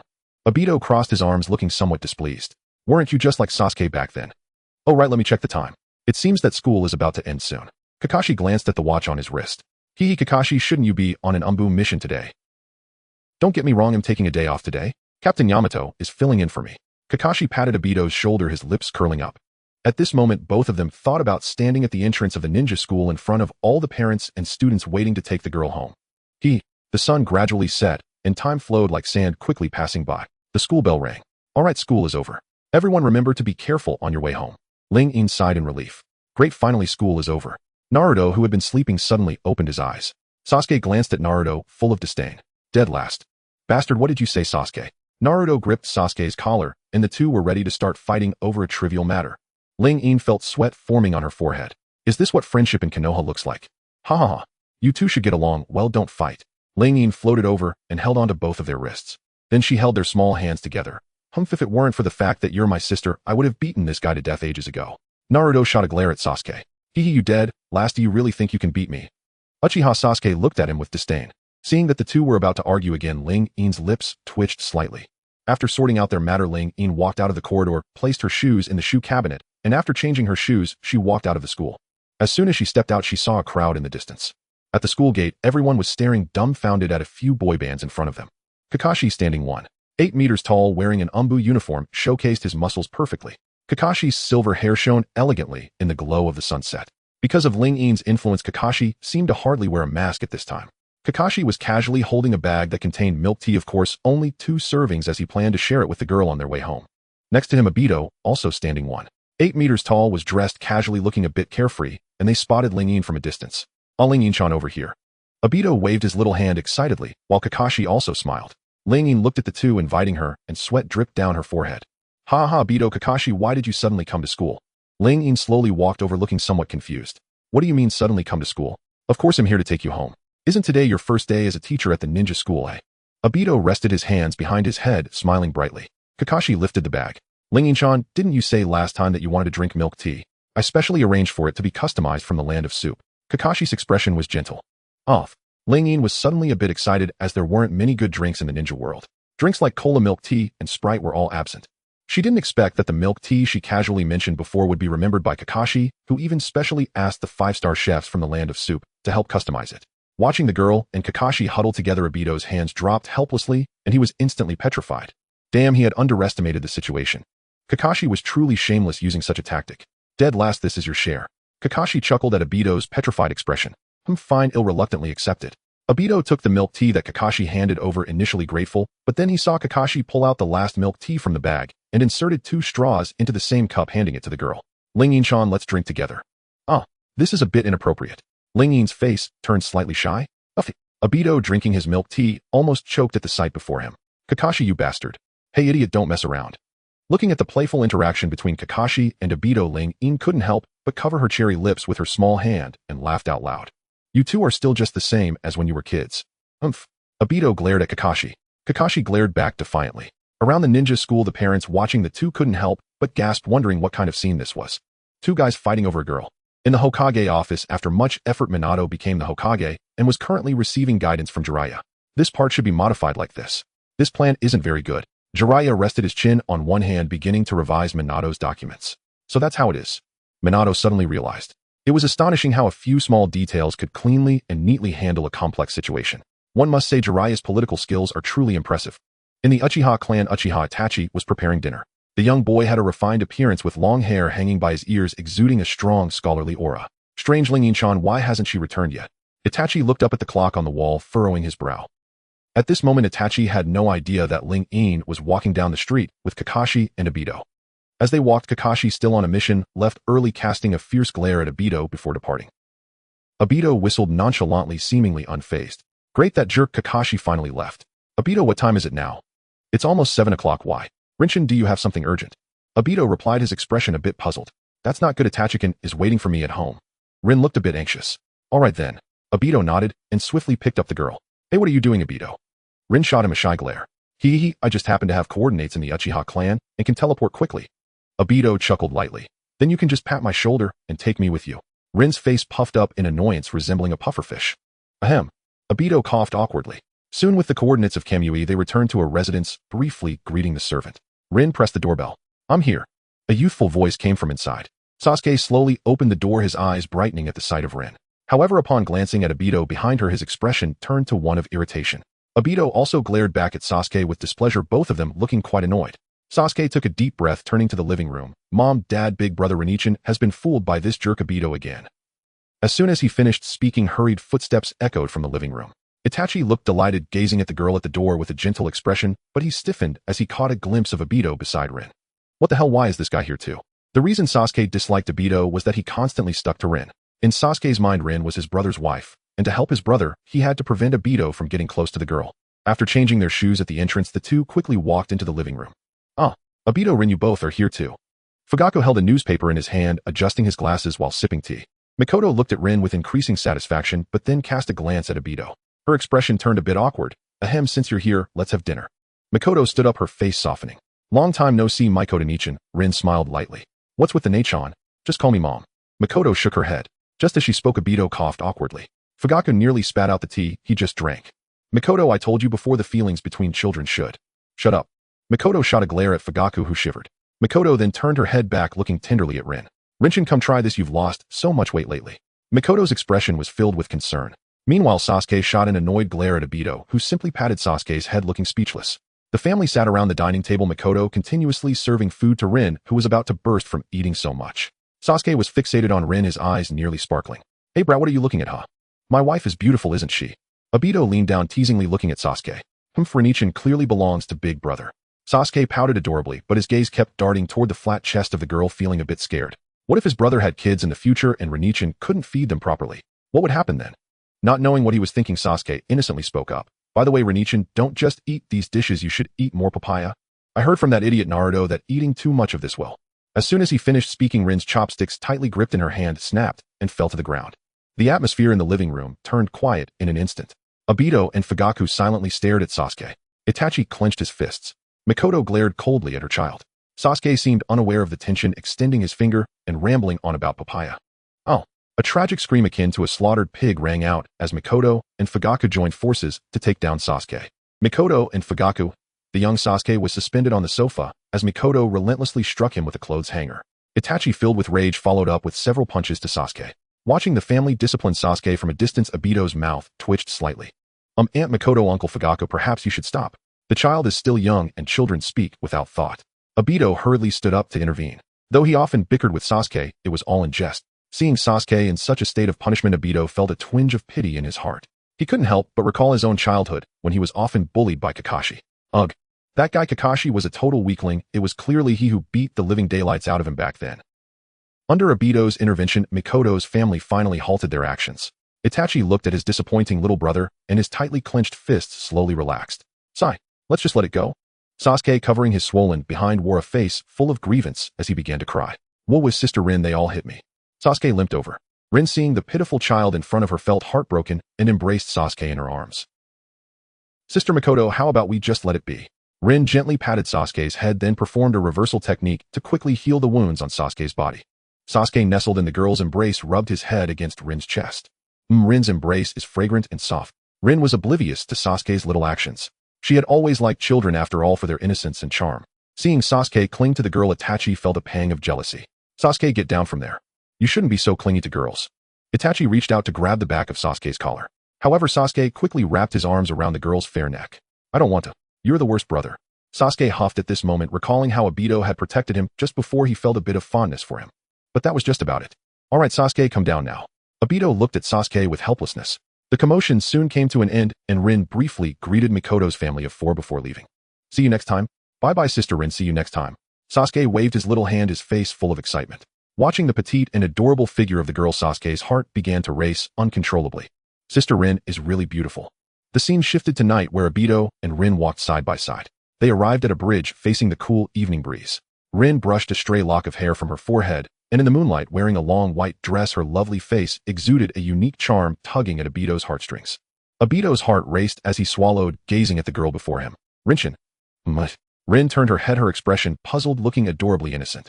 Actually, Obito spoke hesitantly, his face turning crimson. I have liked you since the Ninja Academy. I've always liked you and my confession may seem a bit sudden. Obito scratched the back of his head, speaking stammeringly, looking down at his toes. I see. Actually. Rin's cherry lips moved as she extended her delicate little hand, signaling Obito to come closer. Obito looked puzzled. Just as he leaned in to hear what the girl had to say, he felt a warm and moist sensation on his face. Obito's pupils dilated suddenly, and his heart raced as if it would leap out. Me too. Just then a burst of fireworks rose into the sky from a distance, breaking the surrounding darkness. Under the illumination of the fireworks, Obito looked at the girl before him, excitement causing him to jump 3 feet high, then he tightly embraced the girl. At that moment, Obito couldn't help but grin foolishly. He even wanted to hold Rin and declare to the world he had finally succeeded in confessing to the girl he loved. He. Obito's heart pounded like a drum as he looked down at the girl in his arms. Rin's bright eyes stared intently at him, and finally, under the embrace of the moonlight, their lips met. In the rain-hidden village, Hanzo listened to Yahiko's words, looking utterly bewildered. Are you saying that Jiraiya and Tsunade from Konoha have come to the rain-hidden village? That's right. Therefore, I hope Lord Hanzo can cooperate with the Akatsuki organization. Yahiko nodded, his expression serious. After a moment of contemplation, Hanzo agreed with Yahiko's statement. After all, he had endured the actions of Konoha and these major countries for far too long. Every time you wage war, the repercussions impact the surrounding small countries. Have you really never considered the feelings of the small nations? Hanzo's face was filled with anger. Lord Hanzo. Yahiko's expression was complex. Don't worry, I will cooperate with your Akatsuki organization. Something bad is happening, Lord Hanzo. The door crashed open, and a rain-hidden village genin rushed in, looking anxious. Those people from Konoha have barged in. What? So soon? Yahiko and Hanzo both looked stunned. In the Akatsuki organization, Konan mobilized all the combat forces within the organization. Kakuzu looked at the financial report in his hands, frowning deeply. Every battle costs a fortune. Just in time for me to let those guys from Konoha experience my art. Deidara stepped forward, a shadow cast over his handsome face. He could not forgive those from Konoha. They had harmed a girl, damaged his artwork. Deidara was determined to kill those people. Are we going to battle again with old friends? Orochimaru licked his tongue excitedly. On his way here, he had already received reports that his friends Tsunade and Jiraiya were heading to the rain-hidden village. In the rain-hidden village, Shursui stood on a rusty steel pipe, wearing a raincoat that concealed his features. Shursui looked around cautiously. I wonder where Lin is being held. He felt anxious and instinctively tightened his fists as rain fell irregularly. Right beside Shursui, Kakashi was also observing the bustling pedestrians in the area. Raindrops fell from the high sky as pedestrians hurried along the streets, shouts and sales pitches blending together. Shursui and Kakashi couldn't calm themselves, constantly scanning their surroundings, but unable to find the girl. I wonder if Jiraiya and the others are successfully carrying out their mission. Kakashi frowned. Meanwhile, several kilometers away, Jiraiya's hair was blown up by the explosive shockwave as he dodged a shuriken flying toward him. Tsunade, 9 o'clock. Tsunade nodded and smashed her fist into the ground. The cracks spread like a spider web, quickly tearing apart and sending 5 rain-hidden ninjas flying into the air. Has the sensory team confirmed? Where's Lin's chakra response? It's being interfered with. Jiraiya bit his thumb and slammed it on the ground, summoning technique. Boom. 3 toads from Mount Myaboku appeared instantly. Gamabunta, Gamakin, and Gamakichi worked together to quickly knock down a large number of rain-hidden ninjas.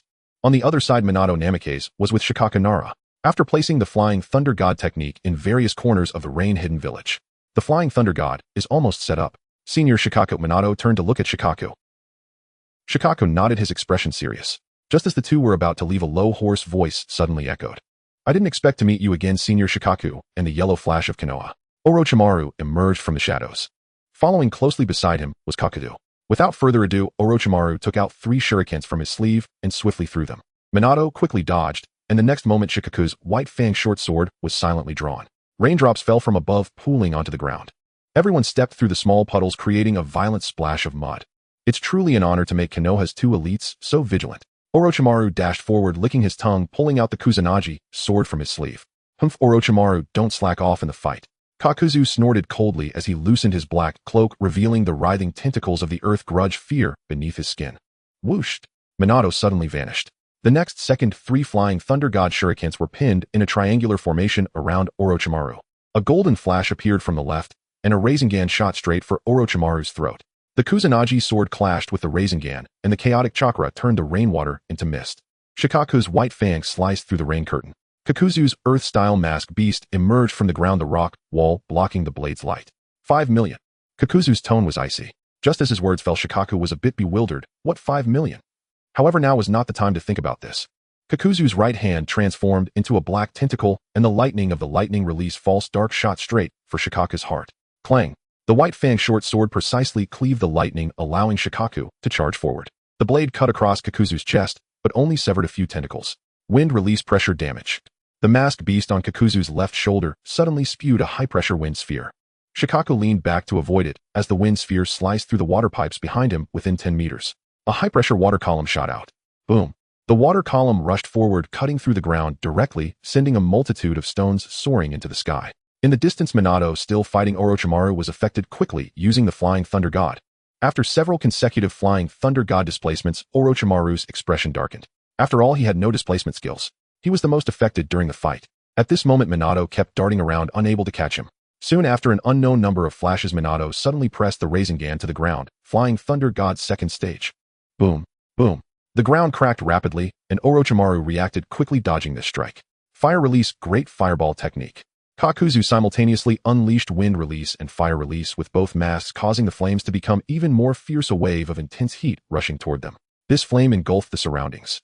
Shikaku charged out from the flames. Without saying much, the white fang short sword pierced through the wind attribute mask beast, making a sound as the wind's influence diminished, the flames gradually subsiding. Kakuzu let out a muffled groan, the remaining 3 masks glowing simultaneously, lightning water composite violent flow break. High-pressure water blades entwined with lightning swept across the battlefield. At this moment, the atmosphere on the battlefield grew increasingly serious. Minato instantly teleported in front of Shikaku, and the two simultaneously formed seals, earth release, earth flow wall. The 3 rising earth walls were immediately breached by 2 layers. Boom, boom, boom, boom. A large number of stones flew chaotically. Minato hurriedly placed his hand on Shikaku's shoulder, and their figures vanished once again. Truly a troublesome space-time ninjutsu. Kakuzu's face was filled with rage. The next moment, Minato and Shikaku appeared before Kakuzu, both launching an attack together. Bang! A violent shockwave erupted, causing the ground to tremble as if an earthquake had occurred. In a nearby room, the decor was elegant and cute, radiating a strong sense of girlhood. Lin was sitting by the vanity, combing her black hair with a wooden comb. I really wonder how Minato Sensei and the others are doing. Should I go back to Konoha and check on them after a while? Lin muttered to herself, looking very cute, making one unable to resist the urge to pinch her cheeks. Jiraiya and Tsunade fought their way through, knocking out numerous Rain Village ninjas along the way. Tsunade shook her hand, her aura extraordinary as she activated the 100 healings technique. Many ninjas had already perished at her hands. So far, I haven't gathered any substantial intelligence. Jiraiya shook his head, his expression turning serious as the two quickly entered a dark tunnel. Speaking of which, the prison of Rain Village should be right ahead. Lingyin must be held there. Tsunade gazed into the distance, a look of sorrow on her face. In her memories, that sweet, naive girl who always smiled and helped the elderly in the village came to mind. Tsunade had quite a fondness for this little girl, but the thought of her possibly suffering in Rain Village made her heart ache. What a wonderful girl she was, yet she was treated this way. Jiraiya felt a pang of guilt as he looked at Tsunade's expression. It's all my fault. If I encounter Lingyin, I won't even know how to apologize to her. Jiraiya wished he could slap himself. After all, he was a truly incompetent teacher. Sigh. The two walked on, each with their own thoughts. Are you looking for something? A cold voice rang out. Jiraiya and Tsunade both narrowed their eyes. Bang. A steel pipe was severely damaged. The two quickly reacted, dodging Nagato's ambush. With the pipe breaking apart, water suddenly splashed out. Jiraiya's long white hair got dirty and wet, looking somewhat disheveled, while Tsunade was unharmed. At that moment, Nagato stood on the horizon, his face full of rage. It was those despicable Leaf ninjas who bullied and harmed that girl. Nagato vowed to make the Leaf village pay dearly. Nagato, what happened to you? Jiraiya looked at his former disciple with a complex expression. He never expected that the most innocent and kind-hearted disciple would turn into a perpetrator. Did you capture that girl just to harm her? As a man, how could you bully a girl like this? Jiraiya looked down on such a person from the bottom of his heart. If you ask me why I've become this way, then I shall counter your question. Jiraiya-sensei, why did you hurt that girl? Nagato's expression turned icy. Hearing the words hurt, Jiraiya looked bewildered. Tsunade frowned slightly, sensing something was off. However, it seemed that this battle was unavoidable. Nagato stared at the two in the distance, his brows furrowed as he felt pressure mounting. If he faced Tsunade alone, he could use his Rinnegan abilities and treat her as a punching bag. Facing Jiraiya-sensei alone might be a bit tricky, but he could still suppress him with a knowledge gap. However, with the two of them working together, things would become quite difficult. It seems that at this point I can no longer persuade you. Jiraiya looked at his former kind-hearted disciple with deep sorrow. Oh no. From today onward, Nagato is no longer his disciple. The thought of Nagato harming a girl to extract information from the Leaf made Jiraiya's face turn pale with anger. Go, Tsunade. Okay. Tsunade nodded, stepping onto the pipe and swiftly charging towards Nagato in the sky. Seeing Tsunade rushing in with her fist raised, Nagato's Rinnegan slightly contracted. Shinra Tensei. Bang. An invisible force exploded forth directly, sending Tsunade flying. Tsunade was blasted through 3 layers of iron bars, the sound of twisted and broken steel ringing harshly. Seizing the opportunity, Jiraiya formed hand seals, fire-style, great fireball. The flames engulfed the area where Nagato stood, instantly vaporizing the seawater. Not to be outdone, Nagato quickly formed hand seals and unleashed a scorching fireball from his mouth. Bang bang bang. The fireballs collided, triggering a violent explosion that created a thick mist. The mist rose, obscuring the surroundings. Jiraiya frowned. It seemed he would have to enter sage mode to face this disciple. Jiraiya bit his thumb and decisively smeared it on his palm. Summoning technique. Bang bang. Shima and Fukasaku appeared on Jiraiya's shoulders. Tsunade, buy me some time. I need to gather sage mode. Got it. Tsunade nodded, her previously injured body instantly recovering. Looking at Jiraiya below, who was about to gather sage mode, Nagato raised his palm, his expression indifferent. Bansho Tenin. Jiraiya was suddenly pulled towards Nagato by a force. Seizing the opportunity, Tsunade charged out from the rubble, the patterns of the 100 healings technique crawling up her neck. She grabbed Jiraiya's ankle and swung him backward, using the momentum to charge forward with a chakra surgical knife aimed at Nagato's throat. Gakido. Nagato quickly activated his Rinnegan abilities, a blue shield appearing in the palm of his hand, directly absorbing Tsunade's chakra attack. Azura Path. Bang. Two mechanical arms quickly emerged from Nagato's shoulders. He intended to deal with Tsunade here first, but he clearly underestimated her strength. The reason the legendary three ninjas were called so was not without reason. Bang. Painful sky leg. Tsunade delivered a powerful kick. Nagato was sent flying backward as if he were a kite with a broken string. Why are the legendary three ninjas this strong? Nagato retreated several hundred steps, blood oozing from the corner of his mouth. The Rinnegan suddenly turned sideways. Hell Path. A massive rock giant erupted from the ground, swallowing Nagato whole and starting to chew him. In no time, Nagato had fully recovered. Just at that moment when the two clashed, Jiraiya completed the gathering of sage mode. Thud, thud, thud, thud. The slow, heavy footsteps echoed as if the surrounding space had stopped. Jiraiya's eyes glowed, and Shima and Fukasaku also took on serious expressions. Bang. The ground was swiftly shattered beneath Jiraiya's feet. Sage mode Jiraiya made his explosive entrance. In a room, Lingyin rested her chin on her hands, her fair little feet swaying back and forth. I'm so bored. I wonder what Yae Kaniasen and Kananichan are doing right now. Yahiko, worried that the girl would be scared, hadn't informed her about the arrival of the Leaf Village. Of course, if Lingyin knew about this, she would probably be completely confused. When was she ever mistreated in the Leaf Village? Bang bang bang. A violent tremor came from afar. Lingyin lost her balance and fell from her chair. Ugh, what is that noise? It's so loud. The girl covered her head with her hands, her cheeks puffed up in displeasure, resembling an angry pufferfish. Forget it. Should I go out and take a look? Although Kananichan seemed to have instructed her not to go outside. He'll sneak out. Kananichan shouldn't find out, right? Lingyin carefully stood up, resembling a little thief. She reached out her fair little hand to grip the doorknob and gently twisted it down. I can sense Lingyan's chakra. Shino's pupils contracted. What? Where's Lingyin? Kakashi exclaimed in shock. She's in the distance. Her position is a bit strange. She's coming towards us. Shino's face turned pale. Just having completed the evolution of his Rinnegan, he wasn't quite accustomed to these new eyes. Then what are we waiting for? Hurry and save Lingyin.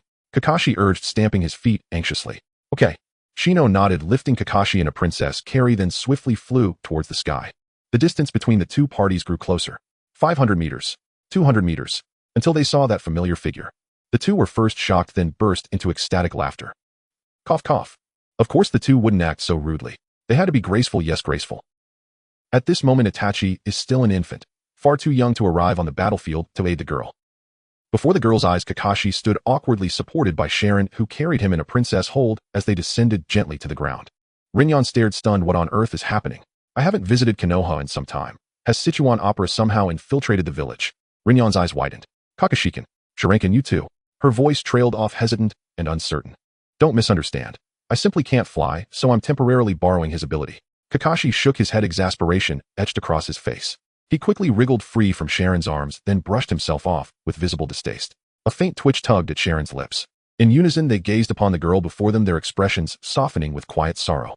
To them, Rinyan must have risked her very life to escape that prison cell, and surely endured unspeakable torment before her flight. Rinyankin, we're so sorry, we arrived too late. Huh, why are you apologizing to me? Rinyan tilted her head, bewildered and utterly guileless. Wait, what is this? Weren't you being tortured here?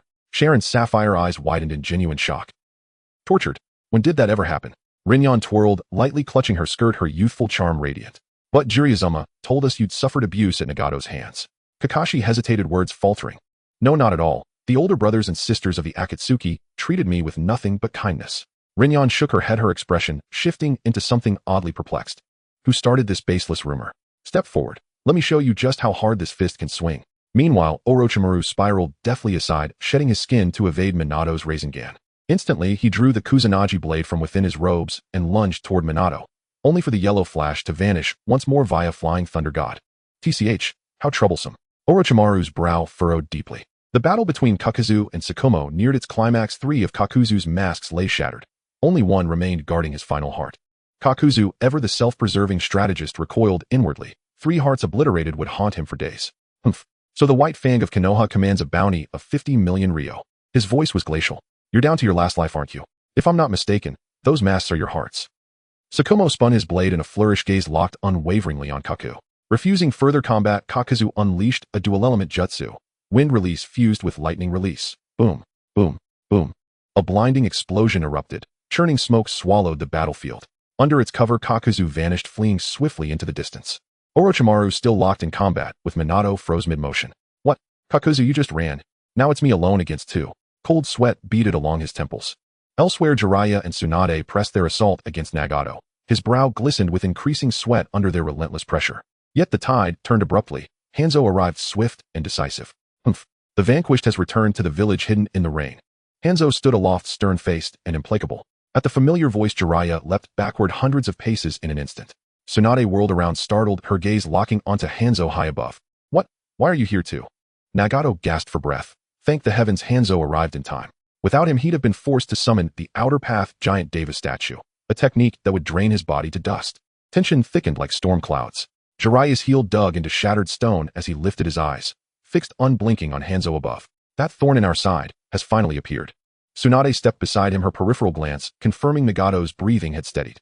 This just got infinitely worse, Jiraiya. Indeed. Hanzo must be neutralized immediately. After all, this was the semi-deity of the shinobi world, a warrior whose power was legendary. Jiraiya's expression hardened. Hanzo wasted no words. He dropped from the heights, his chain scythe cleaving through rainblade flashing toward Jiraiya's throat.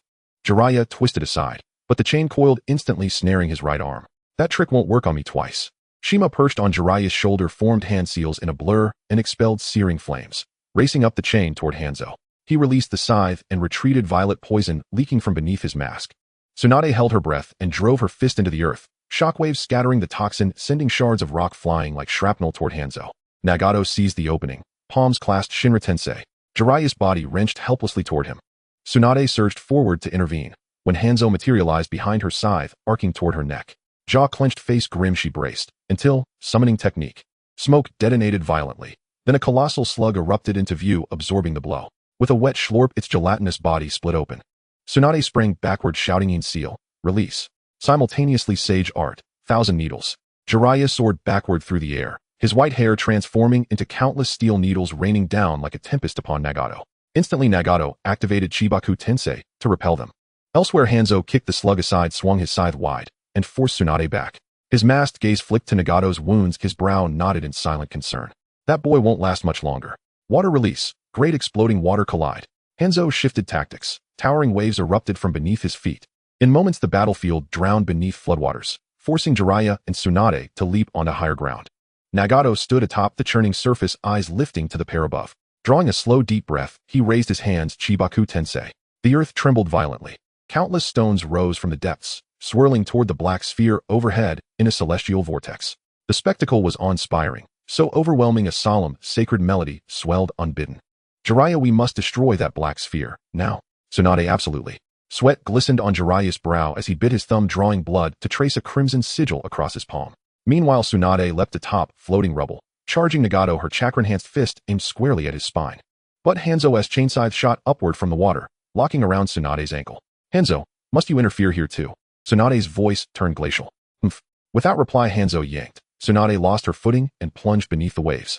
Nagato completed the final seal. An immense gravitational pull surged outward. Buildings crumbled, pipes burst, floodwaters spiraling skyward into a colossal waterspout. Jiraiya slammed both palms onto the water's surface, sage art, fivefold gate of left and right. Blazing fire infused with potent sage chakra rocketed upward toward the black sphere. The gravity recoiled violently, releasing a concussive shockwave that hurled Hanzo backward like a ragdoll. What the? Nagato choked on blood, the pull of Chibaku Tensei faltering. Tsunade erupted from the water, her entire body blazing with the 100 heal arts. Her fist shattered Hanzo's venom dispersal mechanism. Then she pivoted, driving a crushing elbow into his chest. One threat eliminated.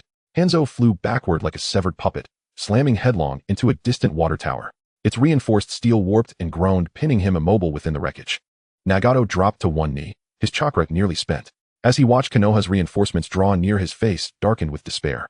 Is this truly the end? Stop. Please, stop fighting. A sweet, clear voice rang out, freezing every soul on the battlefield in stunned silence. Rainen, what are you doing here? Run now. Komiai strained to lift himself upright, his face pale and drawn, gazing at the approaching Konoha reinforcements in the distance. Komiai instinctively assumed the girl was already under threat. If so, he had no choice but to summon the Outer Path demonic statue. Wait, please stop.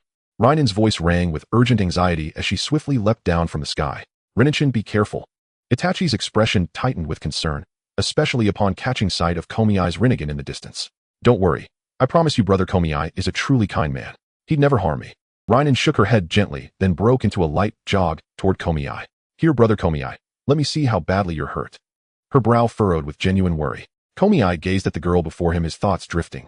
Her presence seemed almost divine, as if an angel had descended before his very eyes. Unbeknownst to him, delicate wings shimmered faintly behind her back.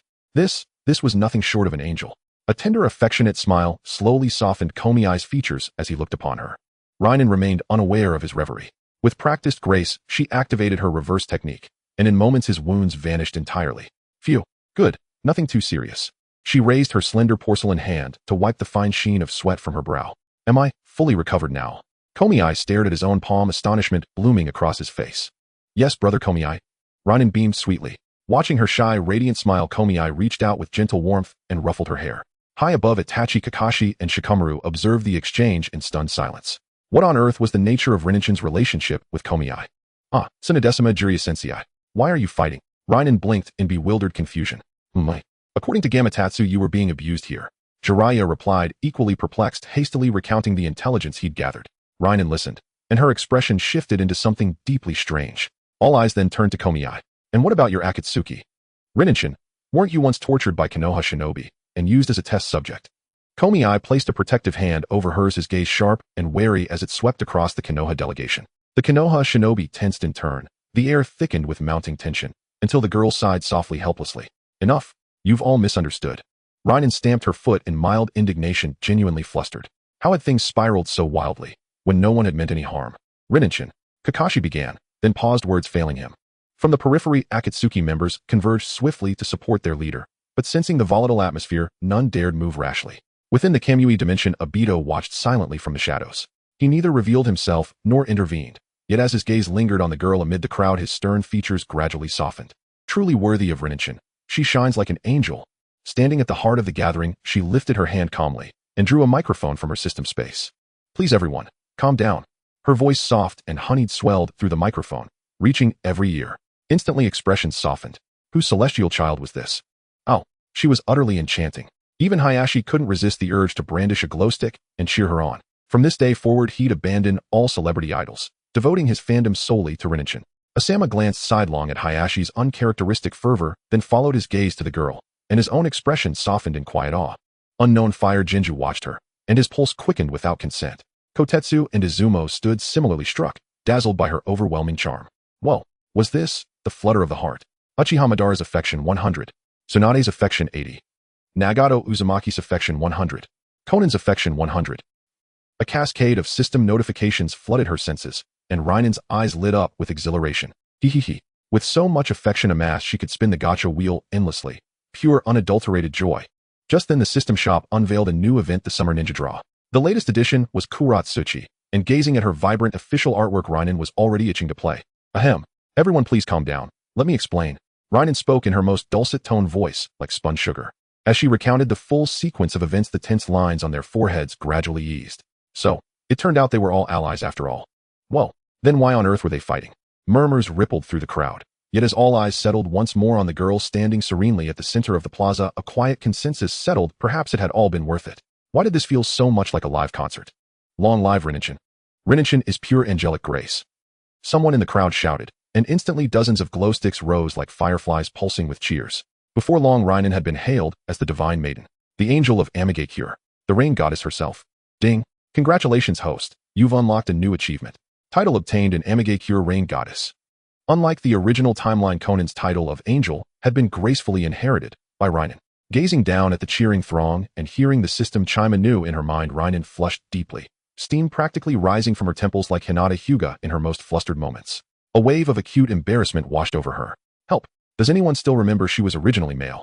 After confirming that both sides bore no ill will, Yuin Village and Konoha Village officially forged an alliance. Lingyin served as the image ambassador for both countries. At this moment, rain continued to fall gently from the sky.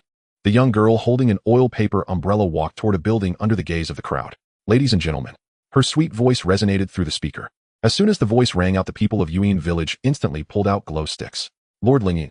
They were genuinely surprised as their village's image ambassador was so adorable, even more beautiful than Sister Xiaonan. In the crowd, Junmaru gazed at the goddess in the sky, his expression complicated. Raindrops gently fell upon his sickly yet handsome face. The still youthful Junmaru looked up at the girl in the sky, a hint of shyness appearing on his face. Is this the angelic lady? His mother had once said that the angelic lady could heal his ailments, but he wondered if it were true. The young Junmaru's face flushed slightly as he thought that he must go and see this girl later. While he was pondering, Junmaru suddenly coughed. He hurriedly covered his mouth with his hand, and when he moved it away, he saw a few drops of blood in his palm. Junmaru let out a helpless chuckle and continued to focus on the girl. From now on, Konoha Village and Yuin Village are officially allies. Going forward, Konoha Village will provide full support to Yuin Village, so everyone can look forward to it. Lingyin playfully winked. As soon as she finished speaking, a series of system prompts sounded. Junmaru's favorability 50. Orochimaru's favorability 70. The girl couldn't help but feel a bit shy. Hee. After the speech, she would return to her room and use all her favorability points for a gamble. As soon as she saw the swimsuit drawing of Kuratsuchi, Lingyin couldn't hold back and wanted to play a few rounds. But at this moment, she had to focus on the speech. Ahem. The girl awkwardly cleared her throat. At that moment, a gentle breeze blew, carrying raindrops and lifting Lingyin's deep black hair. She stood at the highest point of Yuin Village's clock tower, looking down at the crowd below. Where was I just now? Her soft and sweet voice resonated, prompting another wave of enthusiastic cheers from the crowd. The villagers of Yuin waved their glow sticks with all their might, blue and purple lights intertwining in the rain to create a dazzling sea of stars. Lord Lingyin. Look here. Look here. Lingyin was momentarily stunned as she instinctively tightened her grip on the bamboo handle of her oil paper umbrella, her small face revealing a hint of nervousness. At this moment, she finally understood the feelings of those idols from her past life. Facing a sea of spectators, it was inevitable to feel nervous, right? Yet the girl had not anticipated that she would be so popular. Her cheeks flushed slightly, turning a charming shade of red. Thank you to the leaders of both villages for trusting me with this important task. Lingyin tried her best to steady her voice, making an effort not to let her nervousness show. Konoha will provide medical assistance and agricultural technology to Yuin. The speech had been memorized in advance, but when the girl saw the hopeful gazes in the crowd, she couldn't help but improvise. I know that everyone in Yuin has endured much hardship, but please believe that from today on the rain will wash away the pain and the sun will shine upon everyone. At this point, a ray of sunlight broke through the dark clouds above, shining down on the girl like a sword. The girl looked as beautiful as a painting. The crowd erupted into another wave of excitement. Junmaru's favorability 10, current 60,100. Orochimaru's favorability 5, Oi current 75,100. Sharon's favorability 5, current 100,100. The system prompts echoed in her mind as Lingyin blinked. She pretended to tidy her bangs while quickly scanning the crowd. In the third row on the right, she spotted a white-haired boy. Unsurprisingly, this person was Junmaru. In the sea of people, Junmaru also looked up to meet the girl's gaze.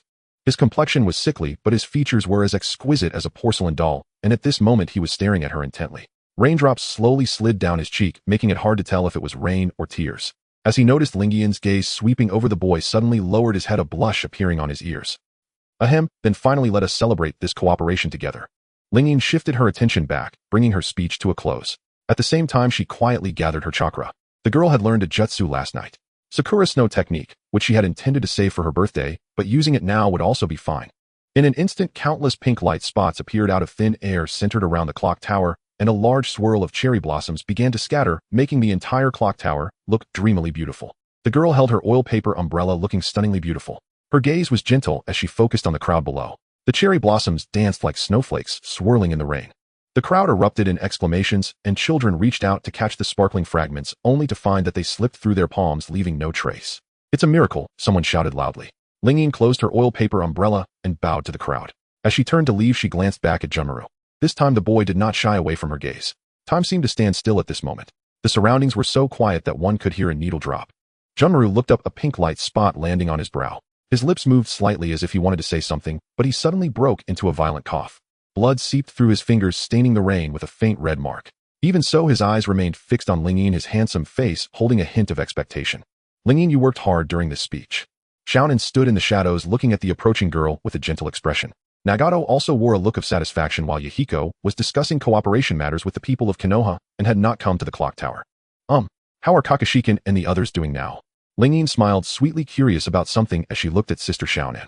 As soon as she finished speaking, the air seemed to freeze instantly, and the distant pink snowflakes continued to drift towards the clock tower. Xiaonan's expression slightly darkened. Lingyin, what is your relationship with this Kakashi? Be honest. Xiaonan's gaze was particularly serious, as if she were scrutinizing her own daughter. Nagato also wore a serious expression beside her. Lingyin couldn't help but break into a slight sweat. It felt like being interrogated by parents. We're just friends. Lingyin took a deep breath and said slowly. Friends. Xiaonan's brows slightly furrowed. Yahiko shook his head. Lingyin, you're still too naive. You don't understand the intentions of these boys approaching you. Nagato looked at the girl with a complex expression. Lingyin's cherry lips parted slightly, looking utterly bewildered. What happened to you? Lingyin's face turned awkward as she looked at the two with serious expressions, her eyes instinctively darting away. Longman's expression became very serious. There's no need to be like this. Lingyin tried to say something, but was interrupted by Xiaonan. You now represent the image of two nations and cannot make any mistakes, so we must protect you all the way, Xiaonan said earnestly. All right then. Lingyin nodded. The three walked towards the stairway below, where the bell tower had a secret passage. They entered the passage and soon left this place. Along the way, the girl slightly furrowed her brows, pondering the events in the original story. Because of her, Orochimaru had not yet abducted any children, so Juanma Lu was not yet targeted by him. The girl was thinking about how she could interact with Juanma Lu later to heal his injuries. Just as she was thinking, warning. Warning. Warning. The system's urgent voice came through. Lingyin had a dazed expression. What was happening? Host, that guy Orochimaru has set his sights on you now, so you must stay alert, or you could really be in trouble. The system's serious yet cute voice rang out. Lingyin nodded. Indeed, Orochimaru was a perverted and despicable snake trafficker. Just thinking about being kidnapped by him previously made Lingyin feel furious. She happened to see a small stone on the road and angrily kicked it away with her little foot. Xiaonan and Longmin watched this scene with their hearts racing, their faces filled with affection. Our girl is too adorable. I wonder which boy will take advantage of her in the future. Thinking of this, Xiaonan and Longmin's expressions turned grim. Lingyin is still too innocent, as she needs to be wary of the boys around her. In the distance, light gradually appeared. Lingyin reached out her delicate little hand to brush aside some grass and stepped out. There were many members of the Akatsuki organization around. Lingyin, thank you for your hard work. Yahiko had just finished a meeting with the higher-ups of Konoha and walked over looking gently at the girl. Yahikoni, has everything been resolved? Lingyin tilted her head, asking cutely. Yes, it was resolved, quite smoothly. Yahiko replied with a sunny smile, reaching out to pat the girl's head. Little girl, thank you for helping the Rain Village this time. Hanzo also came over looking gratefully at the girl. If outsiders saw this scene, they would surely be shocked. After all, this was the legendary demigod of the ninja world actually thanking a little girl. Lord Hanzo, this is what I should do. Lingyin waved her delicate little fist, looking full of energy. Here, take this. Hanzo said, throwing a token to Lingyin. She extended her fair little hand to catch it, showing a puzzled expression that looked particularly cute. Hanzo's serious voice came through. This is a token from me. If anyone bullies you in the future, just show this to warn them. Hanzo said seriously, as he was a demigod of the ninja world, the only existence at the super shadow level at this stage. Alright, I understand, thank you, Lord Hanzo. Lingyin bowed deeply to Hanzo, appearing very polite. Hanzo felt quite happy inside, looking at the little girl in front of him with an affectionate gaze. By the way, Lingyin, your friends from Konoha have come to find you and are waiting at the gate. You should hurry over. Yahiko said gently. As soon as he finished speaking, he'll go with Lingyin. Longmin and Xiaonan suddenly stood up, their expressions serious. Oh, what's wrong with you two? Yahiko's mouth twitched slightly. In the luxurious room, Jiraiya was drinking, looking a bit tipsy. Well, do you little kids all like Lingyin? Jiraiya stared at the serious faces of the crowd, waiting for the girl, a bit confused. Just as he finished speaking, Sharon stared intently at Jiraiya. The two locked eyes. Lord Jiraiya, I do indeed like Lingyin. Could you arrange for her to be betrothed to me? Sharon spoke calmly, exuding an air of nobility. Hearing this, Jiraiya felt a bit angry. He wanted to scold Sharon. Look at your character, you're not even half as handsome as me, and you want to marry my daughter. Cough cough. Lord Jiraiya, please stay calm. Kakashi noticed something was off with Jiraiya and quickly advised, just as the atmosphere was getting tense. Knock knock knock, a knocking sound came from the door. Kakashi, are you all in there? A familiar and cute voice came from outside the door. Upon hearing this, everyone froze, and the next moment Jiraiya went to the bathroom to wash his face. Everyone began to check their appearances, and after feeling satisfied, Kakashi, dressed in a suit, straightened his tie, looking particularly handsome, and opened the door. Lingyin, long time no see. Kakashi, long time no see. Lingyin smiled sweetly, her eyes lighting up upon seeing Kakashi in a suit. Not bad, Kakashi looks quite handsome in this outfit. Lingyin, it's been a while since we last met, how have you been? Shizun, also dressed in a suit, walked over gently, looking like the big brother from the neighbor's house. I've been doing quite well recently. Ling replied with a puzzled expression, wondering why Kakashi and Hiruzen were dressed in suits. Ling Yinshin. Sharon slowly walked over, still wearing his previous noble robe with a white satin ribbon. Sharon opened his eyes, looking gently at Ling. Oh, Sharon, can have your eyes recovered. Ling was a bit surprised to Sharon after activating the rebirth. I was indeed very handsome. Yes. Thanks to you, I have now completed the activation of the rebirth. Sharon smiled slightly, took the girl's hand, and in front of everyone leaned down to kiss her palm. Sharon didn't mind at all, maintaining an air of noble elegance. The people present watched this scene, their expressions going stiff. Hey Sharon, don't you understand the relationship between men and women? Kakashi walked over a bit angry. Captain Kakashi, you seem to have misunderstood something. Sharon narrowed his eyes, smiling warmly, looking slightly scheming. What? Kakashi tilted his head, looking confused. Ling Yinshin and I are genuinely in love with each other, Sharon said gently while embracing the girl and rubbing his cheek affectionately against her face. Oh, haha Sharon, you're acting like a dog, it's so ticklish. Ling laughed at Sharon's behavior, completely unaware of the awkward atmosphere. Watching the intimate interaction between the young boy and girl, Longmin and Xiaonin were left in shock. Jiraiya clenched his fists, taking a deep breath to calm his emotions. Hiruzen activated his Sharingan, and Kakashi drew his short blade from his back. Awakened. Hunting time. After greeting everyone, Ling had to continue dealing with her tasks. The immediate priority was to find Junmaru and treat the wounds on the little guy. Thoughts raced through Ling Yin's mind. Ling Yinshin, there's a meeting coming up that you need to attend. Xiaonin approached with a gentle expression. Sister Xiaonin and I want to familiarize myself with the terrain of the rain-hidden village first. Ling Yin shook her head, quickly finding an excuse to bid farewell to the members of the Akatsuki. In the alley, rain continued to pour down. The girl discovered Junmaru curled up in a corner. He was wrapping a bleeding arm with bandages, with several blood-stained gauze balls tossed beside him, looking quite pitiful. At that moment, Junmaru suddenly sensed someone approaching and instinctively raised his kunai in defense. Upon realizing it was Ling Yin, he froze, a look of shame washing over his pale face. Master Angel. It's a pleasure to meet you. The alley was covered in moss, and the puddles reflected the silhouettes of the two. The commotion from the street seemed to be drowned out by the sound of their heartbeats at that moment. Junmaru slumped on a cardboard box, looking up at the girl before him, his heart racing. The girl smiled, holding an umbrella, and reached out her palm to him. Junmaru instinctively grasped the girl's hand. In the next moment, Ling Yin asked with concern, how long have you been experiencing these symptoms? Seeing the girl's genuine concern for him made Junmaru's heart race even faster. He instinctively bowed his head, his tone weak. Since I can remember, my mother said this is the curse of the Kagaya clan. Junmaru coughed a few times, realizing he was being rude, and quickly covered his mouth. Master Angel. Please keep your distance. I'm afraid this curse might infect you. It's fine, it won't spread. Ling Yin shook her head, squatted down, and unceremoniously grabbed his wrist, probing her sensing ability into Junmaru's body. After a brief examination of Junmaru's condition, Ling Yin's face turned pale with shock. The original description was far too simplistic. Junmaru's symptoms were at least akin to late-stage cancer in her previous life. Fortunately, this is the world of Naruto, where the miraculous power of chakra allowed Junmaru to survive until now.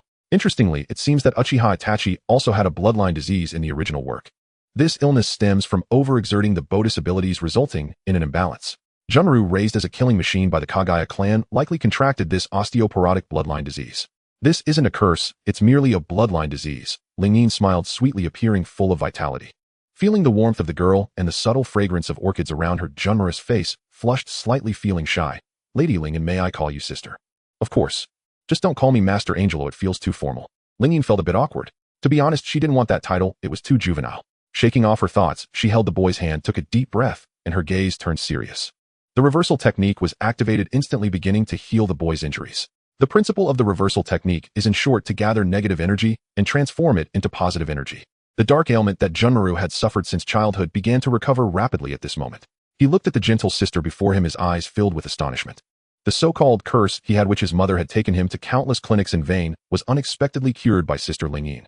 Looking at the sweet and lovely girl before him, Junmaru's gaze firmed. He vowed to protect Ling Yinshin from now on. Huff. It's done, stand up, let me see the results. Ling Yin sighed in exhaustion, extending her delicate hand to wipe the sweat from her forehead. Sister Ling Yin. Thank you so much. Junmaru reached out his small hand, grabbing the beautiful sister's arm, affectionately rubbing his cheek against her. He didn't feel he was being rude. After all, he had never received formal education, and vaguely remembered that when his mother was alive, he often did the same to her arm. Ling Yin looked at the frail boy before her, feeling a pang of heartache. So they always say not to interfere in others' karma, or one day you will have to bear the consequences. That said, seeing Junmaru, who was wandering the streets, still made Ling Yin unable to suppress her pity. This wasn't a maternal instinct. As a normal person, one should still have compassion. Your condition is basically fine now, but I still recommend you go to the hospital in Konoha for a checkup, Ling Yin said seriously.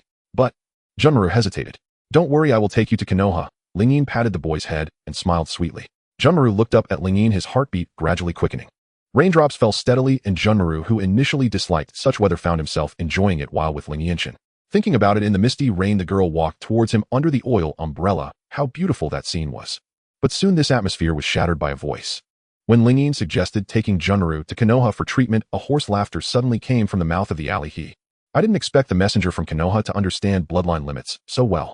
Orochimaru leaned against the wall, his golden vertical pupils flickering with interest, his tongue slowly licking his lips. He had followed the girl all the way, witnessing her heal Junmaru's injuries with her abilities.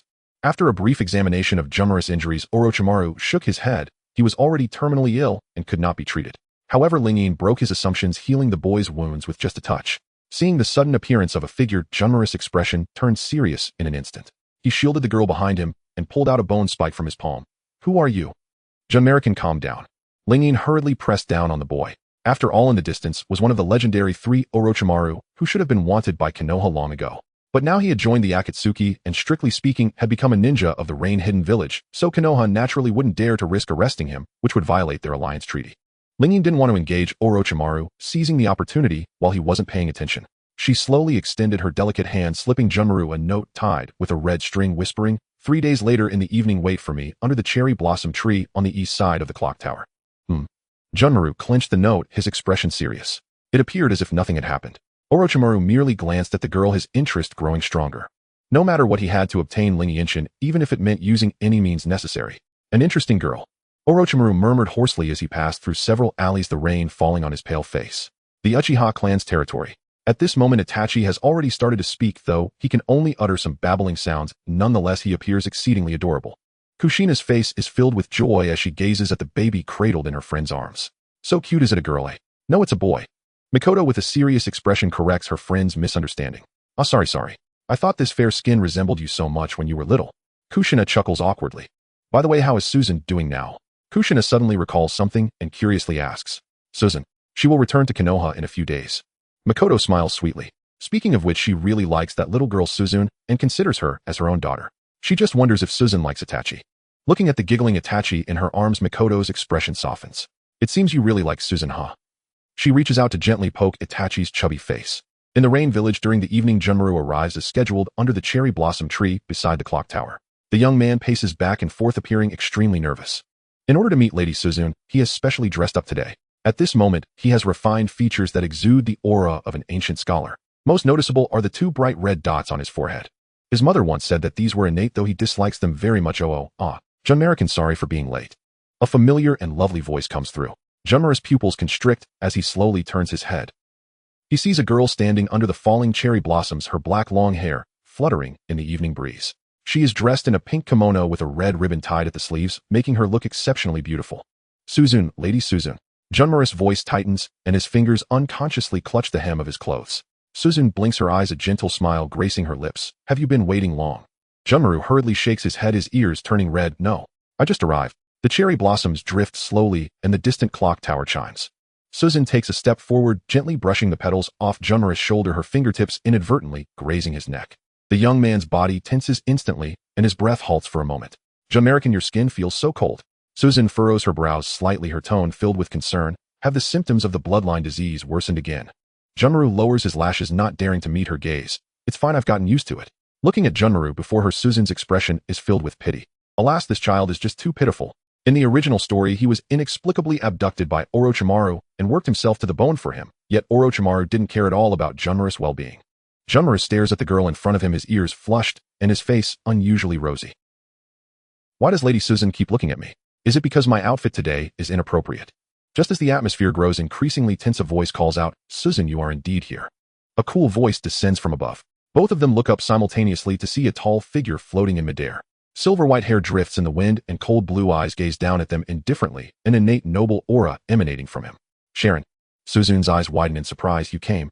Sharon slowly descends, his toes lightly touching the ground, without stirring a speck of dust, appearing very graceful. He casts a fleeting glance at Junmaru, his gaze carrying an air of scrutiny, and perhaps a hint of jealousy. Is this the person you said you would bring back to Konoha? Sharon's tone is calm, yet it inexplicably exudes a sense of pressure. Yes. Suzu blinks her eyes. Sharon seems somewhat angry for no apparent reason. This is understandable, as he was called out at night to bring someone, and he probably still has a bit of a grumpy mood. Junmaru senses that something is off, his nerves instantly tightening, his knuckles slightly protruding. Suzu feels the atmosphere turning awkward and quickly steps in between the two, chuckling twice. Ah, yes, this is Junmarican, a descendant of the Kagaya clan. Junmaru, this is Sharon Mott. A friend. Just a friend. The word friend felt like a knife stabbing deep into Sharon's heart. Sharon's gaze becomes complicated. Suzu. Actually. Sharankin, I truly apologize for waking you up so late. Suzu assumes that Sharon is still bothered by this matter, feeling somewhat embarrassed. Seeing the innocent expression on the girl's face, Sharon's gaze gradually softens. Forget it, one day Suzu will realize my feelings for her, right? Sharon retracts his gaze and says calmly, now that we've found him, let's go. Suzu breathes a sigh of relief and turns to Junmaru with a smile. Sharon will take us back to Konoha by flying, so we won't have to trek for long. Junmaru hesitates for a moment, his expression somewhat strange. Flying. Sharon does not explain, but simply extends his hand, revealing several glowing orbs of chakra. In the next moment, these orbs gather into a pale green chakra sphere. Then a floating platform appears.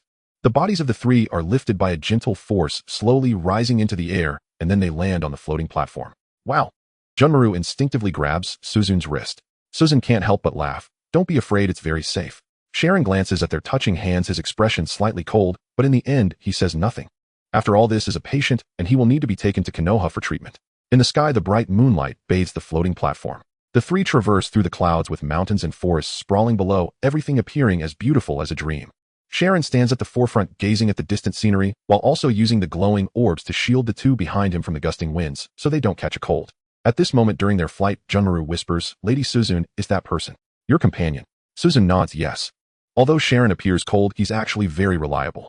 Sharon hears this, and the corners of his mouth slightly lift in an almost imperceptible smile, but he quickly returns to his indifferent demeanor. Cough cough. After all, he must maintain his aloof persona in front of this child. Junmaru remains silent for a moment before asking then, Lady Suzu, and he, what is your relationship? Suzu is momentarily taken aback, as she genuinely hasn't thought about this question. Before she can respond, Sharon coldly interjects, little brat, this doesn't concern you. Junmaru. Suzu. Oh no, what is this inexplicable tension? A platform hovered high above the ground. The atmosphere among the three was awkward, and they remained locked in that uneasy silence for several seconds. Ling Yin blinked, trying to ease the tension. Aha. Shirun is just like that, Junma Lu, don't mind him. Junma Lu pursed his lips and replied softly, all right. There was a lingering sense that Shiren's attitude toward Ling Yin was odd. Junma Lu watched warily. Shiren stood with his back to him as the cold wind stirred his slightly disheveled silver hair, his gaze growing colder. That brat from the Hui clan, always causing trouble. After a short while, the outline of my village gradually came into view in the distance. The night village glittered with lights. We're here. Shiren spoke lightly and guided the Chiu Dao jade platform downwards. Ling Yin excitedly clung to the platform's edge, pointing below. Junma Lu, look. Ling Yin pointed out, that's my hospital. Tomorrow we'll take you there to have your health checked. Junma Lu followed her gesture, and his eyes flickered slightly. So this is where Ling Yin lives. The three soon arrived in my village. Because Ling Yin's status was somewhat special, she produced some proof. Gang Zitai and Shun Yu Yunzuan nodded, and let the three enter the village quickly. It was rather late, the hospital might be closed. After all, Ling Yin intended to seek Gang Shou, one of the three Sannin. If Gang Shou examined Junma Lu, Ling Yin would feel much more at ease.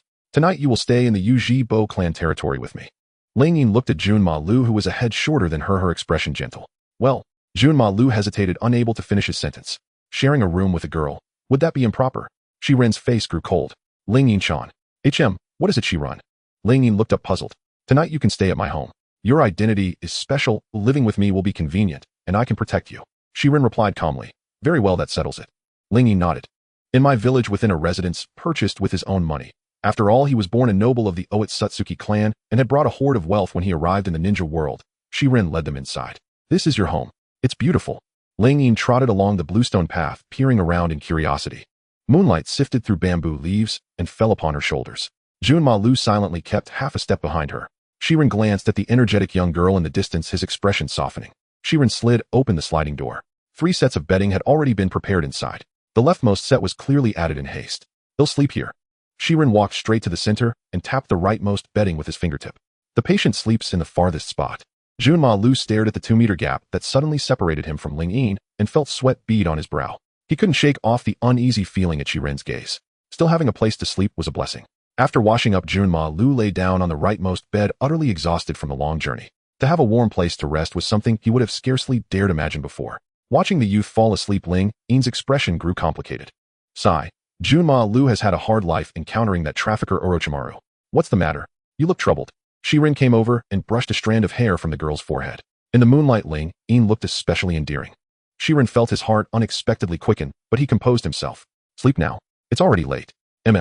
Ling Yin smiled sweetly and lay down to Shirin's left. Shirin watched her fall asleep from the bed, his expression gradually softening. Late at night, moonlight filtered through the paper window and fell upon the room, illuminating the girl's peaceful face. Shirin lay on his side and watched her quietly. Her eyelashes fluttered slightly.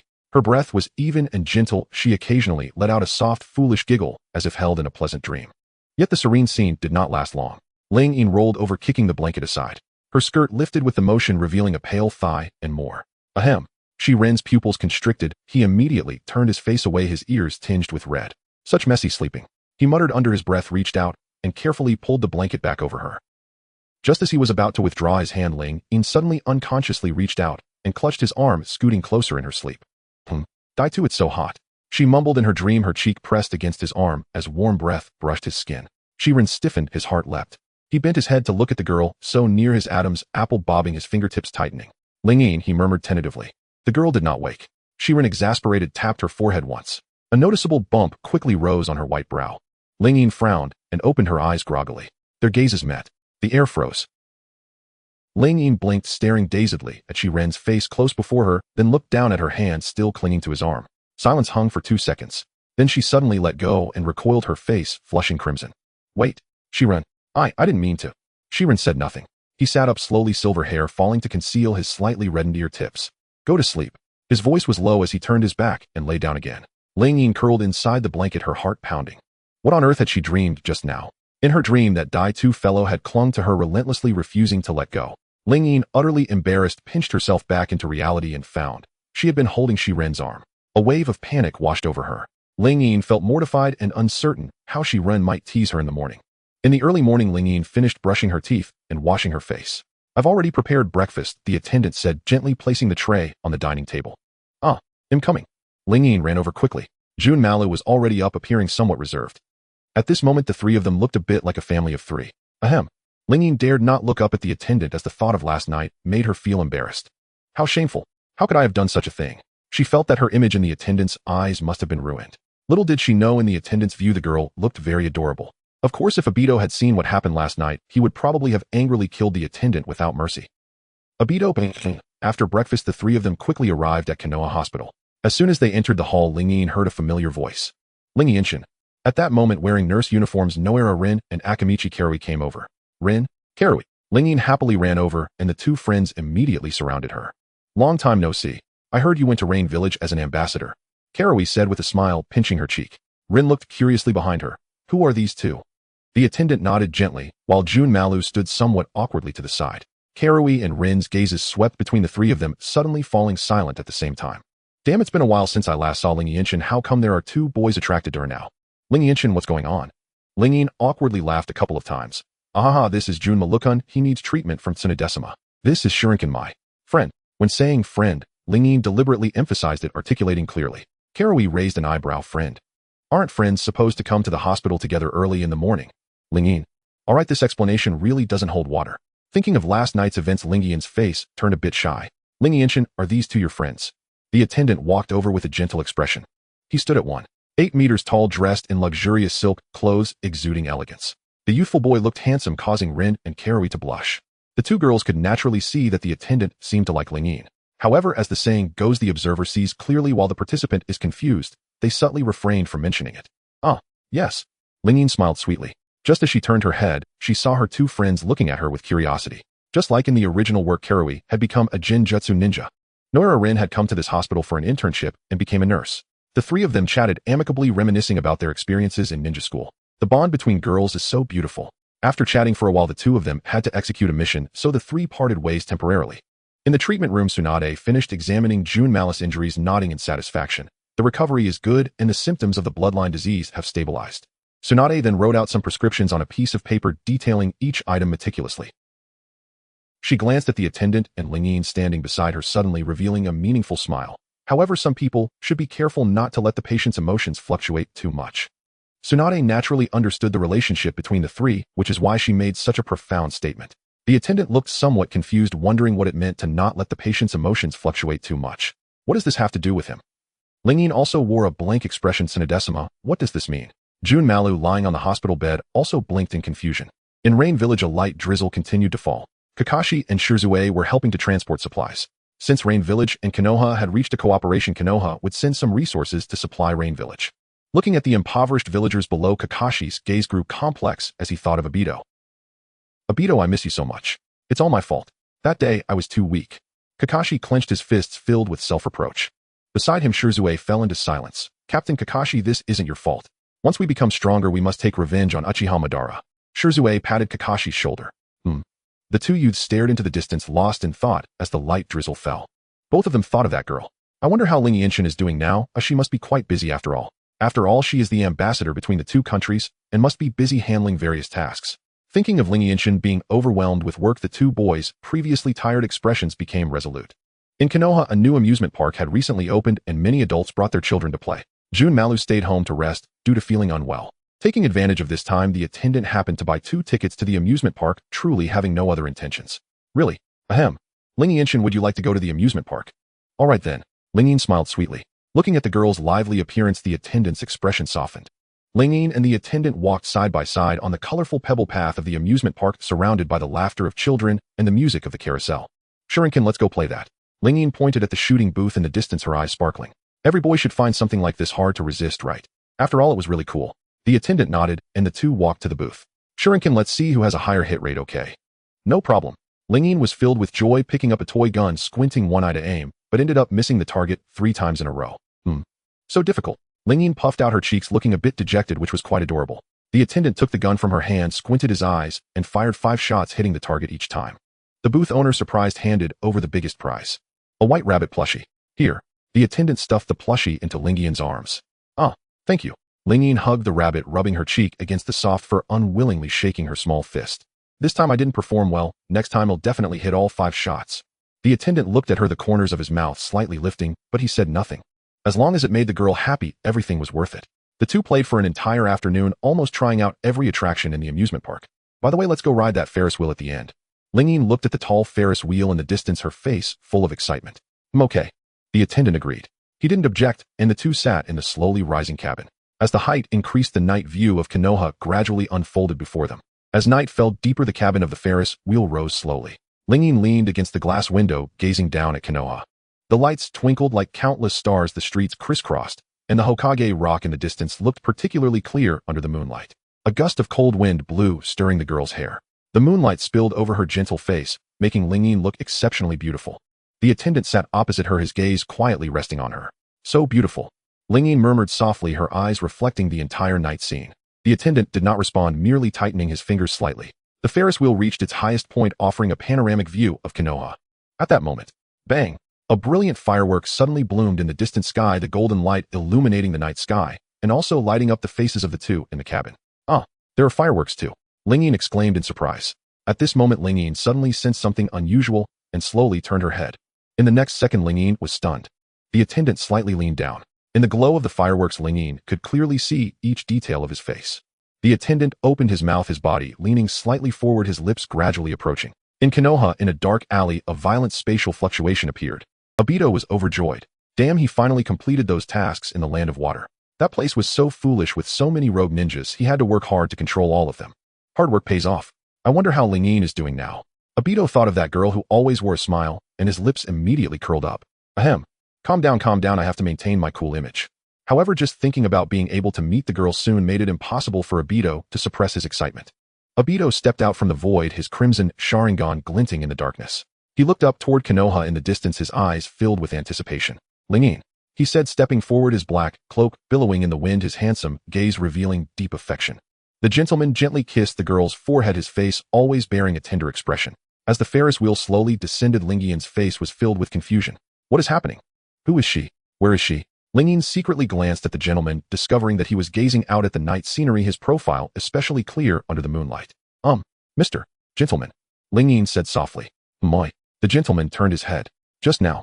Did you want to say something? Ling Yin pinched the ear of her rabbit plush toy, her voice growing softer. The gentleman fell silent for a moment. It's nothing, I just think the fireworks are beautiful.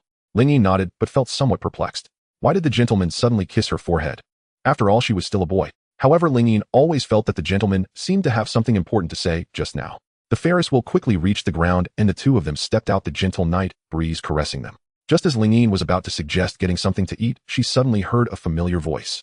Long time no see. She turned her head to see Daitu, standing not far away. Daitu. Ling face was filled with shock. At that moment Daitu was not wearing a mask revealing his sunny and cheerful appearance, and he was staring intently at Ling. Seeing Daitu whom she hadn't seen for a long time, Ling face lit up with excitement. Just as she was about to greet him, she was pulled back by the gentleman who held her delicate hand. Huh, Mr. Gentleman, what's wrong with you? Ling turned her head looking puzzled. The gentleman's expression seemed somewhat grim. Ling felt a bit dazed. What is going on? Ling Yinshin, who is this guy? Daitu looked at the two of them closely, feeling very angry. Ah, Daitu, this is my friend Mr. Gentleman. Ling turned to the gentleman again and introduced Mr. Gentleman, this is Daitu, my good friend. The gentleman stared at Daitu in the distance, squinting his eyes, exuding a hint of killing intent. Daitu also coldly looked at the gentleman, especially noticing the girl's forehead. Ling fair forehead, illuminated by the bright moonlight, appeared slightly damp, clearly having been kissed by the gentleman. Thinking about the possible interactions between the two, Data's emotions became overly agitated. His eyes changed, revealing a pair of kaleidoscope Sharingan. Cough cough. What happened between you two? Ling looked confused, not quite understanding how the situation went from hanging out with one friend to encountering another friend and turning into this. What on earth is going on? Ling looked adorably dazed. Ling Yinshin, this guy is very dangerous. You should quickly hide behind me. The gentleman's tone was calm. You are Mr. Gentleman, right? Data's red eyes fixed intently on the gentleman. That's right, what do you want to say? The gentleman grasped the girl's wrist, his tone icy. Wait. Hold on a second. Ling hurriedly broke free from the gentleman's grip, anxiously standing between the two. Where have you been before? I haven't seen you for a while. Ling frowned adorably, looking worriedly at Daitu. Daitu wanted to say something, but paused. The plan of the moons I could not be revealed yet. Seeing Data's hesitant demeanor, Ling held his hand. The gentleman looked at the two of them being intimate, his pupils constricting, his face turning pale. Mr. Gentleman, what's wrong with your face?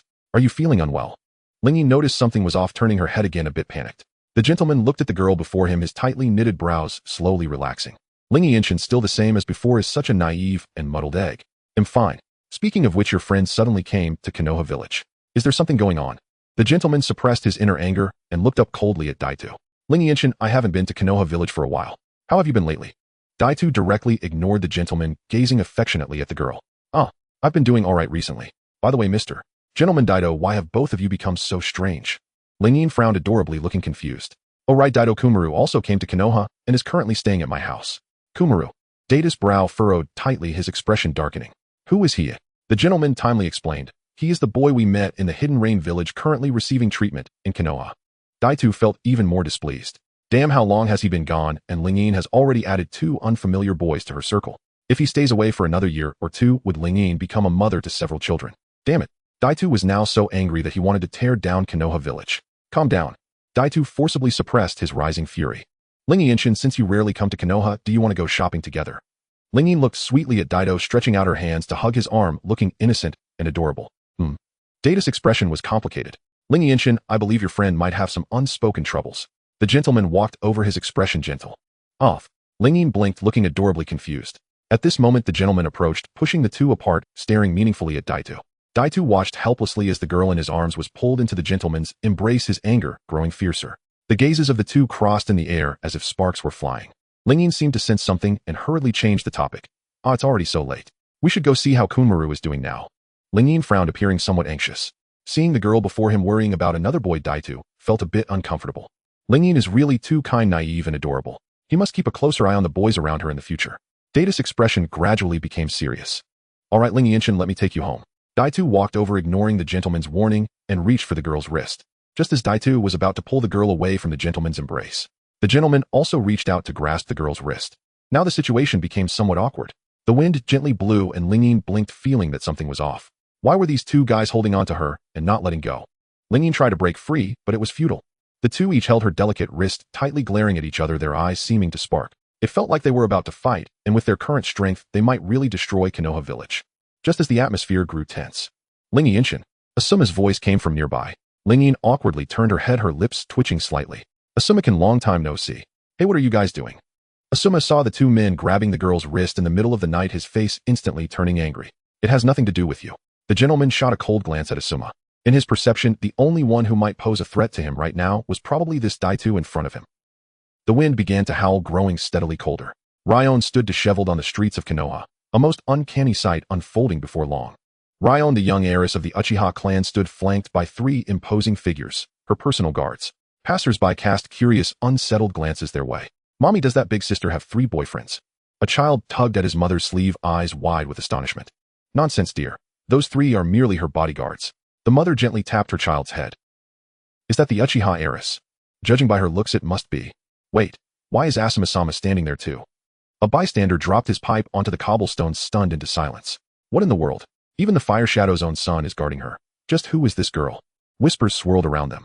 Ryon lowered her gaze under the weight of those strange probing stares, her cheeks flushed with embarrassment. This isn't how the story was supposed to go. Oh well, no matter. I'm just a girl after all.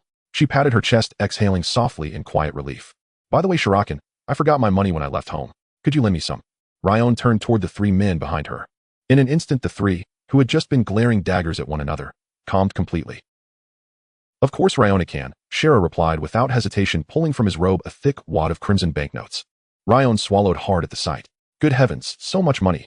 Ryon-can, let me help. What would you like to buy? Asama stepped forward, cigarette dangling from his lips, a faint smirk playing at his mouth. Thank you, Asuma-can, but just a little, please. I'd like to bring some midnight snacks back for Kimimaro. Ryon shook her head. At once the 3 men's gazes sharpened, intense, unreadable. Who is this Kimimaro, and why does she hold him so dear? Obito and Asama's expressions hardened instantly. Inside a dango shop, Ryon sat between 2 silent young men, suddenly overwhelmed by a wave of quiet despair. Why were these 3 glaring at each other as if they'd drawn swords? Ryon rested her chin upon her palms, brow furrowed in confusion. Moments later, the shopkeeper handed her a paper bag brimming with tricolored dango. Come to think of it, Itachi also loved these dango, but he was still far too young, barely teething. Best not to dwell on it. Ryon sighed softly. She reached into her skirt pocket for cash, only for Asama to step forward, smoke curling from his lips. Allow me. It wouldn't be proper to let a lady pay alone. With that, he withdrew an even larger stack of bills. Ryon's eyes widened in utter bewilderment. What on earth was happening? She'd borrowed the money from Asama. Now he was paying again. Asama-senpai makes a fair point, Ryon-can. Let me settle this account. Shira smiled warmly, gentle, handsome, effortlessly poised. Obito watched the 2 men closely, his relaxed brow tightened once more. Oh no, I didn't bring any money today. Next time I'll make sure Black Zetsu stocks me properly. Ahaha. No, really, I've already troubled you 3 enough. Ryon waved her hands, frantically flustered. In the end, she paid herself, then walked down the street, clutching the warm paper bag. She quickened her pace. The 3 followed silently, their expressions tender, unwavering. Beneath the silver glow of the moon, their 4 shadows stretched long and slender, until they arrived at a quiet, elegant residence. Ryon pushed open the gate, the aroma of freshly steamed dango rising from her hands. Kimimaro-can, I'm home. Brought you something delicious. Her voice was soft as she headed toward the bedroom. Behind her, the 3 moved like shadows, none willing to fall even half a step behind. Inside the bedroom, Kimimaro sat propped against the headboard reading. Hearing her voice, he lifted his pale face and offered a faint, gentle smile. Lady Ryon, you've returned. His words trailed off. His expression froze. For behind Ryon stood 3 men, faces stern, eyes sharp with unmistakable scrutiny. What in the world? Who are these 3? And why do they stare at him like he's some idle freeloader? The air grew thick and heavy. This is Asama-senpai and Obito-kun. Ryon introduced them haltingly, her voice strained. They're all my friends. She spoke the word with quiet discomfort, the room sinking deeper into oppressive silence. Kimimaro sensed their hostility instantly and straightened instinctively. Pleased to meet you. Shira stepped forward, taking the dango bag from Ryon's hands. Let me assist. No need. Obito snatched the bag away. I'm better suited to care for someone unwell. His icy gaze locked onto Kimimaro. Kimimaro shivered. Brother, is this really necessary? To intimidate a sick child? Asama exhaled a slow, deliberate smoke ring. I served as a medical nin before. My experience runs deeper. Let me handle this. The 3 stood frozen at the bedside, none yielding an inch. Ryon stared blankly. Kimimaro watched, lips twitching faintly at the corners. He understood now this room was destined to become a battlefield of tangled affections. Weak and feverish, he raised his head and coughed delicately like a fragile nobleman. Cough, cough. Lady Ryon, could you possibly fetch me a glass of water? Ah, yes, of course. Sweat beaded on Ryon's brow as she fled the room. In the hallway, she gripped the water pitcher like a shield, slammed the door shut behind her. Something was deeply wrong. The atmosphere inside had grown suffocating. She simply couldn't bear it any longer. Kakashi-kun, Shisuikan, if only you 2 were here, you'd know exactly how to defuse this tension. Ryon found herself longing for them suddenly. Now the scene shifts back inside the bedroom. 4 men standing in tense, silent confrontation, eyes cold and calculating. Let's hear it plainly. What is your relationship with Ryon-can? Obito's voice was low-edged with frost. This. Kimimaro's lips twitched. After a pause, he answered quietly, we are master and servant. Master and servant. All 3 stared dumbfounded. Is that how it is, eh? Obito's Sharingan flared to life. his fury boiling over as though he might tear Kimamaro's head from his shoulders. It felt like returning home after years abroad, only to find his wife had taken another man. Was that truly bearable? It was utterly unbearable. Asama exhaled another plume of smoke, directly into Kimamaro's face. The boy blinked rapidly, utterly lost. Why did these grown men regard him with such open hostility? Just as tension reached its breaking point, the door clicked open. Obito, please step back. Kimamaro is unwell. He needs clean, calm air. Ryon entered, her tone laced with quiet reprimand. The three retreated immediately. Ryon turned to Kimamaro, her gaze soft, maternal, radiant with tenderness. Here, warm water. Thank you, Lady Ryon. He accepted the cup, cheeks faintly flushed. I've told you countless times. Please stop calling me Lady Ryon. It feels so distant. Her voice held gentle reproach, as she raised a small, delicate fist and playfully tapped his forehead. Kimamaro cradled his head, gazing up at her with helpless affection. To him, Ryon was divine, sacred beyond measure. To protect her was his solemn vow, his very reason for being. Tears shimmered in his eyes as he whispered, Onizen Ryon, you're far too kind to me. Oh dear, why are you crying all of a sudden? Ryon hurriedly pulled out tissues, dabbing his tears, then drew him close, cradling his frail frame and soothing his back with gentle pats. Watching them, Obito cleared his throat sharply, desperate to punch Kimamaro senseless. So this brat, using his youth as cover, was shamelessly clinging to her. Obito coughed again, louder this time, his Sharingan fixed unblinkingly on where their bodies touched. Asama's cigarette but clattered to the floor. Shara quietly crushed his teacup, its sharp crystalline shatter echoing through the silence. Ryonokan. Obito forced a brittle smile as he wedged himself between them. Such trivial matters. I'll handle them myself. Huh. Ryon looked up, dazed, innocent. Her expression softened into quiet wonder. Before she could speak, all three men moved at once. Obito seized the cup. I'll feed the patient. Shara grasped Kimamaro's hand, concern etched across his features. You'll catch a chill. Let me tend to you. Asama opened his medical kit. Let me examine the wound. He gave the boy's shoulder a firm, almost excessive pat, making Kimamaro break into a fine sweat, lips twitching in mute distress.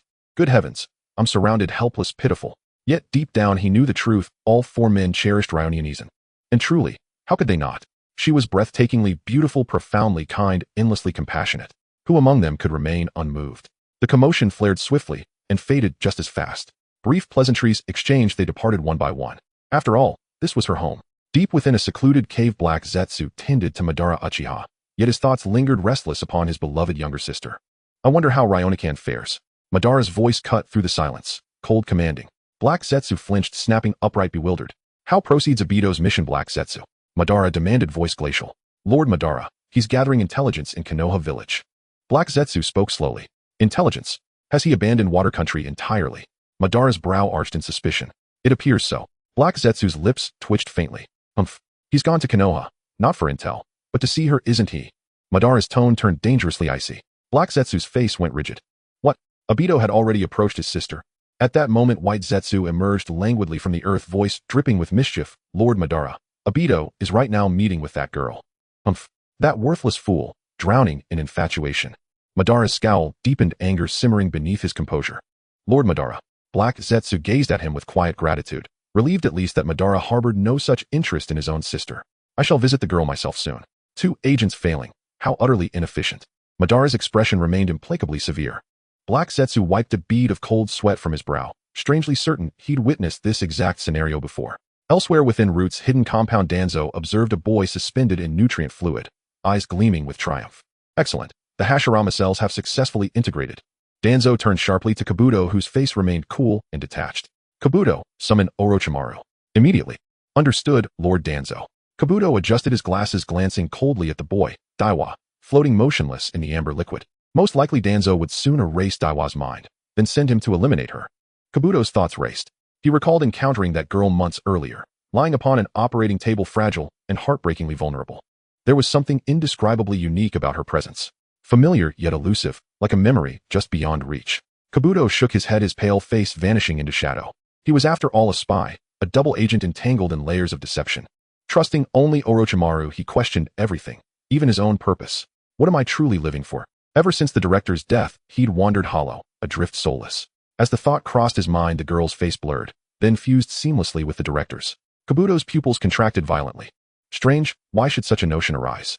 The director remains the director, the girl merely a girl. There is no possible conflation between them.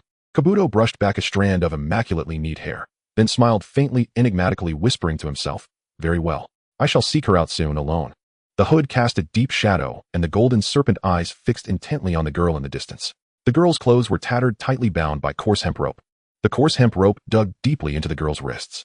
Rainwater incessantly washed over her pale face, her black hair sticking wetly to her cheeks.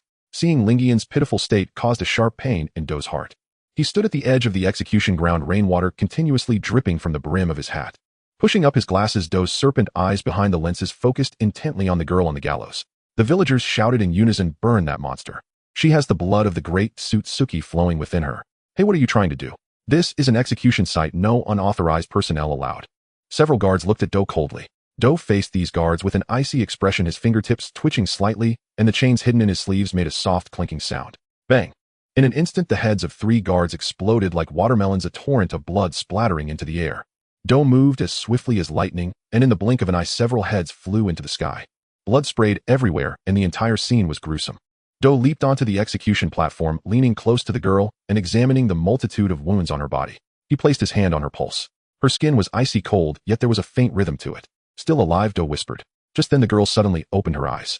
A glimmer of golden light flashed in her pupils before quickly dimming again. "Do, sir." Her voice was barely audible. Do did not respond and suddenly acted. His chains swiftly severed the ropes binding her. The girl's body toppled forward and Do caught her steadily. "Pharmacist Do, what are you doing?" The guards were terrified and immediately drew their kunai. "Are you crazy? The great Suzu-chan has already implanted the wedge within that girl. It won't be long before the great Suzu-chan resurrects through her body. Exactly, if we don't kill Lingyin, how can we fight against the great Suzu-chan?" In the crowd, an ugly man stomped his feet in anger. "It's simple. I'll just deal with the great Suzu-chan myself." Do's tone was cold, and as he spoke, a powerful aura emanated from him, silencing everyone present. In the crowd, Danzo looked at Do with cold disdain, feeling this boy was far too naive. After all, it was the great Suzu-chan who commanded all divine arts. How could he possibly deal with it? Do held the girl with one arm, while his other hand flung out the chain. The chain arced through the air, accurately striking the guards' weapons away. He turned and ran towards the edge of the cliff, the girl in his arms as light as a feather. "Stop him. Don't let that traitor escape." Many ninjas surrounded him from all directions. Do's steps did not falter, the chains swirling around him, knocking down the incoming kunai and shurikens. A rock-hidden ninja formed hand seals to initiate earth release, and sharp spikes suddenly erupted from the ground. Do jumped the chains wrapping around a branch as he swung over the obstacles with the girl. "What? Save me?" the girl weakly asked. "Shut up." Do's voice was cold. "Your life is my research subject. It cannot be wasted here." They reached the edge of the cliff with a raging river below. Do saw there was no way out, tightly holding the girl with one arm, and coldly stared at everyone present. "Today I will take her away. Let's see who dares to stop me." In the crowd, Oyama flew into the air, and Reikage emerged from the throng along with Mizukage, Terumi, Mei, and Tsunade, renowned experts from the ninja world, along with many martial sects surrounding the two on the cliff. The girl in Do's arms soon bore the signs of the wedge curse, as if she would be taken over by the great Suzu-chan in the next moment. Do pressed his face against the girl's head, full of heartache. Because of a divine art, Lingyin was now an enemy of the ninja world, a host for the great Suzu-chan. Everyone was hunting her, but only Do knew that everyone's memories had been altered. All of this was false. Do fixed his gaze on the distant figures, took a deep breath, and in the next second released his sage chakra. No matter what, he had to protect the girl here. It's now or never. Everyone be careful. At that moment, everyone present unleashed their techniques. Bloodline limits bloodline, nets bloodstains eradicated, along with many ninjutsu, recklessly charging towards the two. These ninjutsu, illuminated by the distant bonfire, resembled dazzling fireworks. The battlefield was shrouded in smoke, appearing chaotic. As the smoke slowly cleared, Do and the girl had vanished. Everyone's faces were anxious. Where did they go? Chase them, hurry and chase. A large group of people suddenly disappeared. In a cave, Do was severely injured. Just now he had blocked many attacks for the girl, and now he looked battered, blood continuously flowing from his wounds. Do held the girl in his arms, weakly coughing. "Are you okay? They won't catch up for a while. Do, brother, your wounds." The girl looked at him with concern, trying to stand, but nearly fell. Do steadied her, noticing that her back wounds were bleeding again. "You need to treat your wounds." The cave was dark, but quite dry. In the light of the bonfire, the shadows of the two leaned closely together. Do placed the girl down and took out medical supplies from his ninja gear. Lingyin raised her delicate hand, the wedge curse mark clearly visible on her palm. Because of a divine art, everyone's memories have been altered, and I have become the great Suzu-chan hunted by all. Lingyin's tone was weak as she looked at Do, who lay in her arms, her expression complex. "Why do you still choose to believe me?" "I don't know. Memory cannot deceive me." Do smiled weakly, his gaze somewhat unfocused as he looked at the girl before him, inhaling the familiar scent from her. "It's the director." "The director?" Lingyin looked puzzled, her face slightly swollen, blood trickling from her wounds. "You resemble the director. Both of you make people feel at ease when you smile. Lord Orochimaru showed me a recording before he died, which explained everything that happened." Do spoke weakly, reaching out to wipe the blood from the corner of the girl's mouth. I find everything very strange and my own memories have been continuously altered. By now I don't know if what I'm doing is right. I can only choose to trust Lord Orochimaru and believe in you. Uchiha Lingyin. Looking at Do before her, Lingyin felt deeply pained. It's okay, don't worry, I'm here with you. Do reached out and held the girl's hand, feeling his warmth. Lingyin slightly parted her lips, managing a smile that was more painful than crying thank you. Do. On the streets of Do adjusted his glasses and carefully observed the crowd around him. This had become his habit. As a seasoned undercover agent, he remained constantly vigilant of his surroundings and noted potential escape routes. This was the most basic requirement. Since childhood, he had been trained as a spy and emotions had long been extinguished within him. Soon he spotted the girl amidst the crowd in the supermarket. At their first eye contact, Do's expression stiffened. In the crowd, Lingyin was buying vegetables accompanied by Kakashi, who had just returned to the village. Shirzue had gone home to rest due to exhaustion, leaving only Kakashi and the girl alone together. Kakashi, I can't reach that. Can you help me? Lingyin tiptoed and said with some difficulty. Okay. Kakashi's expression was gentle, appearing mature and composed as he effortlessly retrieved the item that the girl could not reach. Baby formula. Kakashi looked at the can in his hand, puzzled. Yes. Itachi-can likes this. Lingyin blinked. Upon hearing the name Itachi, Kakashi's expression soured. Why is this guy involved again? Lingyin seemed to care about Itachi all day long. Kakashi felt a twinge of jealousy. The title of the king of jealousy in the ninja world undoubtedly belonged to him. Looking at Kakashi, who appeared somewhat upset, Lingyin's face was adorably naive, but she quickly realized something. Kakashi-can, why are you making that face again? You should smile more. Lingyin tiptoed and tugged at Kakashi's cheek. Alright, I understand. Watching the interaction between the young man and woman in the distance, Do's fingers trembled as he adjusted his glasses. For some reason, watching Kakashi interact with the girl made him feel uneasy, especially the girl's face. The gentle aura of the director gradually overlapped with that of the girl. Do's pupils constricted as he rubbed his eyes in disbelief. Strange, is it just my illusion? He glanced at a supermarket employee nearby. After knocking out the employee, he took off the uniform and put it on himself. Do quickly lowered the brim of his hat, donned a mask, and grabbed an apron from a nearby employee to tie around his waist. He pushed a cart filled with goods and confidently approached the fresh produce section. Excuse me, do you need help? Do stopped beside Lingyin, deliberately lowering his voice. His gaze through the lenses fell upon the girl's face. Watching the gentle appearance of the girl before him, Do's expression softened as well. Her aura was strikingly similar to that of the director.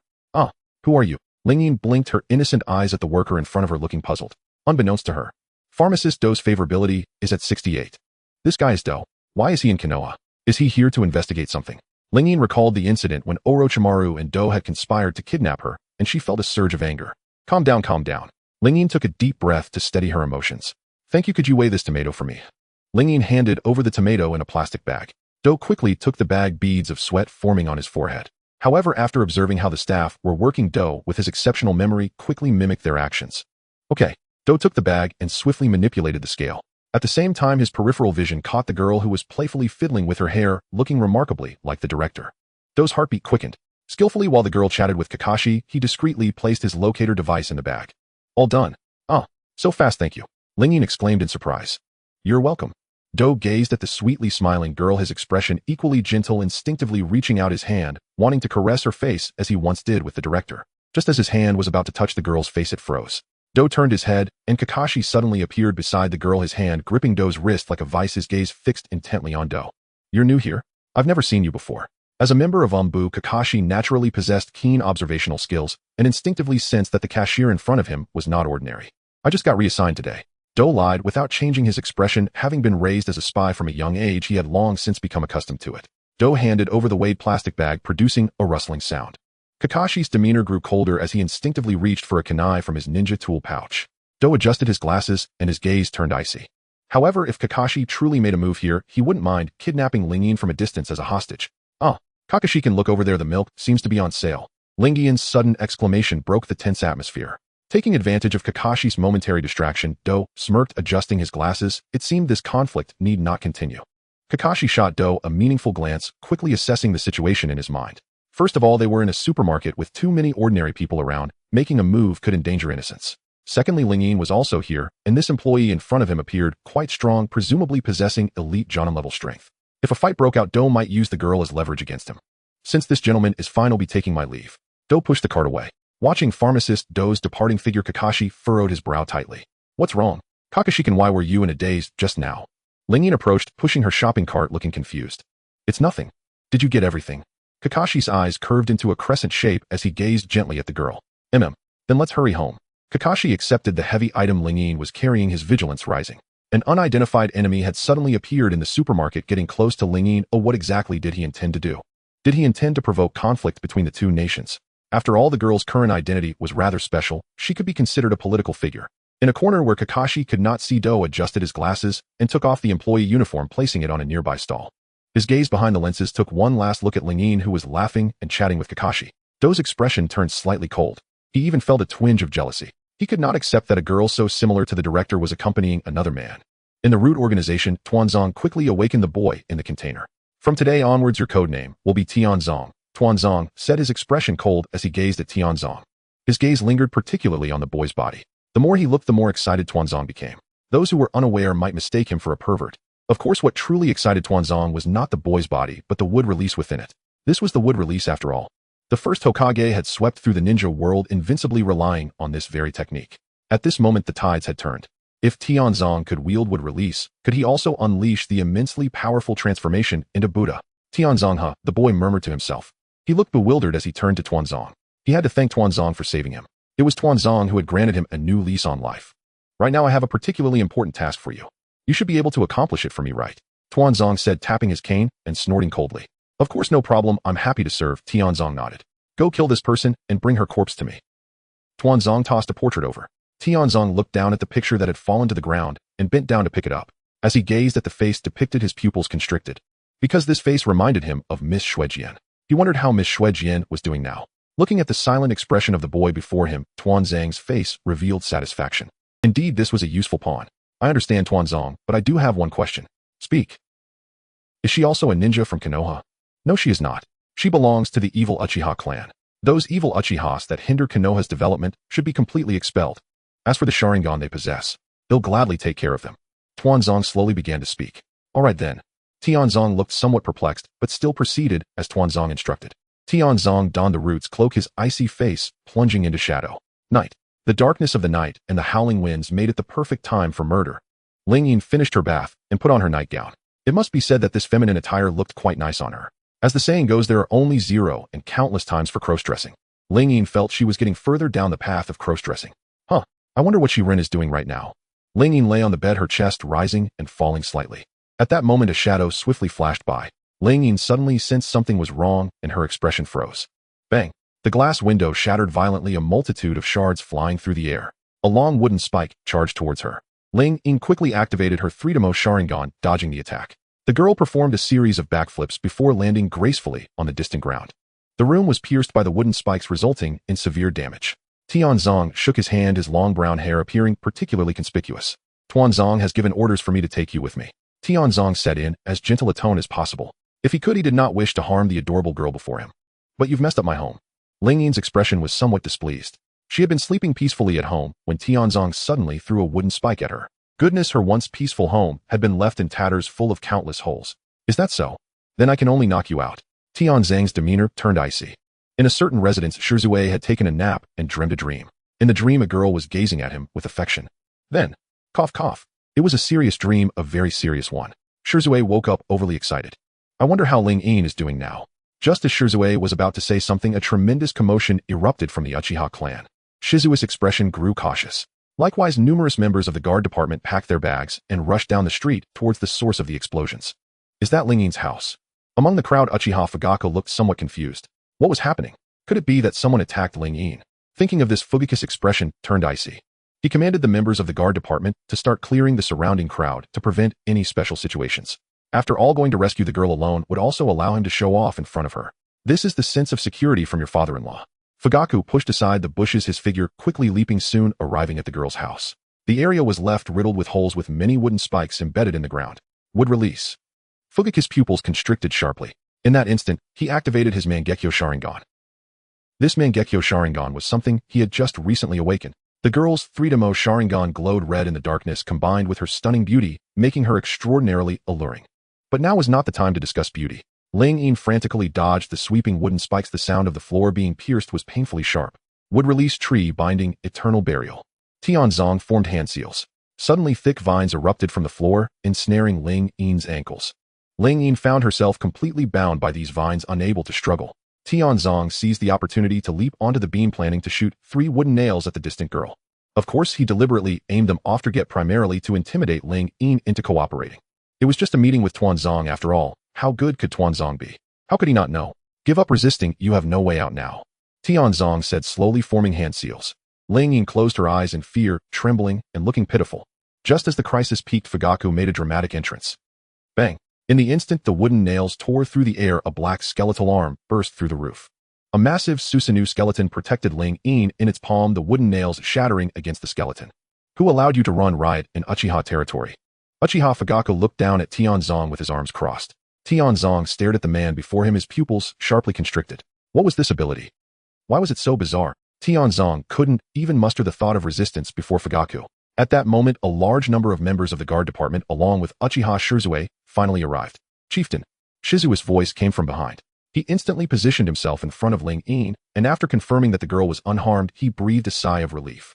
Shizue turned his head and drew the short blade in his hand. The short blade pointed directly at Tuanzong, a ninja from the root. Fugaku's Susanoo's giant hand crushed the last wooden spike, speaking coldly. Humph, brat, state your number. Tuanzong remained silent, stepping back half a step. This was bad. Was he going to meet his end here? Ling Yin felt a wave of security wash over her as Fugaku's Susanoo protected her. Was this the strength of her father-in-law? Cough, cough. But none of this was the point. The focus was on the assailant Tuanzong. Ling Yin slowly began to speak. Suddenly, everyone's attention was drawn to her. Fuyu turned his head, looking at his daughter with a puzzled expression. Fuyu clan leader, why don't we just let it go? I think that guy doesn't seem to have any hostility.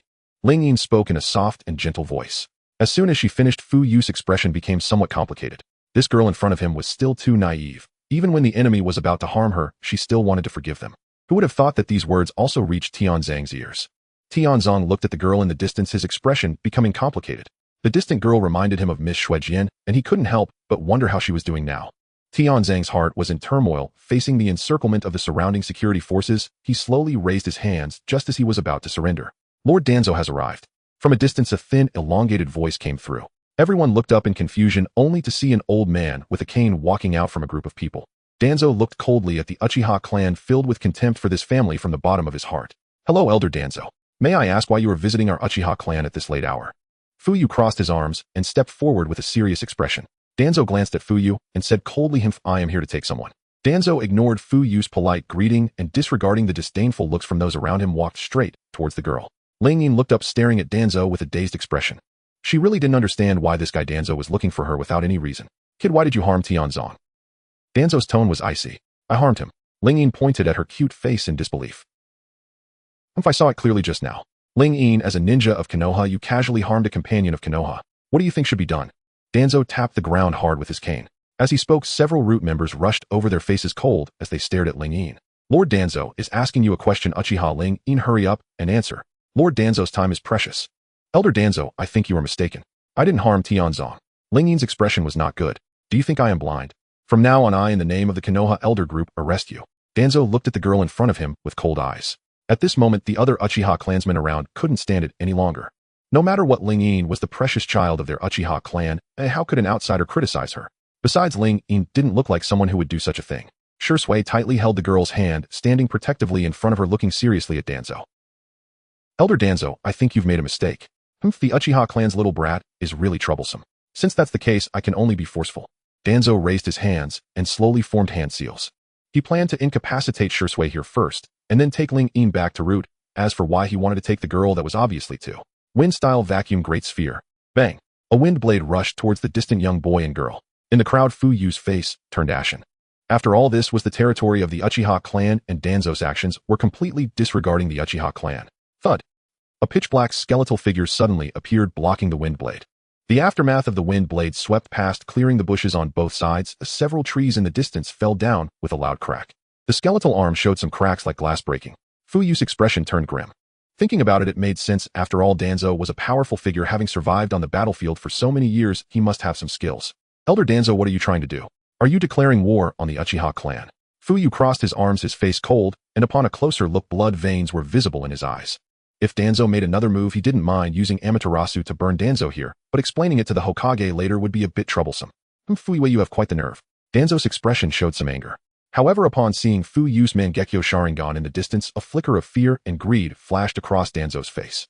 He believed that these Mangekyo Sharingan of the Uchiha clan should all belong to him. After all, in his eyes, the Uchiha clan members were too impulsive, keeping these Mangekyo would sooner or later bring trouble to the village. He always remembered what his teacher Senju Tobarama said, that he must eradicate the Uchiha clan at all costs. Fuyu clan leader, what should we do next? The elders of the Uchiha clan stepped forward, each activating their 3-mo Sharingan, staring intently at Danzo in the distance. When it comes to protecting their own juniors, no one could surpass the Uchiha clan. Danzo looked at the row of 3-mo Sharingan in the distance, filled with envy. Why should such a powerful ability be possessed by this clan? It should all belong to him. I will come back to find you in a few days. You Uchiha clan have some nerve daring to attack me, an elder. But you will regret this. Danzo waved his sleeve, leaving behind a harsh remark before turning to leave, not looking back. Tianzong had no choice but to follow Lord Danzo away. He looked back 3 times as he left, reluctantly gazing at the girl in the crowd. Watching the two of them leave, Fuyu finally let out a sigh of relief. But not long after, his expression turned particularly grim, blood vessels appearing in his pupils, followed by a wave of intense pain. It felt as though every cell in his body was burning. Fuyu suddenly half knelt on the ground, blood trickling from the corner of his mouth. Lord Fuyu, are you alright? Ling Yin looked at Fuyu with a face full of concern. It's all because of my current weakness. I'm fine for now. Fuyu shook his head. Fuyu clan leader, how are you feeling? Uchiha Taiho stepped out from the crowd, while the surrounding clansmen looked at Fuyu with anxious expressions. Everyone was as anxious as ants on a hot pan. Soon someone suggested taking Fuyu to the Konoha hospital. At this moment, the girl stepped forward, waving her hand to signal everyone to calm down. Ling Yin looked at Fuyu in front of her, closed her eyes, and used her reversal technique. A green light flashed, and Fuyu's previously painful body suddenly felt no pain. He looked at his hands in astonishment, and not only that, some of his previous ailments were also cured by the girl in this treatment. Uchiha Ling Yin. I'm here, Fuyu clan leader. Ling Yin nodded, looking a bit confused. Has this ability of yours been revealed in front of others?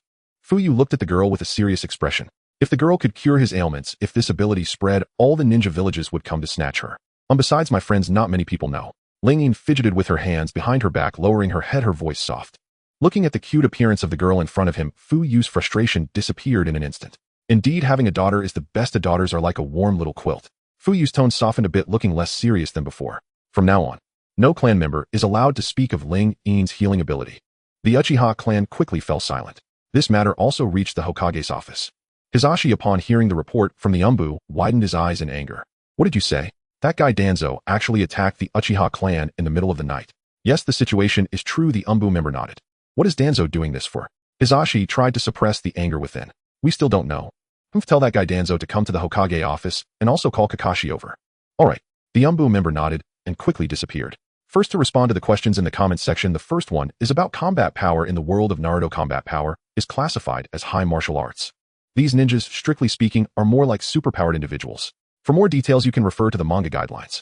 In the Hokage office, smoke swirled around. Hizashi first called Kakashi in, intending to have Kakashi, Ling Yin, and Uchiha Shursui join the Umbu. This approach would not only curry favor with the Uchiha clan, but also allow him to protect Ling Yin under his supervision. However, as soon as Hizashi proposed this plan, it was met with opposition from the advisors. Hizashi, why not consider a different form of compensation? After all, they are the Uchiha clan.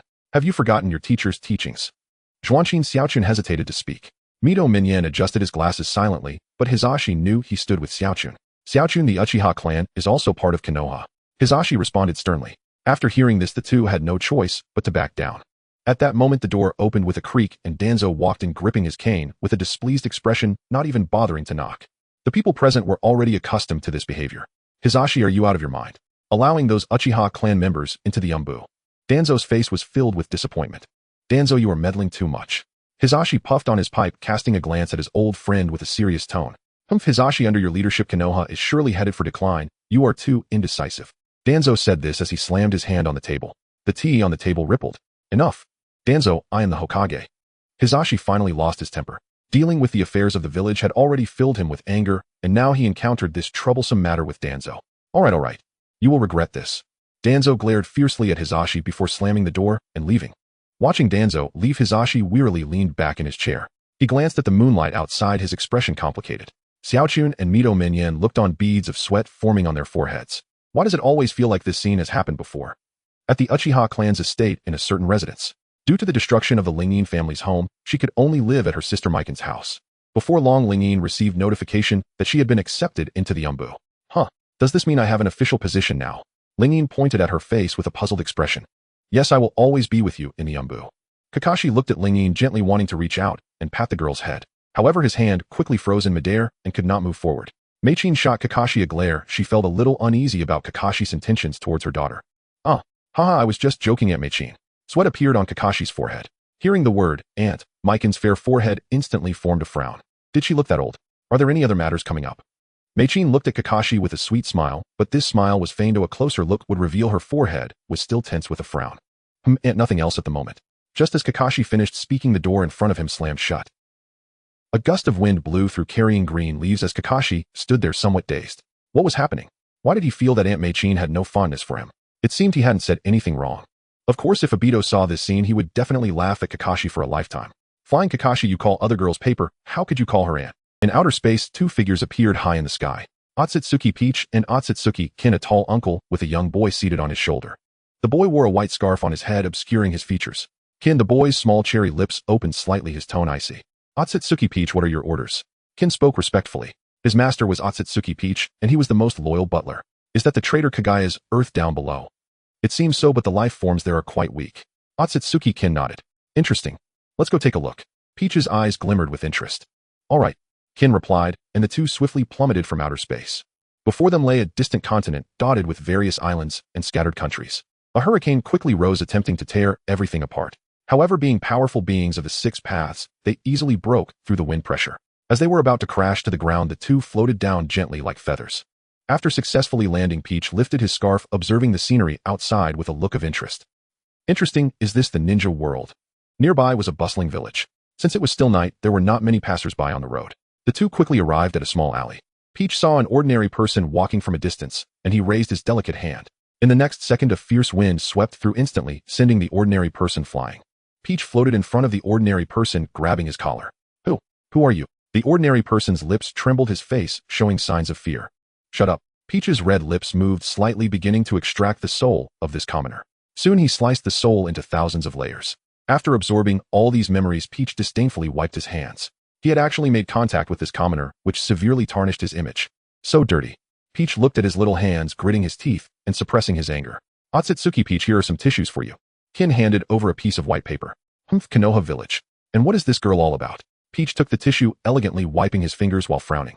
Peach recalled the memories he had just absorbed, and a sweet and lovely girl appeared in his mind. It was night with the moon hidden and winds howling. This atmosphere inexplicably felt like a good time for murder. Ahem. Lingyin sat alone at the head of the bed, gazing at the moonlight spilling through the window, a hint of confusion visible on the young girl's face. Sigh. I wonder how to handle this situation. Next, Lingyin sighed softly, just about to say something more. At that moment, a knock sounded at the door. Lingyin instantly shivered, slowly rising and moving to the door to open it. Before her stood Meichin. Dressed in pajamas and cradling a small weasel in her arms, she said, I'm sorry to disturb you at this late hour, Lingyin. Is there something you need? Lingyin tilted her head, looking adorably puzzled at Meichin. Well, the weasel hasn't been able to sleep all night, rolling around in bed. I thought he wanted to sleep with you, so I brought him along. Meichin smiled sweetly and then handed over the baby in her arms. Lingyin hurriedly and carefully accepted the infant. After all, the weasel was still very young, and if anything happened, it could be serious. The weasel opened its little mouth, reaching out its chubby hands to tug at Lingyin. Oh, it's already so late. Weaselkun, why aren't you asleep? Lingyin gently poked the weasel's forehead with her finger. Watching the warm interaction between the two, Meichin covered her face with one hand, her cheeks flushed with shyness. Is this how couples interact? It looks so sweet. Hearing Meikin's teasing, Lingyin looked slightly exasperated. She held the baby closer and sighed again. Sigh. Meikin-ji, it's hard to imagine that the wife of the Uchiha clan is such a romantic. What? I see my daughter-in-law interacting with my child, and it feels sweet. What's wrong with that? Meichin lightly flicked the girl's forehead with her finger. Lingyin's hair tip perked up slightly, having long gotten used to Meichin's teasing. After all, with such a large age difference between her and the weasel, how could they possibly be together? All right. No more chatting. I hope you both enjoy your night. Meichin briefly checked on the weasel's condition, then felt at ease and turned to leave. Lingyin returned to her bed with the infant. The weasel's little hands were quite mischievous, tugging at Lingyin's chest all the way. Lingyin looked at the weasel in her arms, her expression somewhat helpless. What a little pervert. Lingyin pretended to glare at the weasel fiercely. Soon she was ready to go to sleep while holding the little baby. Worried about the weasel catching a cold, Lingyin deliberately raised the air conditioning temperature, set a timer, and then covered the weasel with a few more blankets. Meanwhile, Kakashi arrived at the umbu. He quickly received his umbu uniform and even got a set for the girl. Tomorrow he could go to Lingyin's house to deliver this umbu uniform to her. That way Lingyin would surely like him a lot. In Kakashi's mind, a scene quickly emerged. He, looking handsome, arrived at the Uchiha clan's territory and politely knocked on the door.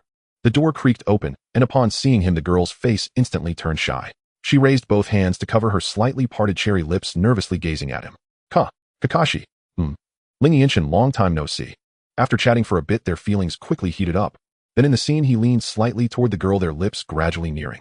Just as the scene was about to continue, a cold voice suddenly pulled Kakashi out of his fantasy. Kakashi focused his gaze and thought, damn, the person in front of me is Uchiha Shursui.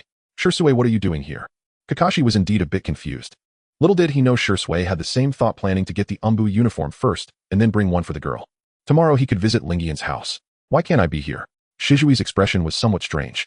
However, when he caught sight of the two uniforms Kakashi was holding, his gaze instantly turned icy. Oh, you mean this? I was just planning to get one for you. Kakashi followed Shizui's gaze and spoke gently. As soon as he finished speaking, Shursui retorted coldly, do you take me for a fool? His expression was one of disbelief. I have no enmity with you, why would you treat me like a fool? Well, then the atmosphere suddenly fell into a tense state. Looking at the fierce Shursui before him, Kakashi sighed, lightly recalling Obito.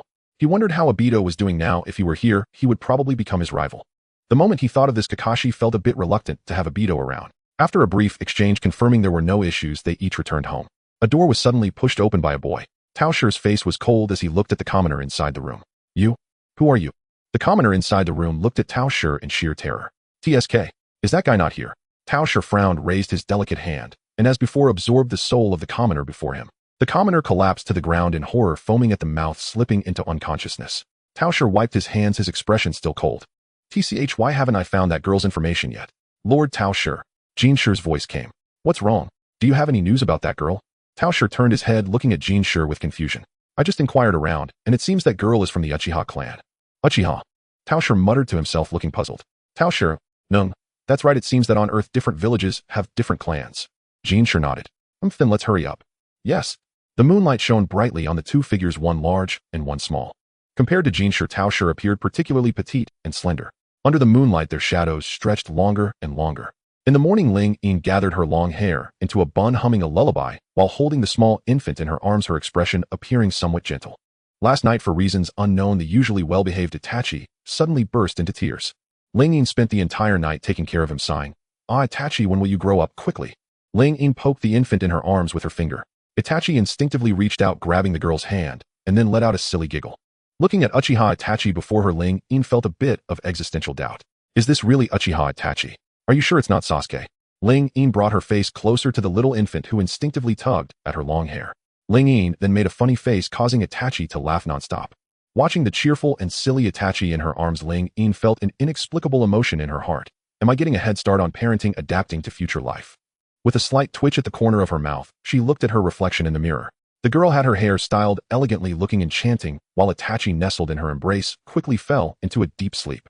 Meanwhile, in the Umbu Sarutobi, Hiruzen's direct department, equivalent to Konoha's iron rice bowl, once you're in, you have a position. Shursui and Kakashi were still bickering, discussing who would be the team leader if a squad were to be formed. Shursui had been burned before, so he no longer trusted Kakashi, who insisted, after all, my combat experience is more extensive, and since I am older, it would be most appropriate for me to be the team leader. But Shursui wouldn't listen. Kakashi, this isn't up for discussion. If you're the team leader, you'll definitely take advantage of Ling Yin. Shursui shot a glare at Kakashi. Kakashi, sweating on his forehead, thought, how could he possibly be that kind of person? Haha, do you think I'm like you? If you don't believe me, go ask Shuren. I would never abuse my power. Kakashi's tone was a bit exasperated, and as the two continued to argue, they each put on their uniforms, planning to find a girl, letting her decide who would be the team leader. On the way, Shursui said, haha, Ling Yin will definitely choose me as the team leader, with a jealous tone. Kakashi replied, oh come on Shursui, you're just a junior. The Hokage won't agree to you being the team leader. Kakashi waved his hand, a teasing tone in his voice. Due to Ling Yin's butterfly effect, Kakashi was considerably more cheerful than in the original story.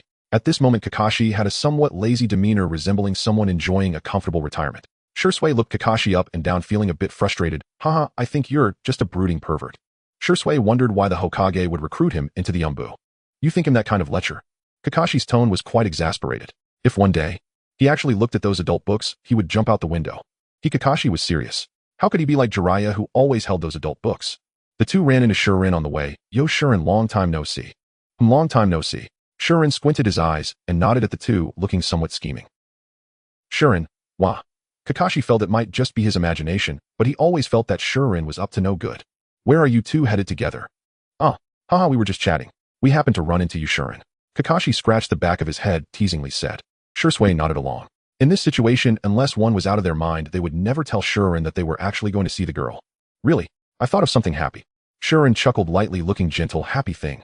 Did your wife give birth? Shursui asked, puzzled. Sort of. Shirin nodded reluctantly, recalling the girl in his mind. After all, it wouldn't be long before Ling Yin would have a little baby with him. You have a child? Kakashi looked bewildered. Damn, Shirin seemed to be about the same age as them, and yet he already had a child. Can I ask who your wife is? The three walked and talked, unknowingly arriving at the Uchiha clan's residence. Shirin raised his hand, pointing toward the distant Uchiha. Oh, my wife is Ling Yin. Soon, I will have a child with her. Shirin's expression was gentle. Originally a bit curious, Shursui nearly fainted from anger upon hearing Shirin's words. Kakashi was used to it by now. Just as the three were about to say something, a sudden loud explosion echoed from a distance. Bang! The flames instantly engulfed everything around. In front of the Uchiha clan's gate, Kin adjusted his tie, gripping an axe, and in the blink of an eye knocked out all the surrounding guards. As for why he only knocked them out, Lord Peach instructed him not to kill. After all, these clan members were technically that girl's family. What a useless bunch of guys. Peach glanced at the fallen ninjas on the ground, quickly activating his Byakugan to carefully observe the distance. Kin silently stood guard in front of his young master. In Peach's view, the surroundings became a blur of white, and in the distance were dense chakra traces. Through the Byakugan, Peach quickly spotted the girl holding the infant in the distance. Finally found you, woman. Peach smirked, his face full of disdain. As a proud young master of the Otsutsuki clan, he was used to living in luxury, but today was the first time he felt so exhausted. Once he captured the girl, he planned to punish that guy properly. As for how to punish, cough cough. In the distance, the glass windows shattered under Kin's force, emitting a piercing sound. Just as two guards drew their swords, Peach seized their throats. Chakra surged from the guards' 7 orifices into Peach's palm. The two Uchiha guards collapsed unconscious to the ground, mere lowly beings. Peach's gaze was disdainful as he forcefully stomped the ground, causing a violent tremor and creating spider web-like cracks.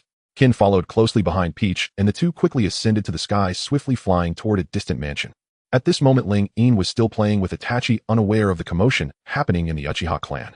After all, the Uchiha clan's territory was vast and populous, and the clan leader's house was right in the center of the Uchiha clan.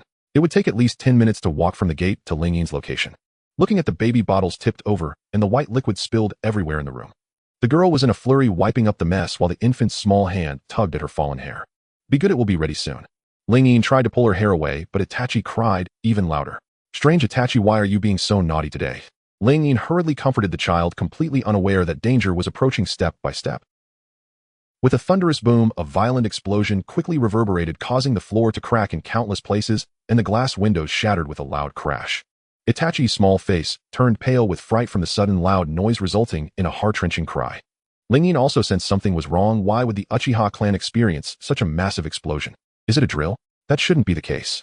Ling Yin tightly held Itachi in her arms, her body bent over like a little cat as she hurried towards the secret passage in Mikoto's home. Today was truly unfortunate as it coincided with the day of the Konoha meeting. Lady Mikoto and clan head Fugaku were still at the high-level meeting in Konoha, leaving the clan territory without any fighting capacity. Ling Yin pushed open a door to a partition cradling Itachi and ran swiftly towards the light. Her mind raced with thoughts. Why would the enemy suddenly attack the Uchiha clan? Could it be that Danzo had struck again? Of course, Ling Yin wasn't the only one with such thoughts. In the distance, a firework engulfed Kakashi and his companions. When Kakashi opened his eyes again, everything around him was pitch black. Just a few moments earlier, Sharon had sensed danger and in an instant had formed a protective sphere with the seeking ball to shield everyone. Seeing that the outside world had not suffered much impact, Sharon manipulated the seeking ball, quickly transforming it into several small spheres that orbited behind him.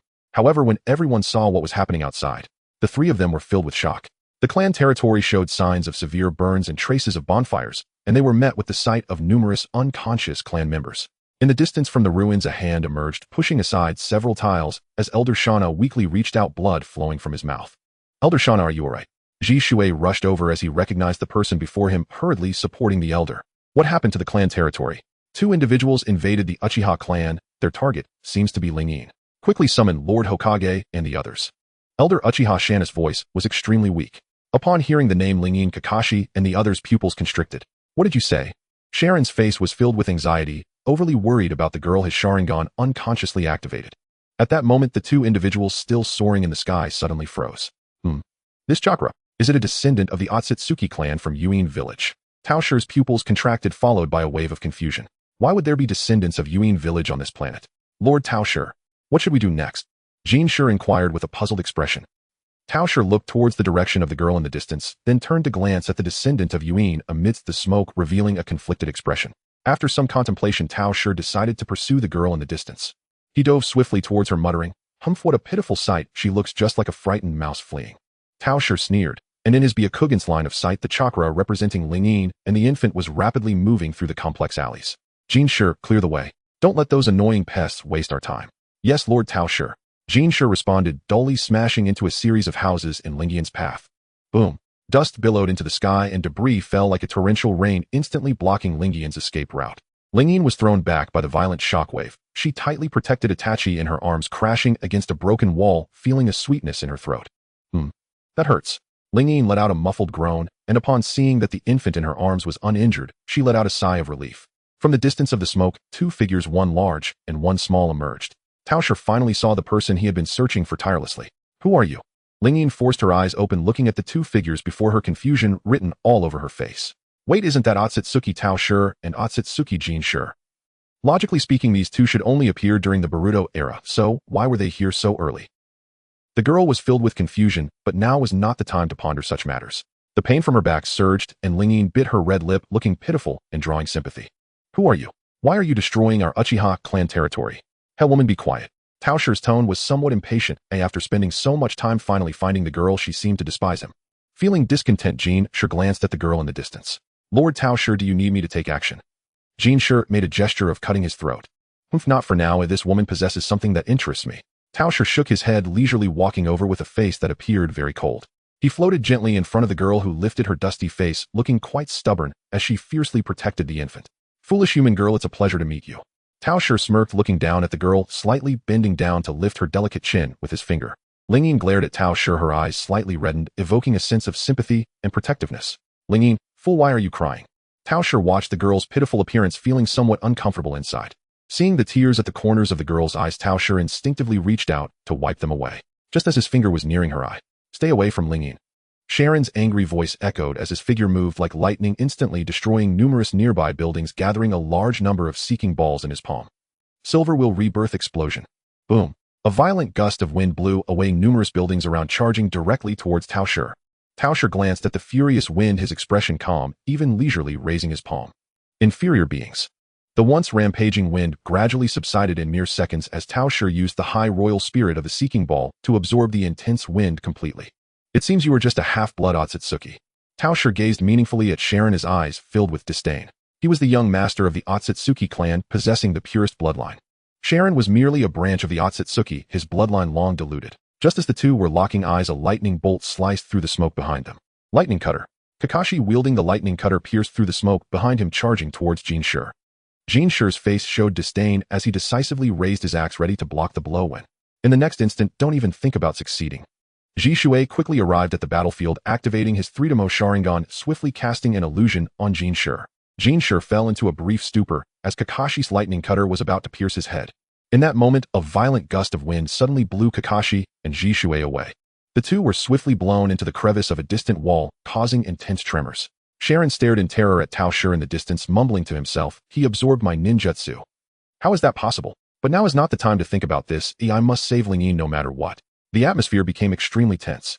The atmosphere was quite tense. Taosher glared at Jinshi, who had just awoken, with evident dissatisfaction. "Jinshi, you are quite the nuisance." "I sincerely apologize, Master Taosher." Jinshi shook his head, his expression also grim. He had nearly been taken down by two inferior beings. Of course, with his physical prowess, even if he were to face Kakashi's lightning cutter Hiden, he wouldn't have much trouble. At this moment, Taosher's gaze was fixed on a figure in the distance, his lips moving slightly. "Your ancestors were the children of that traitor Kaguya, weren't they, eh?" The figure remained silent, lost in thought. "Tch, how boring." Taosher's gaze was filled with irritation. As a young master, it was the first time he had been so blatantly ignored, naturally leaving him displeased. He resolved to destroy this planet.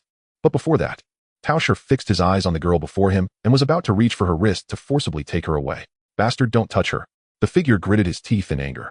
If possible, he would really want to use the Golden Will Rebirth explosion. Yet in this situation, it seemed inappropriate to employ such a technique. After all, this was the territory of the Uchiha clan and also Konoha village. If he were to use that technique, the surrounding 3,000 kilometers would likely be sliced in half. What kind of attitude is that? Taosher's eyes were filled with disdain. "Jinshi, go deal with that half-blood." "Yes, Master Taosher." Jean sure acknowledged, and like lightning his figure rushed forth, swinging his axe down, with a single hand aiming directly for the figure's neck. The figure quickly manipulated the seeking Dao Jade to block instantly, creating a violent clash. The shockwave erupted, debris and dust flying everywhere, and nearby buildings began to collapse again. Many buildings had fallen, and two shadows darted through the wreckage. Every clash sparked dazzling flames, and fierce winds whipped around, making it quite uncomfortable.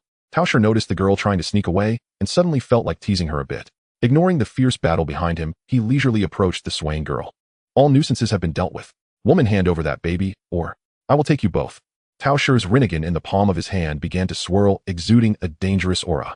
Don't come any closer. Lingyin tightly held the baby in her arms, gritting her teeth as she backed away, her back pressed against the wall. This was it, there was no escape. Tauscher slowly approached, curiously reaching out to play with the girl's long hair. He even poked at her skin from time to time. Lingyin clutched the baby tightly, her eyes shut firmly, showing a resigned expression. Tauscher extended his finger slowly. Cough, cough. It was serious. Tauscher simply looked at the girl before him, a hint of surprise in his eyes. This is what an inferior being looks like. She didn't seem particularly special. Looking at the trembling girl before him, Tauscher seemed to feel he had played enough, and he grabbed the girl's clothing. Hey, you are Uchiha Lingyin, right? Lingyin allowed Tauscher to grip her clothing, glaring at him in frustration, saying nothing, and revealing no information. Who knew what this guy Tauscher was really up to? What did he want with her in the Uchiha clan? Could it be that Danzo had contacted aliens? In a conference room, the leaders of Konoha village sat around the table, engaged in a meeting. This year has seen significant economic growth compared to last year thanks to the Nara clan's yam. The demand from the land of soup is quite large. Hizashi sat at the head discussing Konoha village's current economic situation, then transitioned to talk about the Fire Country's daimyo. Because Konoha's economy had been steadily rising following the Third Shinobi World War, Konoha had become the leader among the major shinobi villages, and the Fire Country's daimyo was willing to allocate more military funds. Lord Hokage, something's wrong. The door was flung open with a bang by a person, a member of the Umbu, looking anxious. He hurriedly reported the situation regarding the Uchiha clan. Upon hearing this, everyone's expressions immediately turned tense. Two individuals had invaded the Uchiha clan, and Konoha had been unaware for so long. This was simply too negligent. The members of the barrier team turned pale. Hizashi glanced at the barrier team, and under such circumstances, he also found it hard to say anything. Of course, if nothing unexpected happened, it should be Danzo's doing. Otherwise, which enemy would bypass the village's barrier defenses? Let's suspend the meeting for now. Konoha will fully support the Uchiha, all Chunin and Genin, to evacuate the villagers. Yes. In the crowd, Mikoto and Fugaku both wore worried expressions. They couldn't help but wonder how Lingyin was doing right now. In the ruins, Shursui weakly pushed himself up from the ground, feeling that he was still too weak. He had been blown away by the residual waves and had fainted. What would Lingyin do next? If something happened to her, he might blame himself for the rest of his life. A wave of negative emotions surged within him. In Shizui's memory, the scene gradually blurred. It was at dusk. The girl had her hands behind her back, and the yellow autumn leaves drifted down from the sky. The evening sunlight bathed her, and in the distance was the lively Uchiha clan. Shursui was particularly happy at that moment, as he had met the person he wanted to protect for a lifetime. But in the blink of an eye, Lingyin was attacked by that unknown figure in the distance. A sense of helplessness washed over him. He felt powerless to do anything. When Shursui opened his eyes again, his pupils transformed into complex patterns, having awakened the strongest ocular technique. Kodo Amitsukami. No matter what, he did not want to lose Lingyin again, nor could he accept Lingyin falling in love with someone else stepping out of his world. Lingyin could only be his. At the wedding, large petals of cherry blossoms floated down from the sky, resembling a pink rain of flowers. Lingyin, dressed in a pure white wedding gown and adorned with exquisite makeup, gazed lovingly at her beloved. Kakashi, wearing a handsome suit, took off his mask and looked tenderly at the young woman. At this moment, all the notable figures of Konohagakure gathered at the wedding venue to offer their blessings to the couple. Lingyin, you must be happy with Kakashi, Ebisu said, wiping away tears, his face filled with reluctance. Shinobi, chewing on a toothpick, looked contemplative. Although Obito felt a bit uneasy, he came to terms with it. He never expected that the person Lingyin would eventually like was Kakashi, this brooding lecher. Sigh. Obito sighed, deeply, fatigue evident on his face as he looked into the distance. Nevertheless, he genuinely wished the couple a happy marriage. Sharon, also dressed sharply, stood beside Lingyin as the best man. Uchiha Shursui was also in a suit, standing guard in front of Lingyin as a best man. Sharinkan and Shizuken, I hope you can take good care of me from now on. Lingyin smiled, politely bowing to the two. What are you saying? I never expected that guy Kakashi would win the heart of a beauty. Sharon's expression was somewhat complex, but he didn't say more. Since the girl liked Kakashi, Sharon thought he would silently protect them from behind. He had no malicious intentions. Meanwhile, Shursui looked at Lingyin, who was adorned with beautiful makeup, and felt a sharp pain in his heart. He never anticipated that this day would come so suddenly. When he heard Kakashi and Lingyin announce their mutual affection, Shursui felt a wave of discomfort and overwhelming unwillingness. From that moment on, he awakened his Mangekyo Sharingan. Looking at his handsome reflection in the mirror along with the captivating patterns in his eyes, strange thoughts emerged in Shizui's mind. He knew he was being selfish. He slapped himself several times, cursing himself for having such terrible thoughts. As a good friend, silently wishing Kakashi and Lingyin to be together was the right thing to do, wasn't it? Shizui's fingers couldn't help but tremble. Suzu-chan, what's wrong? Are you feeling unwell? Lingyi's gentle voice interrupted Shizui's chaotic thoughts. Shizui's eyes widened, looking at the sweet and lovely Lingyin. His face suddenly flushed. No, it's nothing. Then let's hurry to meet Kakashi. We shouldn't keep everyone waiting too long. Lingyin smiled sweetly, her wedding dress being carefully lifted by the two to prevent it from touching the ground. Watching Lingyin's petite and adorable figure from a distance, Sharon displayed a gentle expression on his face, completely unaware that Shui was feeling somewhat off. Shui gazed at Lingyin's figure, his expression growing more complicated. He was about to do something against reason. This would be the first and last time he acted so recklessly. Forgive me, Captain Kakashi. Forgive me, Senior Kakashi. A flood of memories surged into Shizui's mind, recalling how Kakashi had guided him in the past, patiently explaining problems to him. These images replayed in his memory. Shui clenched his fists tightly, taking a deep breath, his heart filled with hesitation. Was what he was doing a bit unfair to Captain Kakashi?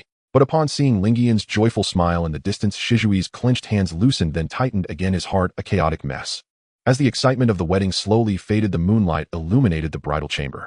Kakashi gazed at Lingyin, who had changed out of her wedding gown, his eyes filled with tenderness. He gently embraced his wife from behind, resting his chin on her shoulder. My dear wife, you must be exhausted today, right? Not too bad. Lingyin smiled sweetly, looking at her handsome husband with warmth and affection on her face. How wonderful it was to finally be with the person she loved, now married. Everything felt like a dream. As days passed, the couple's life together was particularly sweet. Lingyin was a thoughtful wife. As Kakashi, the 6th Hokage, returned home after a busy day, seeing the warm meals on the table made him feel a sense of warmth. Indeed, she was his wife, always thinking of him. Looking at the cherry blossoms in the yard while enjoying dinner, Kakashi quickly headed back to find his wife. Seeing his wife still had the habit of kicking off the blankets while sleeping, Kakashi had long gotten used to it. He covered her with a blanket. Time passed quickly, and what had started as a beautiful sunny day suddenly turned into a heavy rain. On this day, Kakashi happened to be busy with work and couldn't return home as the Hokage's duties were quite demanding. Lingyin, as his wife, naturally understood. Ding dong. The doorbell rang. Lingyin opened the door with a slightly dazed expression and was surprised to see the man at the door. Suzu-chan. Outside the door stood a drenched Shui. Rainwater dripped down his black hair, soaking the floor at the entrance. His face was obscured by shadows. I'm sorry to disturb you this late. I just finished a mission and the rain is too heavy. I was hoping to borrow a place to wait it out until it eases up. Shui slowly stepped out of the shadows, fixing his gaze on the girl with a complex expression. Is that so? Then please come and don't catch a cold. Lingyin said with a hint of worry, still appearing as gentle as she did 10 years ago. As Shui stepped inside, he looked around the clean and tidy room, slightly surprised. It was evident that Lingyin was a very capable wife. Lingyin quickly handed him a dry towel. The small entrance was filled with the scent of rain. They'll go make you a cup of tea. Wait here, Shui. As Lingyin turned to leave, Shui reached out and grabbed her delicate fair arm. Suzu-chan, what's wrong?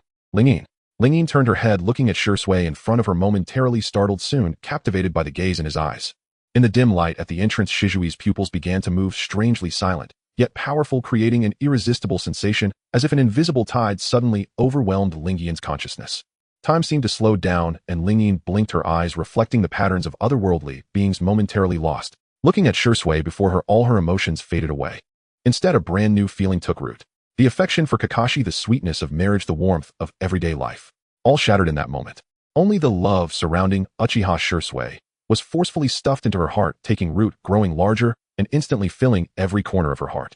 Lingyin blinked, as if awakening from a dream, looking at Shui in front of her, her face suddenly flushed. Suzu-chan.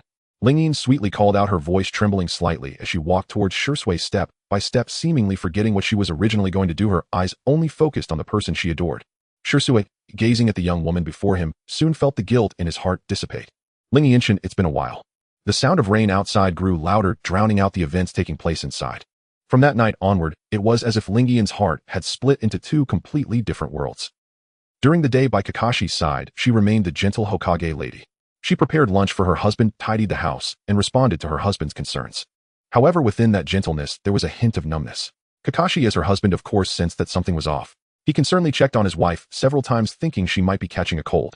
Yet his wife still responded to him, gently, appearing just like before. When Kakashi left home for work, Lingyin would seek out Shui, stepping into another world where the husband did not exist. He was her only light. Their meetings were always secretive.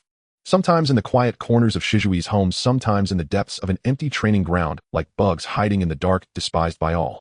After their dates, Lingyin would don the Hokage lady mask, once more living her life with Kakashi, having children, raising them. Many years later, Shisui realized that the decision he made was too ridiculous, and he took his own life. Because the one who cast the jutsu died, the illusion was broken. Lingyin sat alone in the room, gazing at the distant cherry blossoms, her eyes somewhat numb and confused. Everything felt as if it had just happened yesterday. Nothing had changed. Jinshi was continuously forced back. It was no wonder, considering that the person from the six paths was now awakened with the rebirth eye. Just as Jinshi tried to push himself up from the rubble, a massive green sword came slicing towards him. Jinshi's pupils contracted as he hurriedly pulled out his axe from behind to block the strike. Bang! A violent impact erupted, sweeping away all the buildings around. A large amount of debris was turned into powder, scattering into the distance. The ground beneath Jinshi's feet cracked like a spider web. This is the moment. Blood tears flowed from Shizuo's eyes as he increased his output of pupil power. The green giant sword quickly transformed into a drill, and Jinshi was suddenly controlled by this move. Siren seized this opportunity and decisively summoned a large number of Tao-seeking orbs to chase after him. As Jinshi attempted to evade, Amaterasu, a cold voice rang out. From the gaps in the rubble beside him, black flames silently erupted, instantly sealing off his potential escape route. In an instant, Jinshi's pupils shrank sharply as the Tao-seeking orbs were already upon him. He could only take the hits. Bang, bang, bang. The Tao-seeking orb struck hard against his back. Jinshi's body shook violently, his defense disrupted. Blood flowed from Shizuo's eyes, and the power of the spiral drill intensified. Jinshi roared angrily as he twisted his body, the drill barely grazing his shoulder, sending sparks and blood flying. He was blasted away by this immense force, crashing through a thick wall. Just as he stabilized himself, a fierce whirlwind rushed towards him. Siren intermittently used the silver wheel rebirth explosion, coupled with the Tao-seeking orbs constantly interfering with Jinshi. Jinshi rolled away in a disheveled manner, deep pits exploding behind him. The green figure quickly closed in. The spiral drill aimed straight for Jinshi's chest. Jinshi hurriedly swung his axe to block the drill, an axe blade grinding fiercely against each other. The sound of breaking air echoed again behind him as Siren's Tao-seeking orbs targeted his back. Jinshi roared as he gripped the axe and shattered Shizuo's Suzu, then transformed into a flash of lightning, rushing swiftly towards Siren. Siren raised his hand, decisively mobilizing the Tao-seeking orbs to block this attack. In the next second, intense flames ignited on Jinshi's back. In the distance, numerous buildings were shattered by a black giant. Uchiha Fugaku stood outside Susanoo, activating the power of Amaterasu. He possessed two ocular techniques, one being Amaterasu, and the other being Himiko, allowing him to see future events. In his vision, the collaboration of Siren Shizue and himself could certainly defeat Jinshi. This was the first time the usually low-key Fugaku made such a grand appearance. It's over, came Fugaku's cold voice. A pitch-black fist, clenched tightly engulfed in black flames, suddenly slammed down from Jinshi's side.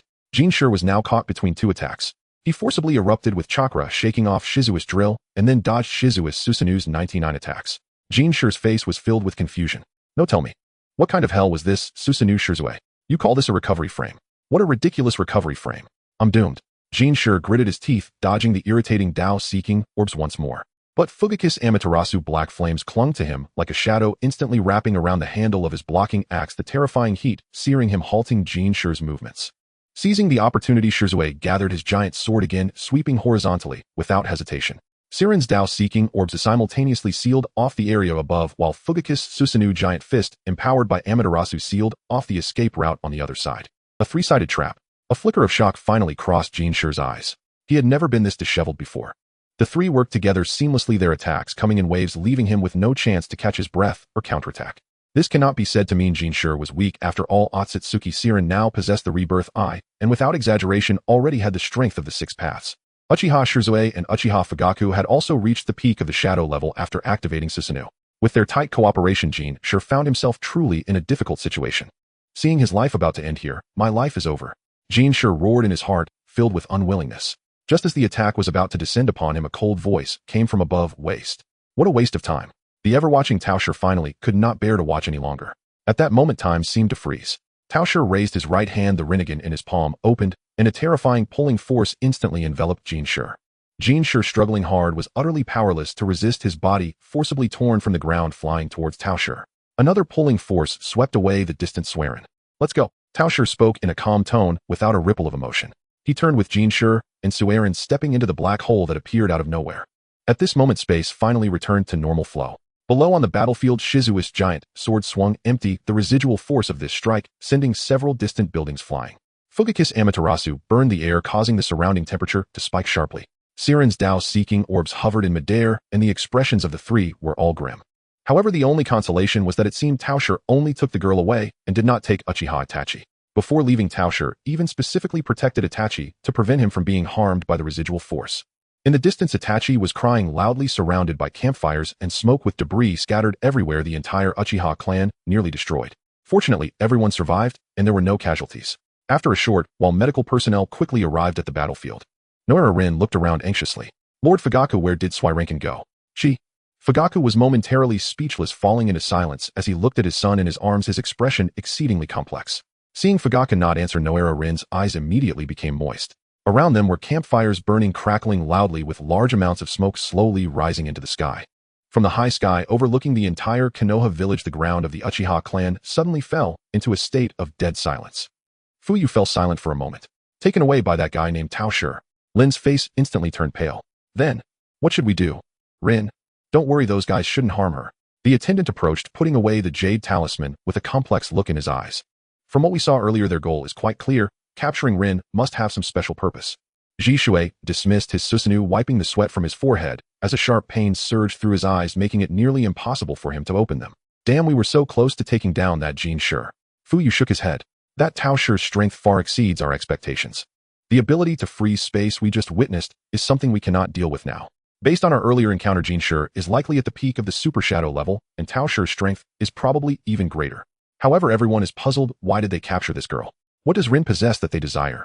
On the other side, in an alternate space, Taosher carelessly threw Rin to the ground, showing no gentlemanly demeanor. Rin landed hard, nearly bursting into tears from the pain. Ouch, ouch, ouch. Rin struggled to stand, surveying her surroundings. This is a space filled with floating rocks with a towering divine tree nearly 1,000 meters high in the distance. It doesn't look like a normal world. Where is this? Taosher ignored her and walked straight towards Jin Shi, who was healing. Jin Shi, you are becoming increasingly complacent, unable to handle even 3 minor characters. Jin Shi looked extremely displeased. That Uchiha Fuyu's Amaterasu is too troublesome, and that guy with the reincarnation eye is very difficult. Excuses? Taosher coldly interrupted him. If it weren't for my intervention, you would have been dead by now. Rin watched the two quarrel, looking bewildered. Rin, she cautiously moved aside, trying to find a place to hide. But after taking just a few steps, she was shot a glare by Taosher. Stay there and don't move. Oh, Rin obediently halted, muttering softly, why are you so fierce? Taosher caught her murmur and frowned slightly. This girl seemed completely oblivious to her kidnapping, showing no sense of fear. Was she an idiot? Jin Shi noticed Rin at this moment and asked with curiosity, Taosher, why did you capture this girl? She possesses something we need within her. Taosher simply replied. Rin blinked. What do I have inside me? I don't even know. Taosher did not answer her question, but began inspecting Jin Shi's injuries. Although the black flames of Amaterasu were dispelled by his abilities, they still left numerous burn marks on Jin Shi. How long will it take to recover? About 3 days. Jin Shi gritted his teeth, saying, damn Uchiha clan, once I recover I will. Shut up. Taosher interrupted him without reservation. Right now the most important thing is to complete the mission. Rin listened to their conversation, her curiosity growing stronger. Who are you guys? Why did you capture me? Jin Shi glanced at her. Little girl, you better cooperate, or else. Or else what? Rin tilted her head, asking without any sense of threat. Jin Shi was momentarily at a loss for words by her naive demeanor. Did this girl even realize the situation she was in? At this point, Taosher stepped in front of Rin, looking down at her. What is your name? Uchiha Rin. Rin answered honestly. Male or female? Rin hesitated for a moment, suppressing her embarrassment, and falsely reported her gender. Have you awakened your Sharingan? Rin nodded. I currently have a 3-Demo Sharingan, but haven't reached the Mangekyo like clan leader Fuyu. I seem to lack any ninja talent. Taosher furrowed his brow. Who are your parents? They have passed away. Rin replied naturally. I've been alone since I was a child. Hearing the girl say this, Taosher's expression became somewhat complicated, but this complexity vanished in an instant. From the very first glance at the girl, he sensed an inexplicable chakra within her. How could she possess such a unique chakra fluctuation? Could it be the wedge? Taosher grabbed the girl's hand, examining her fair palm, seemingly finding no signs of having been branded with a wedge. Taosher still felt some doubt. Then he reached out his hand just as he was about to lift the girl's skirt. What? What are you doing? Are you trying to be a pervert? Rin glared at Taosher. A hexagonal pattern appeared on Taosher's forehead as he shot a glare at the foolish girl before him. Shut up, idiot. Oh. Rin immediately fell silent. Taosher carefully examined the girl's entire body, seemingly finding nothing unusual. He let out a sigh of relief, grateful that the girl had not been branded with a wedge. If she had been, Taosher would have been heartbroken. As the heir of the Otsutsuki clan, he naturally understood what being branded with a wedge meant. Jin Shi, watching Taosher's expression, couldn't help but ask, Taosher, is there a problem? Taosher did not reply immediately, continuing to stare at Rin. In summary, it can be said that this girl indeed has a problem, but what exactly it is still needs further confirmation. Of course, Tao Shi did not know that what he needed to investigate referred only to the system. Naturally, such a profound thing as the system was beyond Tao Shi's ability to discern. Rin felt a bit uncomfortable under his gaze and said softly, "It's strange for you to look at me like that." Strange. Tao Shi raised an eyebrow, looking at the adorable girl before him with a puzzled expression. It's like looking at some rare animal. Rin said seriously, "Also, your eyes are very strange. Why are they white? Why did you capture me? Is it for my Sharingan?" Rin said this while crossing her arms, looking somewhat wary. Jin Shi was almost dumbfounded by Rin's words. This girl really has some guts to speak like this to young Master Tao Shi. Tao Shi's expression darkened even further. "Mind your own mouth, fool." Rin hugged her head, obediently closing her mouth, but after a few seconds, she couldn't help but say, "So what do you want with me? Do you want?" Rin stepped back a few paces, her lips trembling as she looked at the two. "I am a decent person. I do not sell myself." "Sell yourself?" Jin Shi fell silent, feeling that this girl might be a bit foolish. "Little girl, you're overthinking it." "Then why?" Rin kept questioning. Tao Shi shot a cold glance at Jin Shi, who immediately shut his mouth. "In due time. You just need to cooperate with us." Tao Shi said to Rin. "Cooperate with what?" "You will know when the time comes." Rin pouted, somewhat dissatisfied with this response. Why is this Tao Shi so perfunctory? But she did not continue to press, instead starting to examine the space around her. It's undeniable that the artistry in this special edition is indeed impressive. After a while, the girl suddenly spoke up. Can I ask? Is there anything to eat here? I'm a bit hungry."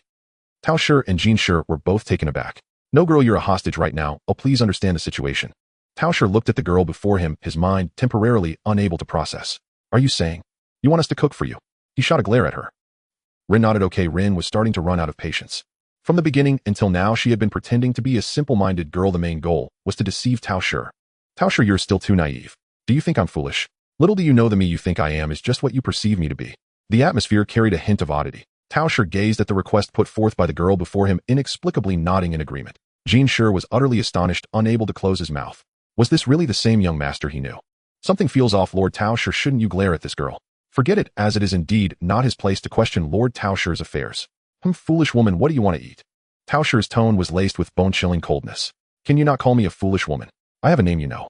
Ling Yin pouted, her eyes filled with displeasure. Tao Shi stared intently at Ling Yin, remaining silent for a long while. The air seemed to solidify. A gentle breeze brushed past. Tao Shi finally couldn't help but speak. "We are from the noble Otsutsuki clan, and do not need to eat at all." "You mean you don't eat at all?" Ling Yin pressed on.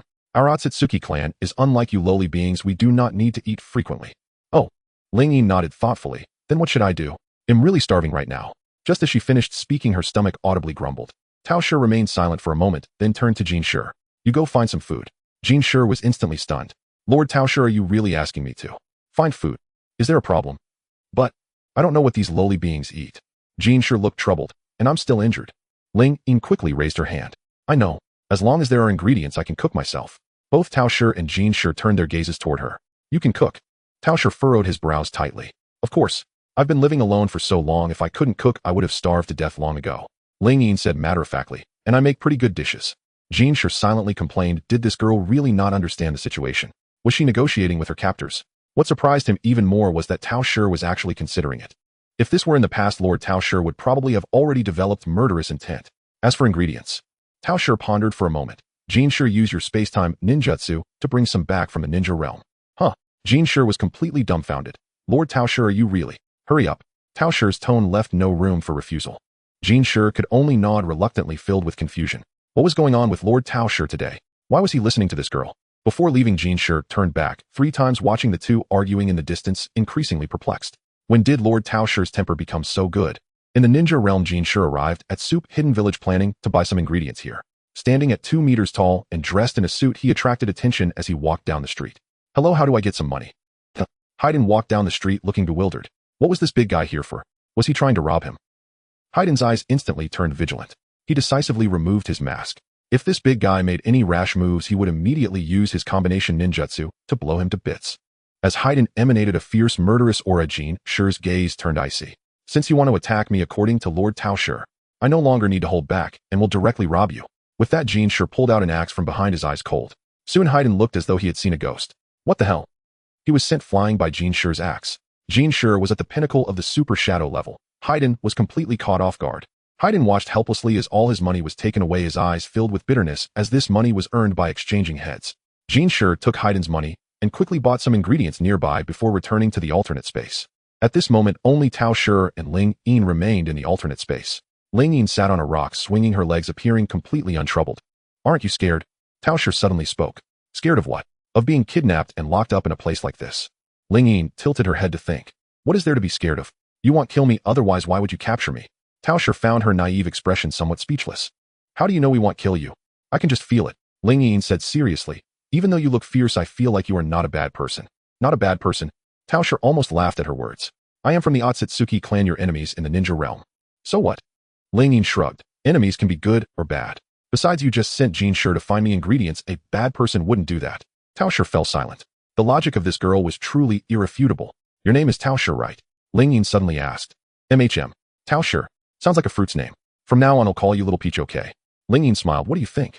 Isn't it cute? Tao Shi's face darkened instantly. Cute. You think I'm cute? Yes, what's wrong with that? Ling Yin blinked innocently at Tao Shi. Tao Shi took a deep breath, trying to suppress the anger rising within him. Forget it, what was there to argue with this idiot? While the two were still conversing, suddenly a black hole appeared in space. Jin Shi returned holding a pile of ingredients and also carrying a briefcase. Jin Shi, you're back so late. Tao Shi gritted his teeth. Sorry, Lord Tao Shi, I was delayed on the way. Yes, what is this briefcase you're holding? Tao Shi looked somewhat puzzled. I met a kind person on the way who saw that I had no money and gave me this money. Jin Shi said, not batting an eye. If Haiden heard this, he would probably explode with rage. Who would just give away money for no reason? Ling Yin's mouth twitched slightly, feeling somewhat speechless. However, naive Tao Shi seemed to actually believe it. Is that so? Hey woman, what do you think of these ingredients? Let me see. Ling Yin obediently nodded and quickly walked to Tao Shi's side. Tao Shi looked at the girl with some disdain. Jin Shi knew his young master had a serious cleanliness obsession, and just as he was about to remind the girl, he found that Lord Tao Shi didn't seem to mind that much. Jin Shi broke into a sweat watching the two arguing in the distance, feeling like he was losing his grip on reality. Lord Tao Shi, have you been possessed? What is this red fruit? Oh, this is a tomato. Oh, I can make scrambled eggs with tomatoes. Ling Yin smiled sweetly. Scrambled eggs with tomatoes. It sounds bad just by the name. Tao Shi's gaze was icy. He would never eat the food of these lowly beings. Even if he had to jump off here and die outside, he wouldn't take a single bite of this food. By the way, is there a pot? Ling Yin suddenly thought of something. Jin Shi looked bewildered. A pot? Ling Yin sighed. Forget it, he'll think of a way. She began rummaging through the alternate space. Soon she found some tools that could be used for cooking. How come there are these things here? Ling Yin asked curiously. Previously there were other people kept here, Tao Shi replied simply. Ling Yin nodded, not probing deeper into the matter. After all, Tao Shi was originally a villain. The girl began to get busy skillfully washing vegetables, chopping them, and then starting a fire to cook. Tao Shi stood by watching, feeling strangely that this scene was somewhat heartwarming, as if it were a family of three, a husband watching his wife cook. No, what was he thinking? Tao Shi felt his mind was somewhat muddled. Tao Shi, can you hand me that bowl? Ling Yin said without turning her head. Tao Shi was momentarily stunned, his body instinctively moving to hand it to her. Jin Shi watched in astonishment from the side. Young Master Tao Shi was really helping to cook. What was going on? When did young Master Tao Shi become so patient? Has this world gone mad? Jin Shi was genuinely starting to doubt his life. In the Hokage office, the atmosphere was solemn. Kakashi clenched his fists, his eyes filled with fatigue. He hadn't slept for 3 days and nights. During this time, in his search for the whereabouts of the girl, he tirelessly traveled between various villages. Sharon and Shursui were the same, their faces full of guilt. After all, it was their failure to protect that girl. Damn it, what should we do next? Kakashi exclaimed anxiously. We haven't found Lin Yin for 3 whole days. She might be suffering somewhere right now. Kakashi calmed down. Asuma patted Kakashi on the shoulder, his expression equally grim. The news of the girl's abduction had also reached the rain-hidden village. As part of diplomacy, Konoha needed to find a way to explain the situation to Yahiko and the others. When Nagato, Yahiko, and Konin learned about the girl's kidnapping, anger flashed across their faces. After all, how could such a large village like Konoha fail to protect a single girl? Hisashi sat in a chair smoking, his expression also grim. That guy Danzo had his hands in too many things, colluding with the Otsutsuki clan to kidnap the girl. Those two bastards. They're probably still torturing the girl, probing for information. Asuma slammed the table and stood up. Kakashi is right. Old man, hurry and give the order. Stay calm, Asuma. Hisashi frowned. Right now we have no leads on that girl. We need to think of a way. A way? What way? Asuma said anxiously. We don't even know where the enemy is. Just then hurried footsteps were heard from outside the door. An ANBU ninja rushed in. Hokage-sama, there's new intel. Speak. We detected chakra fluctuations outside the village, likely left by a space ninjutsu. The ANBU ninja reported. A glimmer of hope flashed in Kakashi's eyes. Where? Near you, hidden village. Let's go. Without a second thought, Kakashi was about to rush out. Wait, Kakashi. Hisashi stopped him. Your current state isn't suitable for a mission. I'm fine. You're not fine. You haven't rested for 3 days. Continuing like this will only hold everyone back. The meeting room fell into a temporary silence. In a different space. So delicious. Taosher looked at the golden scrambled eggs in front of him, unable to help but swallow. Lin smiled and held up the plate. Come try my cooking. Taosher hesitated for a moment, but ultimately accepted the plate. I'm not eating just because I'm hungry, he said with a proud demeanor. I just don't want to waste ingredients. I know. Lin nodded obediently. Taosher picked up a piece of scrambled egg and put it in his mouth, instantly freezing. The taste. How is it? Lin looked at him expectantly. It's okay, I guess. Taosher turned his head away, his ears slightly red. It's barely edible. Jinshi watched in shock. Taosher, actually blushing. What on earth is happening in this world? That's great. Lin clapped her hands happily. I'm so glad you like it. I can make many other dishes too. Who said I liked it? Taosher immediately retorted, but his actions didn't stop as he continued eating the scrambled eggs on the plate. Little Tao, you're so cute. Lin suddenly leaned closer, her eyes sparkling as she looked at him. Taosher almost choked on the scrambled eggs in his mouth. Cute. You just call me cute. Yes, you look so delicate, yet you won't admit it. Isn't that cute? Taosher's face instantly turned red. I'm not cute. I'm a noble member of the Otsutsuki clan. Noble members of the Otsutsuki clan can be cute too. Lin tilted her head. Jinshi silently facepalmed. Taosher's persona seemed to have completely collapsed. Oh well, it doesn't matter. By the way, Taosher, Lin suddenly thought of something. What do you guys from the Otsutsuki clan usually eat? Divine tree fruit. Divine tree fruit. That sounds impressive. Lin blinked her innocent eyes. What does it taste like? The taste. Taosher thought for a moment. It's hard to describe. It's like pure energy. That must be hard to eat. Lin looked at him sympathetically. No wonder you were so surprised when you ate the scrambled eggs earlier. Taosher was stunned. How did you know I was surprised? Your expression, Lin said with a smile. Even though you pretended to be calm, the surprise in your eyes couldn't be hidden. Taosher fell silent. This girl's observation skills were much sharper than he imagined. It'll make you more delicious food in the future. Lin said excitedly. I can make sweet and sour ribs, braised pork, mapo tofu. Who said I wanted you to make them? Taosher interrupted her, but his tone was evidently not as cold as before. Don't you want to eat? Lin lowered her head, looking disappointed. Seeing the girl's disappointed expression, Taosher felt inexplicably uncomfortable. Well, it's not that I can't, he said awkwardly, since I'm idle anyway. Really? Lin instantly raised her head, blinking her bright eyes. Humph. Taosher turned his head away, not daring to look into her eyes. Jinshi watched the scene unfold beside him, feeling numb. When did Taosher become so gentle? Is this still the cold young master he once knew? Jinshi, what's wrong? Lin noticed Jinshi's strange expression. Nothing. It's nothing. Jinshi forced a smile, adjusting his tie. I just find it a bit unbelievable. What's unbelievable? That Taosher would. Never mind, it's nothing. Jinshi looked at Taosher's dissatisfied gaze and had to swallow the words he was about to say. By the way, Lin, Taosher suddenly spoke, returning to the topic. Why aren't you afraid of us? Lin thought for a moment. Why should I be afraid? We are enemies in the ninja world, Lin replied matter-of-factly. But you haven't harmed me, and you even let Jinshi fetch ingredients for me, which means you're a good person. Good person? Taosher smiled bitterly. I have killed many people. Were those people bad? Taosher was momentarily at a loss for words. If they were bad people, then it's okay to kill them, right? Lin said innocently. Hearing such a naive response from the girl, the two fell into silence. This seemingly innocent and adorable girl had said such words. You're really a strange person. Taosher sighed. What's strange about me? Lin pouted in dissatisfaction. Everything is strange. Taosher couldn't help but poke her puffed up cheek. Soft and elastic. What are you doing? Lin covered her cheek, her face turning as red as an apple. Taosher suddenly realized what he had done and quickly withdrew his hand. I just what? Nothing. Taosher stood up in a panic. I'll go check over there. After saying that, he hurriedly walked away. Lin watched his back, a smile appearing on her face. Teasing Taosher seems to be quite fun. Jinshi watched in disbelief. What the hell, Taosher? Actually blushing. This world is really crazy. Is this still the Taosher young master he knew? Jinshi, Lin suddenly called him. Yes, Miss Lin. What is Taosher usually like? Jinshi hesitated, very indifferent, very proud, never caring about anyone's feelings. And now, Jinshi looked at the distant Taosher. I feel like I don't know him anymore. Lin smiled and didn't say anything more. She walked over to Taosher softly, saying, Taosher, thank you. Thank you for not harming me and for letting me live comfortably here. Taosher remained silent for a long time before speaking. I just didn't want to hear you cry. Is that so? My parents died when I was very young, and I have always longed for the care of others. As Lin said this, her expression grew complicated, and she lowered her head, biting her lip tightly. A gust of wind blew, making the girl seem pitiful. Of course, all of this was an act. Lin felt like she was becoming a green tea princess right now. At that moment, Taosher turned around to look at her, his eyes filled with complex emotions. This girl must have gone through a lot of pain. In Taosher's mind, the girl lost her parents at a young age, grew up alone, and had to endure the bullying of those foolish humans. The reason those people cared for her was probably because they feared her special abilities. Taosher immediately thought of the tragic story of a silly and sweet female protagonist. If Linny knew about Taosher's imaginative thoughts, her expression would definitely be one of speechlessness. At this moment in Tangyin village, the person opened his rebirth eye and quickly sensed the flow of chakra in the distance. There's no mistake, this chakra belongs to the previous Jin Sure. The person's expression grew serious. Are you sure? The calm water activated his 3-Demo Sharingan and asked. That guy should have left a while ago, probably using space-time ninjutsu. The person shook his head. Lingyin must be suffering right now. Kakashi felt deep remorse, wishing he could slap himself in frustration.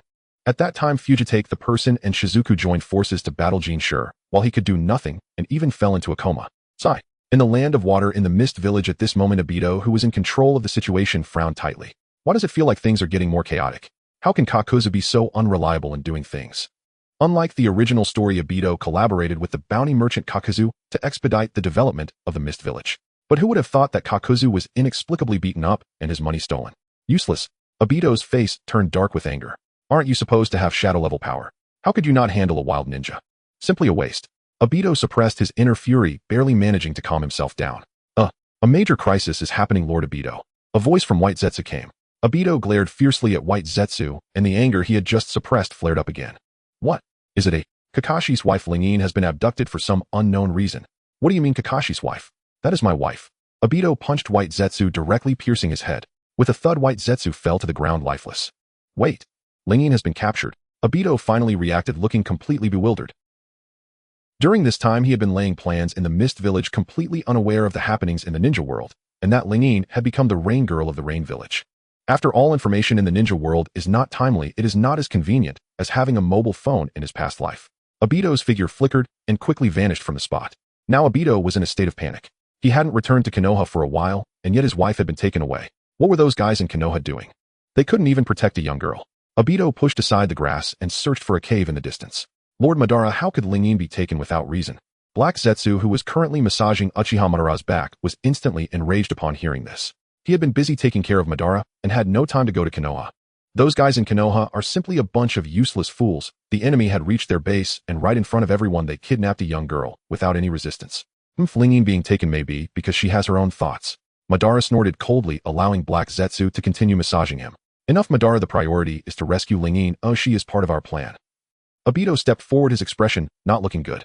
He looked at Uchiha Madara, his intentions clear. He wanted to use Madara's Rinnegan and space-time ninjutsu to find the girl's coordinates. The Rinnegan is not with me anymore. Madara shook his head. Obito looked bewildered. How did your Rinnegan suddenly disappear? I gave it to that guy Nagato. Madara spoke in a calm tone, appearing unconcerned.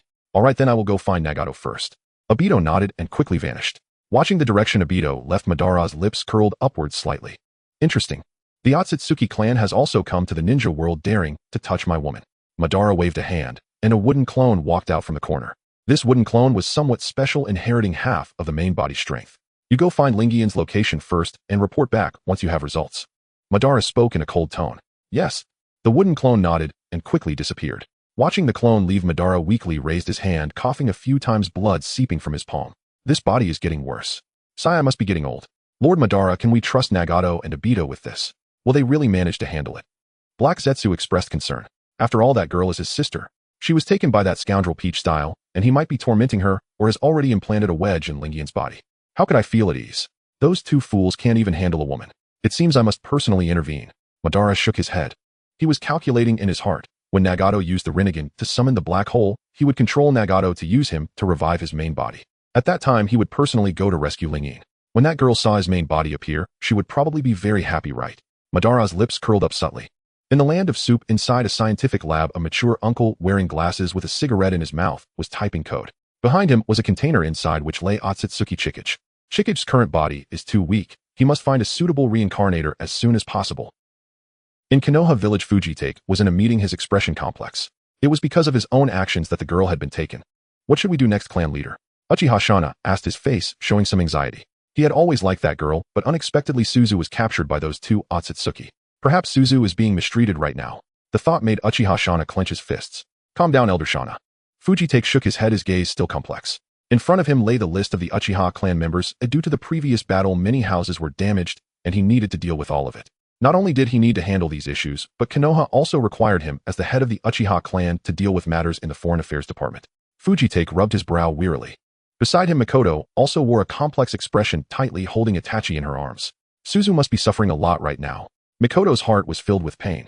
In a different space, time had passed without her knowledge. Without any communication devices here, Suzu had no idea how long it had been since she was taken. She lay dazed on the bed, gazing at the twinkling stars in the sky. "Hey woman, why are you still not sleeping?" came the cold voice of Taosher. "I can't sleep at all. It's too bright around here." Suzu shook her head. Taosher looked at her expression and snorted coldly. "Then figure it out yourself. I'm going to sleep. Don't disturb me later." Taosher glared at the girl before lying down on his bed. His bed was a distance away from the girl, and he had no idea where the gaijin had gone. At this moment, only he and the girl remained in the space. Taosher tossed and turned in bed, unable to sleep, his expression full of displeasure. After some time, he should just throw this girl back into the ninja world. He was already bored with her. Taosher lay on the tatami bed and glanced at the girl in the distance. She was asleep, though her sleeping posture was rather poor. She kicked the blanket with her fair little feet, raising them high and gradually lifting her skirt. Taosher could vaguely see something he shouldn't. Taosher was stunned. "Wait, is your sleeping posture really this bad? A girl should at least be aware of her appearance." Taosher lifted the blanket and stood up, looking at Suzu with a helpless expression. "Hey woman, don't you pay attention to your image when you sleep?" Taosher suppressed the anger in his heart. As he walked over, he lifted the girl's blanket, while also repositioning Suzu's little feet that had nowhere to go. Taosher looked extremely disdainful throughout. This was just disgusting.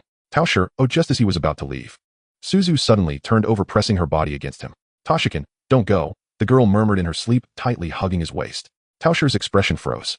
He looked at the soft little hands tightly grasping his waist, falling into a complex state. "What should I do?"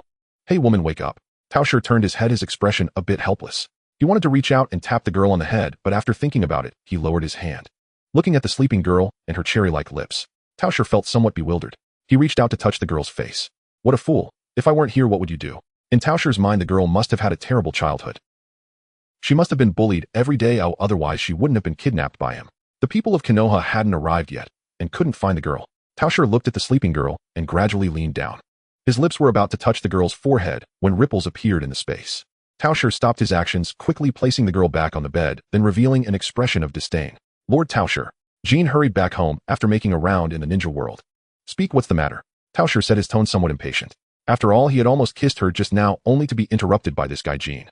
"The people from the ninja world seem to be rushing to determine our location," Jean explained. "With their strength, how could they possibly detect it?" Taosher's expression turned dismissive. "It's the power of the Rinnegan." Jean shook his head. "Rinnegan, huh?" Taosher's gaze turned cold. In his view, the reason those people in the ninja world were looking for Suzu must be because of the special chakra she possessed. Otherwise, how could they possibly take such a big risk? It seems the plan to cultivate chakra fruits needs to be expedited. Taosher's eyes turned icy. In the rain village, Kakashi's expression became complex as he investigated the surroundings. "Suzu, are you doing well right now? I really miss you. If Obito, you're still alive, come stab me with a knife." Kakashi looked up at the sky, letting the rain fall on his face. After receiving the notification, Nagato had sensed Taosher's coordinates using the Rinnegan, and the next step was to rescue Suzu. I believe everyone has heard about the situation." Nagato coughed weakly. He looked extremely frail. In recent days, he had been constantly using the power of the Rinnegan to sense the girl's location. Like in the original story, Nagato now appeared somewhat emaciated. Konan supported Nagato with a worried expression, while Yahiko's face was also filled with pain. "Due to limited space, only 6 people can enter at a time. Please consider accordingly." Nagato looked up at everyone, coughing weakly. "Only 6 people can enter." Shiren's gaze became resolute. If only 6 people could enter, then a reasonable distribution was necessary. "Let me go in as well." A cold voice came from the crowd, and everyone slowly turned their heads in the direction of the voice. "Obito. What the hell, Obito, how are you still alive?" Kakashi's face was shocked. "Well, the situation is quite special, and I'll explain it slowly later." Obito shook his head, staring at the black hole in the distance. "Alright, now there are 2 spots left, Obito with the double Kimui, and Shiren with the rebirth eye. So there are 4 spots left." Everyone looked at each other. The lights flicker. After many years, Suzu has become an idol, now standing beneath the spotlight, the center of countless gazes. Suzu-chan. Lady Suzu. Lady Suzu is unrivaled in all the world. The audience waves glow sticks, their faces alight with exhilaration. Suzu gazes down at their fervent eyes, already accustomed to such adoration. With practiced ease, she begins singing the pure land of bliss. Her lithe figure flutters across the stage like a butterfly gliding through a garden of blossoms, quickening the hearts of all below. In Konoha village, inside a tavern, Ebisu takes a deep swig of snow beer, his eyes locked on the television screen broadcasting Idol Suzu, his expression radiant with excitement.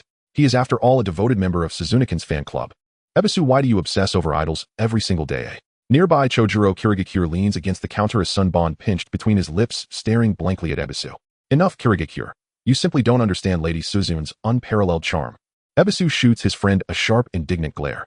With that, he pulls out a stack of photographs from his vest, each secretly taken during Suzu's performances. None, of course, infringe upon her privacy. At this, everyone turns toward Ebisu, stunned into silence. Wow, what? Truly worthy of being called Brother Ebisu. Even resorting to covert photography. Naruto slams his fist onto the table, electrified. Beside him, Sasuke sighs inwardly, resigned, exasperated. Had Naruto not dragged him here, he would never have set foot in such a place. Granted, Suzu was undeniably charming. And yes, perhaps he harbored a faint, quiet fondness for her. But he was no otaku. He would never fawn over flashy manufactured idols. Ahem. Everyone please calm down.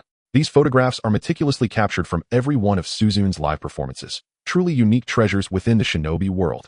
Ebisu clears his throat, pride gleaming in his eyes. At that moment, Sasuke instinctively pricks up his ears, curious though purely so. That Ebisu would stoop to surreptitious photography was utterly unforgivable. Just as the group prepares to speak again, a sharp knock echoes at the door. Bang, bang, bang. Open up, Umbu Anti-Indecency Division. Instantly, the tavern's patrons blanch, panic surging through the room. We're doomed. The Umbu are here. Damn it all, those accursed bastards.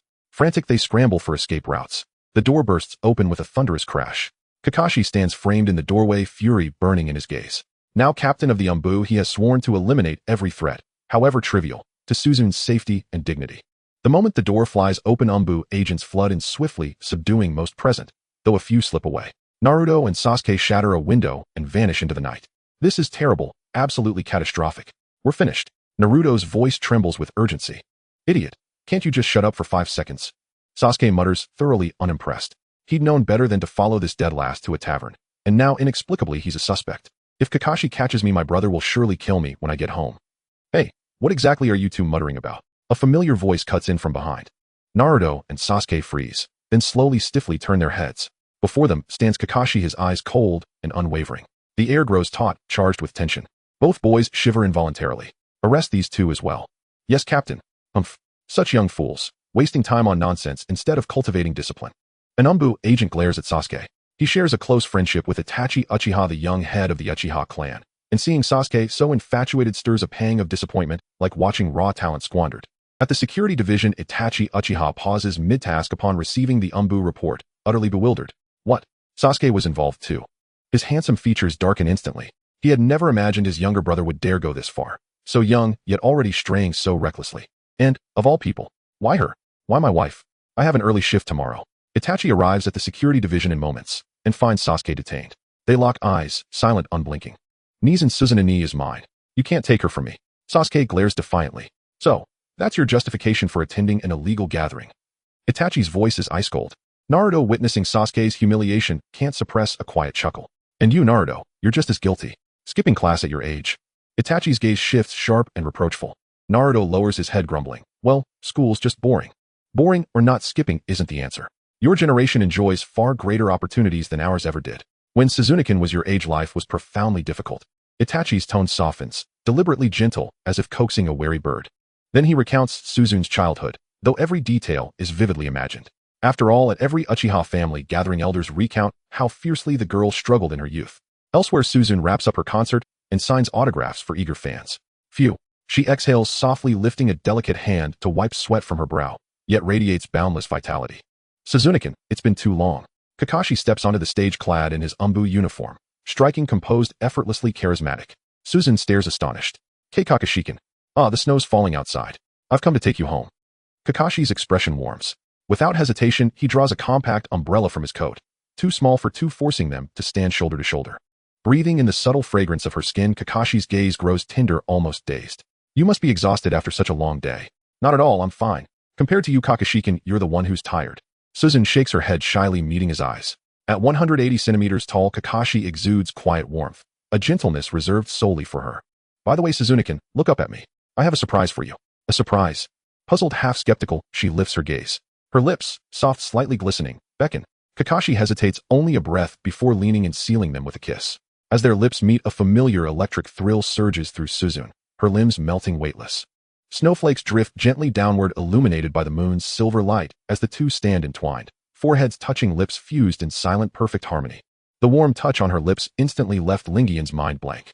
Her body froze, yet her heart betrayed her, racing uncontrollably. At that moment, time seemed to stand still.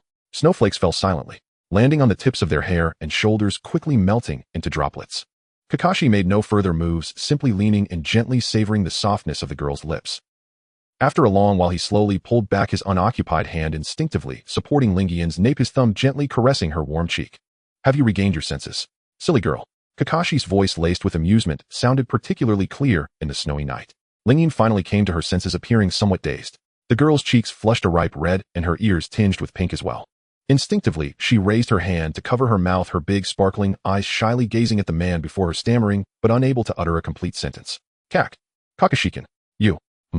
Kakashi deliberately leaned in closer, his silver hair brushing against her forehead, ticklish. What's wrong with me? A triumphant smile appeared in his crescent-shaped eyes. Lingian felt even more embarrassed under his gaze, burying her face in his embrace, like an ostrich. You are being a pervert. A muffled voice came from his chest.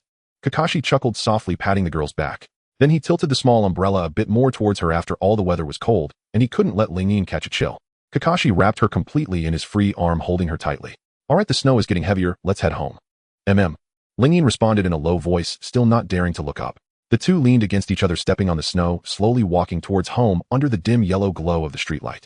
The snow left two closely aligned footprints, quickly covered by new snowflakes. Due to the small umbrella, much of Kakashi's shoulder was exposed, and soon half of it was wet. Lingian noticed this and peeked out from his embrace, reaching out to brush the snow off his shoulder. Kakashi-kun, the umbrella. Tilted a bit more towards you. No need, I'm not that cold. Kakashi tightened his arm, pulling her even closer. You're dressed too lightly. If you catch a cold, your fans will tear down the Umbu building. I want. Lingian quietly retorted, yet her lips couldn't help but curve upwards.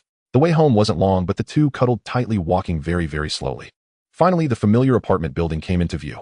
Due to work reasons, Lingian had already moved out from the Uchiha clan's territory, now conveniently close to Kakashi's home. Swiping her card, the door opened quickly. As soon as it was pushed open, warm air rushed out, dispelling the chill. Kakashi turned around to close the door, neatly placing the umbrella at the entrance. Lingian took off her snow-drenched coat, hanging it on the rack.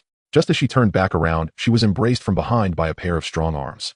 Kakashi rested his chin on her neck, his breath warm against her skin, making her instinctively shrink her neck. You silly girl, don't mess around. They'll go make dinner for you. Lingian's voice carried some dissatisfaction as she tried to squirm free from his embrace. No rush. Kakashi not only didn't let go, but instead held her even tighter.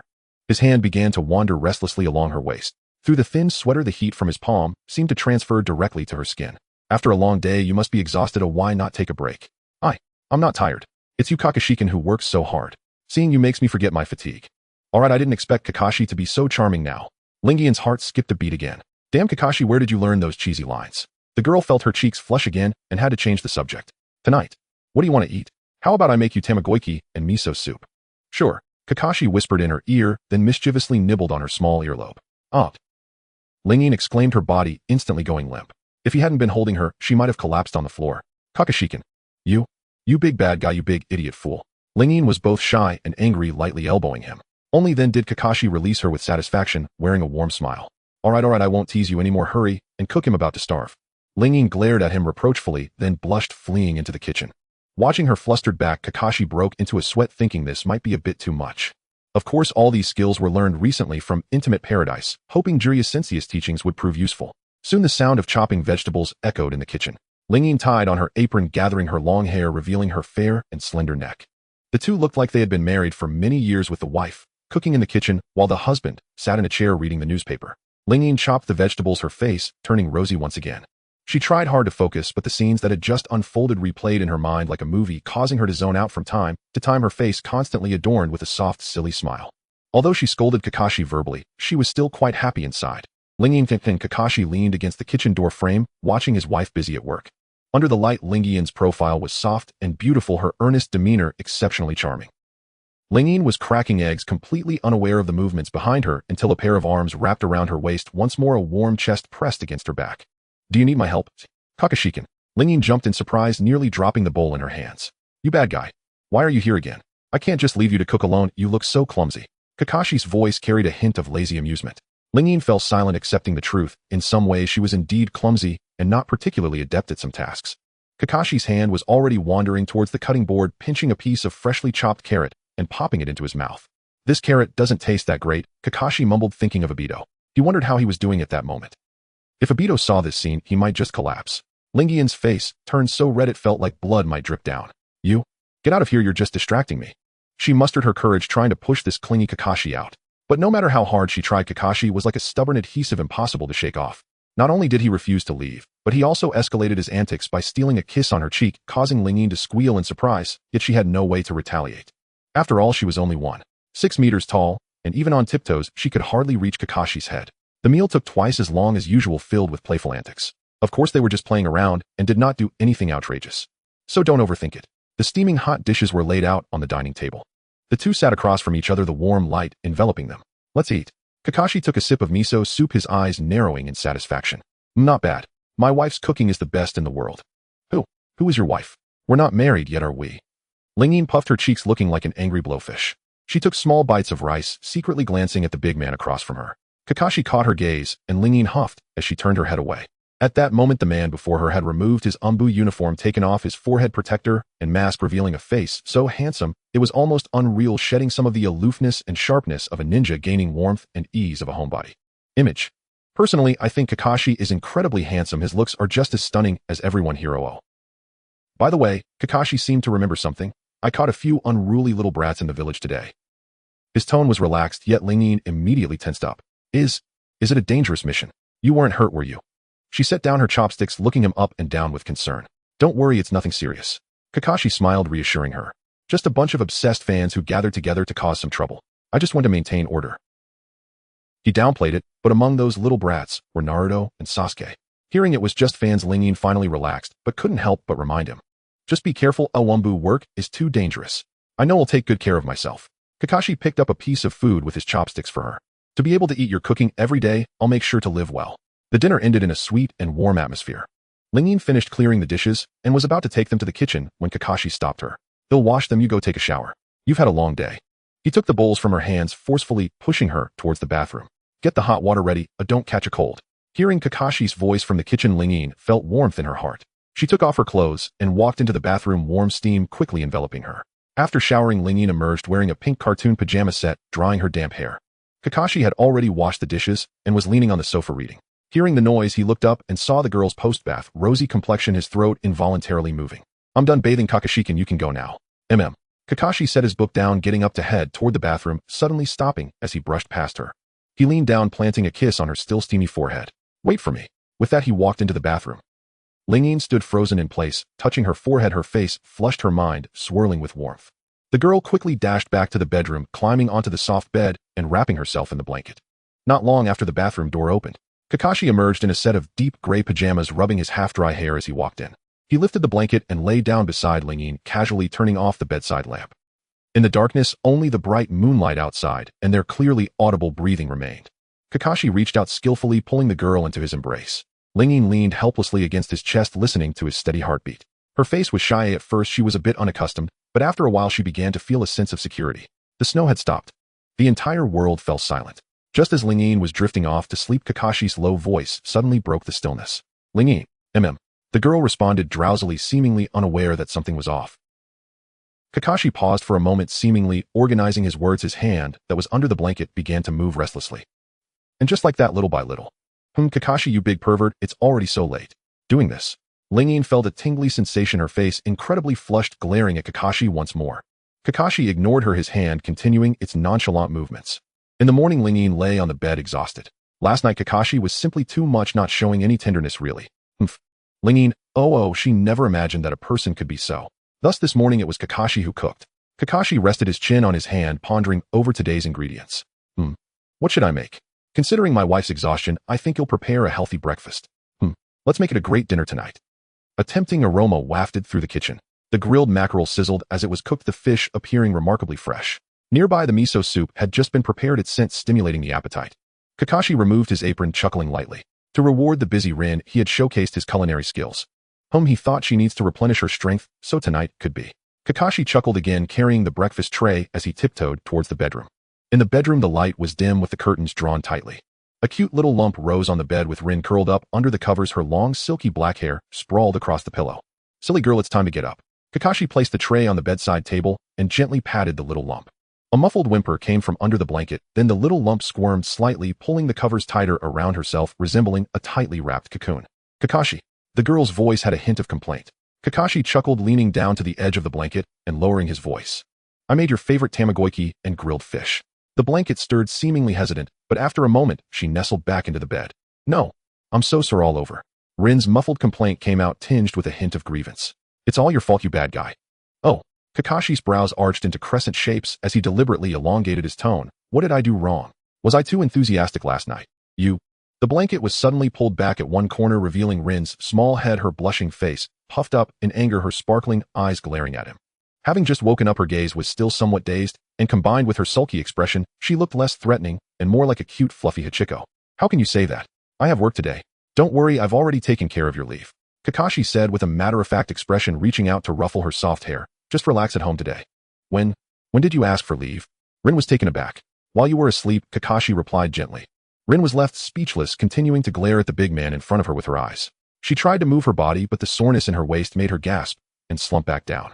Oomph. She buried her face in the pillow, adopting a posture of I don't want to talk to you. Kakashi looked at her childish behavior with some exasperation. He didn't urge her again, but turned to pull back the curtains. The morning sunlight pierced through the gloom of the room, making the dust particles visible in the light. Rin squinted uncomfortably. All right, dear, it's time to wake up. Breakfast will get cold. Kakashi's voice was gentle, a sight that would surely astonish outsiders. The serious-looking Umbu captain outside was actually a henpecked husband at home. Unable to resist, her stomach grumbled uncomfortably, as they say a person is iron and rice is steel. Rin struggled slowly, sitting up from the bed. The blanket slipped off her fair shoulder, revealing a beauty like no other. Kakashi stepped forward, picked up a coat, and draped it over her shoulders, saying, Girls should be careful not to catch a chill. Hurry and get dressed, Kakashi said with concern. Rin's cheeks flushed again as she clutched the coat, looking down and softly replying, At the dining table, Rin let out a cold huff, still seeming a bit dissatisfied with Kakashi, as she took small bites of her breakfast. Kakashi's food was indeed delicious, and the warm miso soup eased her body significantly. She stole a glance at him across the table. Kakashi was resting his chin on one hand, gazing at her tenderly. Under such scrutiny, Rin felt her cheeks heat up again. She hurriedly lowered her head, pretending not to notice anything, and continued to shovel rice into her mouth. Eat slowly, no one is competing with you, Kakashi said, then picked up a piece of grilled fish with his chopsticks and placed it into the girl's bowl. Speaking of which, grilled fish was his favorite. Looking at the man before her, Rin's eyes misted a surge of indescribable emotions welling up inside her. Forget it, she could only marry this fool Kakashi now. After breakfast, Rin's morning grumpiness had completely vanished. The weather is nice today, shall we go for a walk? Kakashi suggested. Sure, Rin obediently nodded. The two stepped out onto the street, attracting quite a bit of attention as their looks were simply too stunning. Kakashi was not wearing his Umbu uniform today, but rather casual attire, making him appear less sharp and more like a friendly older brother next door. As if sensing the girl's gaze, Kakashi turned his head. What's wrong? Nothing. Rin shook her head, then playfully huffed. Kakashi felt a bit helpless. He hadn't thought that much about it last night. Sigh. It was his oversight. Kakashi recalled a joke he had seen in Intimate Paradise and told it to the girl, making her laugh, and they continued walking forward, laughing and teasing each other. As they turned a corner, they spotted a familiar face in the distance. The man wore a turtleneck, had long black hair, and a handsome face, but his expression was one of indifference. He stood quietly, his black eyes fixated on the hands of Kakashi and Rin, which were intertwined. The air seemed to freeze at that moment. Uchiha Itachi unconsciously clenched his fist. In an alternate space, Ling Yin sat on a chair, idly leafing through books. Beside her sat Tao Shi. Tao Shi would not let her leave and kept her locked up here all day. Tao Shi, Jin Shi's frantic voice came through. What is it? Tao Shi was engrossed in reading with the girl. Suddenly Jin Shi interrupted, and Tao Shi's face soured. Someone has come outside. Tao Shi froze. He sprang to his feet. At that moment, a black hole opened in the distance, and 6 figures emerged from it. Tao Shi stared in bewilderment. How had these 6 people come in? For now, that question did not matter. The camera cut to Ban, who looked up toward the sky. His gaze turned icy cold in an instant. On a platform high above, Ling Yin knelt on the ground, appearing bruised and tormented. Everyone below burned with fury. Tao Shi was a beast. Why are you all here? Ling Yin looked wide-eyed and naive. She never expected Shi Ren Dai Tu Ban Ka Ka, Shi Ji Shui, and Zi Lai Yi to come to her rescue. Wait, how had these 6 entered? Her mind spun with confusion. These damn people from Konoha want to harm the girl again. Jin Shi glared downward, his eyes growing cold. Tao Shi had warned him that those Konoha types always bullied the girl. If they came to rescue her now, they surely harbored ill intent. Jin Shi grew instantly alert. What are you lot doing here? Tao Shi slowly drifted down from the heights to the ground. Tao Shi, you bastard, what have you done to Ling Yin? Ji Shui looked up at the girl on the high platform, 1,000 images of her suffering flashing through his mind. Enraged, he activated his Wan Hua Tong Xielin Yin Manjikyu Sharingan. Tao Shi sneered at them with contempt. You lot think you can snatch Ling Yin and continue to harm her. Before Tao Shi finished, Ji Shui could not restrain himself. He teleported forward with a body flicker technique, gripping a short blade and thrusting straight for Jin Shi's throat. Overconfident brat. Jin Shi snorted, grasped a massive axe, and firmly parried Jishu's strike. The clash of metal rang sharp and shrill as sparks flew. Ban paid no heed to the skirmish. Arms folded, he looked down at Tao Shi in the sky with an arrogant gaze. He had been anticipating this battle for a long time. Dai Tu could no longer contain himself. His Wan Hua Tong Xie Yin began to whirl, but as he tried to shift toward the high platform, an invisible force interfered. Tao Shi glanced disdainfully at Dai Tu, a faint smile curling his lips. You dare toy with time-space ninjutsu before me? How naive. Hey, you youngsters, don't tear the place apart right away, a middle-aged man called with a teasing tone, drawing everyone's attention. Zilai Yi entered sage mode, 2 toads perched on his shoulders. Without idle words, he began swiftly forming hand seals. Sage art 5 gates left and right. Zilai Yi exhaled a torrent of oil that combined with wind and fire natures exploded outward into a spreading inferno. A boiling sea of flame surged like waves, sweeping relentlessly toward the distant foes. Jin Shi was locked in fierce combat with Ji Shui and tightened his eyes at the sight. Just as the firestorm threatened to engulf them both, Tao Shi raised his right hand and decisively unleashed Gao, Huang Chan Ling Zun. In an instant, the conflagration that could melt steel was sucked into Tao Shi's palm, leaving them unscathed. Such petty tricks for me. I warned you I would repay tenfold. Tao Shi raised his right hand, aiming at the direction where Zilai Yi had stood. Everyone be careful. Kakashi's face grew anxious. He felt like a mere bystander in this fight. Dai Tu reacted swiftly, activating his twin Shinwei powers to redirect the surging inferno into the alternate space. 2-time space ninjutsu, interesting. Tao Shi glanced downward with new interest. Just as he prepared to strike in earnest, a violent explosion erupted on the distant ground. Blue chakra burst like a tidal wave from Ban's body, rapidly coalescing bone, sinew, and flesh until a 1200 metal blue giant stood formed. Ban drew the twin blades of Su Suaneng Hu and unleashed a tremendous shockwave. Tao Shi and Jin Shi reacted quickly and dodged the blow. The force of that strike continued unabated, shattering mountain peaks kilometers away. From his vantage aloft, Jin Shi's pupils constricted sharply as he beheld the great Su Suaneng Hu. Let me show you the true power of the Yuji Bo clan. Ban stood at the forehead of the Su Suaneng Hu, looking down on the two below with dominance. The Su Suaneng Hu swung its great blade in a sweeping stroke. Tao Shi lifted his palm with contempt. The ground convulsed violently. A monstrous gale rose from the plain, knocking the onlookers this way and that. Chunks of stone soared irregularly into the sky by the thousands of meters. In the blink of an eye, a 200 or 300 metal rock colossus rose from the earth. More than that, gods from myth seemed to awaken from the pages. Water deities, wind gods, thunder gods, even the pheasant hunt spirit surged forth to charge Ban. The scene was apocalyptic, filled with cataclysmic momentum. Ban swung his twin blades and severed the rock giant at the waist. But in the next instant, the severed waist knit itself back together with terrifying speed. Ban and Tao Shi fought with brutal intensity. The aftershocks from their clash flung the spectators through the air. Is this truly a battle between shinobi? Everyone was left utterly stunned. Booms and crashes resounded in the distance. Several Kwansai Jianming opened their massive jaws and lashed onto Ban's Su Suaneng Hu. Moments later, deep crimson Rasengan-like spirals erupted from their bodies and detonated within Ban's Su Suaneng Hu. Ban spat a mouthful of blood, feeling the strain. Damn, this enemy is unbelievably powerful. Ban's Su Suaneng Hu clashed endlessly with the horde of demons summoned by Tao Shi. Each stroke cleaved bottomless fissures into the earth. The rock giant bore attacks with its massive frame, while a phoenix overhead spewed torrents of lava to counterattack. Explosions roared to the heavens. The whole space trembled violently. On the high platform, Ling Yin watched the chaos below, terrified, slipping down to sit on the ground. She covered her small mouth with delicate hands, dazed. Why are they fighting? Ling Yin's mind was blank. As she tried to make sense of things, a familiar cold voice echoed through the distance, interrupting her thoughts. You who are also of the Otsutsuki, attacking a weak woman. Shame on you. Tao Shi frowned, unable to fully comprehend what they were saying. He had rescued the girl from those men, so why was he being cast as the culprit? It seems your inferior minds are rather dull. Tao Shi refused further words. He spread his hands, and a rain of black rods shot toward Ban. In the blink of an eye, Ban's Su Suaneng Hu developed countless fissures. Jin Luan Zhuan Sheng Bao. Shi Ren, seeing Ban falter, rapidly activated Zhuan Sheng Yin mode. A pale green chakra washed over his body.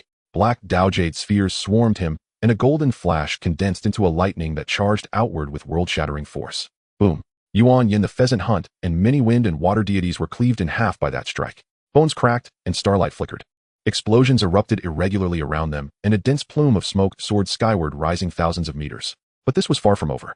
Shi Ren's Jin Luan Zhuan Sheng Bao obliterated an area 30 million square kilometers in scope. The continent itself began to fracture. Violent collisions made the land seem derailed as vast amounts of stone shot upward uncontrollably. Fearing collateral harm, Dai Tu immediately activated Shinwei space and pulled Ling Yin into it.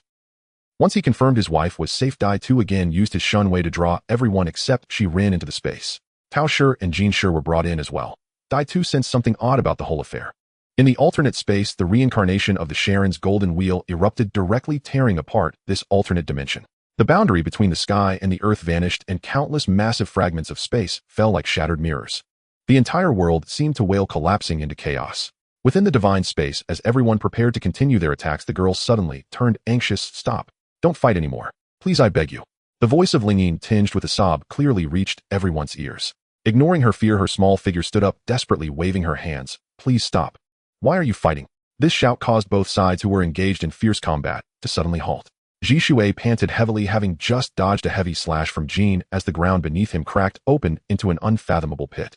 Jishui looked up at Lingyin, urgently calling out, "Lingyin, don't be afraid. We'll rescue you right away. Rescue me." Tears instantly welled up in Lingyin's eyes, her voice heavy with nasal tones full of grievance and confusion. "Master Taosher didn't bully me. Why are you attacking him?" In an instant, time seemed to freeze, and the air fell silent. Jishui was stunned, Dato was bewildered, and Jiraiya and Kakashi stood frozen in place.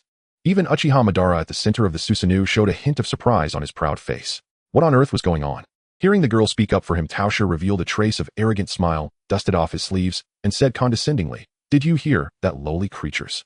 The girl herself said it. "I'm protecting her from you guys harming her." "Protecting?"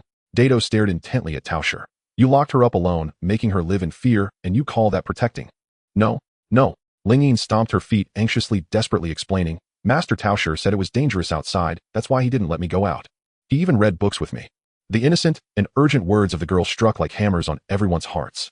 Everyone looked at each other, their minds in disarray. So they rushed in, willing to fight a strong enemy, only to find it was all a misunderstanding. "Master Taosher, the outside space seems like it can't hold up any longer," Jin said cautiously. "'Tis troublesome." Taosher frowned. "We can't stay here." Kakashi decisively shouted at Dato, "Let's talk somewhere else." Dato immediately understood, his eyes spinning rapidly with a crimson pattern. Shinra Tensei. A massive spatial vortex appeared out of thin air, and everyone was quickly sucked into it. Madara glanced at Taosher, who was also being pulled away, with a hint of amusement in his tone. "The reason is rather foolish, but you do have some power." Taosher snorted, not responding. In the next second, everyone was engulfed by the pitch-black vortex, disappearing from sight. In a small alley in Konoha. "Woo! Kakashi!" As soon as Lingyin landed, she rushed into Kakashi's arms, starting to cry softly. Kakashi gently patted her back, his heart finally at ease. Jishui and Dato also gathered around, their faces filled with concern. Meanwhile, Taosher and Jin stood not far away. Taosher still maintained his high and mighty demeanor, but his gaze held more scrutiny. "So," Jiraiya scratched his white long hair, breaking the silence, "what exactly is going on here?" "We thought you were being Mr.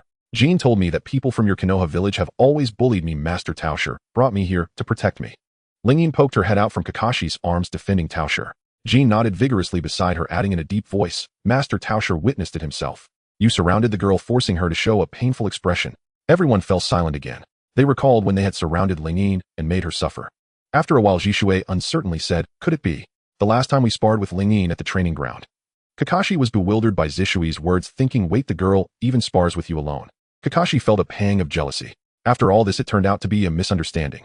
Taosher had concocted a scenario of Konoha bullies harassing a sweet, innocent Uchiha girl, and then took justice into his own hands to rescue her. What exactly is going on here?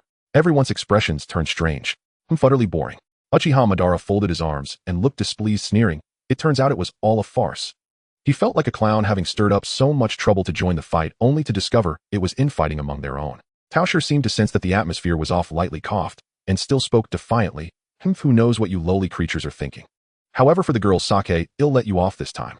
Sharon put away the reincarnation eye chakra mode, returning to his usual appearance. He walked to Lingyin's side, confirming that she was fine, and said flatly, "Since it was a misunderstanding, it's good to clarify it." Right. Lingyin smiled, sweetly, breaking free from Kakashi's embrace, running between the two groups, spreading her arms excitedly. "Since the misunderstanding is resolved, then everyone will be friends from now on." As soon as she said this, the corners of Uchiha Madara's mouth twitched. Taosher had almost knocked him out, and now she wanted to be friends. Zishui's expression was also somewhat speechless, while Taosher showed an indescribable expression on his face, asking him to become friends with these lowly creatures. What a joke. Only Jiraiya laughed heartily. "Interesting, truly interesting, as expected of you, Lingyin."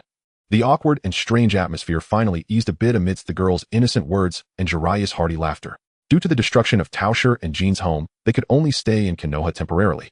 In the distance, familiar village scenery came into view, and compared to the crumbling world from before, this place felt like paradise. Lingyin took a deep breath, her face filled with the joy of returning home. Kakashi reached out, habitually ruffling her hair, his tone full of relief after the calamity. "Welcome back, Lingyin." In a laboratory, a slender figure was connected to various tubes. He was Tsishian. Sixian's gaze was cold, appearing somewhat cynical. Just now he seemed to sense the power of Otsutsuki. The liquid in the life pod began to bubble vigorously, and the originally closed eyes of Tsishian suddenly moved. In the next second he opened his eyes. Interesting. Amato. Moi. The middle-aged man with a cigarette looked at Tsishian with a puzzled expression. I think I found my vessel. In the laboratory, Tsishian emerged from the liquid in the container. He stood at 1.8 meters tall, his gaze cold, carrying an air of cynicism. As one of the greatest villains in the sequel of Boruto, he single-handedly drove Naruto and Sasuke to retreat in defeat. But alas, he was betrayed by that traitor Kaguya. If it weren't for her ambush, he wouldn't be in such a dire situation now. Amato, do you remember what you promised me before? Tsishian suppressed these thoughts, looking coldly at the middle-aged man before him. Amato puffed on his cigarette, exhaling a cloud of smoke. Of course I helped you acquire the God Tree's fruit, and you must be responsible for resurrecting my daughter. Amato's gaze was frigid. Rest assured, I always keep my word. Tsishian's tone was somewhat ethereal. Speaking of which, he had been locked up here for some time and hadn't seen the sunlight for ages. Are you planning to go out for a bit first? Amato adjusted his glasses. It's a good time to step out. I've sensed a suitable vessel. How rare it is for you to say that, Tsishian remarked coldly. Amato's eyes also showed a hint of surprise. Of course it was merely astonishment, as there had already been over 100 people who had died at Tsishian's hands.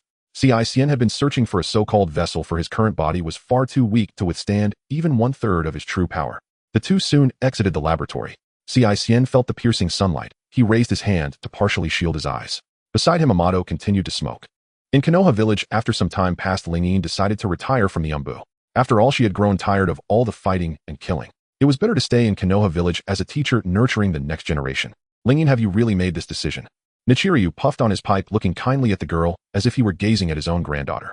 He held a great fondness for Lingyin, and if possible, he even wanted Asuma to converse more with her.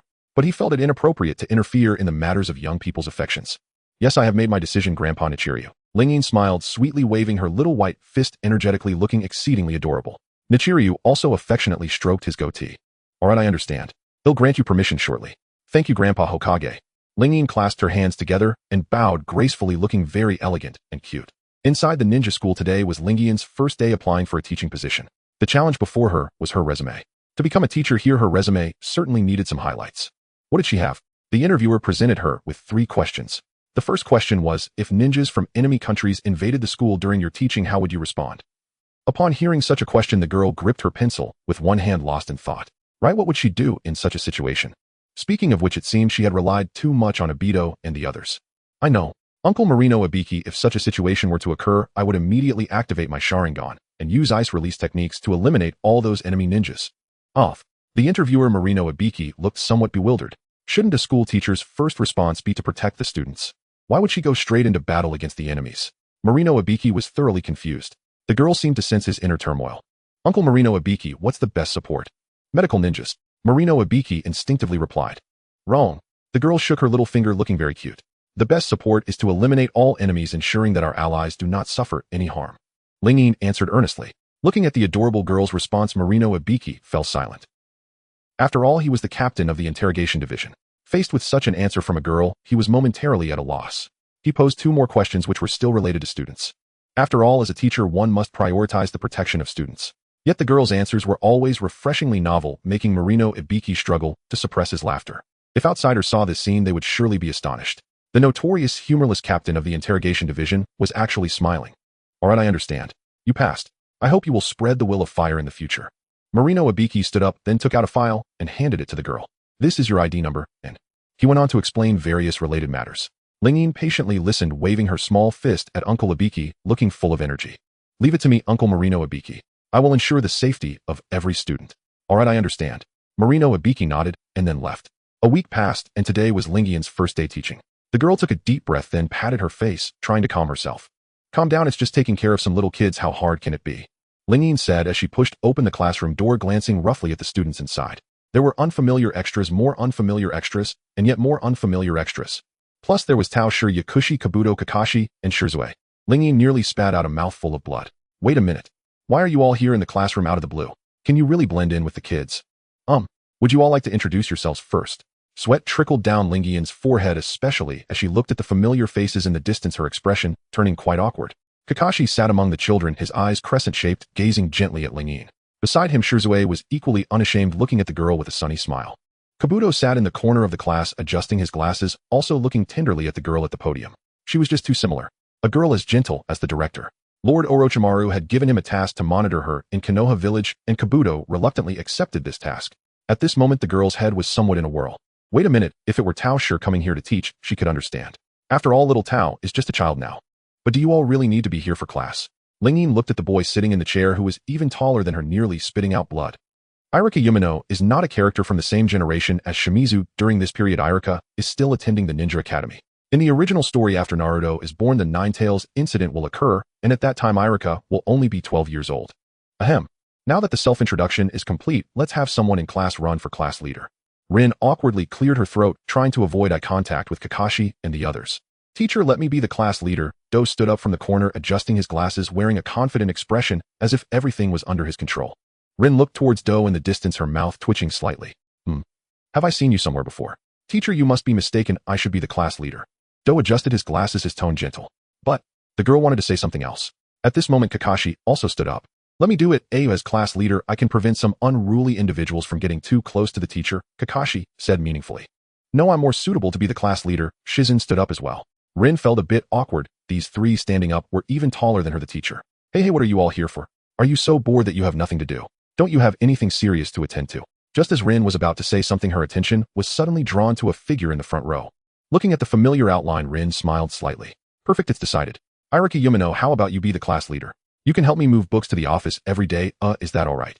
Rin winked at Irika. He was blushing as he was stared at by such a beautiful girl, stammering and unable to speak for a long time. Irika, is that okay? Oh, sure. Seeing the girl persist, only someone with a problem in their head would refuse. Irika impulsively agreed, but he didn't notice that several cold gazes in the class were directed at him. The class soon ended. After all, it was the beginning of the new term, and there wasn't much content to cover. Rin then asked Irika to accompany her to the office to move books. As a teacher, she still needed to distribute textbooks to the children. Sigh. No matter which world it is, one cannot escape the fate of being a workhorse. Rin sighed softly. Irika, still confused, followed Rin and did not understand what fate of being a workhorse meant. In the office. Teacher, can I ask a question? Why did you choose me to be the class leader? I'm not that capable. Irika's eyes were complex and his voice gradually softened. Looking at the boy in front of her, Rin felt a bead of sweat forming on her forehead. She couldn't say that she chose him as a shield, could she? No, she absolutely couldn't say that. After all, this was the future of the country. As an excellent teacher, how could she use Irika like that? Rin cleared her throat and said sweetly, not at all, I think Irika is very outstanding. Hearing this, Irika's face turned even redder and his heart began to race. Little did he know, outside the window, 4 pairs of eyes were coldly staring at him. Hey Kakashi, why don't you blow up that Irika later? Shizun's tone was icy. Good idea. Kakashi nodded. Count me in. Do adjusted his glasses. You three are serious, how childish. Tao Shi stood in the corner silently criticizing. These earthlings were too much, or just because they couldn't stand that boy in the distance, they wanted to blow him up. Of course Shizun was only joking. How could they really blow up Irika? But in the next moment, everyone's pupils contracted because in the office Irika swallowed hard, staring at the girl who was grading papers, feeling a bit at a loss. Teacher Rin, can I leave first? Just stay a little longer, and then we'll go into the classroom together. Rin shook her head. That wouldn't be good.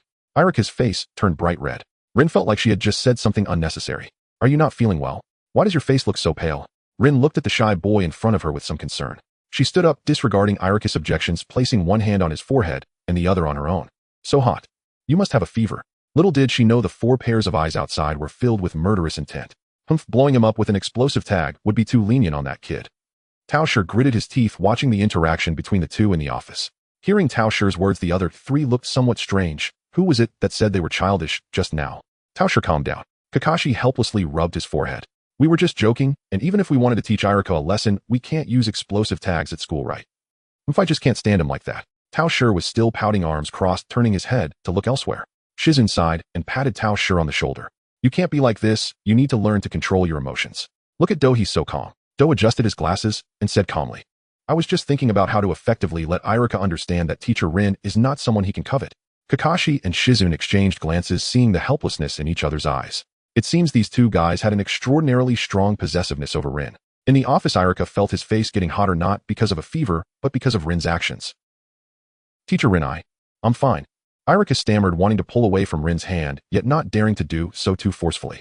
Still saying you're fine, you're so hot. Rin said seriously. How about this, I'll take you to the infirmary to have a look. After saying that, Rin firmly grabbed Irika's hand and walked towards the infirmary. Irika felt as if he was about to float away, letting Rin pull him along, wandering in a daze. Outside, the four stared intently at their backs, their eyes filled with killing intent. I can't hold back any longer. Taosher finally exploded. I'm going in to stop them. Taosher, wait. Kakashi grabbed Taosher. If you rush in like this, it will only make things worse. We need to think of a way to stop them without making teacher Rin uncomfortable. Kakashi is right, Hiruzen nodded. We need to plan long-term. Do pondered for a moment, adjusting his glasses as he spoke. How about we create some accidents to prevent Irika from getting close to teacher Rin? Accidents. Kakashi and Hiruzen looked at Do in confusion. For example, let him trip on the way, or... Do's lips curled into a meaningful smile. Kakashi and Hiruzen immediately understood Do's meaning, also revealing malicious smiles. Although Taosher didn't quite understand, he saw that the other three agreed and had no choice but to nod along. Thus the four began to plot how to create an accident. Meanwhile, Rin and Irika had already arrived at the infirmary. Doctor, can you please check on him? He seems to have a fever, Rin said to the doctor in the infirmary. The doctor took Irika's temperature and then smiled, saying, It's nothing, he's not running a fever, just a bit nervous. Irika. Rin was also taken aback for a moment, then awkwardly smiled. I see. It might be that he's too nervous. Just then the door of the infirmary was suddenly pushed open and Kakashi, Hiruzen, Do, and Taosher walked in. Teacher Rin, we heard that Irika is sick, so we came to see. Kakashi said with concern on his face. Yeah, Irika, are you okay? Hiruzen also asked with concern. I'm fine. I'm doing well. Irika felt like he was about to suffocate. Do adjusted his glasses and smiled. Irika, your complexion doesn't look too good. Hey, do you need me to check on you? Taosher then walked directly to Irika's side, patted his shoulder, and leaned close to his ear, saying, Kid, keep your distance from teacher Rin. Otherwise you'll be in for it. Irika. The farce came quickly and left just as quickly. Fortunately, Irika wasn't sick. He was just too shy. In the hallway of the ninja school, looking at the five people in front of her, Rin had a strange expression, feeling as if these four from Kakashi were bullying Irika. In the hidden alley of Konoha, Chixian swiftly transported Amato to the village using his black hole ability. So this is Konoha, he remarked. The technology here seems quite advanced. Amato, with a cigarette in his mouth, spoke with a profound tone. The two emerged from the alley. Chixian pushed open a nearby box and looked at the bustling streets around him, surprised by the laughter of children playing in the distance. At that moment, all the children who were playing turned their attention to Chixian. In their eyes, a tall monk standing at 1.80 meters and exuding a cold demeanor was slowly approaching. Everyone instinctively overlooked Amato, who was beside Chixian. Chixian, try not to make too much noise, Amato cautioned. I know I'm just here to see the girl named Lingyin. If the container is not suitable. Chixian's tone was icy. The two walked and paused, soon arriving at the Konoha Ninja Academy from the original story. There was an empty swing at the school's entrance, a spot where Naruto often sat in the original tale. The girl's chakra is inside there. Chixian stopped, and a flicker of change finally appeared on his cold face. So how do you plan to greet her? Amato exhaled a puff of smoke, his gaze appearing weary. I have my ways. The morning classes quickly came to an end. Lingyin stretched her body, feeling exhausted. Today was her first day as a teacher, and to be honest, she didn't expect it to be so tiring. What should I have for lunch? As Lingyin organized her books and stacked them together, she stood up just as a knock came at the door. Lingyin, puzzled, opened the office door. Lingyin looked at the tall figure in front of her, initially thinking he was a student's parent, but upon closer inspection, she was nearly stunned. What the hell? Isn't this Chixian, one of the main antagonists in Naruto? What is he doing at the ninja school? Hello. Chixian looked at the girl who was shorter than him, his tone calm. Hello. Lingyin stammered. She was fully aware of how terrifying this man's strength was. To put it bluntly, in the original story, even Naruto and Sasuke together couldn't defeat Chixian. In the end, it was only after Naruto activated the heavy particle mode and delayed time that they managed to defeat Chixian. May I ask what this parent needs to see me about? Lingyian's legs trembled uncontrollably as she forced herself to appear somewhat normal. You must be Lingyin, it's nice to meet you, woman. Chixian's tone was indifferent, devoid of any emotion, as he stared intently at the girl before him. After speaking, he suddenly grabbed her arm. Hey, what are you doing? Lingyin looked at Chixian in sheer terror. You seem quite afraid of me. Chixian fixed his gaze on the girl in his grasp. The two locked eyes, and the air grew tense. Suddenly, a familiar voice shattered the silence. Lingyin, long time no see. Shinran, dressed in a luxurious suit with a gentle gaze, held 2 cups of milk tea, clearly there to invite the girl to drink together. But upon seeing the figure in the distance, Shinran's expression froze, and the milk tea in his hand fell to the ground with a thud. The Otsutsuki clan. Oh, I didn't expect to find another of my kind in this ninja world. Chixian raised an eyebrow, a hint of disdain in his voice. He cast a cursory glance at Shinran and lost interest. Shinran was just a half-blooded Otsutsuki, while he was of the noblest Otsutsuki lineage. Hey, what do you intend to do to Lingyin? Shinran immediately activated his reincarnation eye, his face filled with caution. Unlike the previous situation with Peach Style, this man before him was extraordinarily powerful. This was an instinctive warning from Shinran. If this man wished, he could likely destroy an entire nation with ease. Oh, a reincarnation eye. That's interesting. Chixian released the girl's hand, disregarding Shinran's warning, and lifted her chin with his hand. Woman, wait for me for a while, I will come back to find you. With that, Chisian vanished in an instant. Shinra now, with his reincarnation, eye activated, inexplicably flew backwards, crashing brutally into a distant wall. He gritted his teeth against the pain, confirming once again that the girl in the distance was unharmed before he sighed in relief and fainted. Ling Yin then realized that what had just happened was merely a second. Too strong, far too strong. Chisian was on a completely different level than them. Even in a normal state, Chisian could punch through Sasuke's Susanoo. In the hospital, Shirin drowsily opened his eyes. What greeted him was a girl filled with worry. Upon seeing him awake, Ling Yin let out a sigh of relief. The girl carefully used a cotton swab to wipe his cracked lips. How long have I been unconscious? You've been asleep for 3 days? Ling Yin shook her head, her expression complex. 3 days, has it really been that long? Shirin hesitated to speak. At that moment, a knocking sound drew their attention. It must be Kakashi and the others arriving. Ling Yin stood up and quickly jogged to the door, opening it in no time. Kakashi looked at the girl with the same gentle gaze as before. Kakashi, what did you bring this time? I brought 2 cups of milk tea, your favorite flavor. Kakashi's gentle eyes slowly turned affectionate as he looked at her. However, Kakashi and Shirin exchanged glances from a distance, and the air suddenly became heavy with silence. An eerie atmosphere emerged. Ling Yin's lips twitched slightly. Ahem. In any case, the girl sat down in the chair beside the bed, her delicate hands clenched tightly, her fingertips turning pale. Shirin lay on the bed, his face still somewhat pale with bandages over his eyes. Recently, he had been using the reincarnation eye too frequently, and his body was feeling the strain. Ling Yin-chan, are you alright? Jishui entered, also holding a bag containing 2 cups of milk tea, his voice gentle. Ah, so Shuriken, you brought milk tea too. Ling Yin's expression was somewhat dazed. Ah, Kakashi, you're here too. Jishui turned to meet Kakashi's gaze. That person earlier. Ling Yin's voice came through, catching both their attentions. That guy, if nothing goes wrong, should be a ninja from the enemy village. Grandpa Third has already reported it. Jishui shook his head and handed the teacup to the girl, then sat down on the chair beside her. If I were there, would that guy still dare to act so arrogantly? Kakashi snorted coldly. At that moment, whispers from nurses in the hospital corridor could be heard. These whispers were merely gossip, speculating whether such a beautiful girl like Ling Yin, who cared so much for Shirin, could be a couple. Unintentionally said, but intentionally heard. A hexagram appeared on the foreheads of Kakashi and Jishui simultaneously. Oh dear. Shirin, you really took advantage of the situation. During these 3 days, Ling Yin had been taking care of Shirin, never leaving his side. After all, Shirin was injured while trying to protect her, so Ling Yin's actions were entirely normal. Jishui looked at Shirin, his tone slightly stiff. Shirin-kun, is your wound healing? Not yet. Ling Yin-chan, my hand seems unable to move, can you feed me? Shirin lay on the bed, his right hand on and fore-drip, unable to hold chopsticks. Of course, no problem. Ling Yin nodded and opened the lunchbox she had prepared earlier. Naturally, all the food was made by her own hands. The girl put a lot of effort into these meals, and they were undoubtedly delicious. Shirin lay on the bed, savoring the food fed to him by the girl, feeling warmth in his heart. As he smelled the fragrance of the girl beside him, Shirin's lips gradually curled into a smile. It seemed that being knocked down by someone else wasn't so hard to accept. At this moment, Jishui and Kakashi tightened their fists, both standing up simultaneously. Ling Yin-chan, let us take care of Shirin. You should rest a bit. After all, you've been taking care of him for 3 days now. Kakashi's expression was gentle. That's right, Ling Yin-chan, you should sit in the chair and rest for a while Kakashi and I take care of Shirin. Jishui squinted, looking very gentle. Then, Ling Yin nodded at his words, just as she was about to stand up and leave. Shirin suddenly grabbed her wrist. Ling Yin turned her head, her expression somewhat confused. Shirin was panting heavily, looking very pale. Ling Yin's expression turned frantic. Shirin-kun, are you okay? Ling Yin, I feel a bit dizzy, can you feed me specifically, eh? Shirin's face looked very unwell. Are you alright? Ling Yin's hair stood on end, her hands flusteredly gesturing. I'm fine, as long as Ling Yin-chan feeds me, I will feel much better. Shirin covered his head, his tone deliberately laced with pain. At this moment, a hexagram appeared on the foreheads of Kakashi and Jishui once again. Oh dear, I've never seen someone so shameless. Both exclaimed. The atmosphere inexplicably turned cold. Ling Yin extended her hand to feed Shirin, who sweetly ate both of them, completely unaware of the oddity. Kakashi and Jishui's murderous intent grew stronger. The door was pushed open again, bang. Shirin-kun, is everything alright? Asuma, with a cigarette in his mouth, entered the ward. At that moment, he exchanged glances with the four from afar. Ah, why are you all here? Asuma, you can't smoke in the ward. Kakashi's expression was somewhat speechless. Oh, my apologies, I forgot.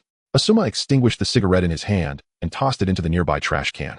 After doing all this, Asuma slowly walked over with gifts to visit the patient. Unlike in the original story, due to the girl's presence, Asuma did not go to the Land of Fire to be one of the 12 guardians. Instead, his brother Sarutobi Shinzo took on the role of the guarding ninja for the Land of Fire. The original story did not mention Asuma's brother. Thus his name is Sarutobi Shinzo, taken from fan fiction. Moreover, Sarutobi Shinzo is also Konohamaru's father. Ahem. It seems I came at a bad time. Asuma's lips twitched. No, you arrived just in time. Kakashi and Jishui shook their heads simultaneously. A few minutes later, an eerie scene unfolded. Three big men were staring coldly at Shiren lying on the bed. Shiren, however, was completely unbothered being fed by the girl. The three men looked at him with envy and jealousy, and for some reason, Shiren felt a bit smug. This meal seemed to taste even better than usual. In a certain grove, Qixien and Amato were walking together. Amato had his hands in his pockets, a cigarette in his mouth, his gaze calm. Qixien seemed somewhat distracted, his mind constantly wandering back to the girl he had just met. Qixien grasped the girl's arm with one hand, her pitiful appearance echoing in his mind. An interesting woman. Qixien's lips curled into a smile. The scene finally froze on him and Amato as they headed toward a laboratory. Qixien, is this mission truly necessary? Amadou took a slow drag of his cigarette, his gaze remaining calm. Qixien halted mid-step and glanced back at Amadou. It is absolutely necessary. In that vessel cannot continue like this. Surrounded by mere brats from Konoha, disaster is inevitable. And I know. It's just that Danzo. And Danzo understands restraint. Qixien sneered coldly. Should he dare lay a hand on my woman, I would not hesitate to reduce Konoha to ashes. Amadou nodded silently, uttering no further word. They resumed walking through the forest, their figures swiftly vanishing amid the dense canopy. Meanwhile, Konoha's commercial district bustled with unusual liveliness that day. Shinran, unwell, had not accompanied Rina, but Izuna was watching over him. Kakashi, look over there. Rina pointed toward a newly opened shop at the end of the street, her face alight with curiosity. That shop looks brand new. Kakashi followed her finger and spotted a small doll boutique nestled in the corner. Though modest in size, its window display shimmered under the sun, exquisitely crafted dolls gleaming with uncanny allure. A doll shop. Kakashi murmured, nodding. Indeed, it's new. This spot stood vacant just days ago. Let's go take a look. Rina declared, punching the air with spirited enthusiasm. I've never seen dolls so finely made. Seeing her joy warmed Kakashi's heart. Since Shunren's injury, Rina had devoted herself entirely to his care, never once allowing herself respite. Now witnessing her radiant delight, Kakashi felt a quiet sense of solace. Very well, let's go, he said with a gentle smile. Today's assignment has concluded. The two strode toward the boutique, Rina's excitement mounting with every step. She clutched Kakashi's sleeve tightly. Aunt, this doll is exquisite. She pressed her face against the glass, eyes riveted upon a female doll. Her attire is so intricate, it looks utterly real. Kakashi leaned closer to observe, and yet an inexplicable unease coiled within him. The craftsmanship was undeniably masterful, but something about these dolls felt too lifelike, as if they breathed. Let's go inside. Rina, unable to contain her eagerness, pushed open the door. A delicate chime rang out, followed by a low, resonant voice. Welcome. Inside, Rina and Kakashi found a red-haired man standing behind the counter. Youthful in appearance, yet his eyes held a glacial chill. His fingers moved with practiced grace as he adjusted a tiny doll. Hello, Rina greeted politely. These dolls are absolutely stunning. The man lifted his gaze, and the moment his eyes met hers, a flicker of something unusual flashed across them. So it's you. He whispered, his voice trembling faintly. Sasori, it really is you. Rina beamed with unmistakable delight. Clearly she knew him well. I hadn't expected to meet you here, Rina, Sasori murmured, offering a faint, elegant smile. He stepped gracefully from behind the counter, moving with the poise of nobility. He approached the young woman, and suddenly knelt upon one knee, gently lifting her right hand. My fair lady, how long it has been. You remain as charming as ever. As he spoke, he brushed a light, formal kiss upon the back of her hand. Kakashi stiffened instantly. This man radiated danger. And that intimate gesture, undeniably a provocation. May I ask your name? Kakashi stepped forward, placing himself squarely before Rina, his tone edged with quiet warning. Sasori rose slowly, a chilling smirk curling at his lips. I am Sasori, the proprietor of this establishment. That gesture was merely the traditional courtesy of my homeland, offered in reverence to a lady of such grace. Sasori. Kakashi's pulse quickened. He knew that name. Mr. Sasori, where do you hail from? Rina asked, her smile radiant with innocent curiosity. From Sunagakure. Sasori replied coolly. Allow me to introduce myself. I am a puppeteer. Then he turned his gaze toward Kakashi. Sunagakure. Alarm bells blared in Kakashi's mind. What was Asuna shinobi doing opening a shop in Konoha? And Sasori himself exuded an aura of profound, unsettling menace. Sunagakure. I've never been there. Does it get terribly hot? And indeed it does, Sasori replied, his eyes softening as he looked upon her. If you wish, I could take you there myself. And truly. Rina leapt with unrestrained glee. And no. Kakashi's voice cut sharp and cold. Rina has numerous duties ahead. She has no time for travel to Sunagakure. Their eyes locked. Tension crackled between them like static before lightning. Respected shinobi, Sasori said evenly, his voice smooth as polished ice. I merely extended an invitation to view my homeland. Your oversight seems rather excessive. Rina is my comrade. I bear responsibility for her safety, Kakashi retorted, unwavering. Comrade. Sasori's smile deepened, laced with quiet amusement. It appears you hold this young lady in rather special regard. The air thickened with palpable tension. Rina stood between them, sensing an odd, unspoken gravity, but unaware of its source. She ventured softly. Maybe we should just look at the dolls. Instantly, Sasori shed his icy reserve, turning to her with renewed warmth and charm. Of course, my dear lady. This way. I have some of my finest works displayed deeper within. He led Rin further into the shop, while Kakashi followed closely, his gaze never leaving Sasori's back. This doll took me 3 months to complete, Sasori said, gesturing toward a kimono-clad female figure. Every strand of hair, every subtle nuance of expression, I carved them all by hand. How extraordinary. Rin breathed awestruck. She looks utterly alive, and, if you admire her, I shall gift her to you. Sasori spoke with serene kindness. Oh, truly. Rin's eyes sparkled with pure, unguarded delight. Certainly, he affirmed, bowing slightly. It would be my honor to see such beauty possess my art. Kakashi narrowed his eyes. Every gesture, every inflection set his instincts ablaze. This man is far more than he seems. Just then the shop door swung open again, its chime ringing clear and bright. Huh, when did a doll shop open here? A young man entered wearing an orange mask. His voice carried youth, but beneath it an indescribable weight pressed down like storm clouds. Sasori turned, and for the first time surprise flickered in his eyes. Kakashi, however, felt a threat unlike any he'd ever known descend upon him. Who was this masked man? Who was he? Obito put on a new mask, thus Kakashi failed to recognize that the person before him was Obito. Hello, beautiful lady. Obito approached the girl, mimicking Scorpion's earlier actions, though it appeared less splendid. He reached out his hand, intending to touch the girl's hand, but he was grabbed by Kakashi. Who are you? Kakashi's gaze was icy. I am merely a passing guest. The masked man turned his head, the orange mask appearing particularly eerie under the light. Do not touch her. Kakashi's tone held a warning. At this moment, Scorpion sitting at the counter also turned cold.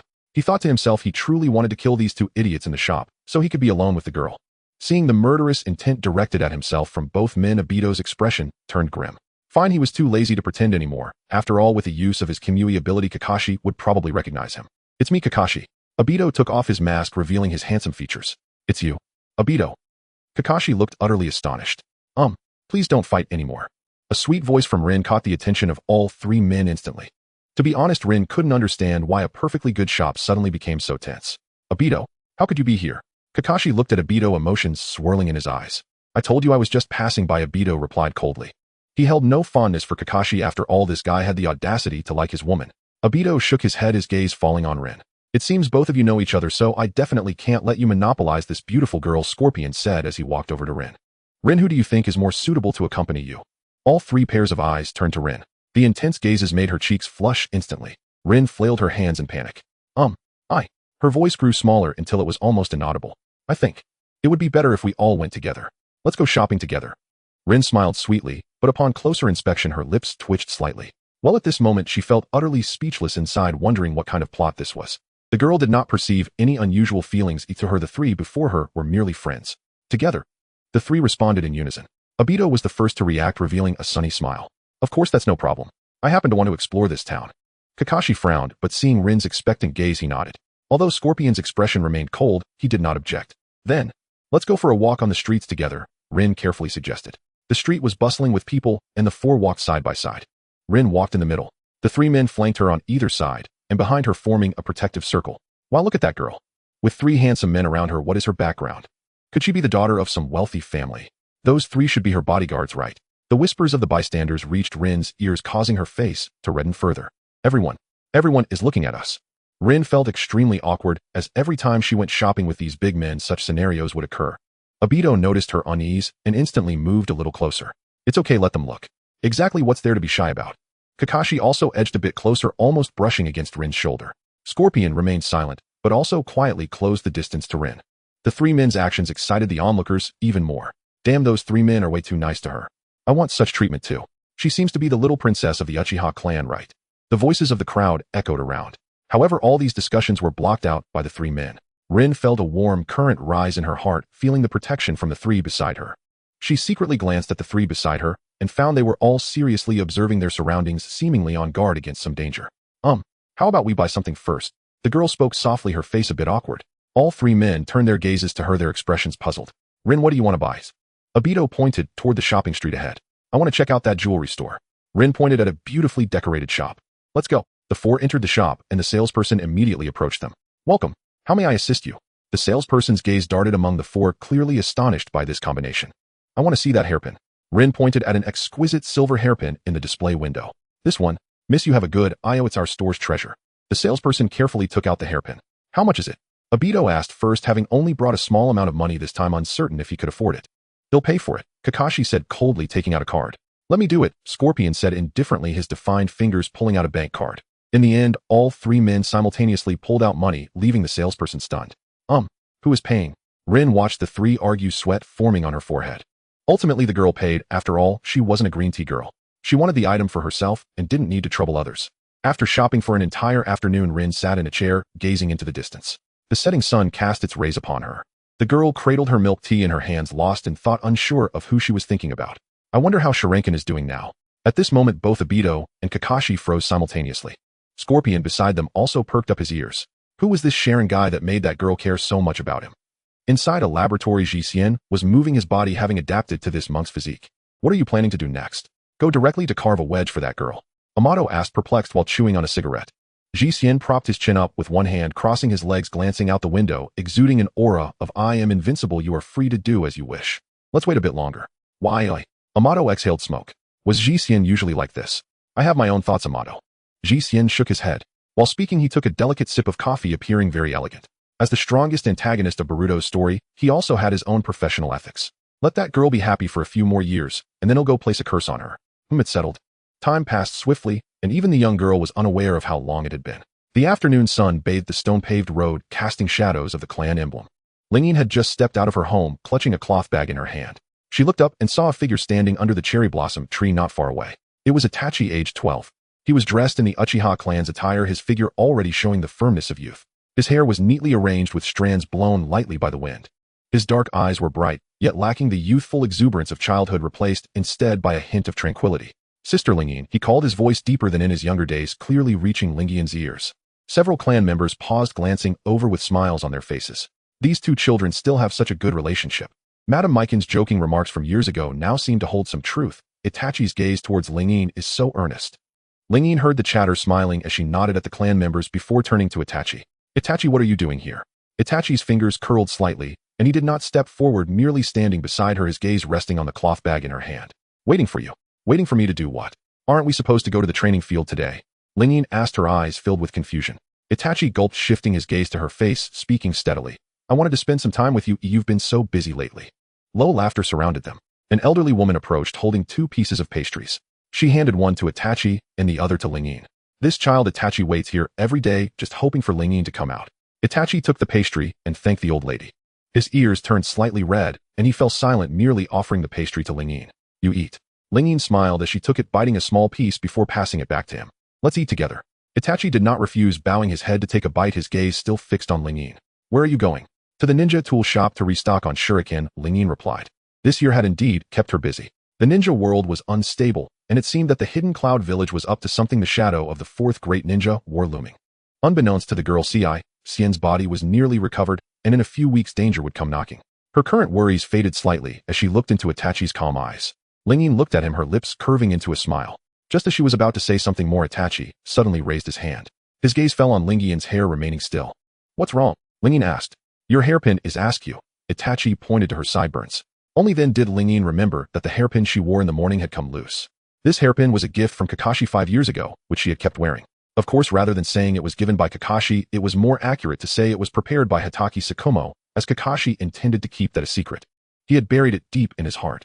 Lingyin raised her hand to fix it, but Itachi had already taken a step closer. He'll do it. His movements were gentle, his fingers lightly pinching the end of the hairpin, careful not to touch her hair, his expression focused. In just a few seconds, he released his grip. There it straightened. Lingyin touched her hair. The silver pin was indeed back in place. Unable to resist teasing, she remarked, Itachi's hands are really skillful. You did it better than I could. I bet many girls will like you in the future. Itachi lowered his eyes, the redness in his ears deepening. Yet he did not shy away from her gaze. Instead, he spoke earnestly. Sister Ling, don't always be so busy from now on. If you run out of ninja tools, just tell me. I'll help you prepare. In the future, I will take care of you. Upon hearing this, the surrounding whispers paused momentarily, followed by low laughter. Lingyin was taken aback, feeling warmth in her heart as she gently patted his shoulder. All right then, I'll rely on you, Itachi.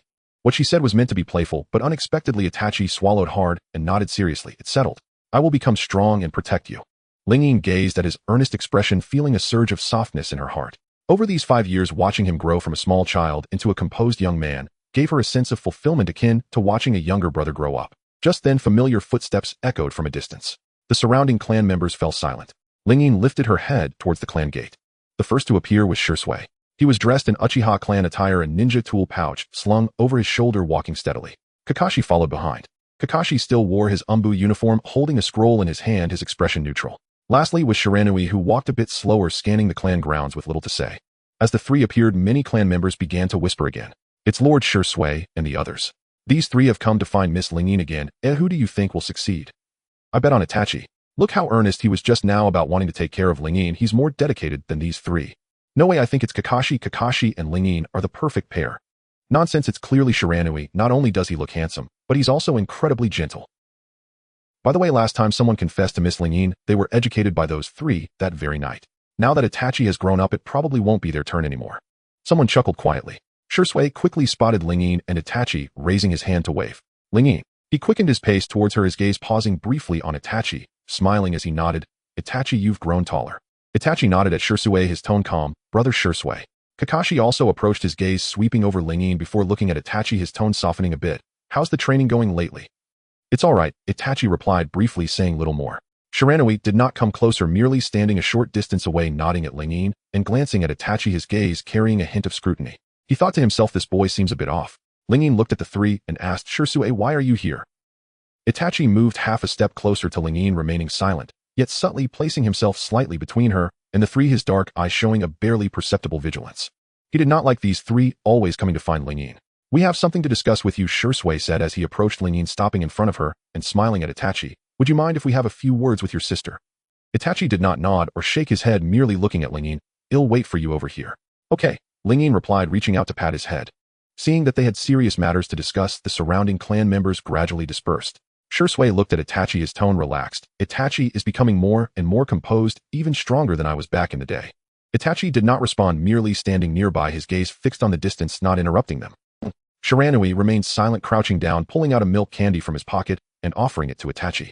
Itachi glanced at the milk candy, then at Shiranui, accepting it with a quiet, thank you. Shiranui stood up and looked over at Lingyin. You can speak now, Lingyin nodded, looking at Shui. What is it? Just as Shui was about to speak, a crow suddenly descended from afar.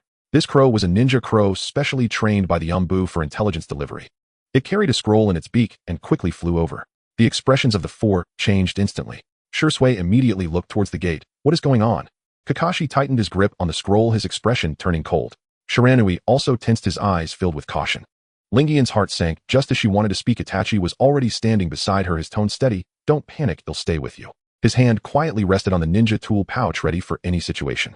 Before long, another Umbu member came running over, a look of urgency on his face, shouting as he ran, Miss Lingyin. Kakashizuma. The Hokage is urgently summoning a meeting. You must go immediately. The atmosphere in the Hokage's office was quite serious. The third Hokage sat in the main seat, holding a pipe, his expression calm and composed. Upon seeing them enter, he slightly raised his head and scanned the room with his gaze. Please take a seat.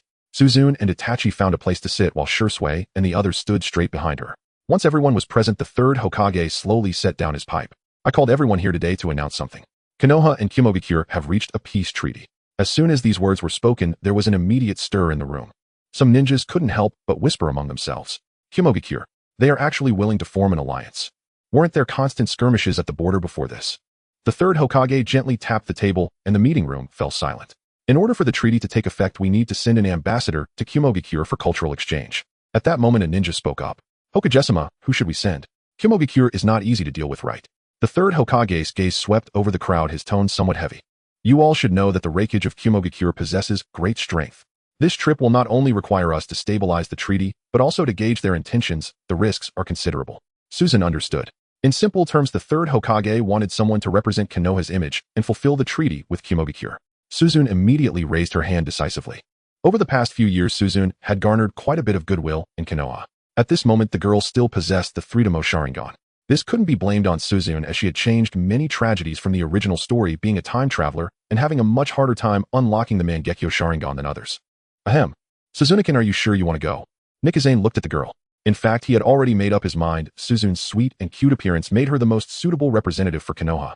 The new generation of Konoha was all love-struck. He had no confidence in sending them. All right, then third Hokage, you can count on me for this matter. Suzu patted her chest. Great, then it's settled. Kyomogakure was situated at a high altitude, surrounded by various buildings scattered across the mountaintops. Suzu wore a splendid uniform, the silk, looking quite expensive. She had her long hair styled over her shoulder, wearing makeup with blush, appearing particularly beautiful. Any man who saw her would likely be moved. Suzu had come to Kyomogakure alone, and the reason was simple. This would express Konoha's sincerity. At first, Kakashi and the others were quite opposed. After all, they were worried about someone they cared about going alone to an enemy village. However, Suzu refused their company, believing her current strength to be at the shadow level, with few capable of harming her in the ninja world. At this moment, the wind howled around her, and Suzu shivered. If I had known, I would have let Kakashi accompany me. This village is too cold. Now Suzu understood why the village was filled with strong men. In such harsh conditions, it's hard to survive without proper exercise. As Suzu walked, she had no idea how much time had passed. Soon a representative from Kumogakure came to greet her. Darui and Mabui approached. Is that the person sent by Konoha? Darui yawned wearily. He had neat short white hair and a straight nose, looking somewhat handsome. What a cute girl. Mabui adjusted her glasses. She was the Raikage's female assistant and also a strategist for Kumogakure. Welcome. You are. Huh. Darui looked at the girl in front of him about to speak when his pupils suddenly widened. What a beautiful woman. Darui admitted he was smitten. In Kumogakure, he was one of the strongest among the younger generation, and he was a staunch straight man who used to disdain romance. But looking at the girl before him, Darui's heart raced. Mabui beside him also looked somewhat surprised. Had the people from Konoha gone mad? They actually sent a weak girl to traverse mountains and come to Kumogakure alone. Of course, Mabui did not know that this seemingly frail girl possessed peak shadow-level strength. The girl's red lips moved slightly, looking especially adorable. The wind blew gently, and Suzu reached out shyly, playing with her long hair. In Darui's eyes, it seemed as though the girl before him had suddenly sprouted wings like an angel sent from heaven to save him. Konoha. Taosher was working on a test paper. There's a saying that one should never skimp on education. In the original story, Taosher lost to Naruto and Sasuke due to his lack of cultural knowledge. Why are these questions so difficult? He really couldn't learn these topics. Damn it. Come on, young master. Just study a bit more, and Miss Suzu will definitely like you. All right. Jinchur nodded, his expression turning serious. He also felt that the people from Konoha had gone crazy. Miss Suzu's strength was at most shadow level, yet the higher-ups of Konoha actually allowed her to go to Kumogakure alone. What if something unexpected happens? No way. When it comes to the young master's feelings and marriage, it must be taken seriously. Taosher sat on Jinchur's shoulder, and with a sudden leap, Jinchur launched into the sky, heading straight for Kumogakure. Mabui and Darui walked with the girl towards the higher ground of the village. Along the way, the ninjas of Yunin village cast glances at the girl. After all, they were a bunch of rugged men and rarely encountered such a delicate and adorable girl. In the distance stood a main hall constructed from large blocks of black rock. At the entrance stood two guards who quickly straightened up upon seeing them. After pushing the door open, they walked up several more buildings. Soon they arrived at the Raikage's office from the original work. Lord Raikage, we have brought the person. The two spoke cautiously. Raikage sat in his chair, his temper seemingly a bit irritable. At that moment, Raikage looked the same as in the original work, his outer garment wide open, revealing his 8-pack abs and several noticeable scars. Are you the envoy from Konoha? Raikage spoke, his voice booming like thunder, making the girl feel a bit dazed. Ringing sound regained her composure slightly and stepped forward, bowing slightly with perfect etiquette. I am Uchiha Suzu, representing Konoha village to finalize the treaty and promote cultural exchange. Her tone sounded calm, completely devoid of the naivety typical of a girl. Upon hearing this, Raikage supported his chin with one hand and tapped the table, producing a thud sound. We have previously transmitted the treaty document. Now we will settle two matters: the specific arrangements for cultural exchange and some medical techniques from Konoha village. Raikage paused here, repeatedly scrutinizing the naive girl before him. Konoha village sending a Uchiha girl to show sincerity. Raikage's tone was meaningful.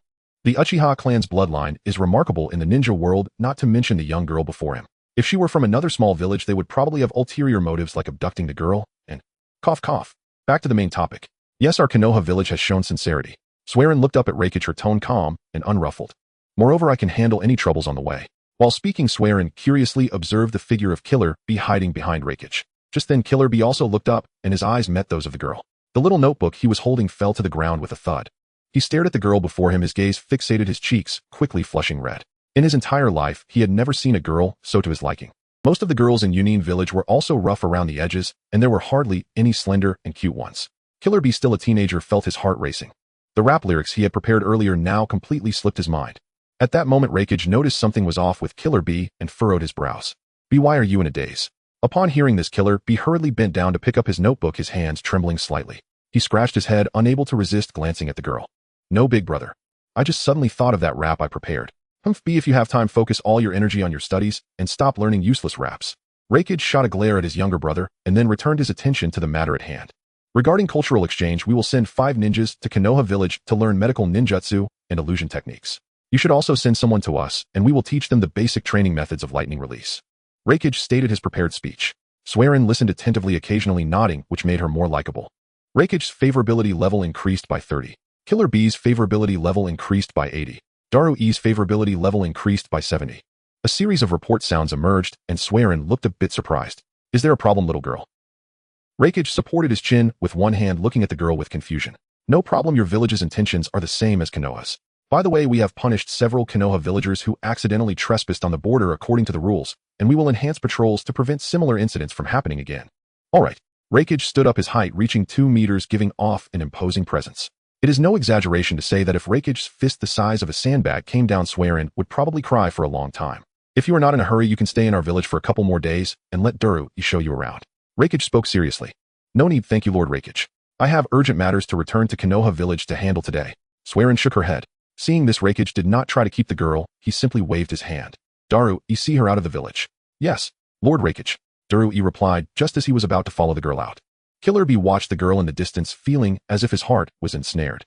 His feet involuntarily lifted, and he quietly followed her. Raikage looked up bewildered at his younger brother. What is going on? Bee, what happened? Below the mountain path of Yunin village, numerous farmers could be seen planting crops. Swearin greeted everyone, exhibiting perfect politeness and etiquette. The villagers of Yunin village were mostly rugged men, and seeing such a cute girl for the first time, they all displayed warm expressions. Some even went so far as to propose to the girl right in front of her.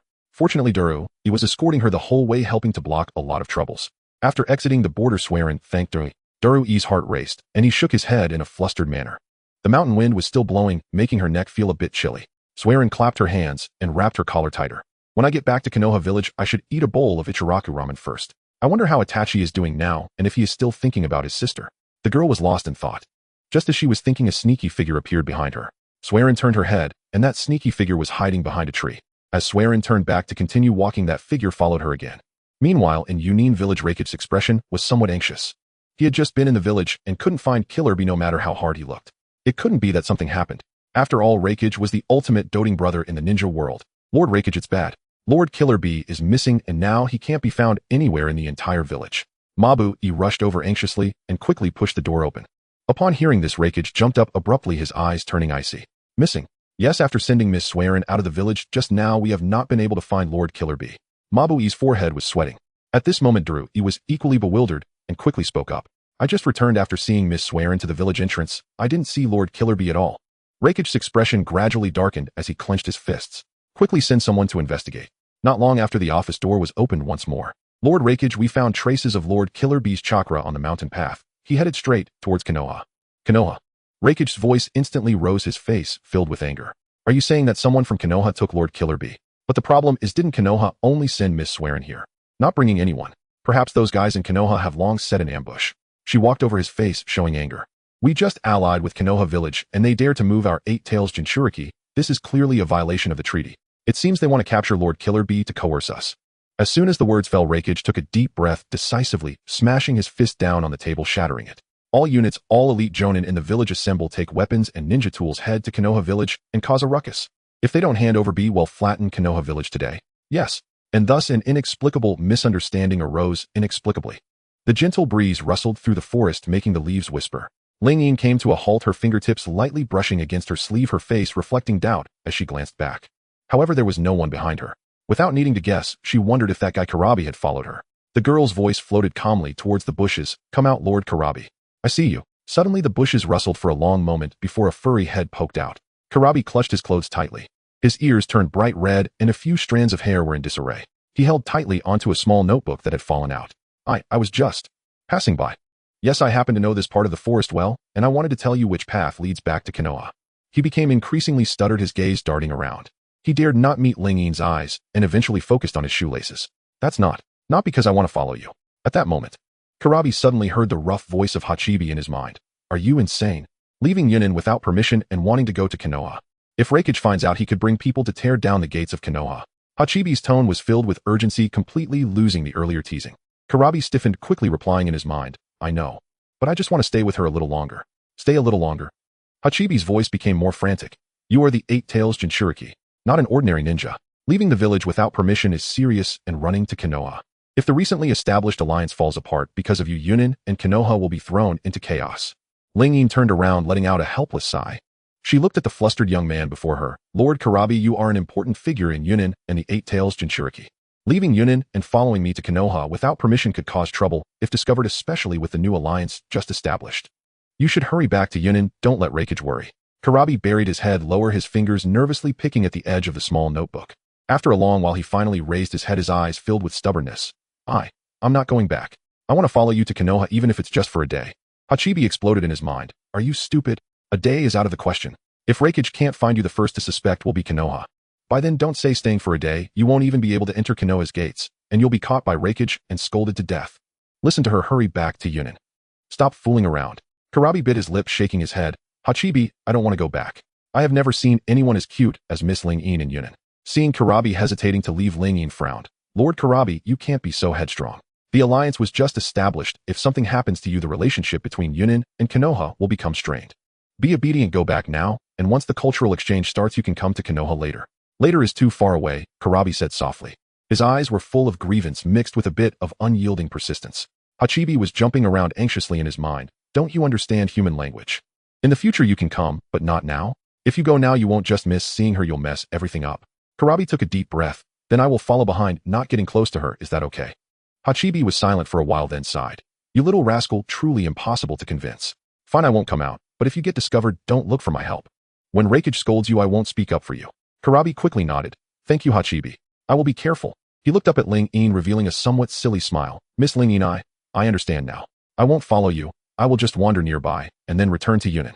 Seeing him agree, Ling-in's expression was a bit strange. All right, but remember to come back early. After saying that, she turned and continued towards Konoha. Not noticing Karabi quietly followed after she left. This time he followed Hachibi's advice, concealing all his chakra. He walked slowly, keeping a distance behind her. Hachibi was complaining in his mind. You're going to be discovered. Karabi said nothing. His eyes were fixed on Ling-in's back, a smile creeping up at the corners of his mouth. Time flew by, and in the afternoon Ling-in quickly arrived at the gates of Konoha, pondering whether to go to Ichiraku Ramen first. Then she would look for Itachi. She was completely unaware that not far behind her Karabi was hiding behind a tree, secretly watching her back. Hachibi urged in his mind. All right, you've seen her enter Konoha, you should head back to Yunin now. Karabi shook his head. I'll stay a little longer. Stay a little longer? Are you kidding? Hachibi retorted. You just want to go in and stroll around Konoha with her. Karabi did not refute, only biting his lip. Taking advantage of the gate guard's inattention, he quietly followed the crowd and entered Konoha. Hachibi sighed in his mind. This is it, it's over now. If you get caught, I won't help you. Karabi ignored Hachibi. His eyes sparkled as he looked at the streets of Konoha. There were stalls selling dumplings, children chasing and playing, and villagers chatting and laughing. Everything was different from Yunin. More importantly, Miss Ling-in was not far ahead, standing in front of a dumpling stand buying dumplings. Hachibi urged in his mind. Hurry and hide. Don't let her find you. Karabi quickly hid behind a nearby tree, secretly watching Ling-in. He saw her buy a skewer of 3 colored dumplings, just about to take a bite. Suddenly, he remembered something and rushed to a nearby flower bush. He picked a small yellow flower, holding it in his mouth, while still clutching the small notebook in his arms. Karabi took a deep breath and walked out from behind the tree. He walked towards Ling-in, his steps trembling slightly, but his gaze was determined. Just as Ling-in took a bite of her dumpling, she heard footsteps behind her. She turned around, momentarily stunned. Karabi stood behind her, a small yellow flower in his mouth, holding a small notebook. His face flushed, his gaze fixed on her. The young man took the flower from his mouth and extended his hands towards Ling-in. Although his voice was a bit stammering, it was much steadier than before. Miss Ling-in, I know it was wrong for me to leave Yunin without permission. I also know I shouldn't have followed you into Konoha, but I really like you. Hachibi was jumping in his mind. You should leave quickly. Are you stupid? Hurry and shut up. Otherwise the Hokage's people will come. Karabi ignored Hachibi. I've never seen anyone as cute as you. When I was in Yunin, I wanted to talk to you. Following you here was also to tell you this. Miss Ling-in, I like you. Can you be my friend? As he spoke, his face grew redder, but his gaze remained fixed on Ling-in, filled with anticipation. Ling-in almost dropped the dumpling in her hand, staring at the silly-looking boy in front of her, resembling a bear, nearly laughing in anger. She could not believe that Karabi would confess to her. Surrounding passersby also noticed the scene, stopping in curiosity to watch them. Hachibi sighed in his mind. It's over, it's really over now. The Hokage's people are definitely coming. At that moment, Kakashi was at a bookstore, selecting books, his attention drawn to the scene outside the window. Kakashi's expression quickly turned stiff. He never expected that his wife would be confessed to by someone. He swiftly vanished from his spot, decisively arriving beside the young girl, his gaze calm, yet scrutinizing, locking onto Karabi. What are you doing, friend from Yunin? Karabi froze with the flower in his hand, turning to look at Kakashi, the redness on his face still not faded. His eyes were filled with tension. Hachibi fell silent in his mind. Oh no, it's Kakashi from Konoha. The situation had grown rather complicated. Gazing at the enigmatic killer bee before her, the young woman fell into silence. Oh no, how on earth was she to explain this predicament? Kakashi-kun. Rin-in tried to speak further. But Kakashi swiftly stepped forward, taking her hand in his, as his expression hardened into icy severity toward Killer Bee. Esteemed guest from Kumogakure, what business brings you to Konohagakure? Ah, well. Sweat beaded on Killer Bee's brow as he stammered, utterly at a loss for words. Perhaps it's best you tell Kakashi the truth now, so Konoha's shinobi may escort you safely back to Kumogakure. Gyuki the Eight Tails gazed upon Killer Bee with weary resignation. No, I've made my decision. Here I will find my one true love. Killer Bee shook his head, his gaze unwavering and resolute. Helpless Gyuki sighed deeply. Fine, let the boy indulge in this folly just once. Kakashi's, please step aside. I've come to Konoha in search of my soulmate. Killer Bee rapped off key, his voice grating and unrefined. At these words, Kakashi's brow furrowed sharply into a rigid angular crease, his stare turning glacial. What did you say? Say it again. Kakashi's, I've come to seek my soulmate. You fool. You blockhead. Killer Bee flailed wildly, his manner so absurdly unguarded that he resembled nothing so much as a reckless, witless youth from another era. Renin watched him speechless. No wonder the original canon dubbed him Kuma and I. His temperament was simply too guileless. Leaving aside the sheer audacity of an Eight-Tails Jinchuriki appearing unannounced in Konoha, he seemed wholly oblivious to the diplomatic crisis he'd triggered back in Kumogakure. His elder brother would surely panic upon learning his younger sibling had vanished without trace into Konoha. But returning to the matter at hand, Killer Bee continued reciting his cringeworthy love verses. Unbeknownst to him, Kakashi's expression darkened by the second. Enough, Killer Bee. You entered Konoha's sovereign territory without authorization, violating the allied Shinobi Nations Treaty. I now invoke the authority of the Umbu. Kakashi recited Konoha's statutes coldly, his eyes locked onto Killer Bee with unblinking intensity. Killer Bee's bravado instantly wilted. Well then, this Kakashi fellow certainly looked intimidating. He'd merely come seeking true love. Was such sternness truly warranted? Of course, were Kakashi privy to Killer Bee's thoughts, he might well strike him across the face in exasperation. Though such a blow would scarcely faze Killer Bee, whose body, forged by the Eight-Tails chakra, was virtually impervious to ordinary force. In the Hokage's office, Hiruzen Sarutobi listened to the Umbu's report, and his pupils contracted sharply. The Eight-Tails Jinchuriki from Kumogakure has infiltrated Konoha. After cross-referencing the suspect's portrait, Hiruzen's expression turned grim. What precisely did Kumogakure intend? Were they preparing to declare war upon Konoha? Or had Danzo been behind this? Hiruzen's mind raced, already formulating questions, when the door burst open with a thunderous crash. Danzo strode in, leaning heavily on his cane, the sole person in all of Konoha who never knocked before entering the Hokage's chamber. Hiruzen, recently the Uchiha clan has grown increasingly unruly. Let us cooperate, eliminate them first. Danzo cut straight to the point.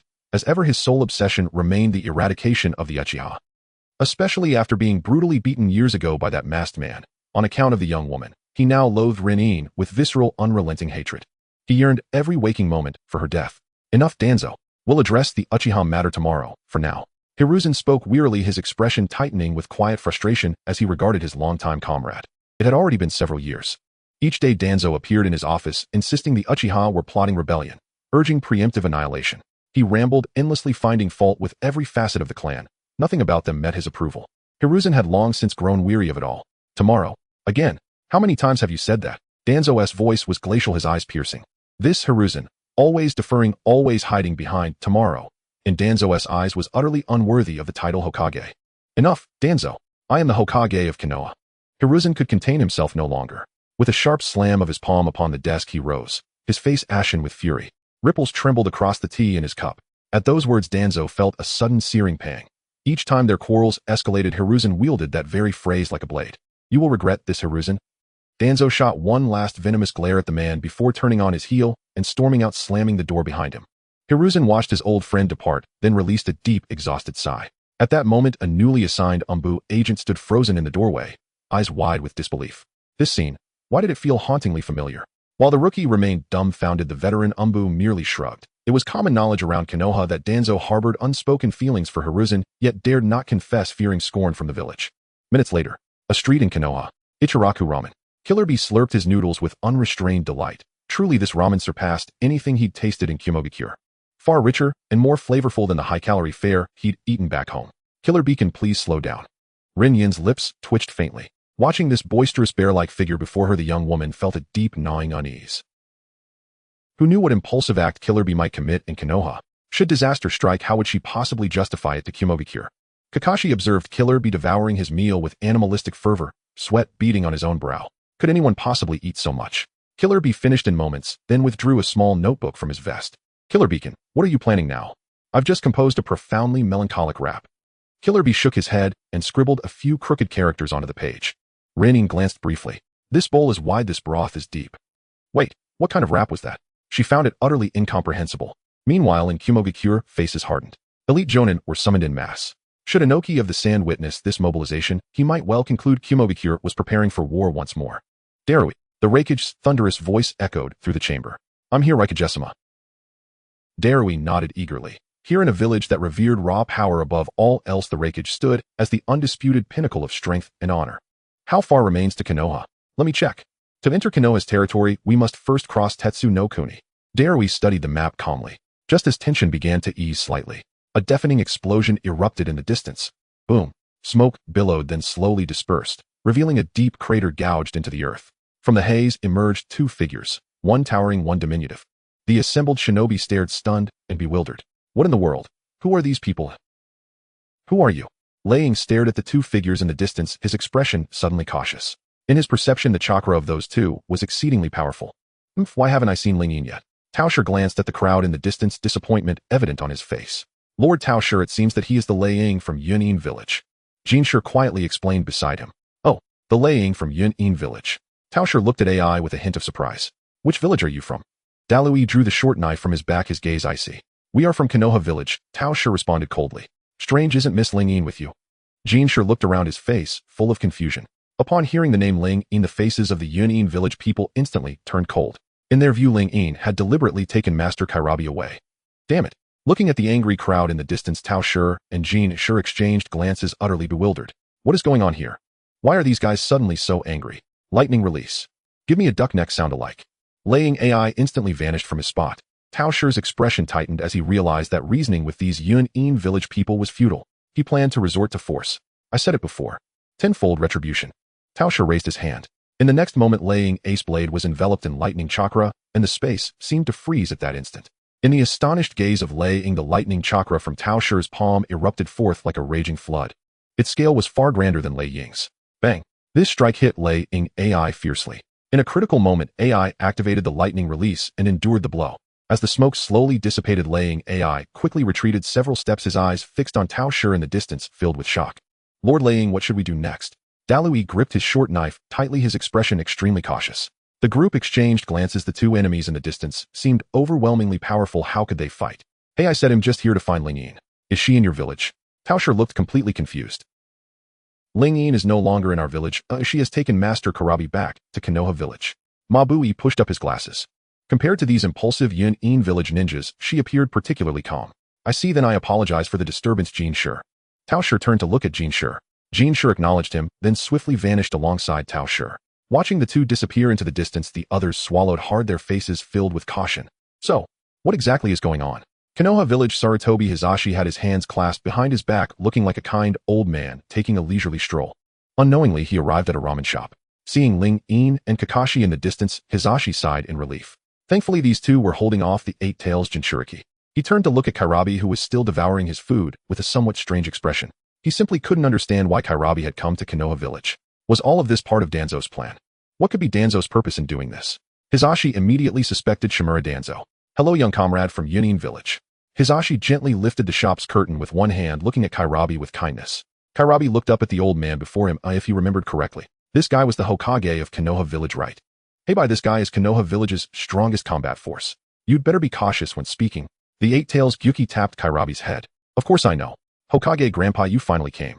A cheerful voice from a girl instantly caught Kairabi's attention.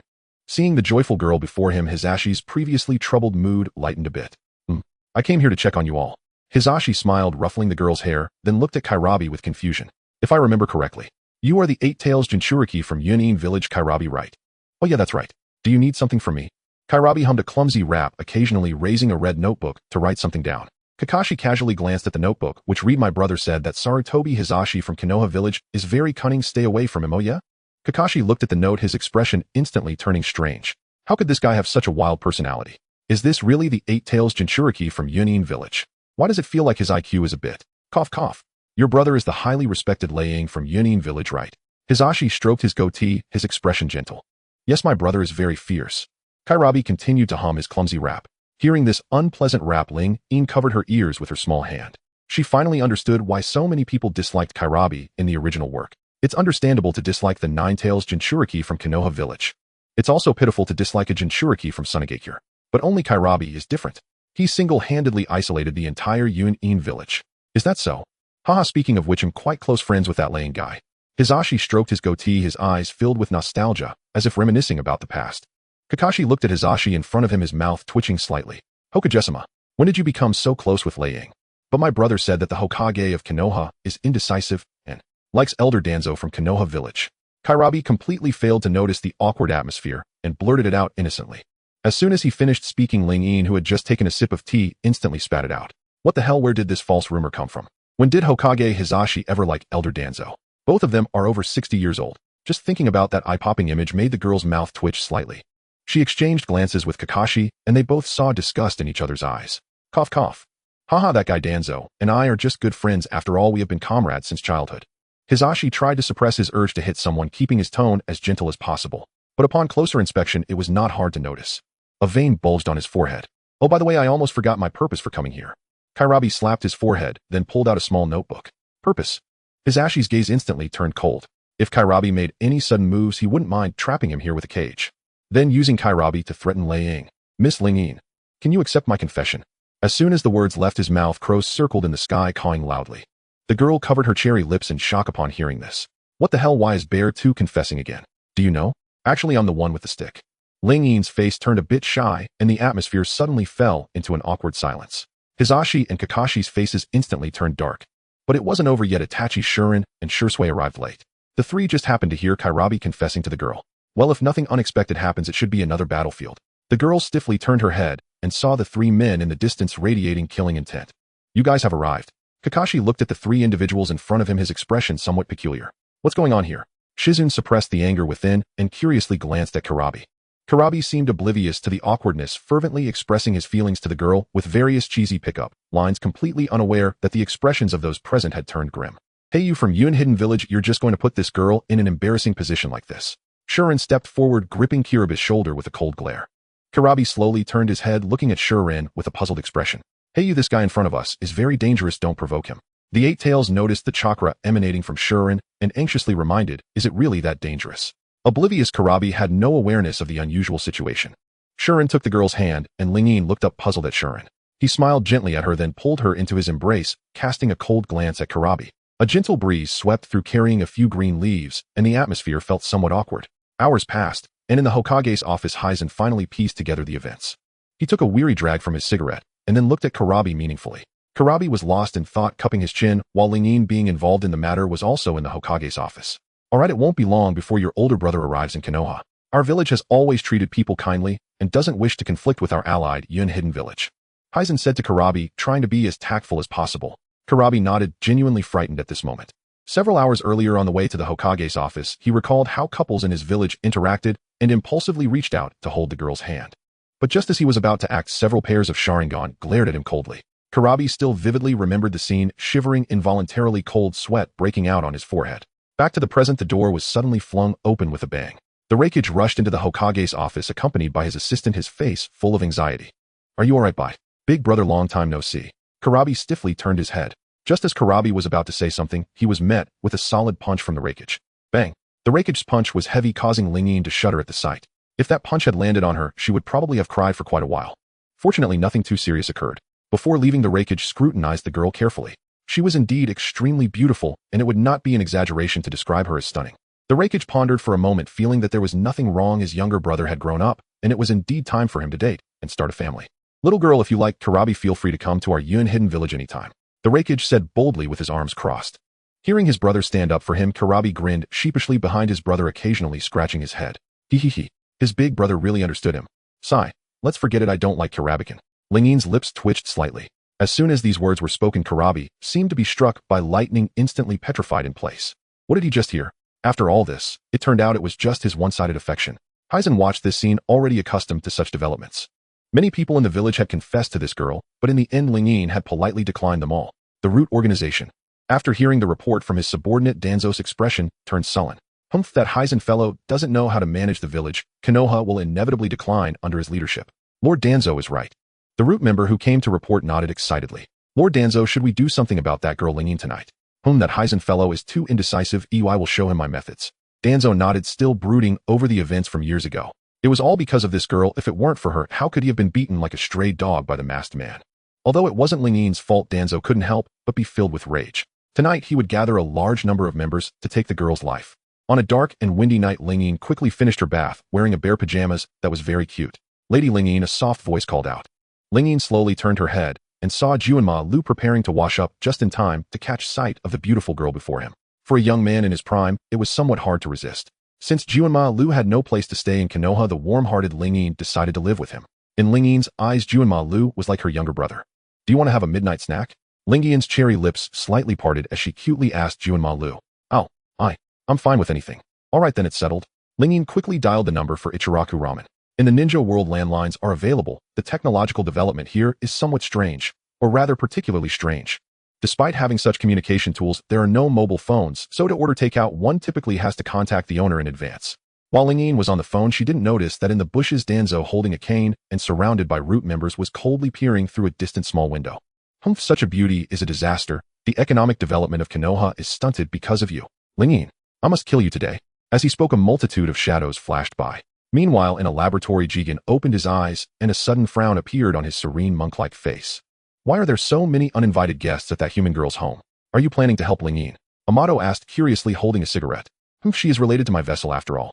Jigen nodded, his figure instantly disappearing from the spot. At this moment, he felt an inexplicable fire burning inside. Danzo of Konoha Village. My woman, how dare you touch her? You must know that Jigen is the strongest antagonist in Boruto, far surpassing Naruto and Sasuke. At least at this stage, there is no one in the ninja world who can match him. Even Obito with his dual Kimyui is no match for Jigen. Jigen moved at incredible speed, traversing through the dense forest, parting the bushes, and quickly spotted a few sneaky figures in the distance. Parting the grass, Cien spotted several furtive figures in the distance. A group of ants, he smirked disdainfully, his eyes filled with contempt. In his eyes, Shimizu Danzo and his subordinate root members were no different from ants crawling on the ground. All right, Uncle Shota, I need your help. 1 serving of deluxe tonkatsu ramen and 1 serving of tomato miso ramen. Make it quick. Ringing off the call, Ling Yin wore a sweet smile as she caressed her flat belly, eagerly licking her lips. Junmaru, there will be delicious food soon. Thank you, Lady Ling Yin.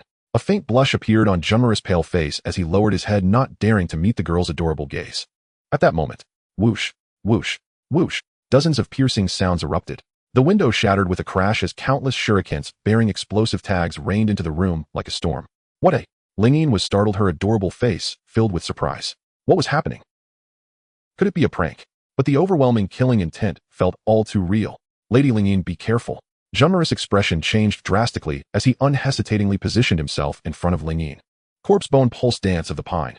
In an instant, countless white bone spikes shot out from Junmaru's body, forming a solid bone shield that blocked all the shurikens from entering. Boom! A violent explosion echoed through the night sky, engulfing the entire small house in flames, thick smoke billowing upward. Cough, cough. Ling Yin choked on the smoke, her little bear pajamas covered in dust, looking somewhat disheveled. Junmaru, are you alright? She anxiously looked at the boy in front of her. I'm fine, Lady Ling Yin. Junmaru gasped for breath, yet his gaze became sharp as he stared intently at the massed shadows outside. It's the root members. Oh, to think you could withstand this attack. The Kagaya clan's bloodline limit is indeed formidable. Danzo leaned on his cane, slowly emerging from the shadows, his exposed eye glinting with a cold, greedy light. However, this is where it ends. Kill. With a command from Danzo, dozens of root ninjas swooped in like phantoms, armed with short blades, attacking the two from all directions. You will not harm Lady Ling Yin. Junmaru shouted, his hands transforming into bone blades as he charged forward. Corpse bone pulse dance of the willow. His figure darted swiftly in the cramped space, his movements graceful and deadly, each swing emanating a sharp glint. But the root ninjas coordinated seamlessly, showing no fear of death. Although the boy was powerful, ultimately 2 fists could not rival 4 hands, and soon he bore several wounds. Junmaru. Ling Yin watched in a panic, her small hands clenched tightly together. After all, she was just a girl, and faced with such a scene, she could do nothing but feel fear. Who sees that girl? Danzo seized the moment, pointing in Ling Yin's direction. Immediately, 2 root ninjas circumvented Junmaru's defense and approached Ling Yin. The cold blade shimmered ominously in the firelight. Up. Ling Yin closed her eyes and fried her mind blank. Am I going to die? I haven't even eaten my ramen yet. However, the anticipated pain did not come. Have you thought about how to die? A cold voice rang out, halting everyone's movements for a moment. Ling Yin cautiously opened one eye, only to freeze in shock. She saw a man dressed in a black monk robe, his expression stern, who had mysteriously appeared before her. He stood quietly, exuding an intense oppressive aura. The two root ninjas had their bodies frozen midair, maintaining their stance with blades terror etched on their faces. In the next second their bodies were pierced by several black rods, and before they could even scream they disintegrated into dust. Who is this? Danzo's pupils contracted sharply, alarm bells ringing in his mind. When did this man appear? He hadn't noticed a thing. Cixin ignored him slowly, turning his head, his cold gaze landing on Lingyin. Seeing the girl covered in dust, her face filled with fear ignited an inexplicable rage within his previously calm heart. You dare touch my belongings. Cixin's voice was not loud, yet it resonated clearly in everyone's ears, carrying an undeniable dominance. As the saying goes, the king descends from the heavens, anger fierce and grim. Belongings? Lingyin tilted her head, somewhat puzzled. Is Cixin referring to her? Arrogant. Attack, kill him. Danzo was completely enraged by Cixin's contemptuous gaze, roaring as he issued the command. All the root ninjas surged forward, unleashing a torrent of ninjutsu towards Cixin. Fire release, great fireball technique. Wind release, great breakthrough. Facing this overwhelming flood of ninjutsu capable of destroying everything, Cixin's expression did not change at all. He simply raised his right hand lightly. Boring. Strange black patterns instantly spread across his arm, and an indescribable terrifying power began to radiate. All ninjutsu upon touching his body vanished without a trace, as if a cow had drowned in the sea. Everyone was stunned by this bizarre scene. How is this possible? He absorbed the ninjutsu. For the first time a look of fear appeared on Danzo's face. The game is over. Cixin's voice was like the decree of death. He flickered and vanished from his spot. The next moment screams erupted one after another. The root ninjas could not even see his movements, only feeling a flash before their bodies were pierced by invisible blades, their consciousness sinking into endless darkness. This was a complete one-sided massacre. Junmaru stood dumbfounded, his proud corpse bone pulse appearing as fragile as a child's toy before this man. Too strong. So strong that it engendered despair. In just a few breaths, all the root ninjas except for Danzo were dead. Blood stained the earth, and the ruined little house looked particularly desolate in the night wind. You? Who exactly are you? Danzo retreated in fear, almost losing grip of his cane. Had his prized root been so easily destroyed? Cixin did not answer, taking slow steps towards Danzo, each step seeming to tread upon Danzo's heart. Don't come closer. Danzo, terrified, unwrapped the bandage on his right arm, revealing a strange arm embedded with several Sharingan. Izanagi. However, it was futile. Cixin simply extended a finger and lightly poked. PFF. A tiny black rod shot out at extreme speed, instantly piercing Danzo's shoulder, pinning him firmly against the wall behind him. A searing pain surged, and Danzo let out a tragic scream. Cixin handled everything as if it were merely an insignificant task. He turned and walked towards Lingyin, gazing down at the stunned girl. You? As Lingyin was about to say something, Cixin swept her up in a princess carry. Yeah. The girl gasped, her body tensing, her small face turning as red as a ripe apple.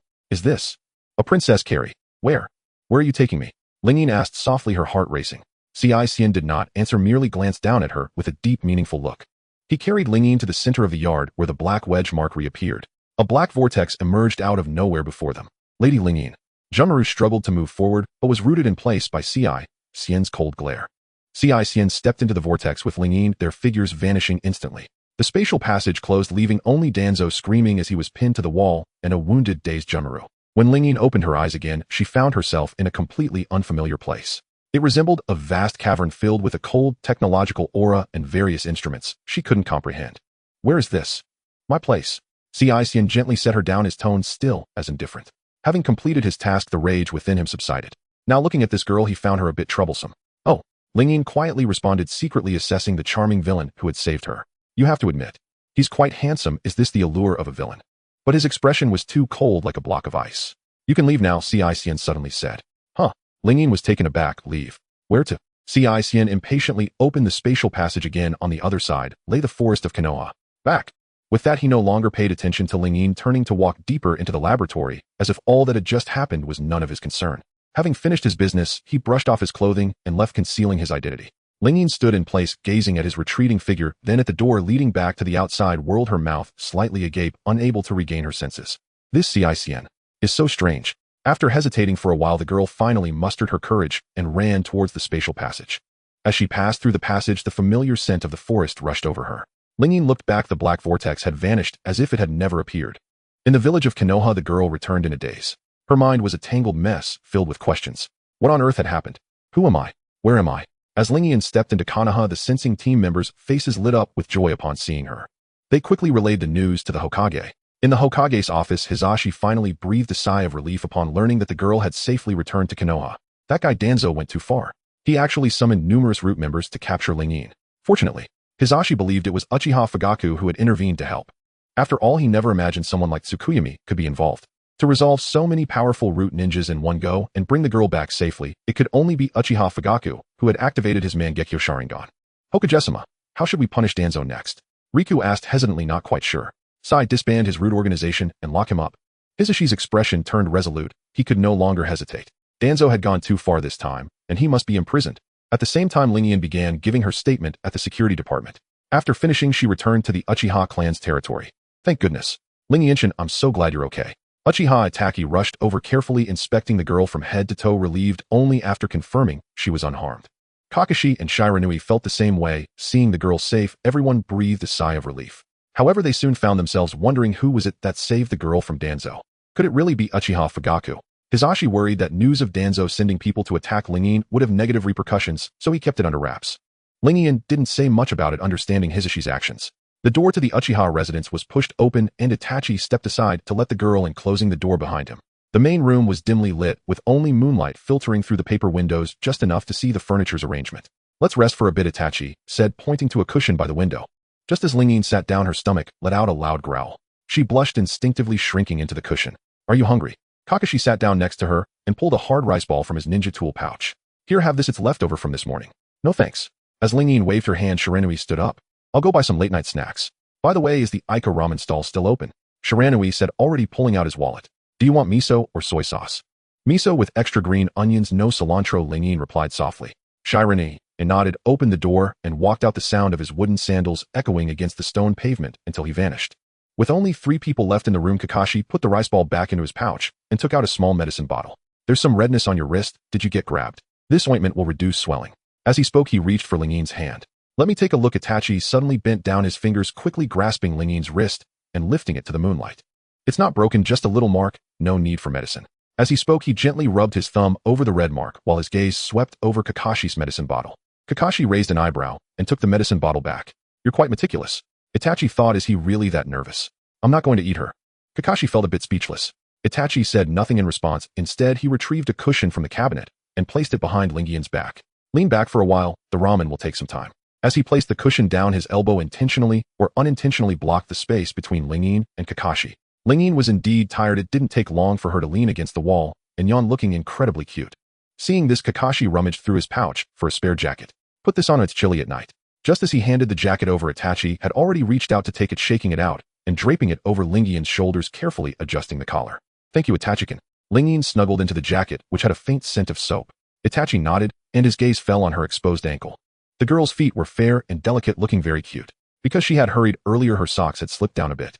Itachi bent down, gently tugging at the socks opening to pull them up. Kakashi frowned at the sight, observing Itachi's interaction with the girl. He instinctively felt a bit uncomfortable. Is this guy being a little too much? By the way, don't you know that men and women should keep their distance? Kakashi stood up, about to stop Itachi, when he heard Itachi ask Ling this afternoon at the village entrance, besides the sensing team, who else saw you? I don't think anyone else. Ling's voice was a bit vague. I was confused at the time. I only remember someone pulling me and running fast. Was it Uncle Fugaku? Itachi pressed. I don't know. Ling shook her head. I couldn't see his face, but he seemed quite tall. Kakashi turned his head. Uncle Fugaku was in the clan territory for a meeting this afternoon. It shouldn't have been him. His words were meant for both Ling and Itachi. Stop guessing. It's more important to focus on the person. Itachi didn't refute. He simply scooted closer to Ling, almost pressing against her arm. Whoever it is, the important thing is that you're safe. As he spoke, his fingers lightly patted the jacket Ling was wearing as if to comfort her, but his eyes shot a cold glance at Kakashi. Kakashi clicked his tongue, just about to say something, when Shiranui's voice came from outside. The ramen is here. The boss also sent 2 skewers of grilled meat. Itachi immediately stood up to open the door, pausing briefly by Kakashi's side to whisper, she's tired, don't keep asking her questions. Kakashi nodded, and after the 3 tidied up, they tenderly cared for the girl. At the same time, elsewhere, Shursui was still investigating the girl's situation in the Umbu, and to his surprise, that bastard Danzo actually dared to target Ling. Shizui's expression darkened as he thought of the treatment the girl had suffered, and his pupils involuntarily turned into the shape of a kaleidoscope. In the Hokage office, the lights were dimmed. The shadow of Rijan was stretched long as he stood outside the iron bars, gazing at Danzo, who was huddled in the corner.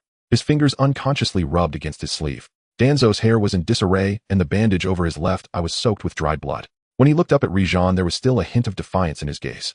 Sarutobi, are you really going to keep me locked up here? Rijan sighed, his voice growing heavy. You dispatched roots to capture Ling, this matter has escalated. Not punishing you would be unreasonable. I did it for the village. That girl. Danzo attempted to stand up and argue, but was interrupted by Hiruzen raising his hand. Even for the village you cannot harm innocent children. Danzo choked on his words, turning his face away in silence though his shoulders slumped. Hiruzen looked at him, feeling a pang in his heart. After all, they had fought side by side for decades. I won't withdraw your roots, nor will I severely punish you. Just confinement for half a month. Reflect on your actions. Danzo was taken aback, turning back to Hiruzen with a hint of surprise in his eyes. You? No more words. Hiruzen turned and walked towards the door, pausing at the entrance.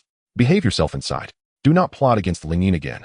With that he gently closed the door. He softly closed the door, leaving Danzo's silence locked within. The night in the Uchiha clan was very quiet, with only the occasional chirp of insects. Shirzue held a bag of freshly bought dorayaki. He had heard Itachi say that Lingyin loved this treat. Thinking of the girl, he quickened his steps toward Itachi's house. Arriving at the door, he knocked on the wooden surface. Knock knock. Soon Itachi's voice came from inside. Who is it? It's me, Shirzue. The door clicked open. Itachi stood behind the door, first glancing at the bag in Shizue's hand before stepping aside to let him in. Come in, Lingyin is inside. As Shirzue walked in, he saw Lingyin sitting on a mat by the window, holding a small cushion in her arms. As soon as she spotted Shirzue, her eyes lit up. She stood up from the mat, exclaiming, Shizuikin. Shirzue quickly walked over. He presented the dorayaki to her, softening his tone. I just bought this at the corner, it's still warm. Do you want to have a piece? Lingyin accepted the bag. Her fingertips brushed against the warm packaging. She smiled and nodded. Thank you, Shizuikin. Itachi stood beside her, reaching for a tissue from the table. He handed it to Lingyin. Take your time eating, don't get it stuck on the corners of your mouth. Kakashi walked out from the inner room, holding a small porcelain bottle. Seeing Shirzue, he raised an eyebrow. Oh, Shirzue is here too. He walked over to Lingyin, handing her the porcelain bottle. This is an anti-swelling ointment. The bruise on your wrist hasn't faded yet. Apply some later. Lingyin looked at the dorayaki in her hand, then glanced at the ointment Kakashi offered. Feeling a bit flustered, she blinked. I'll set the dorayaki aside for now. I'm not hungry at the moment. The servant came out from the kitchen with a cup of warm tea. Upon hearing this, he handed the tea to Lingyin. If you can't eat, at least have some tea. It's warm, it'll soothe your throat. Shirzue observed as Itachi handed tissues, Kakashi offered ointment, and the servant provided tea. He felt a slight discomfort in his heart, clearing his throat to break the atmosphere. Lingyin, when you were caught this afternoon, were you scared? Lingyin cradled the teacup. She shook her head, her fingertips lightly tracing the rim of the cup. Not really. Someone helped me later. I ran really fast, and they didn't catch up to me. Itachi immediately interjected, his gaze sweeping towards Shirzue, his tone firm. No one will dare to trouble you again in the future. I will keep watch. Kakashi nodded as well, adding, I've alerted the Umbu. There will be people guarding around your home. Just call out if you need anything. The servant set down the empty plate he was holding and chimed in. I'm not so busy lately. I can keep you company during the day. The four men surrounded Lingyin, each speaking in turn, their concern evident in their eyes. Lingyin felt a bit embarrassed under their gazes, lowering her head and sipping the tea. Thank you all, I appreciate it. Itachi leaned in closer, gently patting the top of her head with a light touch. No need to thank us, it's the least we can do. Kakashi noticed this action. He stepped forward, offering the ointment once more in front of Lingyin. Remember to apply the ointment. Otherwise the bruise will take longer to heal. The servant moved to the window. He adjusted the curtains to block out the cool night breeze. It's a bit chilly at night. Don't let it blow on you. He thought silently to himself. It's best not to get involved in this battlefield. After a while, Lingyin yawned, her eyes slightly red, looking a bit tired. I'm feeling a bit sleepy. Itachi immediately supported her arm, guiding her towards the bedroom. Then let's go to sleep. I've already prepared the blankets for you. Kakashi followed behind, reminding her. I placed a small night light next to the pillow. If you're afraid of the dark, just turn it on. The servant went to put the dorayaki Lingyin hadn't eaten into a preservation box. He placed it in the refrigerator. Shirzue watched them busying about, smiled slightly, and turned to walk towards the door. When he reached the entrance, he heard Itachi tell Lingyin inside, sleep well, I'll be watching at the door. Then came Kakashi's voice. I'll be in the living room, just call out if you need anything. Shirzue gently closed the door, unable to suppress his thoughts. These guys truly care for Lingyin. Inside the room, Lingyin lay beneath the blankets. She gazed at the warm yellow night light beside the bed, feeling a warmth in her heart. She could hear Itachi's soft footsteps at the door and the gentle rustling of Kakashi flipping through pages in the living room. Although he hadn't turned many pages, it seemed more like he was pretending. Itachi leaned against the bedroom door, his ear pressed to the door panel, listening as the breathing inside gradually steadied. Only then did he let out a sigh of relief. Kakashi sat on the mat in the living room holding a novel, but his gaze remained fixed in the direction of the bedroom. He barely glanced at the text. The servant tidied up the kitchen and sat quietly in another corner of the living room, arms crossed, not saying a word. The entire house was quiet, with only the moonlight seeping through the window cracks, enveloping everything in a gentle sense of peace. The sunlight streamed through the window, warming the tatami mat. Lingyin was setting the table. Itachi was beside her, helping the young girl serve rice with a gentle gaze. Kakashi leaned back in his chair, holding a copy of Intimate Paradise, though he wasn't really reading it, his eyes occasionally scanning the room. Thoughts raced through Kakashi's mind like lightning. Firstly, the first competitor, Shirin. This guy is tough to deal with and quite powerful. The second competitor, Shizuku, compared to Shirin, Shizuku is obviously much easier to handle. As for Uchiha Itachi, Kakashi completely disregarded this little brat.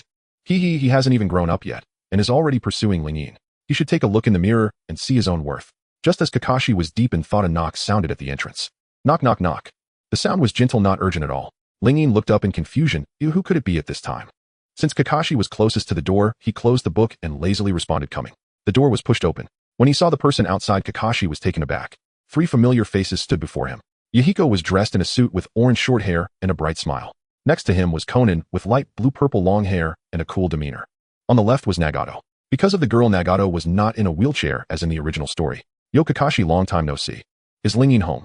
We came to see her, Yahiko said with a light smile. Oh, brother Yahiko.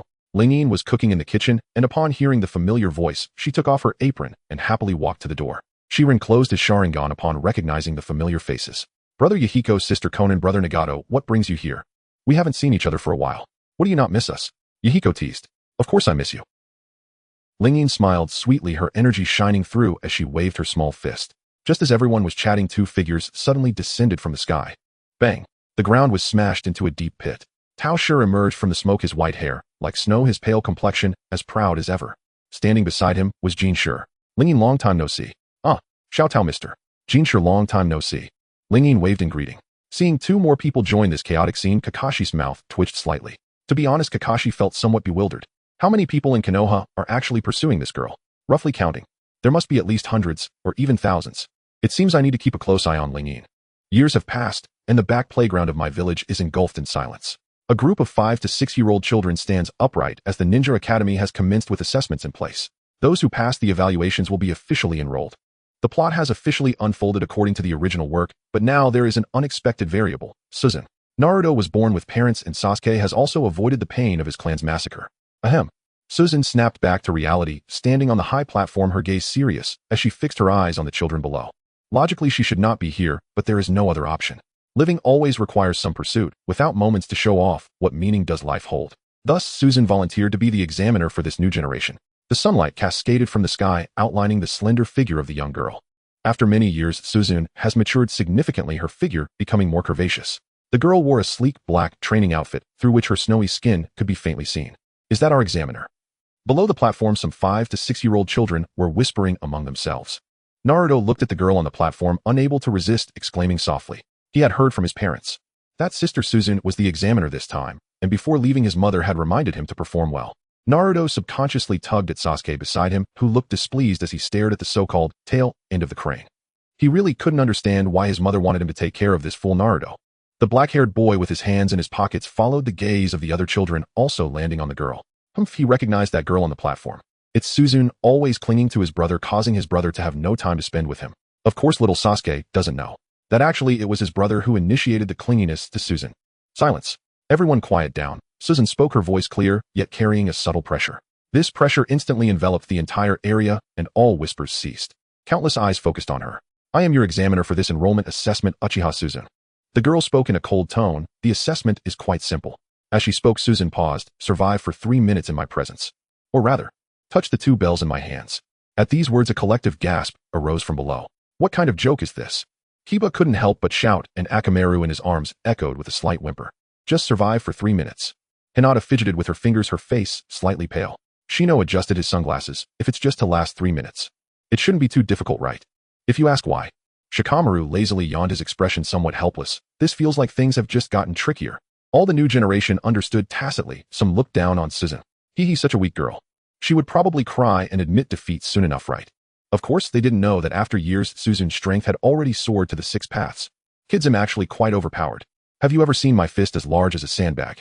Hearing the examiner's words, Naruto immediately became excited and vigorously waved his fist. It doesn't sound too difficult. Watch me snatch the bells in one go. Sasuke let out a cold snort, interrupting Naruto. Don't get too cocky, you bottom feeder.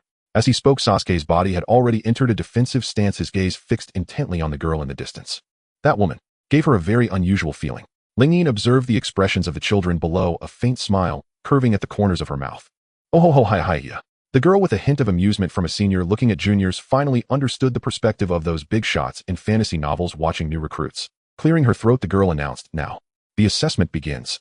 Lingian's voice once again suppressed all commotion. In an instant among the children present some had already hidden in the woods not intending to confront directly, while a few impulsive ones charged straight at her. In their eyes this girl examiner was nothing special. With so many of them the advantage was on their side. So they shouted, "Let's go. That's right, she's all alone." Several impatient children shouted as they rushed towards Lingian first. Their thought was simple, overwhelm her with numbers. Lingian looked at the group of kids charging at her and gently shook her head, so naive. Her figure flickered, leaving only a faint afterimage behind. What incredible speed. Sasuke, hiding in the woods, gasped softly. He saw clearly that the girl's petite body was able to unleash such rapid speed. In the next moment Lingian appeared beside the boy at the forefront, her hands swiftly descending, precisely striking his nape. The boy didn't even make a sound, collapsing softly to the ground. Almost simultaneously Lingian sidestepped another punch, her foot hooking effortlessly. The second child lost his balance face down in the dirt. The girl did not pause her movements, spinning gracefully, as if weaving through a sea of flowers untouched by a single petal. The girl's figure was elegant, with every pause a little one would fall to the ground. However, Lingian held back, not using her full strength. Just like that, in less than 10 seconds, all the children who charged forward were sprawled on the ground, the training ground echoing with their cries of pain. In the grass there was a deathly silence. Naruto, who had been eager just moments ago, now fell into a state of existential doubt. He truly did not expect that petite and adorable girl in the distance could unleash such overwhelming power. No, it can't be. Naruto's voice trembled slightly. Sasuke firmly held his shoulder, glaring at him. "Shut up, idiot." Sasuke was equally startled, his palms sweating. At this time he had not yet activated his Sharingan, and his strength was entirely at a novice level. Of course it probably wouldn't get much better in the future. With someone like Lingian a walking cheat, Sasuke no longer needed to obsess over revenge like in the original story. But that wasn't the point. To get back on track, Sasuke barely caught a glimpse of the girl's movements. In other words, her speed was utterly inhuman. This is such a hassle. Shikamaru leaned against a tree trunk, scratching his head. Unlike the other children, he was very clever and had already assessed the vast disparity in strength based on the earlier encounter with the girl. This is simply not a level we can handle. Dad never said the entrance exam would be like this. He sighed, feeling an immense headache. Next to him, Choji had forgotten to eat his chips, muttering softly, "Shikamaru, do you think we can pass the assessment?" "Most likely not." Shikamaru shook his head. Hinata hid behind Shino, her little face pale, her fingers tightly clutching her clothes. So amazing. Could she become a ninja as powerful as Sister Lingian? At this moment Shino adjusted his sunglasses and began to analyze calmly, ultimately concluding, there is no chance of winning. Lingian looked at the students hiding in the distance, trembling, her expression equally strange. Was she really that frightening? Meanwhile, at the same time in the Umbu changing room, Kakashi had just finished a mission, not having time to change out of his combat uniform, his mind occupied with thoughts of Lingian. It should be around dismissal time soon. If I go to greet Lingian, she will definitely be very happy. Kakashi grew more excited the more he thought about it, oblivious to the fact that there were 9 others with the same idea. The setting sun painted the horizon in a shade of orange-red, and the gates of the Konoha ninja school had swung open. The parents, who had been waiting there for a long time, stretched their necks, eagerly gazing at the entrance. They all wanted to know the results of their children's assessments as soon as possible. However, the first children to come out were all drooping their heads, as if they had suffered a significant blow. "What happened? Dingxi, didn't you pass the assessment?" Xiao Dao Dingzhua asked his son with concern, seeing him lack spirit. That sister was too formidable. Dingxi weakly shook his head, even too lazy to touch his favorite potato chips, murmuring softly with a hint of fear on his face. Immediately after, Ya emerged holding the limp Chi. "Why? Damn it, I didn't even touch the hem of that sister's clothes." He angrily kicked a stone underfoot. Inazuka's looked at his son and smiled helplessly. Soon the little strong ones from Konoha also came out one after another, but everyone looked downcast, clearly having suffered a considerable setback. The parents exchanged glances, each harboring doubts in their hearts. Who exactly was this year's examiner? It is known that the children from prominent families are not the same as those from ordinary families. They have long begun their training. Yet none of them passed. This truly caught everyone off guard. Just then a figure appeared, attracting everyone's attention. Kakashi had just returned from a mission, still dressed in his Umbu combat uniform. Standing at 6 feet tall, the tight combat suit accentuated his muscular build, making it hard for anyone to look away. Most eye-catching was the fact that he was holding 2 cups of milk tea. "Is that Senior Kakashi, the leader of the Umbu?" A parent recognized him and gasped in a lowered voice. "What is he doing here? And with milk tea?" Amidst the curious gazes, Kakashi seemed to ignore everyone, his eyes firmly locked on the school gate. At the same time, Suzu was dealing with some miscellaneous tasks. The assessment was simply a test. Even if everyone failed, they could still enroll. As she finished the work on her desk, the girl stretched lazily and strolled out of the school. After a whole day of assessments, although the opponents were just elementary students, managing so many children was still quite exhausting. Suzu just wanted to hurry home and take a relaxing bath. I'm so tired," she murmured softly, rubbing her sore shoulders. However, as soon as she stepped out of the school gate, she sensed that the atmosphere was off. It was far too quiet here. Moreover, everyone's gaze was fixed on her. The girl looked up in confusion, thinking, oh no. These parents wouldn't be looking to settle scores with her, would they? Damn it, I should have gone a bit easier. Suzu's cute face turned pale. But then a figure stepped out from the crowd. Kakashi. Surprise flickered across Suzu's face. Suzu, long time no see. Kakashi walked over quickly, his previously serious expression softening. Standing at 6 feet tall, the height difference with the girl was particularly striking. I just finished a mission and happened to bring you some milk tea. Kakashi handed over the drink, his voice unusually gentle. If outsiders were to see this, they would surely be astonished. Wow. Is this Kakashi, the white fang of Konoha? Huh. For me, eh? Suzu's eyes brightened immediately. After a whole day of hard work, she was indeed thirsty, and she happily accepted the milk tea. Thank you, Senior Kakashi. Since Kakashi is currently the leader of the Umbu by seniority, the girl indeed had to address him as senior. Seeing her cheerful demeanor, Kakashi felt his heart lighten. He thought to himself, finishing those annoying tasks half an hour early, taking the detour to buy milk tea, and rushing over. All of it was worth it. You've worked hard on the assessment. Kakashi naturally reached out and gently ruffled the girl's hair, his touch particularly soft. Witnessing this affectionate gesture from a distance, a chorus of gasps filled the air. Is that really the serious examiner who just assessed us? Ino pulled on Shikamaru's sleeve, her eyes wide open, looking adorably surprised. Our examiner has a special relationship with that Umbu uncle. Shikamaru looked over there, a helpless expression on his face. As for Hinata, seeing Kakashi's actions made her face turn bright red and her fingers habitually fumbled together. Would she also end up like that with Naruto? Just thinking about it made her feel incredibly shy. Of course, if Niji, the devoted brother, found out what Hinata was thinking, Naruto might not survive until the Shippuden. In the crowd, Sasuke, with his hands in his pockets, snorted coldly and turned his head away in displeasure. That annoying sister. Always clinging to his brother, making it so that his brother had no time to play with him. Sasuke-kun. So Suzu-chan already has a boyfriend. Naruto scratched his head and said loudly. As soon as he finished speaking, everyone around heard it. The parents exchanged glances, each with increasingly interesting expressions. Oh, I see, it's Kakashi. Yamashiro always suddenly realized, and then looked at the other children with a hint of sympathy. To become Kakashi's girlfriend. That strength must be extraordinary. Meeting such a formidable character, the children had no reason to feel wronged about losing. Chio Dowdings stroked his chin, revealing a knowing smile. Time flies so fast, that little boy Kakashi has grown up so much. After a while, the girl finally realized something was off. Being stared at by so many people was quite embarrassing. Suzu's fair cheeks flushed a light pink as she slightly lowered her head. Senior Kakashi, there are a bit too many people here. Suzu's voice carried a hint of mild complaint, but this only made her look even more petite and adorable. As the saying goes, standing side by side, the contrast between someone who is 6 feet tall and someone who is 5 feet 8 is indeed quite striking, right? Kakashi looked at the girl's slightly flushed face and felt his mood brighten. He was aware of the many gazes around him, but he didn't mind. He even hoped that some potential rivals would just happen to see this scene, such as that guy named Uchiha Itachi and that guy named Obito, and so on, a whole lot more that Kakashi couldn't even count them all. Let's go, we'll walk you home. Kakashi turned slightly to block those overly direct gazes. Suzu felt relieved. Kakashi still cared for her just like before. Thus the two of them walked side by side, creating a particularly pleasing sight. At this moment, only a group of stunned parents and students remained behind. After a while, the crowd finally seemed to break free from their stupor, erupting into enthusiastic discussions.